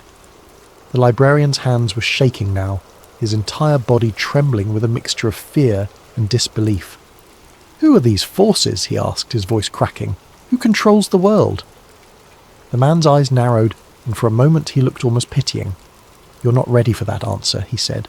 "Not yet, but know this. The world you think you live in is an illusion. The wars, the politics, the rise and fall of nations, it's all a carefully constructed narrative, and those who control the narrative control everything." The librarian felt like he was suffocating, the weight of the man's words pressing down on him like a physical force. "Why are you telling me this?" he asked, his voice barely above a whisper. "Why now?" The man's expression softened, and for the first time he looked almost human. "Because," he said, "you deserve to know. Because the truth has been buried for too long. And because I am tired. I have carried this burden for decades and I cannot carry it any longer. You are my confessor, whether you like it or not." The librarian's mind raced, trying to make sense of everything he was hearing. It was too much, too overwhelming. But deep down, he knew there was no turning back. He had stepped into the abyss, and now he had to face whatever lay on the other side. "What do I do now?" he asked, his voice trembling. The man leaned forward again, his eyes burning with a fierce intensity. "You take what I have told you, and you decide what to do with it," he said. "You can walk away, pretend you never heard any of this, or you can take the truth and shine a light on it. But be warned, the path you choose will not be easy. There are those who will stop at nothing to keep the truth buried, and they will not hesitate to destroy anyone who threatens their narrative." The librarian swallowed hard, his heart pounding in his chest. He had spent his life surrounded by books, by stories of the past. But now he was standing at the edge of a story that could change everything, and he had to decide whether to step into it or turn away. The man watched him closely, his expression unreadable. "The choice is yours," he said, "but remember, once you know the truth, you can never go back." The librarian sat in silence, the weight of the man's words pressing down on him like a physical force.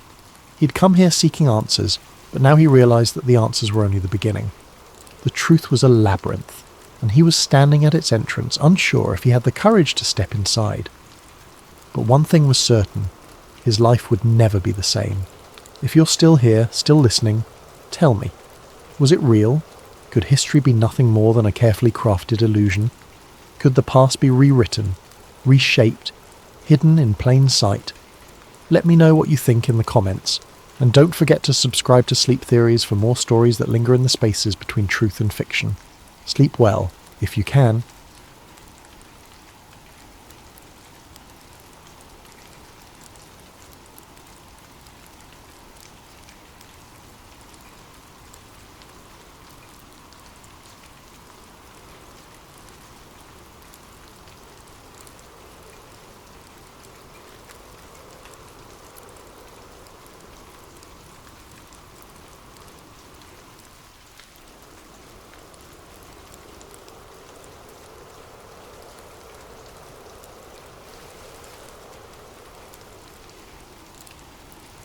Jason Hart never imagined his government job would lead him to fear for his life. At 37, Jason had spent nearly a decade as a data analyst for a classified branch of the Department of Justice. His work was straightforward, if not monotonous, reviewing old case files, compiling statistics, and ensuring information stayed where it was supposed to stay. Jason liked the stability, the quiet routine of his life. He wasn't the type to question authority or chase after hidden truths. But all of that changed one ordinary Wednesday afternoon. Jason's office was a nondescript cubicle in a secure building outside of Washington, D.C. The walls were grey, the lighting harsh, and the coffee perpetually stale. On this particular day, Jason was working through a backlog of old CIA and FBI case files marked for internal review. Most of them were mundane. Redacted memos about long-closed investigations, bureaucratic chatter, and the occasional bit of Cold War paranoia. It was mind-numbing work, and Jason often found himself zoning out, his fingers mechanically scrolling through page after page. He settled into his worn office chair, the cushion compressed to the point of discomfort from years of use, and adjusted the angle of his monitor. The screen emitted a faint hum, blending seamlessly with the quiet clatter of keyboards in the adjacent cubicles. Occasionally he could hear muffled snippets of conversations from colleagues, though no one spoke louder than necessary. In this line of work, discretion was not just encouraged, it was mandatory. Jason's desk was as unremarkable as the office itself. A neatly stacked pile of file folders sat on one corner, a mug filled with an assortment of pens on another. A faded photo of his younger self and his parents sat in a simple frame, a reminder of a life that felt worlds away from the tightly controlled environment he now operated in. The only hint of personality in his workspace was a small stress ball shaped like the Earth, which he occasionally squeezed absent-mindedly as he worked. The task at hand was repetitive but familiar. He was combing through archived documents to verify that sensitive information had been properly categorized and secured. Each file was a window into the past, though most were dull snapshots of bureaucracy, records of mundane investigations, outdated protocols, and procedural updates long since rendered irrelevant.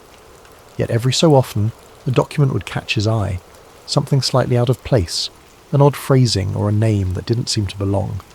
That was part of what made Jason good at his job. He had a knack for spotting anomalies, the little details others might overlook. It wasn't that he was overly curious, he simply liked order, and inconsistencies were like splinters in his otherwise tidy mental framework. Today, however, the files seemed particularly unremarkable, and his mind began to wander. He glanced at the clock on the wall, its second hand ticking steadily toward lunchtime. Time always seemed to move slower in this building, as if the walls themselves conspired to stretch the hours. Jason sighed and took a sip from his coffee mug, wincing at the lukewarm bitterness. He made a mental note to brew a fresh pot later, though he knew he probably wouldn't. Routine had a way of dulling even the smallest ambitions.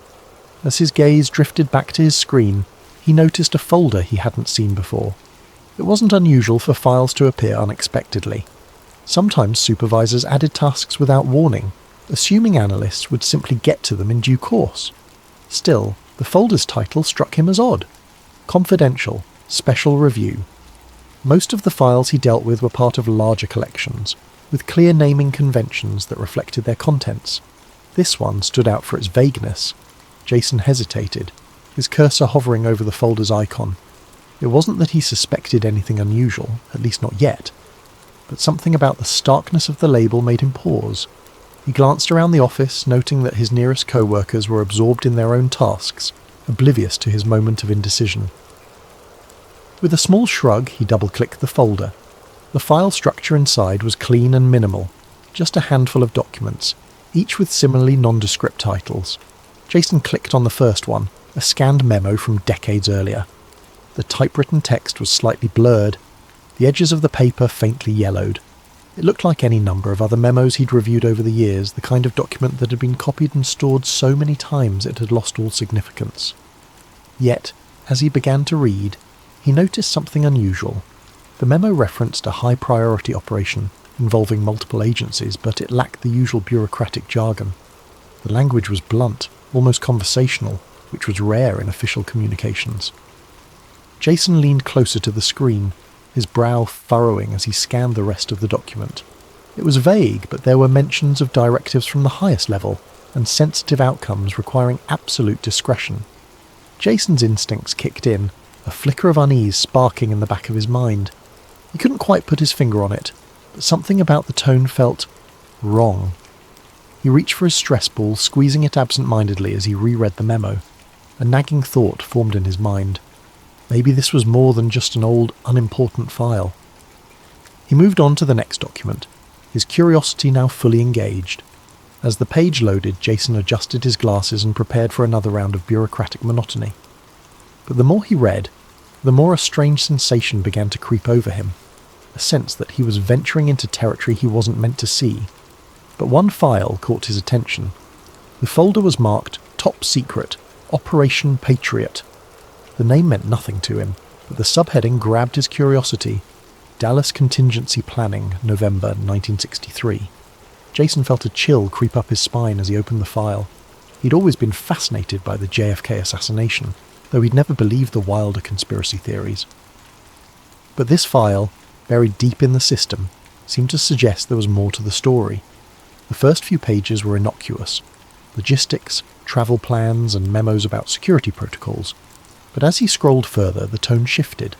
Jason's eyes widened as he read a memo from a high-ranking official detailing the need for absolute control over the narrative in the event of a Dallas incident. The document referenced individuals with code names and included phrases like plausible deniability and coordinated disinformation efforts. Jason leaned closer to his screen, his heart pounding. The language was vague enough to avoid outright accusations, but the implications were clear. This wasn't about protecting the president. It was about preparing for the fallout from his death. He hesitated for a moment, his fingers hovering over the keyboard. He knew he shouldn't dig any deeper. His clearance allowed him access to these files, but reading them and understanding them was another matter entirely. But his curiosity burned too brightly to ignore. He opened the next document. This one was worse. It was a transcript of a conversation between two officials, one of whom was labelled Director. The dialogue was chilling in its frankness. Are the assets in place? Yes, Dallas is secured. The fall guy is ready. Good. This has to look clean. No loose ends. Jason's stomach churned. The fall guy? They were talking about Lee Harvey Oswald, weren't they? He read further, finding references to altered ballistics reports, instructions to remove inconvenient witnesses, and even plans to intimidate local law enforcement into silence. The more he read, the clearer it became. This wasn't speculation or theory. This was a roadmap for covering up a murder. Jason pushed his chair back, his heart racing. He glanced around the office, half expecting someone to appear and yank him away from his desk. But the room was quiet, the hum of computers and faint rustle of papers the only sounds. He took a deep breath, trying to steady himself. This couldn't be real, could it? It had to be some kind of elaborate prank or disinformation campaign. But the official seals, the timestamps, the signatures, they all looked legitimate. He knew he should stop, report the file and move on, but he couldn't. He opened another document, this one a photographic scan of a handwritten note. The handwriting was neat, the tone matter-of-fact. Ensure ZR-104 is neutralised before the press gets wind of his testimony. The autopsy report is to remain classified indefinitely. Jason froze. ZR-104. He'd heard whispers of that code name before in conspiracy circles. It was rumoured to be connected to a key witness who had died under mysterious circumstances. His hands trembled as he saved the files to a secure flash drive, telling himself it was just for review later. But deep down, he knew he was crossing a line. That night, Jason barely slept. He lay awake in his small apartment, the flash drive tucked under his pillow like a lifeline. Every sound, the creak of the floorboards, the hum of the refrigerator, felt amplified, sinister. His mind raced with questions. What did he do with this information? Could he trust anyone with it? Would anyone even believe him? The pale glow of a street lamp filtered through the slats of his blinds, casting uneven shadows across the room. Jason stared at the ceiling, his chest tight with unease. He felt like he was teetering on the edge of something vast and dangerous, an invisible precipice that threatened to swallow him whole. The weight of the flash drive beneath his pillow seemed to press into his skull, a constant reminder of the choice he'd made to take it. His rational mind told him he should never have taken the files. He'd crossed a line, one he couldn't uncross, and now there was no telling what the repercussions would be. Yet despite the fear clawing at his insides, he couldn't shake the feeling that he'd done the right thing. The documents he'd seen were too significant, too damning, to be left buried in some forgotten digital archive. People deserved to know the truth, didn't they? But the truth came with risks. Jason knew enough about the system he worked within to understand how deeply it could bury things and people when necessary. He'd heard stories over the years, whispered rumours of individuals who'd asked too many questions or dug too deeply into classified matters. They were reassigned, silenced, or simply disappeared from the bureaucratic machine without a trace. Jason had always dismissed those stories as paranoia, but now they didn't seem so far-fetched. His pulse quickened as a thought occurred to him. What if someone already knew what he'd done? His heart pounded in his chest as he sat up, throwing the blanket off. He walked to the window, parting the blinds just enough to peer outside. The street below was quiet, the occasional car passing by on its way to nowhere important. But there! A black sedan parked across the street, its engine off, the silhouette of someone inside barely visible against the faint interior glow. Jason's stomach dropped. He told himself it could be anyone. A neighbour, a passerby taking a break. But his instincts screamed otherwise. He released the blinds and backed away from the window, his breathing shallow. The apartment, once a sanctuary, now felt like a trap, its walls too thin, its spaces too exposed. He returned to the bed, sitting on the edge with his head in his hands. He couldn't keep living like this, jumping at every shadow and second-guessing every sound. But what were his options? Turning the flash drive over to the authorities seemed impossible now. If the documents he'd seen implicated people at the highest levels of government, who could he even trust? And if he went public, he'd be painting a target on his back. The minutes stretched into hours, the glow of dawn beginning to seep through the blinds. Jason's body ached with exhaustion, but his mind refused to let him rest. Every creak of the building felt like footsteps, every faint sound like a whisper of danger. He clutched the flash drive tightly in his hand, its cool surface grounding him in the present. He didn't have answers yet, but one thing was clear. He couldn't stay here. Not like this. Not anymore. The next morning, his unease turned to dread. As he approached his office building, he noticed a black SUV parked near the entrance. It was unmarked, its windows tinted to an almost mirror-like sheen. Two men in suits stood nearby, their postures rigid and military, their eyes scanning the area like hawks. Jason hesitated mid-step, his pulse quickening in his chest. He told himself it had to be a coincidence. Maybe they were from another agency, handling unrelated business. But as he reached for his ID badge to swipe at the security gate, one of the men glanced sharply in his direction.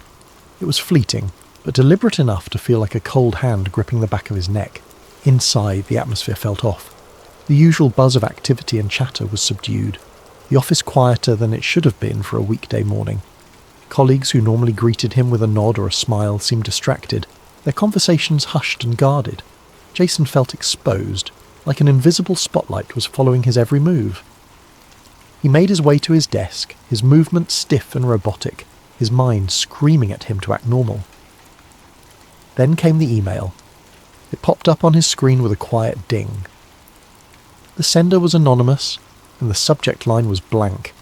The message itself was chilling in its simplicity. We know everything. Jason's blood ran cold. His hand hovered over the mouse, unsure whether to delete the message or leave it untouched. His eyes darted to his bag, where the flash drive lay hidden beneath a folder of innocuous paperwork. How could anyone know? He'd been so careful. His heart thudded in his chest as paranoia took root. Were there cameras in his apartment he hadn't noticed? Had someone been watching him even before he realized he was being followed? His instincts kicked in. He grabbed his belongings, standing so quickly his chair nearly toppled over. With a deep breath, he tried to compose himself, striding toward the exit as calmly as he could manage. Every step felt like it carried the weight of 1,000 eyes. The elevator ride down stretched into eternity. Each floor dinged.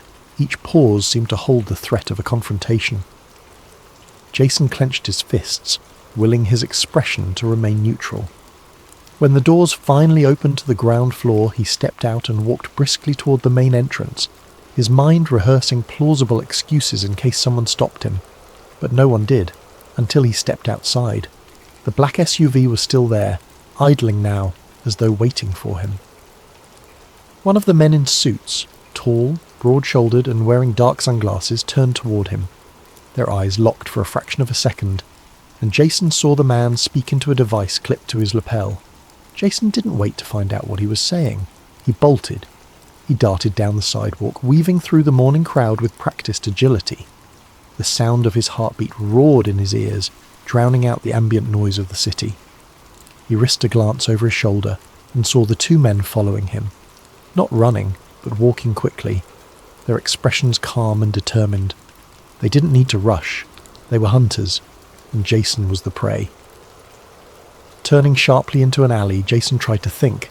He needed a plan, a way to shake them off his trail. He reached for his phone, fumbling with the screen as he dialed the only person he thought might help, an old college friend, Mark, who had become an investigative journalist.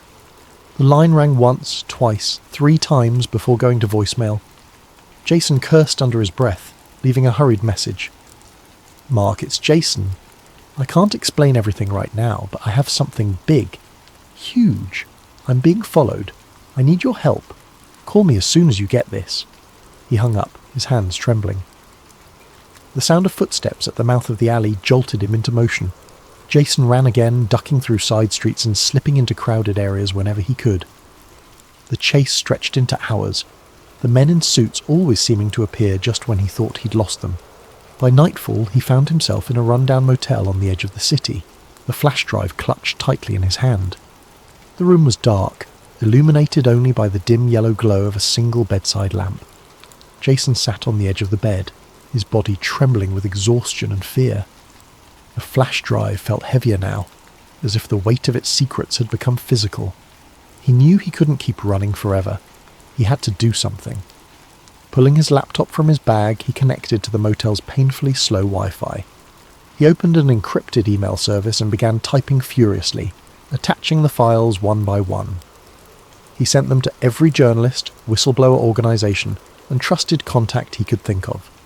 Each email felt like a small victory, but also a step closer to an inevitable reckoning. As the last email sent, Jason leaned back, exhaling shakily. For the first time in days, he felt a flicker of relief, but it was short-lived. A faint hum reached his ears, growing louder with each passing second. Jason froze, his eyes darting to the window. He peeked through the curtains and saw it. The black SUV, parked under a flickering streetlight. The engine idled, its presence an ominous reminder that his time had run out. Jason's pulse quickened as he turned off his laptop, shoving it back into his bag along with the now empty flash drive. He couldn't stay here. He had to move. But as he grabbed his belongings and reached for the door, he heard footsteps approaching the room. They were slow, deliberate and unhurried, the sound of people who already knew they had won. Jason backed away from the door, his breath coming in shallow gasps. His eyes darted around the room, searching for an escape, but there was none. The faint knock on the door was almost polite, but it carried a weight that made Jason's knees weak. "Mr. Hart," a voice called from the other side. It was calm, even friendly, but Jason could hear the edge beneath it. "We just want to talk." Jason didn't answer. His mind raced, torn between surrendering and whatever slim chance he might have at escape.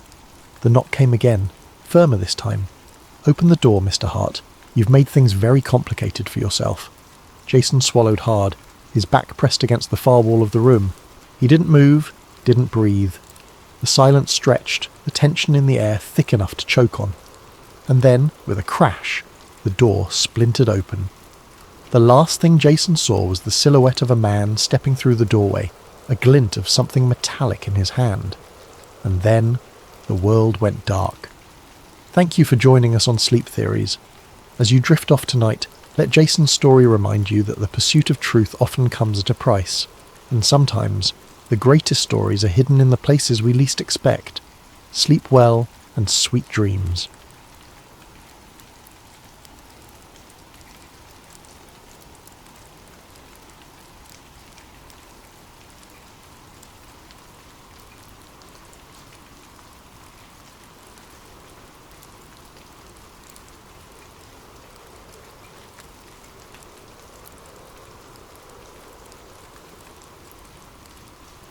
Ethan didn't remember a time in his life when he didn't feel out of place. Growing up, he was the quiet kid, the one who sat in the corner of the classroom with his nose buried in a book or staring out the window, wondering if there was something more beyond the confines of the world he knew. While his friends grew excited about parties, clubs and futures mapped out in clean, predictable lines, Ethan felt only a creeping dread, an unshakable feeling that something was missing. He'd often felt like he was standing at the edge of something vast, a place beyond his understanding, and he'd wondered if he might accidentally stumble into it one day. His life had been ordinary, perhaps too ordinary, and sometimes he thought that was the scariest thing of all. He spent most of his free time chasing stories and curiosities, unexplained mysteries, urban legends, and tales of things that couldn't be. The Backrooms was one of his favourites. He first read about it on a forum late one night, an innocuous post titled, "If you're not careful, you might slip between the cracks underwater into the back rooms." The premise was simple, terrifying. The back rooms were a hidden dimension, an endless maze of empty, yellowed rooms, a place you could fall into if you weren't careful, disappearing from the world as you knew it. The idea left him with a chill that lingered long after he'd closed his laptop. To some part of Ethan, the back rooms didn't just sound like a horror story. They sounded like something real, a hidden layer of reality lurking just beneath the surface, waiting for the right or wrong person to find it. He even dreamed about it sometimes. His curiosity deepened into a quiet obsession, and he'd spend hours researching theories, reading accounts from people who claimed to have seen glimpses of it or felt its strange pull in the periphery of their lives. This fascination made him feel alive, but it also made him reckless. He began to wonder what it would feel like to slip between the cracks himself, to see if a place like the back rooms could really exist. He'd explore abandoned buildings on weekends, walk the quiet, empty halls of his university late at night, always searching for something just out of reach. It became his ritual, a strange comfort that filled the gap he couldn't explain, that constant need to find something beyond the mundane. It was a normal Thursday afternoon, and Ethan was on his way home from a late night of studying in the library. He was tired, his head aching from hours of staring at his laptop screen. His thoughts were muddled as he waited for the elevator to take him down to the parking lot. When the doors finally slid open, he stepped inside, pressed the button for the ground floor and closed his eyes, leaning against the wall for a moment. That was when it happened. With a sharp jolt, the elevator stopped, sending a shock through Ethan's body and jolting him upright. He opened his eyes, blinking in confusion, but there were no lights, no numbers indicating what floor he was on. Only a dim, sickly yellow glow filtered through the tiny window in the elevator door. Confused, he pressed the door open button, hoping to see something familiar. The doors shuddered open with a creak, revealing a room, not the parking lot, not even the dimly lit hallway of his university building. Just an empty room with faded, peeling wallpaper and harsh fluorescent lights buzzing overhead. Ethan hesitated, peering out into the strange expanse.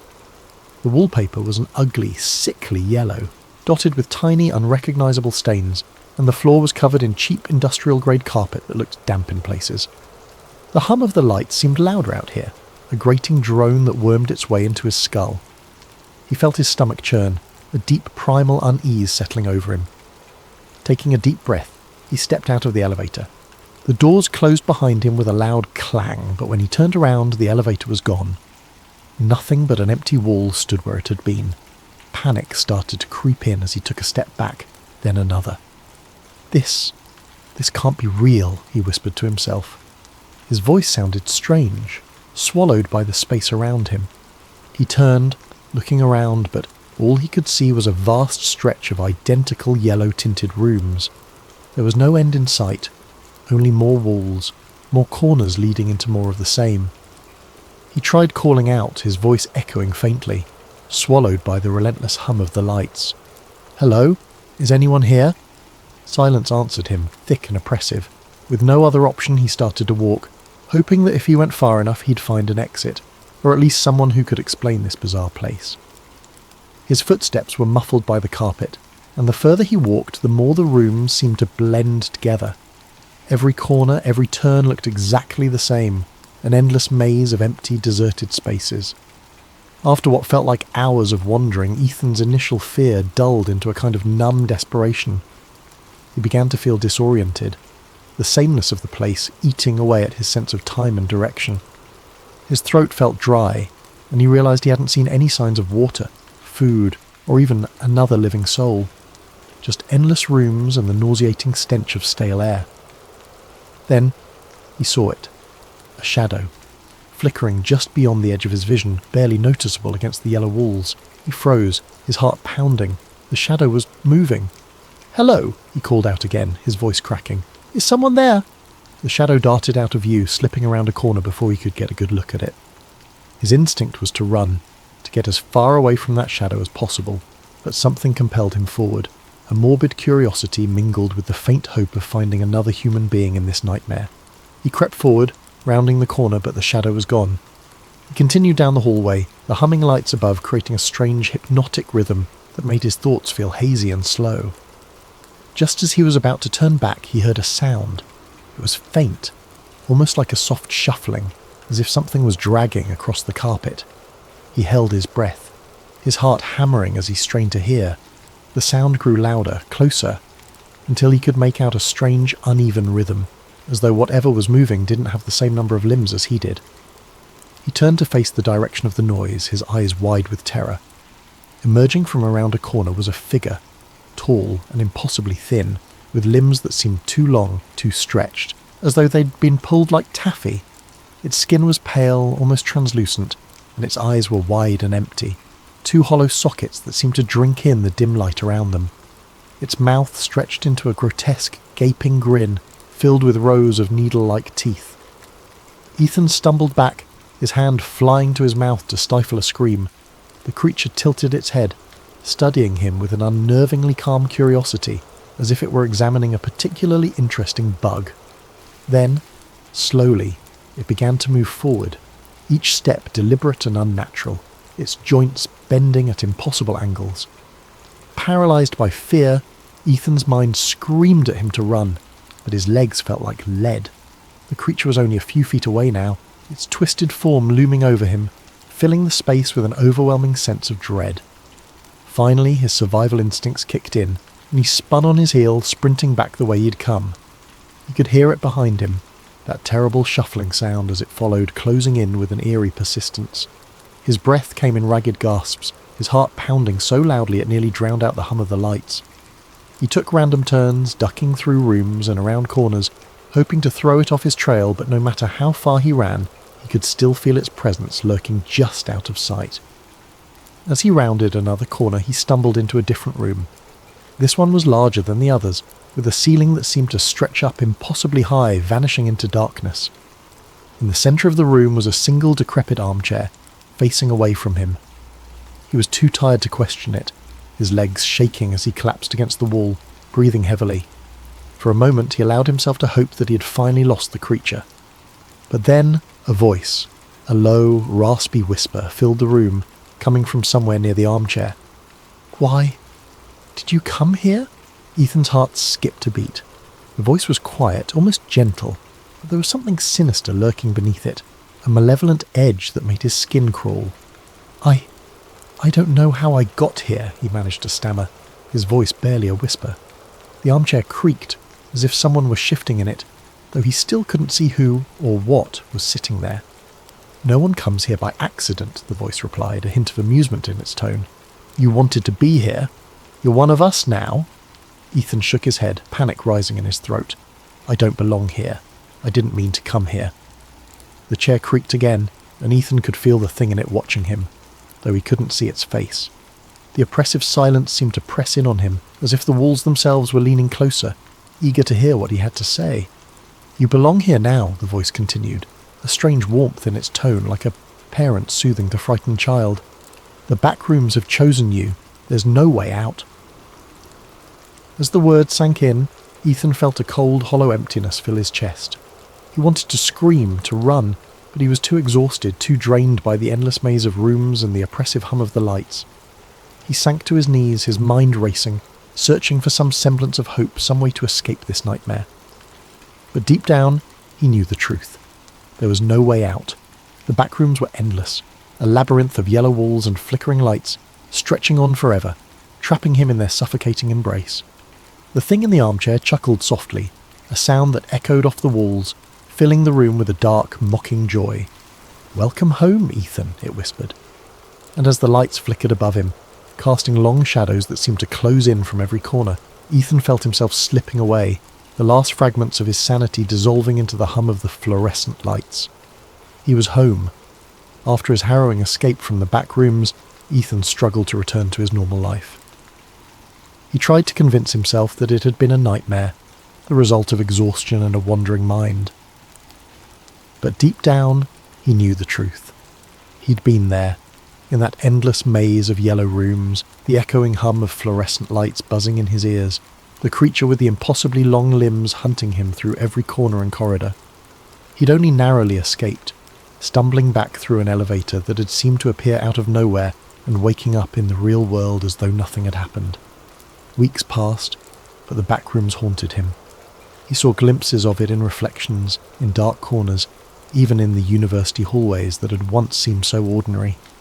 He developed a hyper-awareness, a dread that every corner he turned would lead him back into that yellow, buzzing nightmare. His friends noticed his anxiety, his sleeplessness, but he couldn't bring himself to tell anyone. How could he explain something so surreal, something he could hardly believe himself? He was sure it would get better with time, but his dreams betrayed him. Almost every night he would return to the back rooms in his sleep. He would wander through its endless corridors, its stale, musty air thickening with every breath. No matter how he tried to direct his dream, no matter how aware he became, he was always drawn deeper into the maze. And in every dream the creature was there, lurking in the shadows, watching him with those empty eyes, that horrible grin. One night Ethan jolted awake, sweat pouring down his face, the hum of the fluorescent lights still ringing in his ears. His pulse pounded as he sat in the darkness of his room, clutching his bedsheets. It was a nightmare, just a nightmare, he told himself over and over. But the line between waking and sleeping was blurring, and he began to feel as though the back rooms were calling to him, beckoning him back. Despite his growing fear, something within him stirred, a curiosity, or perhaps a sick obsession. The fear of returning to the back rooms was tempered by an undeniable pull, a whisper that told him he hadn't yet seen everything there. He was certain it would swallow him whole if he went back, but some part of him felt he had to know the truth of what lay beyond those endless yellow rooms. The uncertainty gnawed at him, tugging at the back of his mind until he could think of little else. One Friday night, after another sleepless week, he gave in. It was as though he were possessed, acting on some deep unspoken impulse. He found himself back in the library, a little past midnight, with nothing but the quiet hum of the building to keep him company. He rode the same elevator he'd taken the last time, pressing the ground floor button, feeling the jolt as the elevator began its descent. But this time, there was no jolt to stop him. The elevator smoothly reached the ground floor, and the doors slid open to reveal the quiet university lobby. Disappointed and relieved in equal measure, he let out a shaky laugh. He'd been foolish, he thought, to believe the back rooms could be summoned by something so simple. As he stepped out of the elevator, he froze. The lobby looked different. The lights were dimmer, the walls slightly yellowed, and an odd damp smell hung in the air. Slowly, his heart sinking, he turned to look behind him. The elevator doors were still open, but there was no lobby beyond them. Only the familiar yellow-tinted wallpaper, the buzz of the fluorescent lights, and that endless carpeted expanse stretching into oblivion. Ethan felt a wave of nausea wash over him. He was back. Taking a deep breath, he steeled himself. This time, he wouldn't panic. He would stay calm, map out a path, and find his way out. He'd done it once, and he could do it again. But as he started to walk, he noticed subtle differences. The rooms felt darker, the smell stronger, almost like mildew mixed with something metallic. And the buzzing was louder, a harsh, grating sound that rattled in his skull. He wandered through the hallways, taking mental notes of every turn, every detail he could remember. But the back rooms seemed to shift around him, subtly changing with each step, making it impossible to find his way back. And soon enough, he began to hear the faint, shuffling footsteps he dreaded. The creature was here again. Ethan quickened his pace, his heart pounding. The footsteps followed him, echoing in sync with his own. He glanced over his shoulder, catching a glimpse of its grotesque, elongated form rounding a corner, moving with a horrible, jerking grace. He forced himself to keep calm, his mind racing as he tried to think of a way to escape. Room after room he searched for a way out, for any clue that could guide him. But the rooms seemed different this time, as if they were trying to trap him. The walls seemed to close in on him, narrowing with every turn, the air growing thick and stagnant. The creature's footsteps grew louder, closer, and Ethan knew he couldn't keep running forever. Finally, he stumbled into a room that looked different. A wide, empty space with a single door at the far end, something he hadn't seen before. With no other choice, he sprinted for it, throwing himself through the door just as he heard the creature behind him, its horrible breathing echoing in his ears. He shut the door, his back pressed against it as he gasped for breath. The room he'd entered was dimly lit, quieter, the buzzing sound fading to a low hum. The wallpaper was still that sickly yellow, but the atmosphere felt different, almost like a forgotten place, untouched even by the back rooms. In the centre of the room was a large rusted metal door, unlike anything he'd seen in his previous visits. With a surge of hope, he moved towards it, gripping the cold handle. He pulled and the door swung open, revealing a dark, narrow passage. He didn't hesitate. He stepped inside, the door closing with a heavy thud behind him. The passage stretched on, the air growing colder, the walls narrowing until he could barely fit through. He squeezed his way down the hallway, his hands brushing against rough, uneven walls, and as he moved he noticed something strange. The buzzing of the fluorescent lights was gone, replaced by an eerie silence, broken only by the faint drip of water echoing somewhere in the distance. He kept moving forward, the passage twisting and turning in unpredictable ways. The deeper he went, the darker it became, until he was stumbling blindly, feeling his way along the walls. His sense of direction was gone. He was deep within the back rooms, deeper than he'd ever been before, in a place that felt hidden, even from the horrors he'd already encountered. Finally, he saw a faint glimmer of light ahead. Desperate, he hurried toward it, his heart racing with hope. As he reached the end of the passage, he found himself standing before another door, this one old and weathered, with strange symbols etched into the wood. With trembling hands he opened it, stepping through into his room, his own bedroom, dimly lit by the first light of dawn. Ethan stared in disbelief, feeling the familiar softness of his carpet beneath his feet, the quiet hum of the city outside his window. He was home, truly home. He took a deep breath, his heart finally beginning to slow. For a long moment, he simply stood there, letting the reality of his escape wash over him. The back rooms had let him go. Somehow, he'd finally escaped. But as he sank onto his bed, exhausted, he couldn't shake the feeling that the back rooms were still with him, lurking in the shadows of his mind. The buzzing of the fluorescent lights, the stale smell, the creature's hollow eyes, all of it haunted him, a presence he could feel even in the safety of his room. And then he realized with a shiver that the room felt colder than usual. A subtle, creeping chill filled the air, seeping through the walls, brushing against his skin like fingers trailing ice. His breath fogged in the dim light, something that had never happened before in his cozy apartment. It was as though the warmth and safety he'd known here had been drained, replaced with the oppressive, stagnant atmosphere he'd left behind. Ethan sat up, glancing around. Everything looked normal. The posters on his walls, his desk cluttered with notes, the blanket he'd thrown carelessly to the side. But the silence was deafening. Outside his window, the familiar city sounds were gone, replaced by a dead, heavy stillness. He reached for his phone to check the time, but the screen remained blank, lifeless. His heart began to race as he tapped the screen over and over, but the device was unresponsive, a dark mirror reflecting his own fearful expression. Slowly, he became aware of a faint, almost imperceptible sound, a noise he'd tried so hard to forget. The low, ominous hum of fluorescent lights. It was faint at first, a murmur on the edge of his hearing, but as he listened it grew louder, filling the room with that same mind-numbing buzz. Ethan stood up, gripping his bedpost for support as he scanned his surroundings. The walls of his room seemed to shift subtly, the wallpaper taking on a yellow tint, faded and stained, as if something had leached the colour out of it. The air thickened, that familiar smell of mildew creeping in, the metallic tang that clung to his senses. His stomach twisted with a dawning, sick realisation. "No," he whispered, his voice trembling. "No, I got out. But the room only continued to change, morphing around him. His bed stretched longer, the carpet rippled into endless patches, the door faded from view, leaving nothing but an expanse of yellowed walls and buzzing lights. The familiar furnishings of his room vanished entirely, swallowed by the sickly expanse. As he backed up, his foot collided with something soft yet solid, a familiar thick patch of carpet. His heart dropped, and he turned, dread curling in his stomach. The backrooms had found him again, and this time, he feared, it would never let him go.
I sat back in my chair, the weight of the revelation pressing against my chest like a physical force.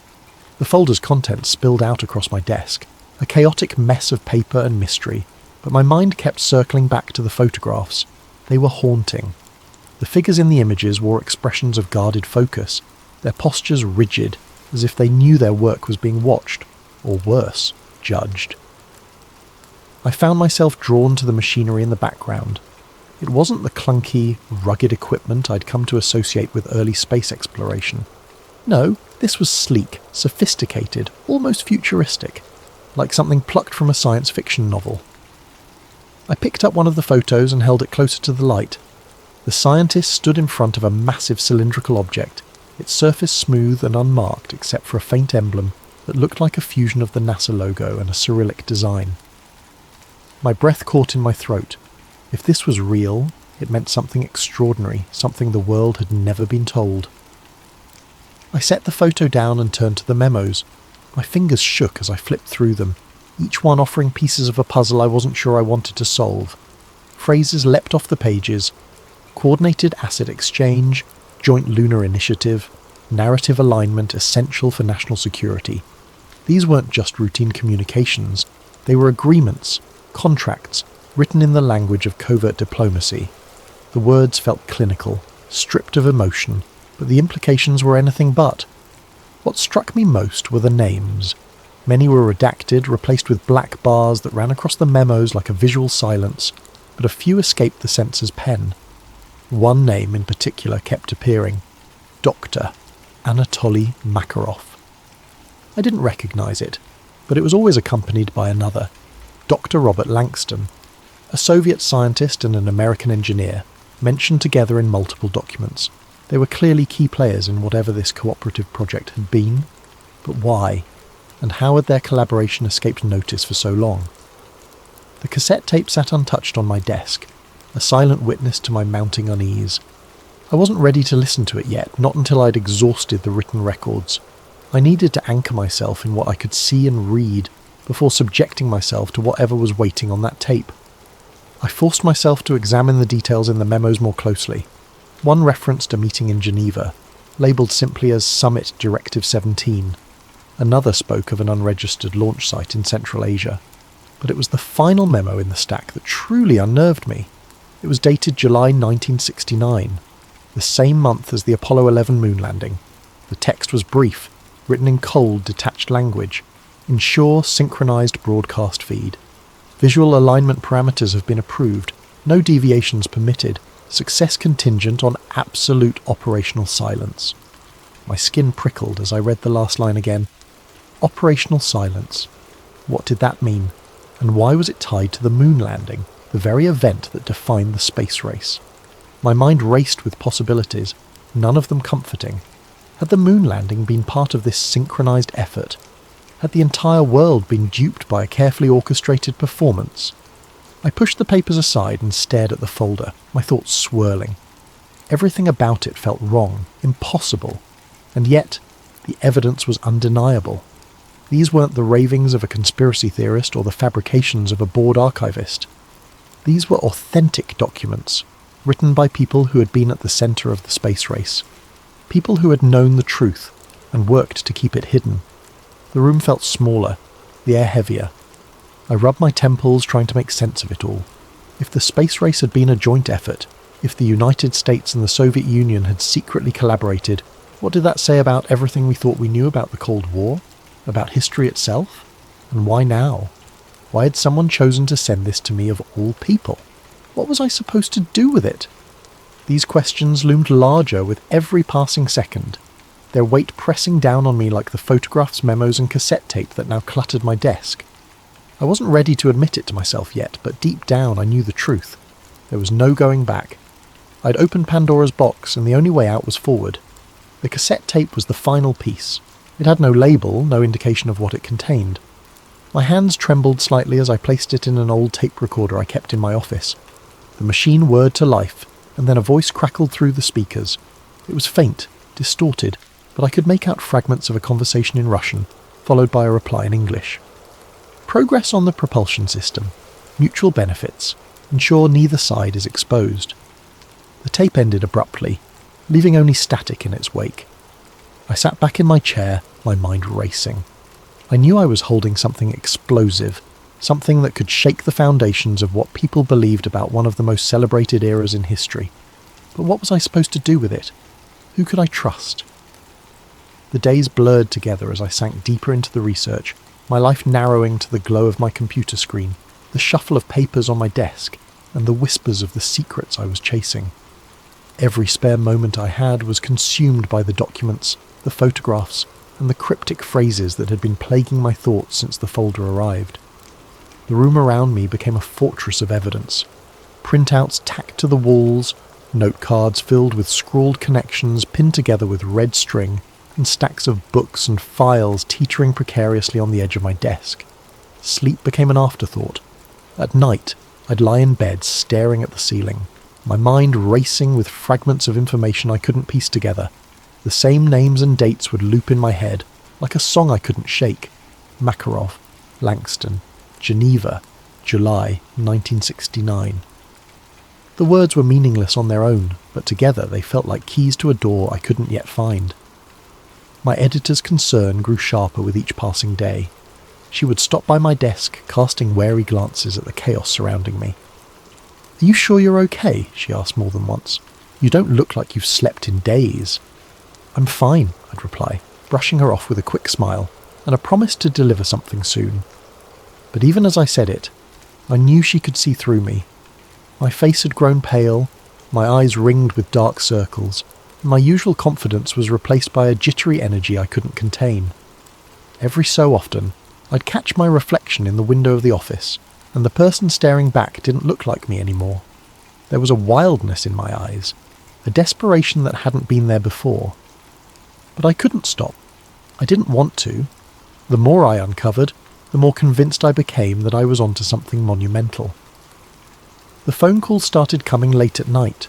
Unknown numbers, no one on the other end, just silence or faint static. At first I dismissed them as a coincidence, the product of a paranoid mind, but they kept coming, sometimes once a night, sometimes 3 or 4 times in a row. I stopped answering them, but even the sight of my phone lighting up sent a chill down my spine. I told myself I was imagining things, that I was just sleep-deprived and overthinking everything. But I couldn't shake the feeling that someone was watching me, monitoring my movements, waiting for me to make a mistake. I started double-checking my locks, peeking out my blinds at odd hours, and keeping my laptop password protected even when I was alone. It was ridiculous, I knew, but the unease was like a shadow that clung to me, growing darker with each passing day. One evening, as I stared at a grainy photograph of what looked like a joint US-Soviet meeting in some desolate facility, I found myself muttering under my breath. "What am I missing?" I asked the empty room. The silence felt heavier than usual, as if the walls themselves were listening. I leaned back in my chair, running a hand through my unwashed hair, and closed my eyes. The exhaustion was catching up to me, but every time I thought about stepping away, that same thought pulled me back. What if I'm right? It wasn't just about proving the theory anymore. It was about the magnitude of it all. If the space race had been choreographed, if the 2 greatest enemies of the 20th century had secretly worked together, then everything I thought I knew about history was a lie. It was bigger than a story. It was a reckoning. I opened my eyes, the photograph still in my hand. In the corner of the frame, barely visible, was a calendar hanging on the wall. The date was circled in red, December 14th, 1962. My pulse quickened as I jotted it down, another fragment to add to the growing pile. It didn't mean anything yet, but it felt significant. Everything did. The walls of my apartment were closing in. The air felt thick, suffocating, and I realised I hadn't eaten all day. My stomach growled, but the idea of food felt foreign, like a task for someone who still lived in the real world. I shoved the photograph into the folder and stood, pacing the room in restless circles. "You're losing it," I said aloud, my voice sharp in the quiet. But even as I said it, I knew I wouldn't stop. I couldn't. This was bigger than me now. The tipping point came when I received a second package. This one was smaller, just a single envelope with no return address. It arrived early in the morning, slipped through the mail slot while the city was still waking up. The envelope was unremarkable, plain and beige, but the weight of it in my hands was enough to send a jolt of adrenaline through me. My fingers trembled as I opened it, sliding out a single photograph. The image was clearer than the grainy black and white photos from the first package.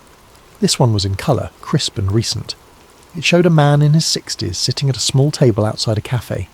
He was dressed in a simple grey coat, a scarf draped loosely around his neck. A newspaper lay folded in front of him, next to a cup of coffee. He looked ordinary, almost forgettable, just another face in the crowd. But his posture, the way his eyes seemed to dart slightly off camera, suggested he was anything but. I flipped the photo over and saw the caption scrawled on the back in uneven handwriting. The architect. Meet him and you'll have your answers. My pulse quickened. The architect. The word felt loaded, heavy with meaning. Was this the person behind the alleged collaboration? The one who had orchestrated the carefully choreographed dance between the United States and the Soviet Union? My mind raced with possibilities. This man could be the key to unravelling the entire conspiracy, or he could be a wild goose chase. I stared at the photograph for what felt like hours, analysing every detail. The cobblestones under the table, the faint shadow of the cafe sign just visible in the upper corner, the blurred figures walking past in the background. A part of me wanted to dismiss it as a prank, some elaborate hoax to throw me off, but the other part, the part that had been consumed by this obsession, knew better. This was real. It had to be. The caption didn't include a name, but it was clear enough where the photograph had been taken, somewhere in Eastern Europe, likely Prague. The cafe's sign, though partially obscured, was written in Czech, and the architecture of the surrounding buildings matched the city's distinct style. My instincts told me that whoever sent this wanted me to follow the trail. They wanted me to find this man. It was reckless. I knew that even as I reached for my phone to book a flight. My editor would kill me if she found out I'd left without notice. But I didn't care.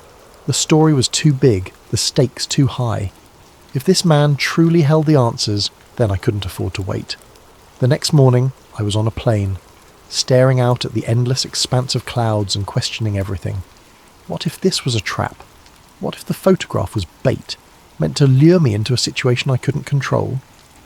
I tried to silence the doubts, focusing instead on the possibility of finally finding the answers I'd been chasing. The truth was out there, and I was closer than ever. When the plane landed in Prague, the reality of what I was doing hit me like a wave. The city greeted me with its timeless beauty, sprawling Gothic cathedrals, narrow cobblestone streets, and the unmistakable hum of history woven into every corner. But I wasn't here as a tourist. The photograph in my pocket felt heavier than ever, a constant reminder of my purpose. I checked into a small hotel near the city centre, my room overlooking a quiet courtyard. As I unpacked, I spread the photograph out on the desk and studied it again. The cafe sign, now clearer under the bright lamp, read, Kavana Nadeje, Hope Cafe. A quick search on my phone confirmed it was a real place, tucked away on a side street not far from the old town. My stomach tightened. This was it. That evening I made my way to the cafe, the photograph clutched tightly in my hand. The streets were alive with the soft glow of streetlights, the chatter of locals and tourists blending into a soothing hum. But for me, the atmosphere was electric, every step bringing me closer to what felt like the edge of a cliff. When I arrived, the cafe looked almost exactly as it did in the photo. Small tables spilled onto the cobblestone street, their surfaces illuminated by dim lanterns. Inside, the warm glow of hanging lights reflected off the polished wooden walls. I hesitated at the entrance, scanning the tables for the man in the photograph. My heart raced as I saw him. Sitting at the same table, his posture identical to the image I'd studied 100 times. He didn't look up as I approached, his focus seemingly on the newspaper spread before him. My hands felt clammy as I cleared my throat. "Excuse me," I said, my voice shaking slightly. "Are you—" Before I could finish, he folded the newspaper neatly and looked up. His eyes met mine, sharp and assessing, and a faint smile tugged at the corner of his lips. "You've come a long way," he said, his voice calm and measured. "I was wondering when you'd find me." I froze, unsure of what to say. He gestured to the chair across from him, and I sat down, the photograph still clutched in my hand. For a moment neither of us spoke, the weight of the silence pressing down on me. Finally he broke it. "You have questions," he said simply, "and I have answers. but I need to know something first." He leaned forward slightly, his gaze piercing.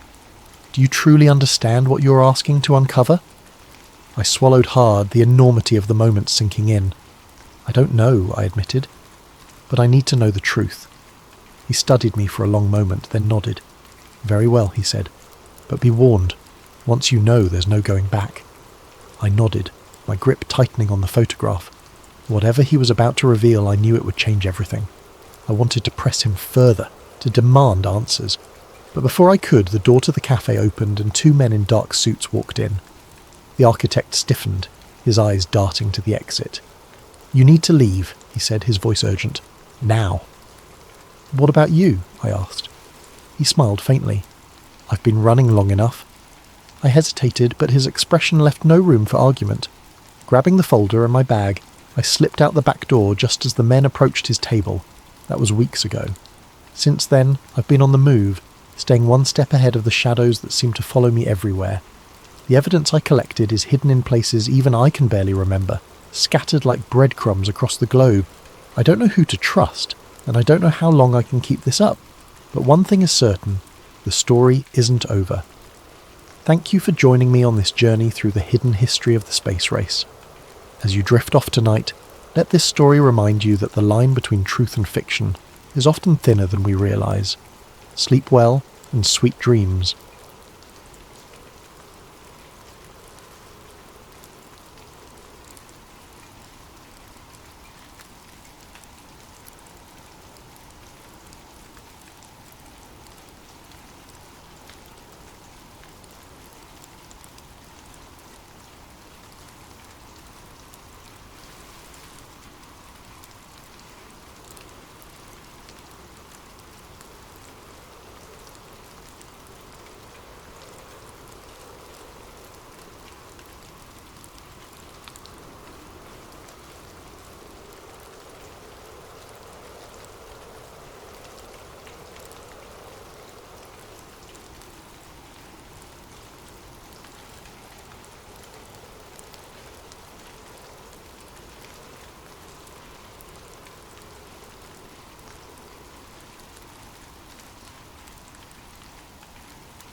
Jake Wilder wasn't a man you'd peg as the curious type.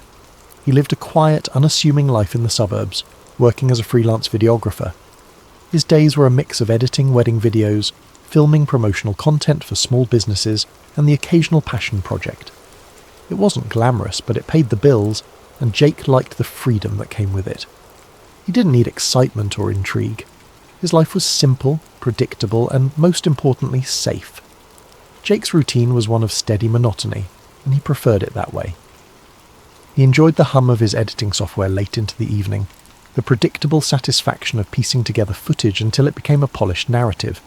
His small apartment was a reflection of his orderly world, shelves neatly lined with camera equipment, stacks of meticulously labelled hard drives, and a corkboard above his desk cluttered with sticky notes about deadlines and client requests.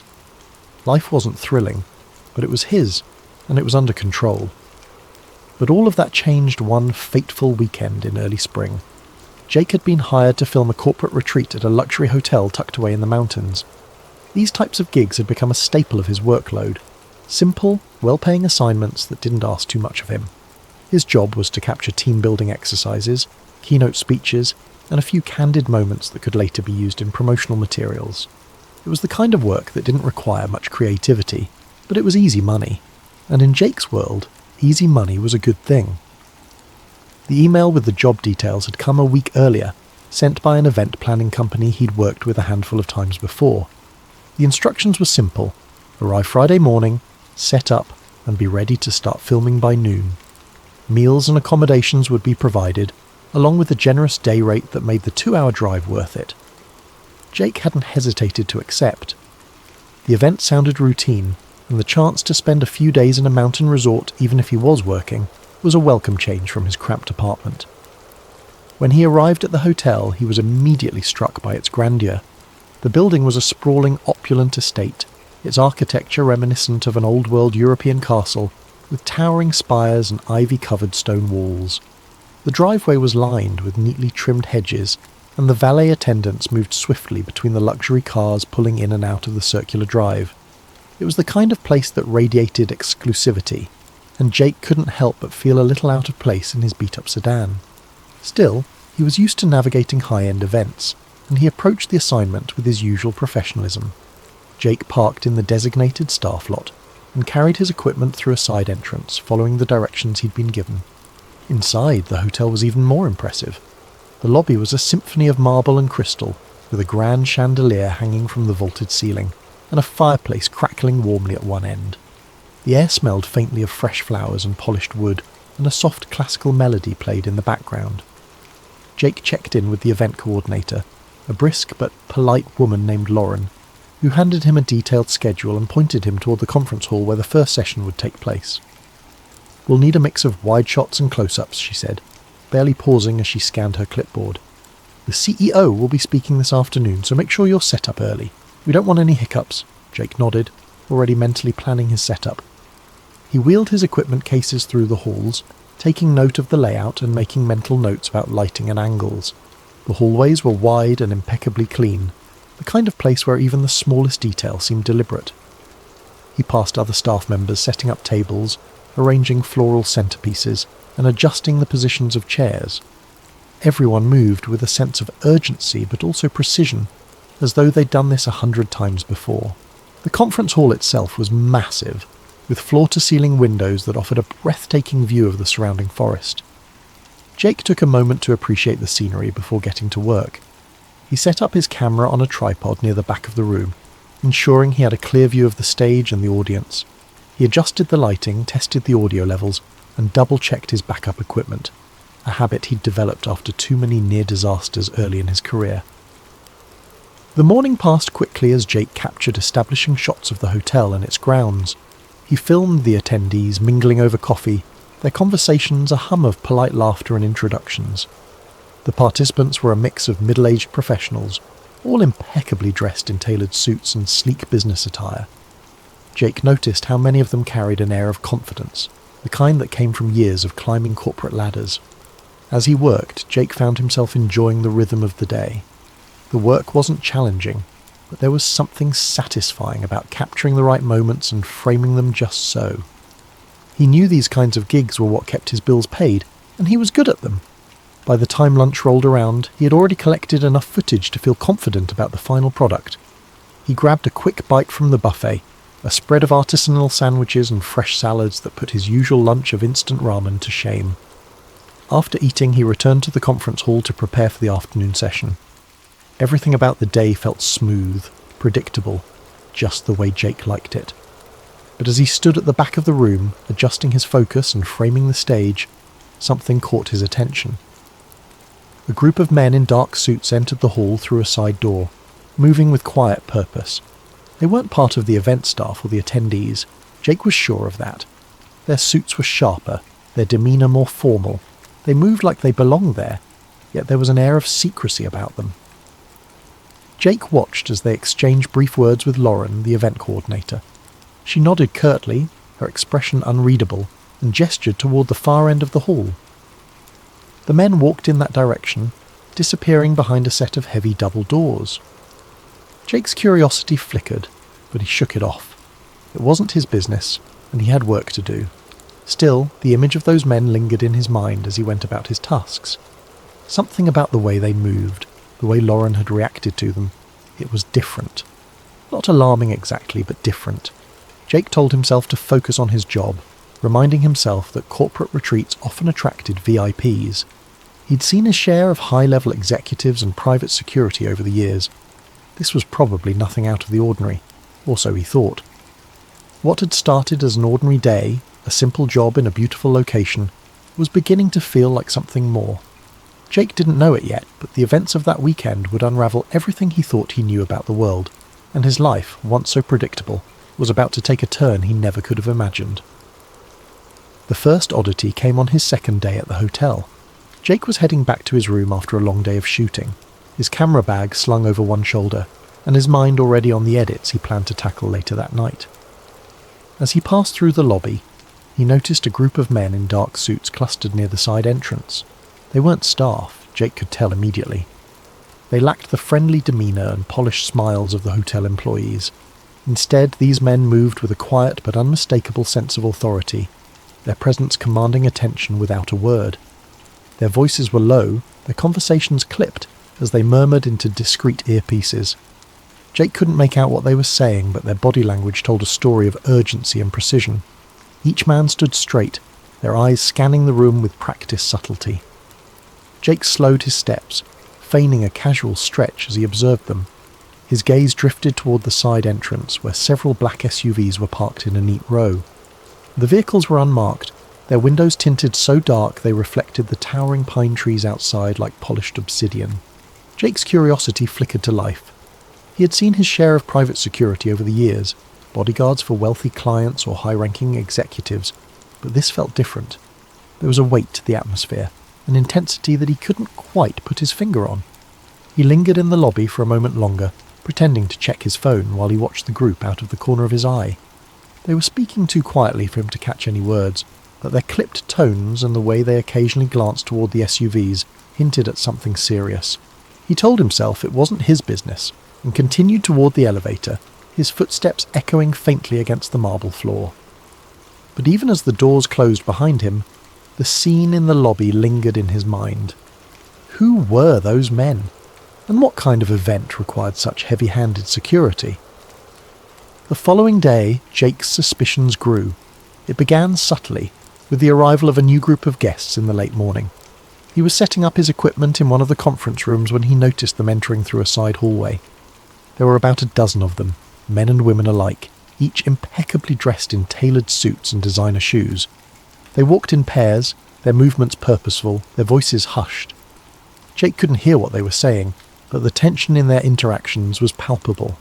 They weren't laughing or making small talk like the other attendees. Instead, they exchanged glances that seemed loaded with unspoken meaning. Jake stepped behind his tripod, using it as a cover to watch them more closely. He noticed small details that made his pulse quicken. The way some of them carried slim, leather-bound portfolios, their hands clutching them tightly as though they contained something invaluable. Others had briefcases or messenger bags, their edges worn but meticulously clean. They moved as a unit, their pace synchronized, as if they had done this 100 times before. His gaze followed them as they disappeared through a set of heavy double doors near the back of the conference wing.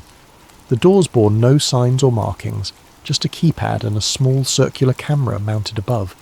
Jake hadn't noticed that section of the building before, and the sight of it sent a faint ripple of unease through him. What kind of meeting required such secrecy? And why weren't these people listed on the event schedule? As the day went on, more arrivals trickled in. Jake noticed the same patterns. Muted conversations, guarded expressions, and an almost palpable air of importance. He spotted a woman in her early 40s, her hair perfectly styled, wearing a navy suit that screamed custom tailoring. She clutched a small tablet to her chest as she spoke in low tones, to a man who looked to be in his 60s, his silver hair combed neatly back. They exchanged only a few words before the man glanced around, his eyes darting across the room as if checking for eavesdroppers. Jake instinctively turned his head, pretending to focus on adjusting a lens. The same SUVs were still parked outside when he stepped out to grab a quick lunch. He lingered near the entrance, pretending to check his phone as he observed the drivers. They were all dressed in identical black suits, their faces expressionless as they stood near the vehicles.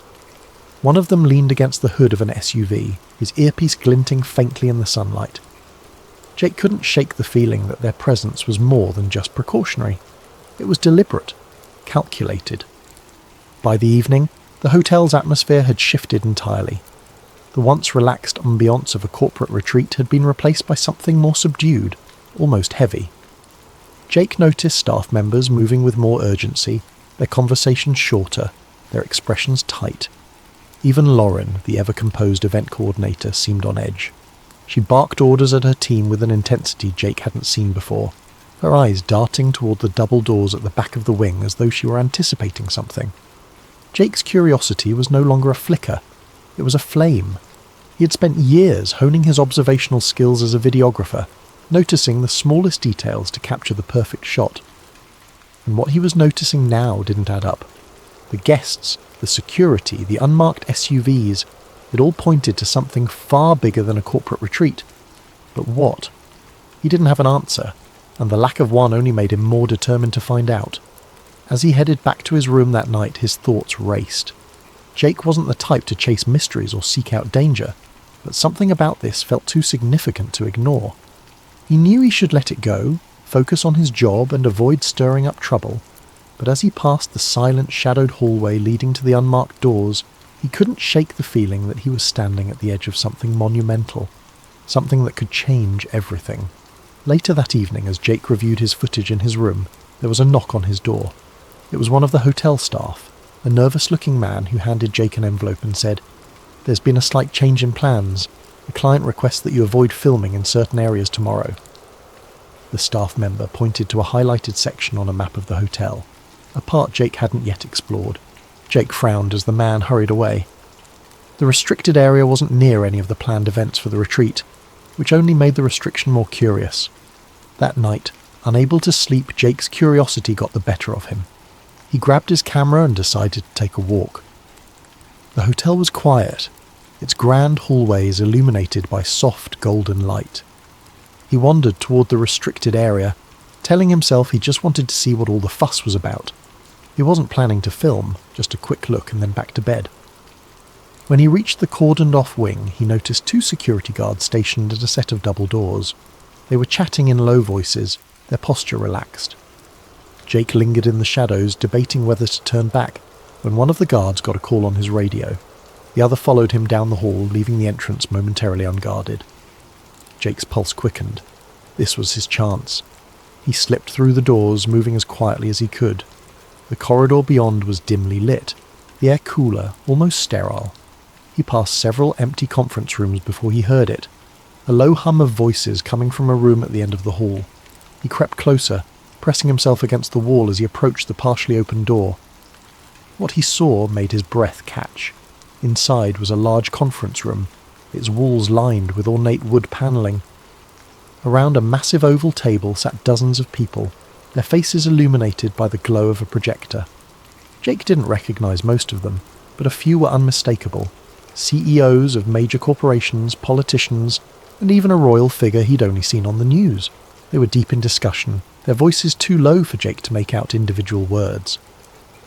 On the screen behind them, a slide displayed a title that made Jake's stomach turn. Global Economic Transition Strategy, Phase 3. Jake's hands shook as he lifted his camera, adjusting the focus to capture the scene. He panned across the room, zooming in on faces, documents spread across the table, and the titles of other slides: Media Consolidation Plan, Energy Resource Redistribution, and Population Control Measures. It felt surreal, like stepping into the plot of a dystopian novel, but this was no fiction. This was happening right in front of him. He was so engrossed in filming that he didn't hear the footsteps behind him. A hand clamped down on his shoulder, making him jump. He turned to see one of the security guards glaring at him, a walkie-talkie in hand. "What are you doing here?" the guard demanded. Jake stammered, trying to come up with an excuse, but it was no use. The guard yanked the camera from his hands, pulling him away from the doorway. Jake caught one last glimpse of the room, the projector screen now displaying a list of future meeting dates and locations, before the door was slammed shut. "Come with me," the guard said, his grip firm. Jake's mind raced. He was in trouble, serious trouble. But more than that, he was terrified of what he'd just uncovered. The guards took Jake to a small windowless room and left him there, alone, for what felt like hours. His thoughts spiraled as he sat in the hard plastic chair, staring at the blank walls. Would they call the police? Or worse, would they make him disappear? The men and women in that room weren't just powerful, they were untouchable. Finally the door opened, and a man in a tailored suit stepped inside.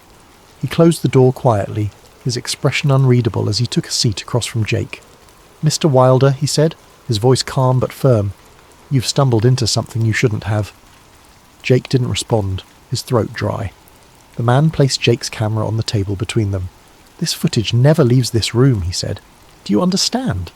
Jake hesitated, then nodded. He didn't have much choice. The man leaned forward, his tone softening just slightly. "You seem like a smart guy. Let me give you some advice. Walk away. Forget what you saw. This isn't your fight." Before Jake could reply, the door opened again and 2 guards entered. They escorted him out of the room, down a series of hallways and out of the hotel. They returned his camera minus the memory card and told him in no uncertain terms to leave and never come back. But Jake couldn't walk away. The memory of what he'd seen burned in his mind, the fragments of conversation he'd overheard replaying in his head. He knew he was in danger, but he also knew the world needed to know the truth. Over the following weeks, Jake began piecing together the breadcrumbs. He researched the Bilderberg Group, an annual meeting of elites shrouded in secrecy, and matched the faces he'd seen to public figures. He found mentions of other meetings, hidden in plain sight, and began documenting their locations and agendas. It became an obsession. Jake worked in secret, uploading encrypted videos and files to anonymous forums. He knew the risks, but the pull to expose the truth was stronger than his fear. Then, one night, as Jake sat hunched over his laptop in his darkened apartment, he heard a knock at the door. His blood ran cold. He hadn't told anyone where he lived, not since he'd started digging deeper. He closed his laptop, his heart pounding as the knock came again, louder this time. He never answered the door. Thank you for joining us tonight on Sleep Theories. Let this story remind us of the hidden forces at play in our world, and the courage it takes to seek the truth. May your dreams be filled with curiosity and wonder, and may you sleep soundly knowing that even the darkest mysteries can be brought to light. Sweet dreams, and good night.